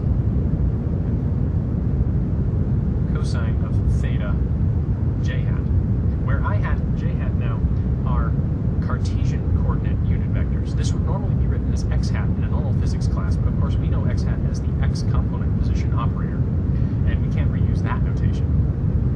You can see why I'm sort of glossing over the details of this. Actually doing it all out would require a fair number of slides and a good deal of time. At any rate, substituting in this expression, for instance, for phi hat, and a similar expression for theta hat, you can identify the I hat component of L, the x component of the angular momentum. And when you do that, this is what you're left with. So the x component of the angular momentum has derivatives with respect to both theta and phi. Likewise for L sub y, the y component of the angular momentum. L sub z, however, only has derivatives with respect to phi, and this should make a fair amount of sense, since z is special in spherical coordinates. Phi is the angle that rotates around the z-axis. So that's all well and good. we're starting to work our way towards expressions of the operators that we're actually interested in, L squared and L sub c. We have one for L sub c, but what about L squared? L squared, it turns out, is easy to express if you think about it in terms of the L plus or minus operators. This was the trick that we used back when we were doing operator algebra. L plus or minus, of course, is expressed in terms of Lx and Ly. But we have Lx and Ly now, so we're ready to go. L plus or minus being expressed in terms of Lx and Ly. Going back to your notes from the lecture on the algebraic structure of the angular momentum operators, we can express L squared rather simply in terms of L plus and L minus. L plus and L minus being expressed in terms of Lx and Ly. We can make combinations of Lx and Ly. Multiplying those out is simply exercise in calculus, multivariable calculus, taking partial derivatives, applying chain rules, etc. When you do all of that, evaluating this expression that we got from the algebraic structure of L squared in terms of L plus, L minus, and Lz squared and Lz, you can go and look that up in your notes. You end up with an expression for L squared. This should start looking reasonably familiar. What I really want to do here is write this into an eigenvalue problem by adding some arbitrary function f. This whole operator, acting on some function f, is going to be equal to, we know what the answer is from our consideration of operator algebra. It's going to be h bar squared L plus 1 times f. It's going to give us our original function back. So this right here, this is our partial differential equation that we can solve for f, where f now is a function of r, theta, and phi, and is going to essentially give us our wave function. We only have angular components here, so there isn't going to be any radial part. That should make a good amount of sense. Radial motion doesn't contribute any angular momentum. We can do something very similar for L sub z. L sub z acting on some arbitrary function, and L sub z we already had an expression for. There's minus I h bar, partial derivative with respect to phi of f. We know what that's going to give us already as well, because we know the eigenvalue structure of L sub z as well. It's going to give you m times h bar f. Both of these are going to be then partial differential equations that we can solve. This tells us something about the eigenstates of L sub c. This tells you something about the eigenstates of L squared. And if you look at these equations, they should be familiar. These are the angular equations that we had earlier. These essentially gave us the YLM of theta and phi as their solution. So what we've shown here is that the eigenfunctions associated with the L squared and L sub c operators are exactly the spherical harmonics. The spherical harmonics were what we got from a spherically symmetric potential expressing the time-independent Schrödinger equation in spherical coordinates. And this should make a certain amount of sense, since what we're talking about now is angular momentum. And L squared, for instance, angular momentum squared, has to do with the rotational kinetic energy. So it ought to play some role in the time-independent Schrödinger equation, which tells us the energy of the stationary states. So if we have an eigenvalue of L squared, simultaneous eigenstates of L squared and Lz are exactly the spherical harmonics. There is a slight difference here, and it comes down to the value of L. Essentially, we have two classes of solutions here. We have half-integer L and integer L. Our consideration of spherical harmonics gave us only integer L, whereas, our consideration of wave functions, the solutions to these partial differential equations, give us spherical harmonics, which are only meaningful for integer L, or integer L. Half-integer L doesn't really make any sense in the context of spherical harmonics, which means if what we're talking about is angular momentum of something like a physical particle, orbital angular momentum, rotational kinetic energy, essentially, we can't have half-integer L. But we do have these half-integer L solutions. If I'm talking about wave functions, I have to have YLMs for my solution. That means I have to have L being 0, 1, 2, minus L up to L. If what I'm just talking about, though, is the algebra of things, then I don't really know what the solutions look like. But I can have L is 0 or half, or 3 halves. This is interesting. My M values are going to behave the same way, minus L, going up to L. But these half-integer values of L, they're rather strange. They're going to behave in ways that are utterly unfamiliar if what you're used to thinking about are things that actually live in ordinary three-dimensional space. But these do actually happen to have physical reality. And it has to do not so much with orbital angular momentum, the motion of a particle around in orbit, for instance, as they do with spin angular momentum. Or at least that's the name quantum mechanists think. I don't think I should say quantum mechanic. Quantum mechanists say is associated with these half-integer values. They have physical meaning in the context of spin angular momentum. As an example of how these angular momentum structures can be useful, consider the rigid rotator. What I mean by that is, suppose I have two masses, both equal to mass m, separated by some distance a, and I put them on a rod of length a, and I spin them around. This is a system that can in principle be treated with quantum mechanics. The only energy associated with this system is going to come from rotational kinetic energy, in the sense that the thing is not allowed to translate. I'm fixing it to rotate about the center here. So my Hamiltonian operator is going to essentially be the rotational kinetic energy, which is going to be L squared over 2 times the moment of inertia. This is the rotational analog of p squared over 2m. I have angular momentum squared divided by twice the moment of inertia, the rotational equivalent of the mass. Now, I suppose I should either erase the hat from my Hamiltonian operator or add a hat to my angular momentum operator. I said in this lecture I wasn't going to use hats to designate operators, so I'll erase it from the Hamiltonian. At any rate, you know how L squared behaves. The moment of inertia here, I, is going to be 2, since I have two masses, times mr squared, essentially, so the mass, times the radius squared, which is going to be a over 2 squared. So this is going to be m a squared over 2 for my moment of inertia. The time-independent Schrodinger equation then becomes h times my wave function is e times my wave function. That's my original. When I substitute in the specific definition of the Hamiltonian here, I have L squared, my squared angular momentum operator, divided by twice my moment of inertia, which is just m a squared. And over 2 here, and I have 2 here, they cancel each other. If this is going to be equal to L squared acting on psi is going to be equal to e times psi, and a squared here is a constant. I can rearrange this and write L squared psi is equal to m a squared e times psi. This m a squared e, this is my eigenvalue of an eigenvalue problem with L squared in it. I know what those eigenvalues are. This is h bar squared L plus 1. That's my eigenvalue.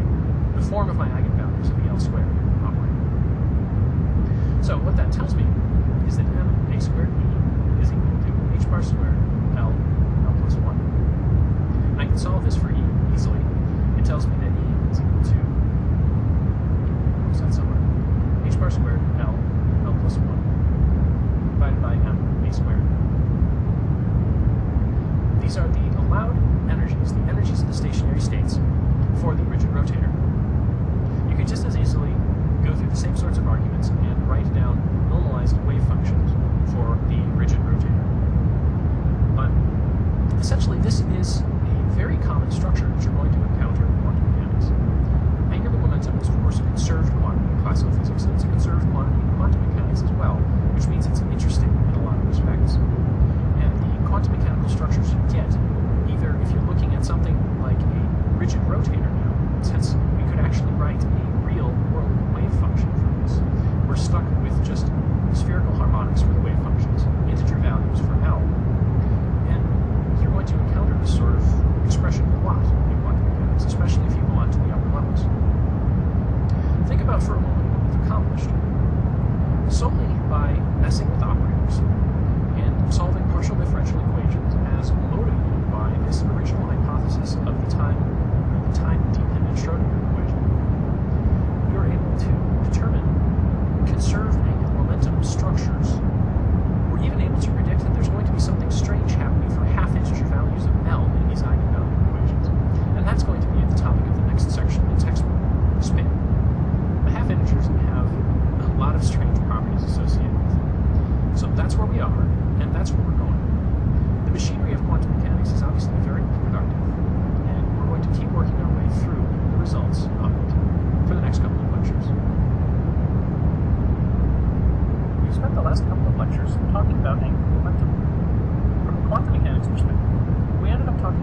total angular momentum operator L squared, and is the component of angular momentum operator L sub c.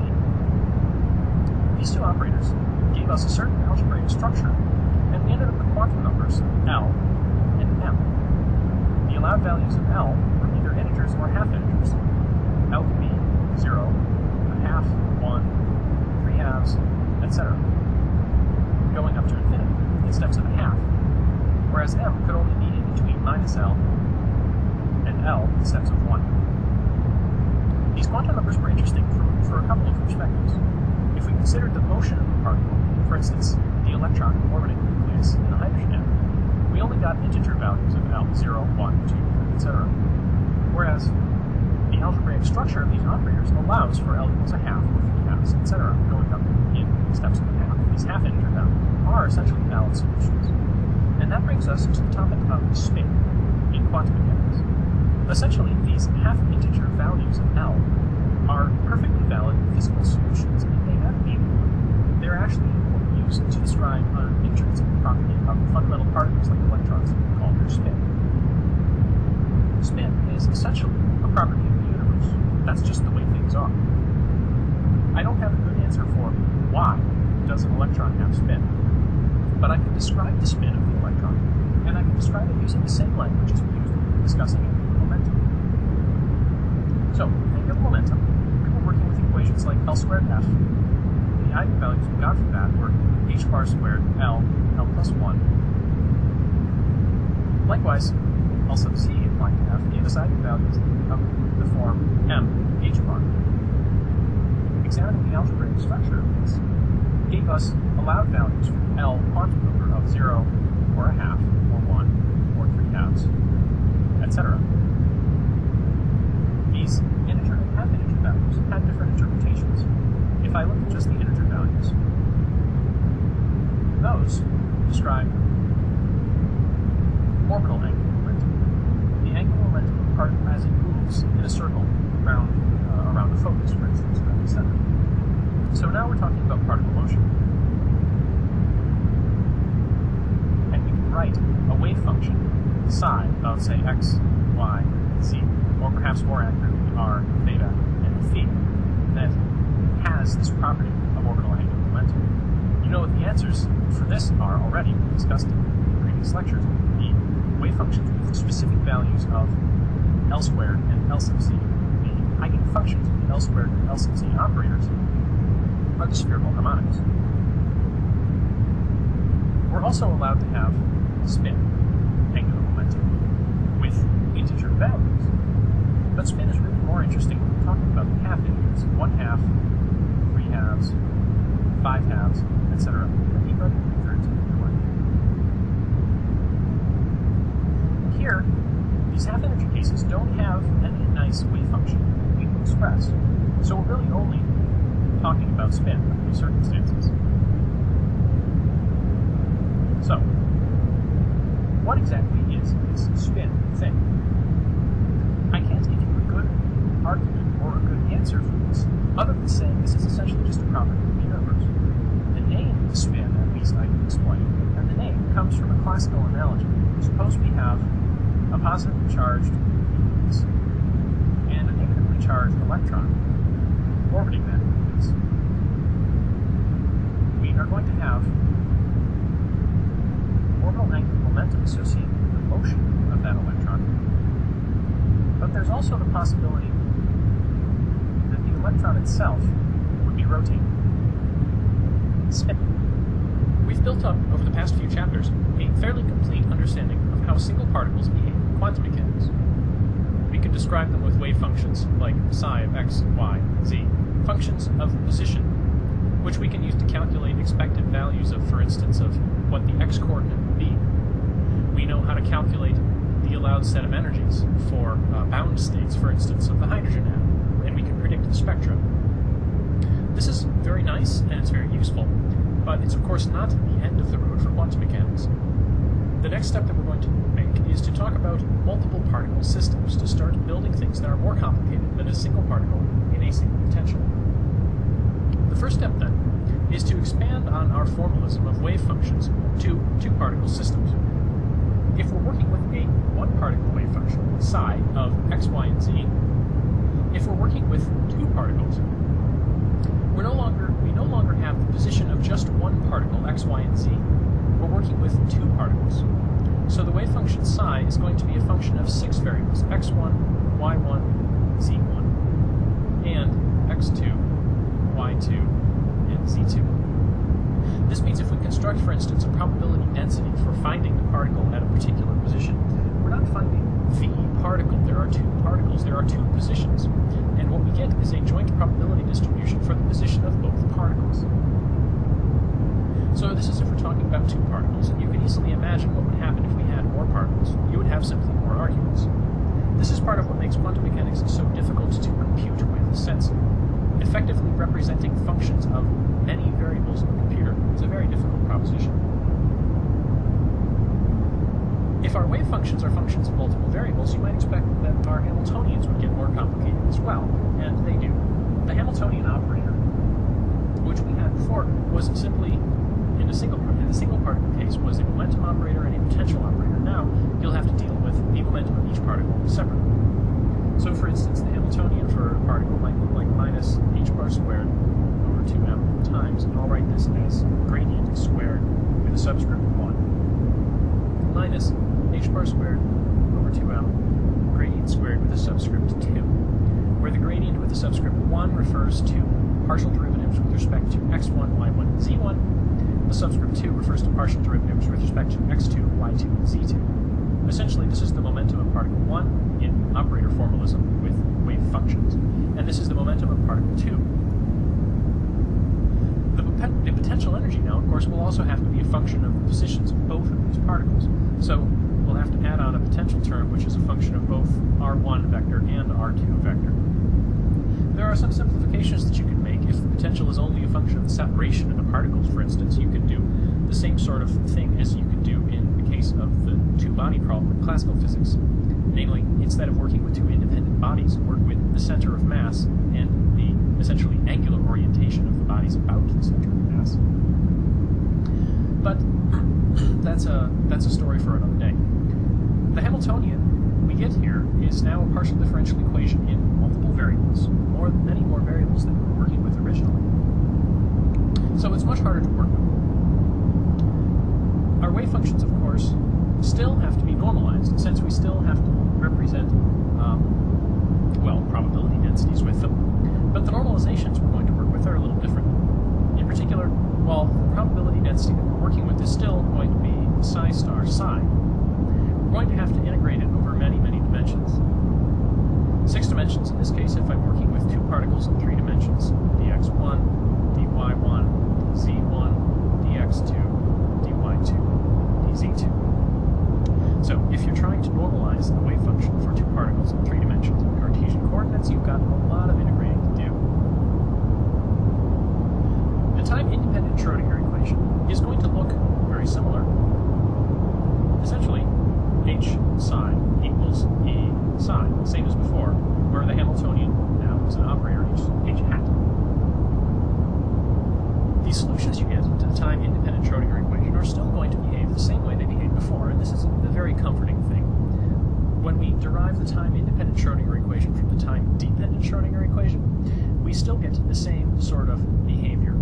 Our wave function now is a function of the positions of two particles, if I represent them as vectors r1 and r2, as the spatial part, the solution to the time-independent Schrödinger equation. And the time dependence looks very much the same. Minus I e t over h bar. The same sort of expressions we got before. So adding multiple particles adds a great deal of complexity to the spatial part of the wave function, but if we have a stationary state, the temporal evolution is as simple as it was before. The subtle point of multiple particle wave functions comes from whether the particles are distinguishable or indistinguishable. Consider combining two one-dimensional systems. So the position of particle 1 is represented by x1, the position of particle 2 represented by x2. So we have two particles in a one-dimensional system, essentially, and the positions of those particles are independent. This looks a lot like two independent variables. So you can think about this as, in 2 dimensions, an x1 axis and an x2 axis. If I measure the positions of these particles at the same time, I illuminate the system with high-energy radiation and look for where the radiation is particles. I can represent the outcome of a measurement by a point in this two-dimensional space. Suppose this point is 1, 0.3. I might also measure particles to be here. Another possible outcome for this measurement is 0.3, 1. What I mean by whether the particles are indistinguishable or distinguishable is whether these two outcomes, 0.31 or 1, 0.3, are actually distinct.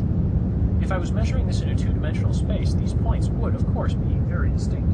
But I don't actually have a two-dimensional space. I have a one-dimensional space with two particles in it. So if I measure, say, this outcome in one-dimensional space, I'm measuring one particle at point 0.3 and another particle at position 1. So my wave function then essentially has a particle there and a particle there. If I measure this other outcome, 1, 0.3, one of my particles is at position 1, one of my particles is at position 0.3. So my wave function essentially looks like that. These guys are essentially the same. What does that mean? Well, if this is particle A and this is particle B, and this is particle A and this is particle B, then these two outcomes are different. But that requires the particles themselves to be distinguishable. And if the particles are not distinguishable, if this is an electron and this is an electron, there is no difference in principle between the electrons in these two peaks. Then, well, electron-electron and electron-electron are actually the same outcome. And whether or not you count these as different is, well, one of the nuances of quantum mechanics. The essential fact that you have to keep in mind is that in quantum mechanics, the particles that we're working with, electrons, protons, photons, whatever they may be, are in principle indistinguishable.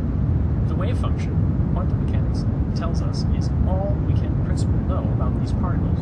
So you can't paint one of them red or put a piece of tape on it or do whatever you might do with other objects in order to keep track of whether or not they've exchanged places, for example.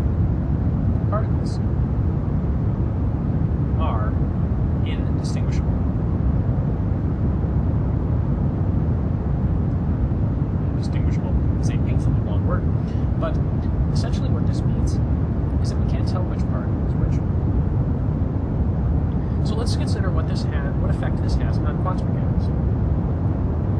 If you had particles that were distinguishable, particle 1, its position being represented by the coordinate x1, could be in some wave function, in some state, psi sub a, and this would be quantum mechanically a complete description of all the information necessary about particle 1. Likewise for particle 2, indexed by coordinate x2, in state psi sub b. The combined wave function for the overall state, then, is going to be psi as a function of x1 and x2. And we can write that down. If particle 1 is in state psi a, particle 2 is in state psi b, as simply the product, psi a of x1 times psi b of x2. This gives us the sort of expression that you would expect to get for distinguishable particles. Namely, for instance, if I want to calculate the expected value of x1 for a particle in this state, this is the expected position of particle 1. My combined wave function here, calculating the expected value of this combined wave function, will require two integrals, one dx1 and one integral dx2. Both integrals are going to go from minus infinity to infinity. And the integrand, as before, is going to be psi star psi. If I expand that out, psi a star of x1, psi b star of x2, x1, and psi a x1, psi b of x2. This is the integrand you would get. Psi star and psi combined together. Implication means that's our probability density for position. And this is then, of course, the expected value of the position formula that we're familiar with from single particle quantum mechanics. Looking at what's a function of what here, we can simplify things a little bit. I have functions of x1, and I have functions of x2.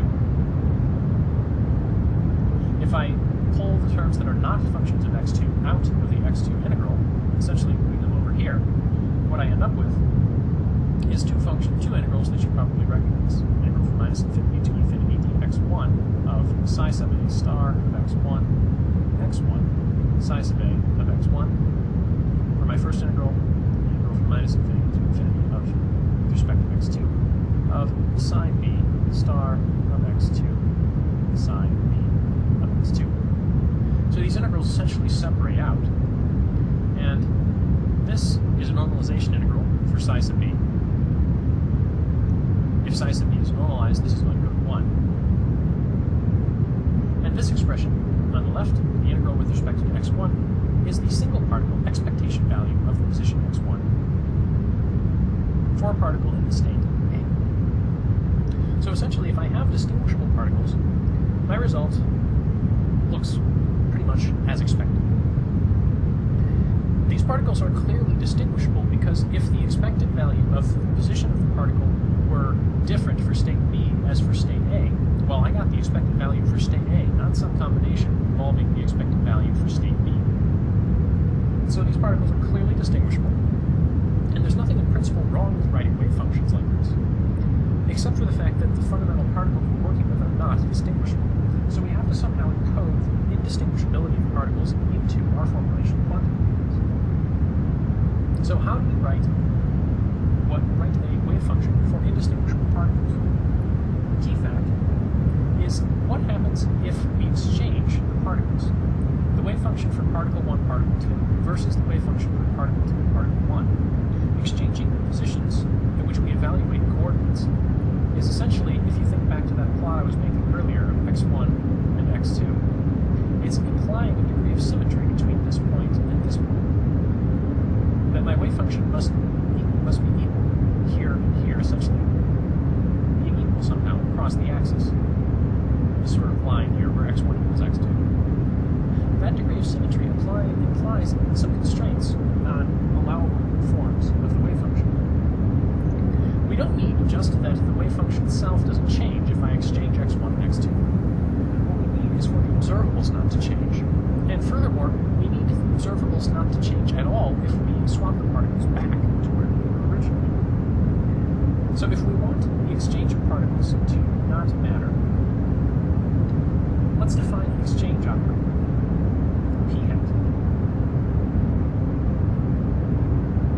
Now don't worry, we're not going to be working with p hat in the context of it as a mathematical operator, but it's a useful notation to use.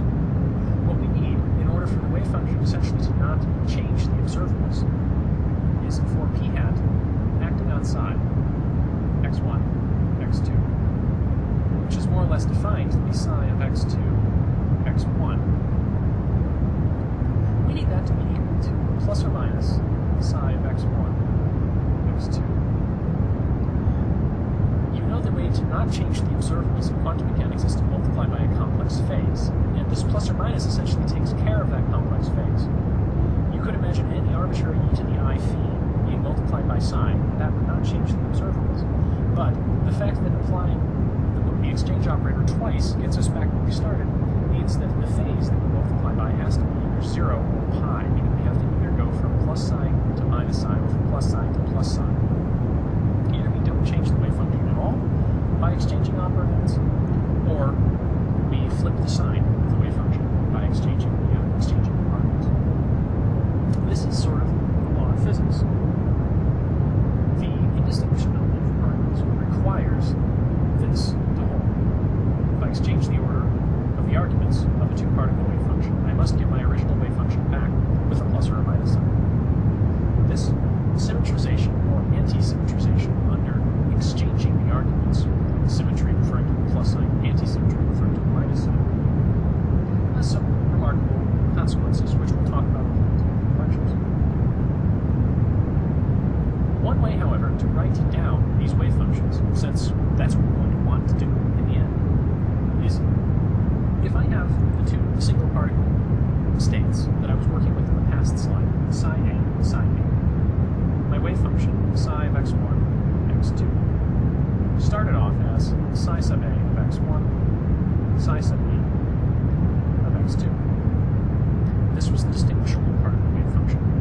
And it turns out that if I combine this with a permutation of x1 and x2, for instance, psi A of x2 instead of psi A of x1, and then psi B of x1 instead of x2. If I combine these two pieces with either a plus sign or a minus sign, I get something that obeys the requirement that the particles are indistinguishable from the perspective of quantum mechanics. If I'm going to properly normalize this, I'll need a normalization constant up front.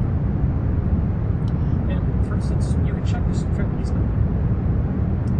If I wanted to know what psi of x2, x1 was here? Well, it's going to be this expression on the right, exchanging 2's for 1's and 1's for 2's. So it's going to give me a sine a of x2 sine b of x1 plus or minus sine a of x1 sine b of x2.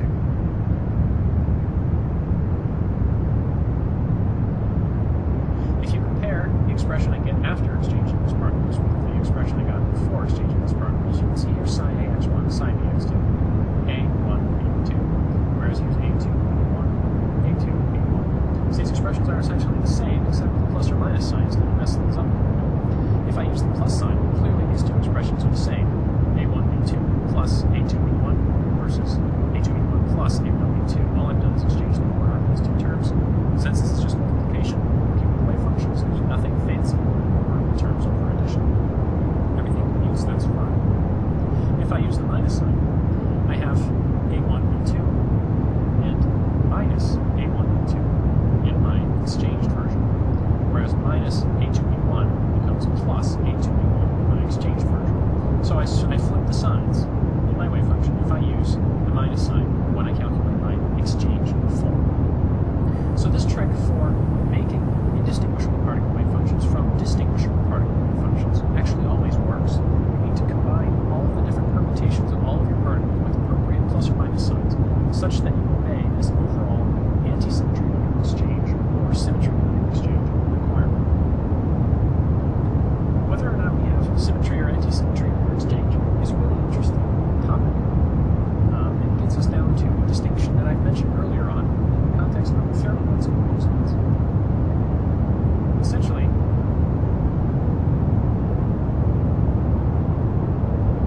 indistinguishability has a couple of consequences. First of all, if I have the plus version, the symmetry under exchange, essentially psi of x2, x1 equals psi x1, x2. My exchanged version is equal to my original version. This is the case for bosons.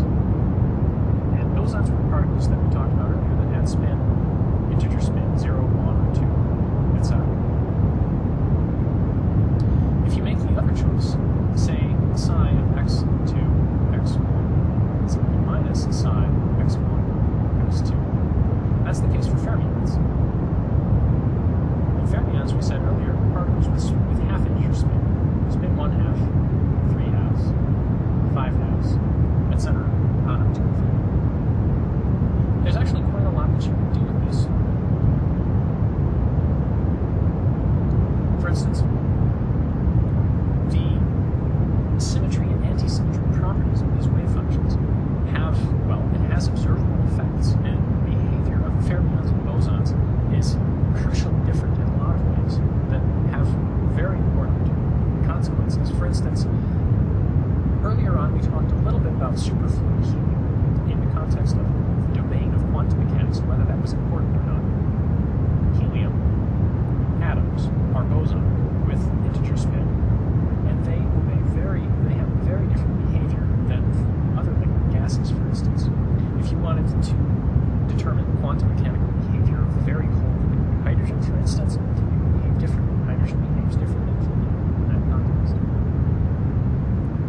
The indistinguishability of particles is something of an axiom in quantum mechanics. The exchange can't affect anything. In particular, it doesn't affect the Hamiltonian. Exchanging two particles should not affect the energy of the state if the particles are completely indistinguishable. Put another way, the exchange operator and the Hamiltonian operator commute. The commutator of p hat h hat is 0. What that means is that we can always write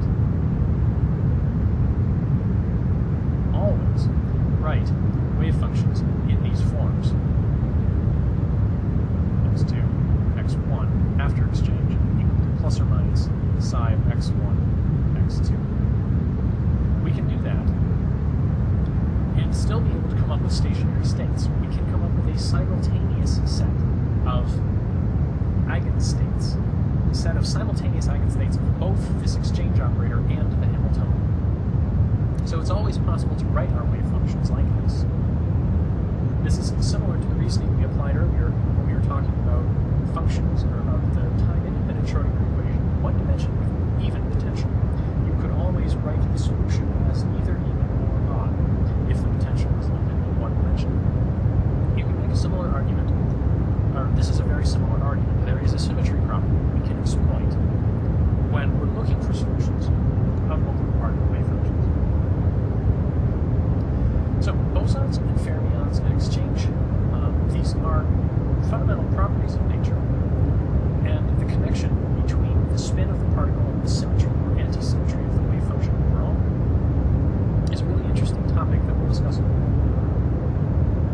One application that you guys have hopefully heard about from your chemistry class is the Pauli exclusion principle.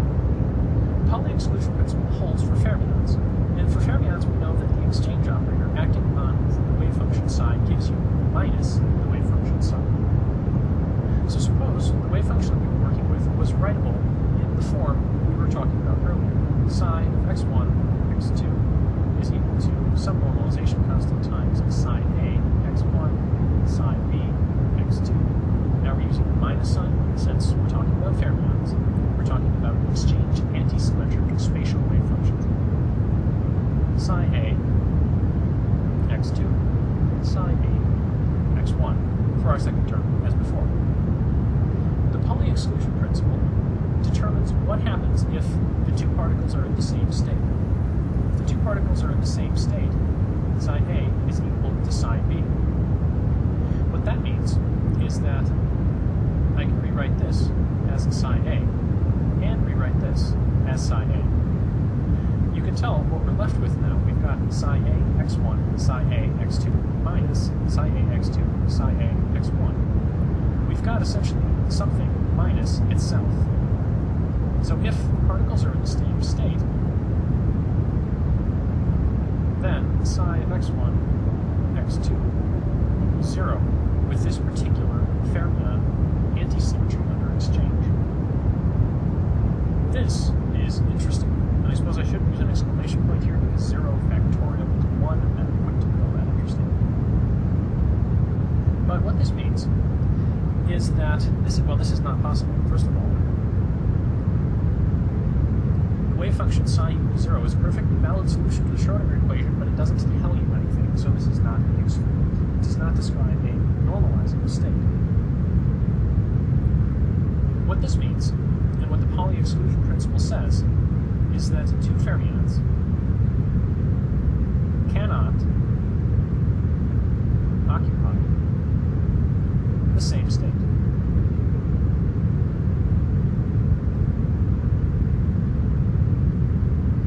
I'm not quite sure how I spelled occupy there, but I don't think it was right. Two fermions cannot occupy the same quantum mechanical state, and that comes from the fact that fermions are required to obey anti-symmetry under exchange. And of course, if you have two particles in the same state, exchanging things doesn't do anything. It's not going to change your wave function.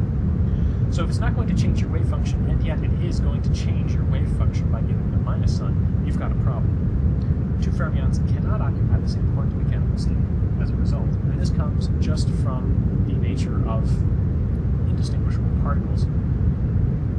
The anti-symmetric combination to render two otherwise distinguishable particles indistinguishable means that those two particles cannot occupy the same state. For bosons, though, we use the plus sign, so that's no problem. If we use a plus sign here, we end up with psi A x1, psi A x2, plus psi A x2, psi A x1. So just twice psi A x1, psi B x2. Or sorry, psi A x2. So that's a perfectly valid wave function. Bosons, if we use the plus sign, make the symmetric instead of anti-symmetric combination to render the particles indistinguishable, those particles can occupy the same state right off the bat. This ability to occupy, put multiple particles into the same quantum mechanical state, is the difference between the bizarre behavior of the Higgs and the behavior of the equation. As an example, consider back to the very beginning. The very first quantum mechanical system we worked with was a particle in a box. What happens if we put two particles in a box? bosons. If we're going to write wave functions as symmetric or anti-symmetric combinations of our distinguishable single particle wave functions, it is a little bit of a lie. Because if these particles are anything that we know of realistically, those particles will interact, and the interaction in the Hamiltonian will affect the potential. So we won't be working with a simple v of x equals 0 inside the box and infinity outside the box potential. We'll be working with something more complicated, and accounting for that interaction will mean that our stationary states are not simply the stationary states of single particles. But suppose, for instance, vigorously waving my hands, that you can't really see it in the video lecture, suppose those particles didn't actually interact. Then the potential would not be affected, and the stationary states would indeed be the single particle stationary states. If I have distinguishable particles, then I can write down my states as, for instance, psi and m of x1, x2 as, well, the product of state for n and the state for m. Psi sub m of x1, psi sub m of x2. The ground state, for instance, smush this down, save some space. The ground state then has n and m both equal to 1. In this case, looks like my normalization overall out front, 2 over a. Different normalization since I've got the product of two separately normalized functions, times sine of pi x1 over a, sine of pi x2 over a. And it has energy, if I substitute 1 for the energy of one particle and 1 for the energy of the other particle, I'm just going to get k plus k. My total energy is 2k. The first excited state, and there are two ways I can do this. I could write psi 2,1 or psi 1,2, depending on which particle I bump up from the ground state. It is going to be very similar. It's going to be 2 over a sine pi x1 over a sine 2 pi x2 over a, if, for instance, I use this combination. So there are actually two distinct ways to write the first excited state. One where I put the 2 with the x1, and the other where I put the 2 with the x2. That means this first excited state for this distinguishable particle's case is doubly degenerate. There are two allowable states with the same energy. That's what we mean when we say degeneracy. Suppose instead of distinguishable particles, I had bosons. The states that I would work with then would look very similar. If I had psi 1,1, my ground state, well, there's nothing wrong with putting two quantum mechanical particles in the same quantum state with bosons. So I have to make the symmetric indistinguishabilization. Sure, why not? I'll make up a word.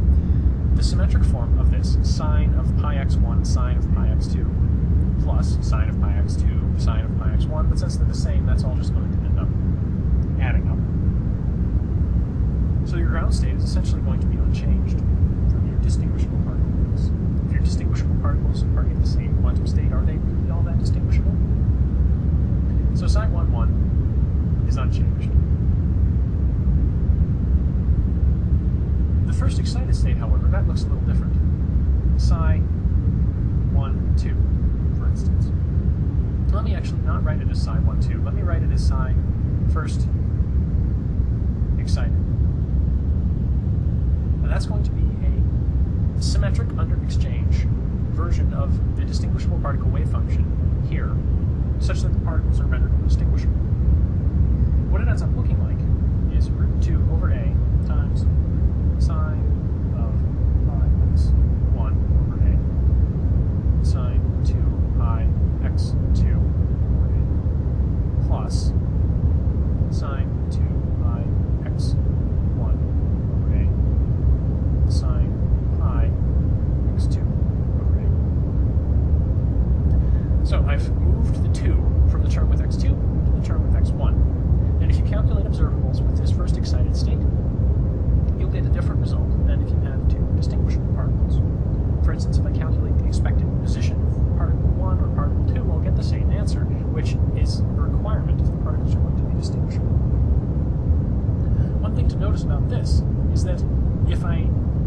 to swap which of x1 or x2 has the 2, it doesn't work. I get the same quantum mechanical state back.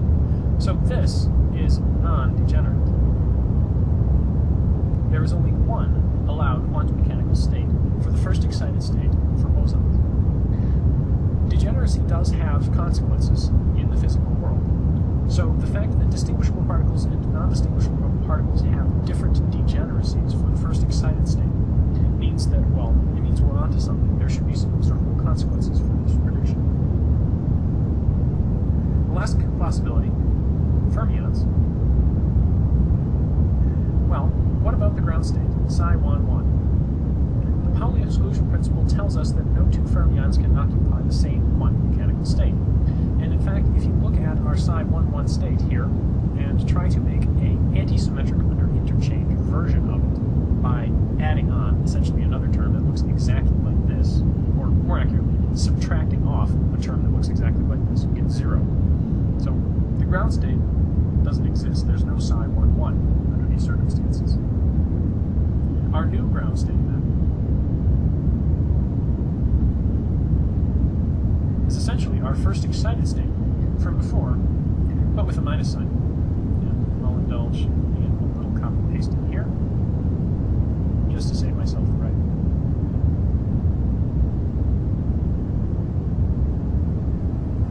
The only difference here is that we have a minus sign to render the two states anti-symmetric under exchange. And we're combining two terms such that the resulting state is a valid state for the distinguishable particles. So our ground state again, which corresponded to our first excited state before, is also non-degenerate. There's only one allowable state here for our ground state, only one quantum mechanical state. And, well, fermions, bosons, and distinguishable particles obviously behave very differently here. Fermions and bosons differ in the sense that the ground state is different. Indistinguishable particles and distinguishable particles differ in the sense of degeneracy of whether or not of the states. So there's a lot of interesting phenomena here, and it all boils down to this fundamental fact that quantum mechanical particles are indistinguishable. There is no difference between two electrons.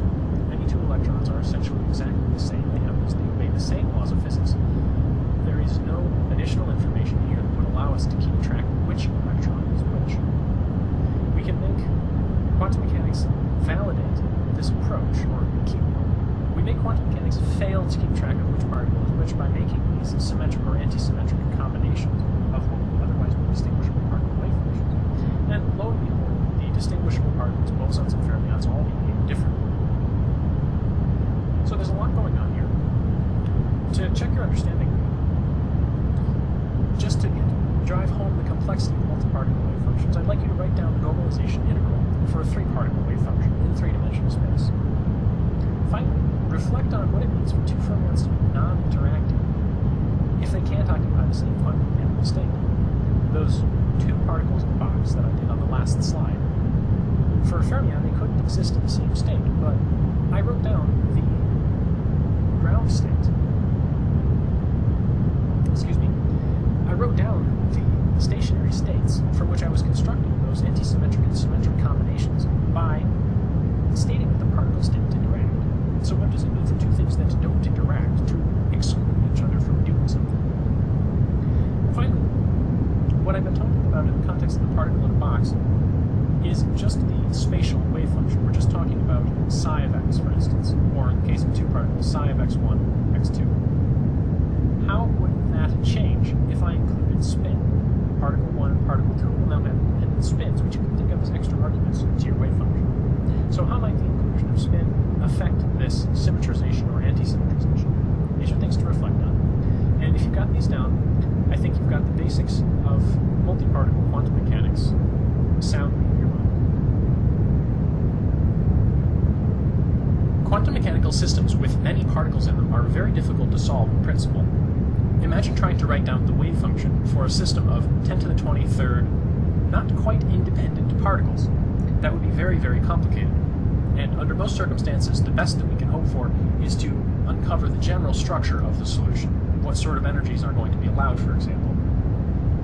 What we're getting into now is the basics quantum mechanical structure of solids, which is of course an incredibly rich subject, being, as it is, essentially the basis for all of materials science, all of semiconductor physics.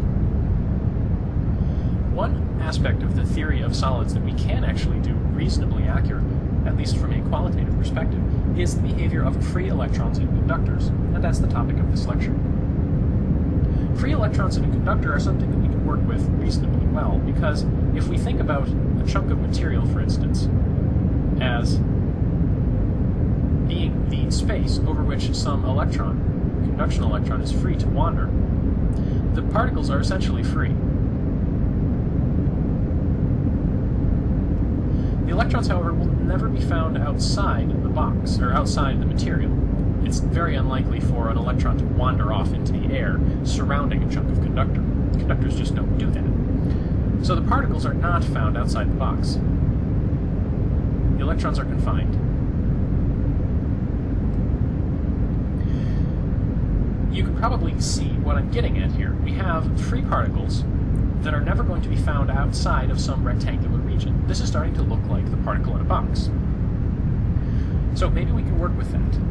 What about a particle in a box? Well, a single particle in a box, that's easy enough to handle. But what about multiple particles in a box? What if I have a second particle here that's also wandering around on its own? Well, provided I make the very, very inaccurate yet useful assumption that these particles don't interact much, I can actually work with that.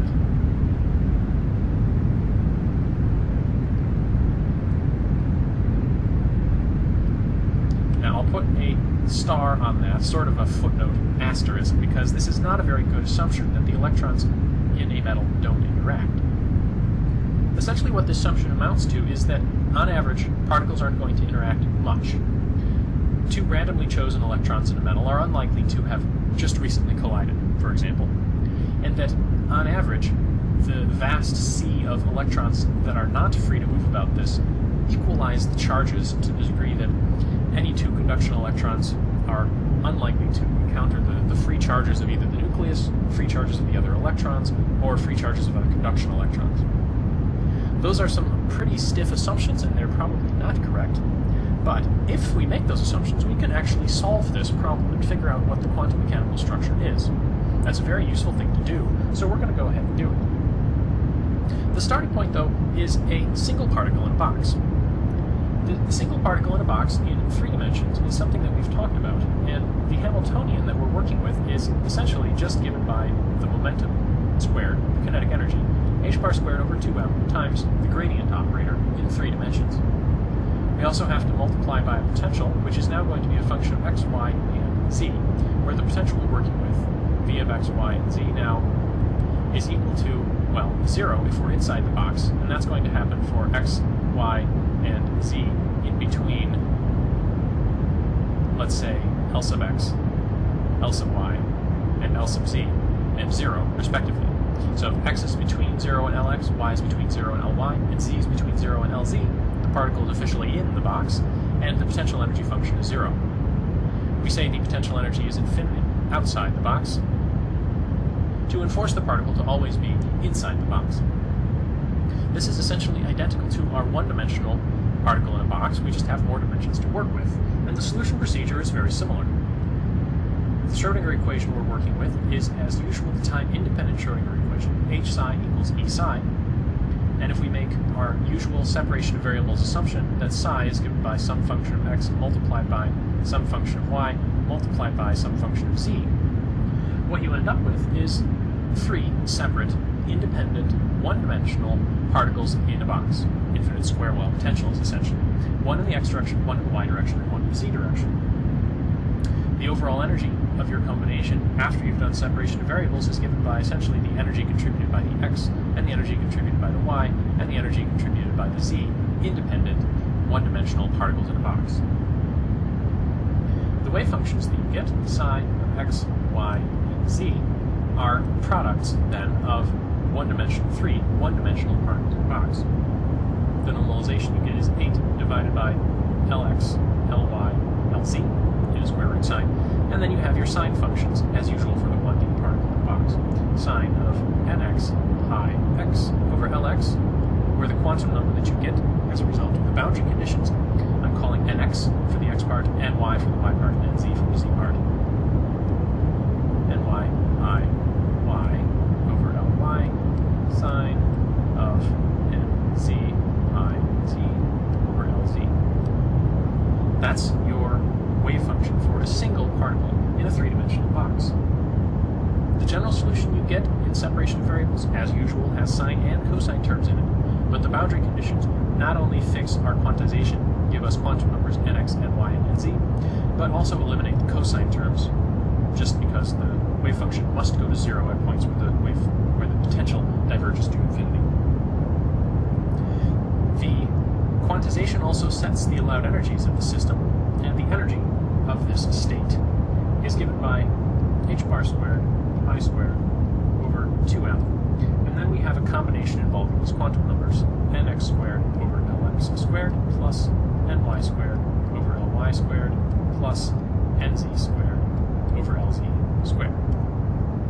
Now this looks like a sum of three things squared, and it's useful to make this look more like the magnitude of a vector in three dimensions. Essentially, I'm going to define a vector, or a scalar quantity, for instance, k squared, a k vector, such that this overall energy here is equal to h bar squared k squared over 2m, looking like the kinetic energy of a particle with wave vector k being essentially 2 pi divided by the wavelength. The k vector that we're working with then is, for instance, given by kx is equal to pi nx over lx. Likewise, for ky equals pi ny over ly, and kz is equal to pi nz over lz, where the overall k squared is kx squared plus ky squared plus kz squared. If I make these definitions, the overall energy now starts to look like the squared magnitude of a vector in a three-dimensional space with three separate components, kx, ky, and kz. And this k-space, three-dimensional space, is the space that you want to think about in terms of the quantum mechanical structure of many particles in a 3D box, which is, of course, where we're going with this. So what happens when we have many particles in a box? Well, we know we're working with fermions here, and fermions obey the Pauli exclusion principle, which means we're not going to be able to put more than 2 fermions in exactly the same quantum state. So if I'm trying to occupy many states here, I'm going to need many states I'm going to need to understand the structure of many states. So thinking about this in terms of the three-dimensional k vectors, say this is my kx direction, this is my ky direction, and this is my kz direction. The overall allowed values that I had for my energy were given by specific integers, essentially dividing these k-axes up into specific points. Kx was defined by pi nx over lx, for instance. So nx being 1, 2, 3, etc., like for our one-dimensional particle in a box. I essentially have a set of ticks along my x-axis here, my kx axis, that tell me what the allowed values of kx are. Likewise, I have a set of allowed values for ky, and a set of allowed values for kz. And it's going to be hard for me to draw this out in 3 dimensions, but if you think about the allowed values, where these things all intersect, when I have an allowed value of kx, an allowed value of ky, and an allowed value of kz, I have an intersection point there. That means I have an allowed quantum state here for nx is 1, ny is 1, and nz is 1. I, of course, also have an allowed quantum state out here, where nx is 2, ny is 1, and nz is 1. And I'm not doing a very good job drawing this, but you can see each intersection point here is associated with some q between the intersection and the origin. And that cube signifies a certain volume. And the volumes in k-space are something that's very useful to think about.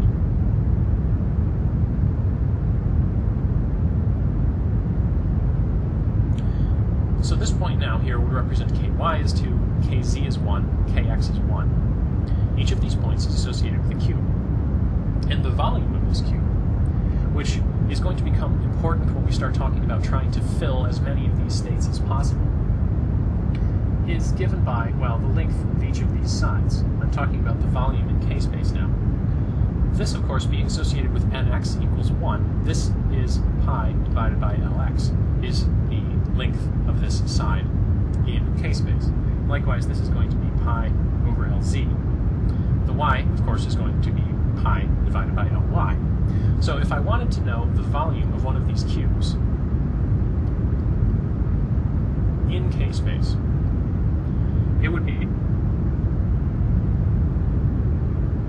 You saw in the last lecture how just considering the electrons in the conductor to be free particles in the box, you could get a reasonable impression of the quantum mechanical behavior of those electrons, what the allowed energies looked like, what the behavior of the metal was, even to some degree.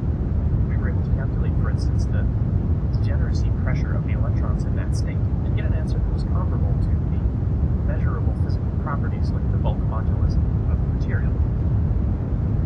That free particle assumption seems very fishy, though, because those conduction electrons are going to interact with the atoms in some way.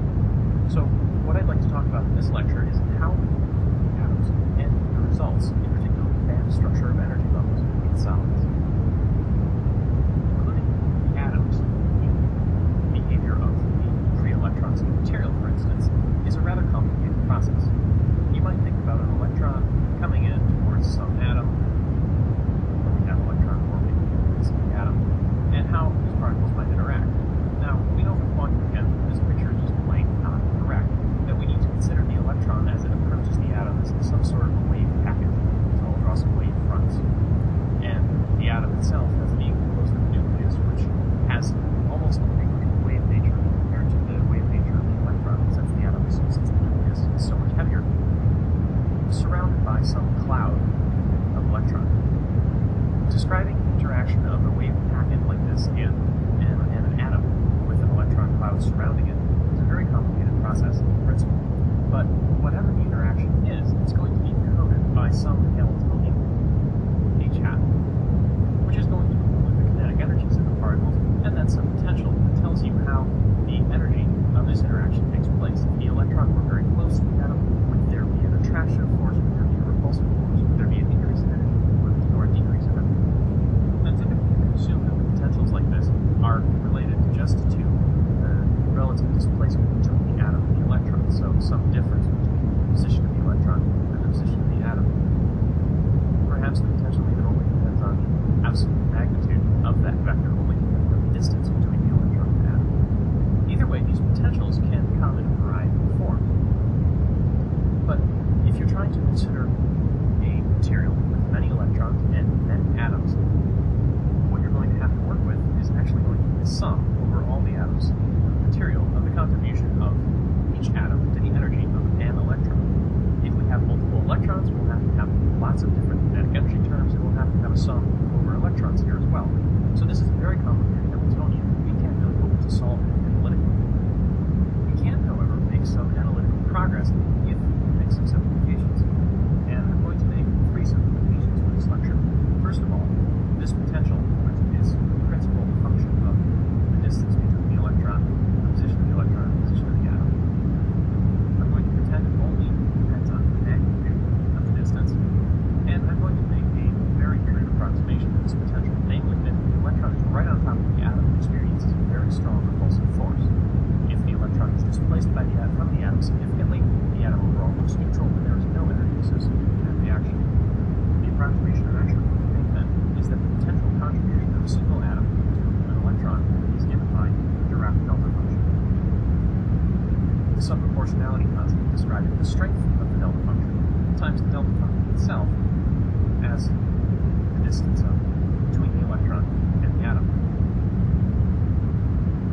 So this is the potential we're going to work with. This is just for an interaction between a single electron and a single atom, however, and we're going to have to consider multiple atoms. And in order to make any mathematical progress, we're going to have to know positions of all the atoms. In any real realistic material, the atoms will be more or less randomly distributed, though there may be some overall structure dictated by the structure of the bonds between those atoms.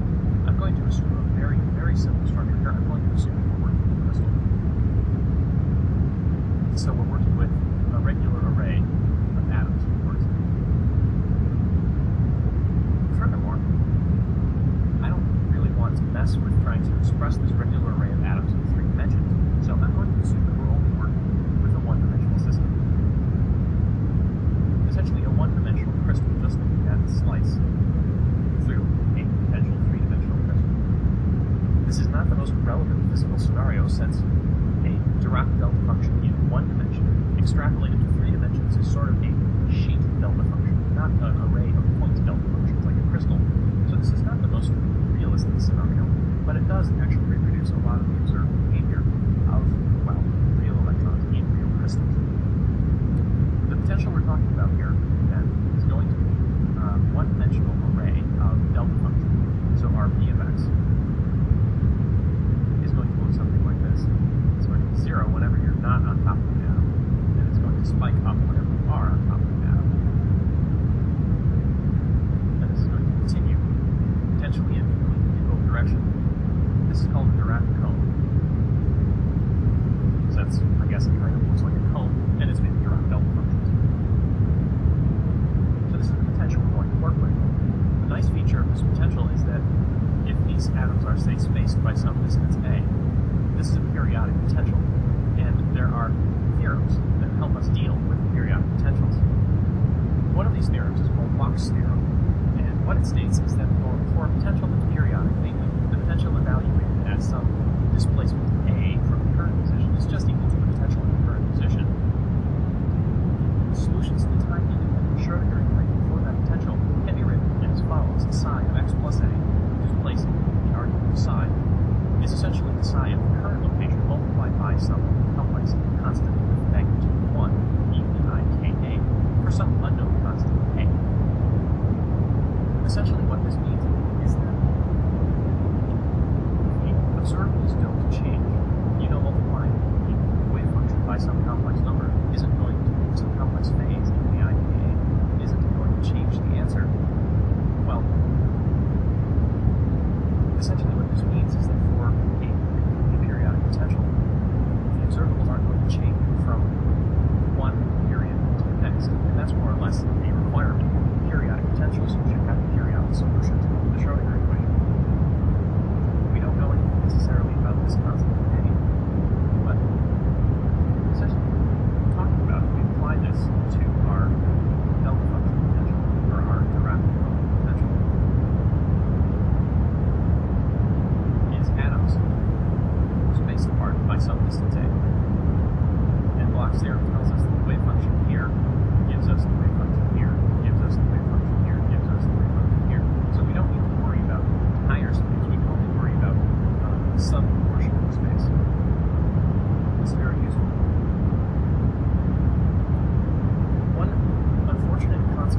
wrapping the material around in a circle, for instance, or working with a donut material instead of a block. What this periodicity means, that we're assuming the potential is periodic overall, not just periodic from one atom to the next, is that our wave function psi of n times a, essentially the wave function on the right edge of our material, has to be equal to the wave function on our left edge of the material. And let me correct this. I have my wave function as a function of x, and if I add n times a, where I have n atoms from one side of the material to the other side of the material, times the separation of the atoms, I've essentially wrapped all the way around and got back where I started. That has to give me my original wave function back. So that's my periodicity. And under these circumstances, Bloch's theorem, which tells me how to displace my wave function by a certain amount, tells me what I need to know. Bloch's theorem gives us that psi of x plus na is equal to e I capital A times my original wave function, psi of x. My periodicity then means this is going to be equal to psi of x, which I can just cancel out then from this periodicity equation, giving e to the I n capital A equals 1. That tells me that this capital A constant I have can only take on specific values, and those specific values are given by what will make the exponential 1, essentially 2 pi times an integer divided by capital N A. The argument here has to be 2 pi times an integer, and this is then the value of k that's going to be 2 pi times an integer when you multiply by n times a, essentially. So n now is going to be some integer, either 0, plus or minus 1, plus or minus 2, etc. Knowing something about this constant tells us how the wave function in one region relates to the wave function in the next region, and we have a variety of allowed values for this overall constant. So we have now what we need to solve the time-dependent Schrodinger equation. The potential we're working with, and I'll just draw a chunk of it here, just with, say, 2 spikes. Let's say this is the spike at x equals 0, and this is the spike at x equals a. Another spike here on the left at x equals minus a. We need to go through our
plus substituting 0 in for x, the sine term is going to drop out since the sine of 0 is 0. The cosine term is going to be 1 since the cosine of 0 is 1. So b is all I want to get. That's all that's left here. This term's dropped out, this term is b.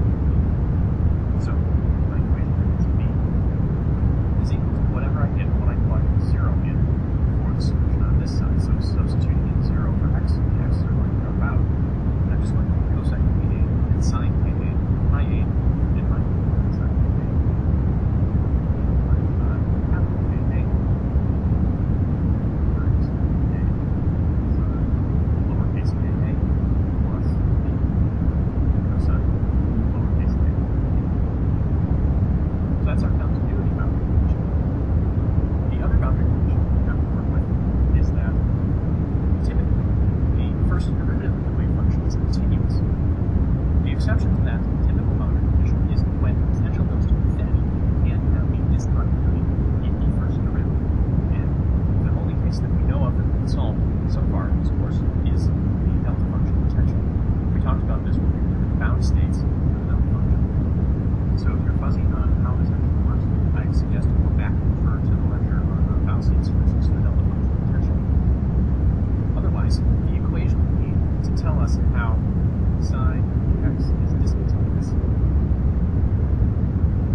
side here, what do I actually have to work with? Well, my capital K, think about the set of allowed values for capital K.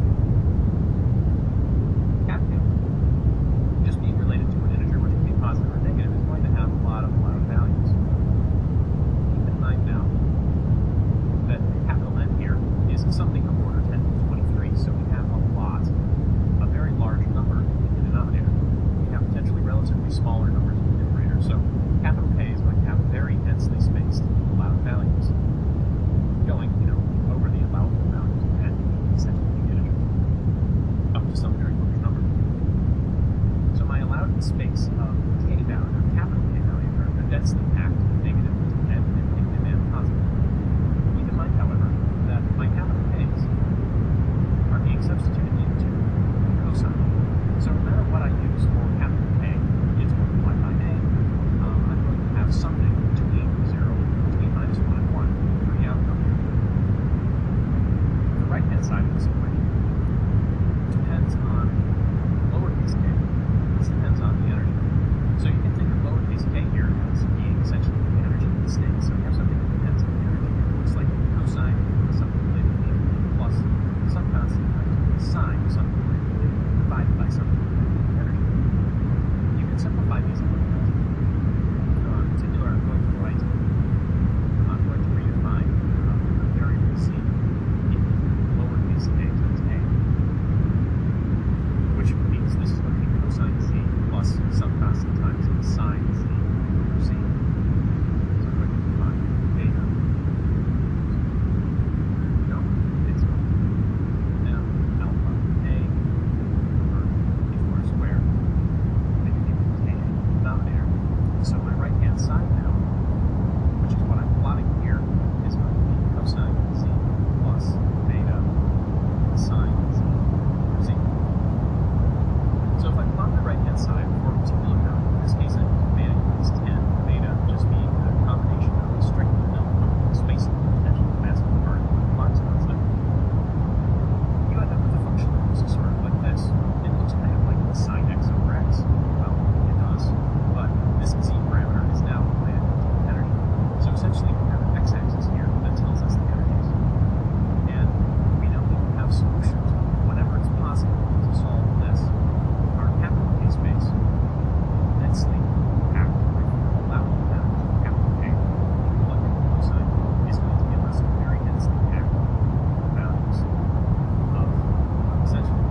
essentially going to be contributing some additional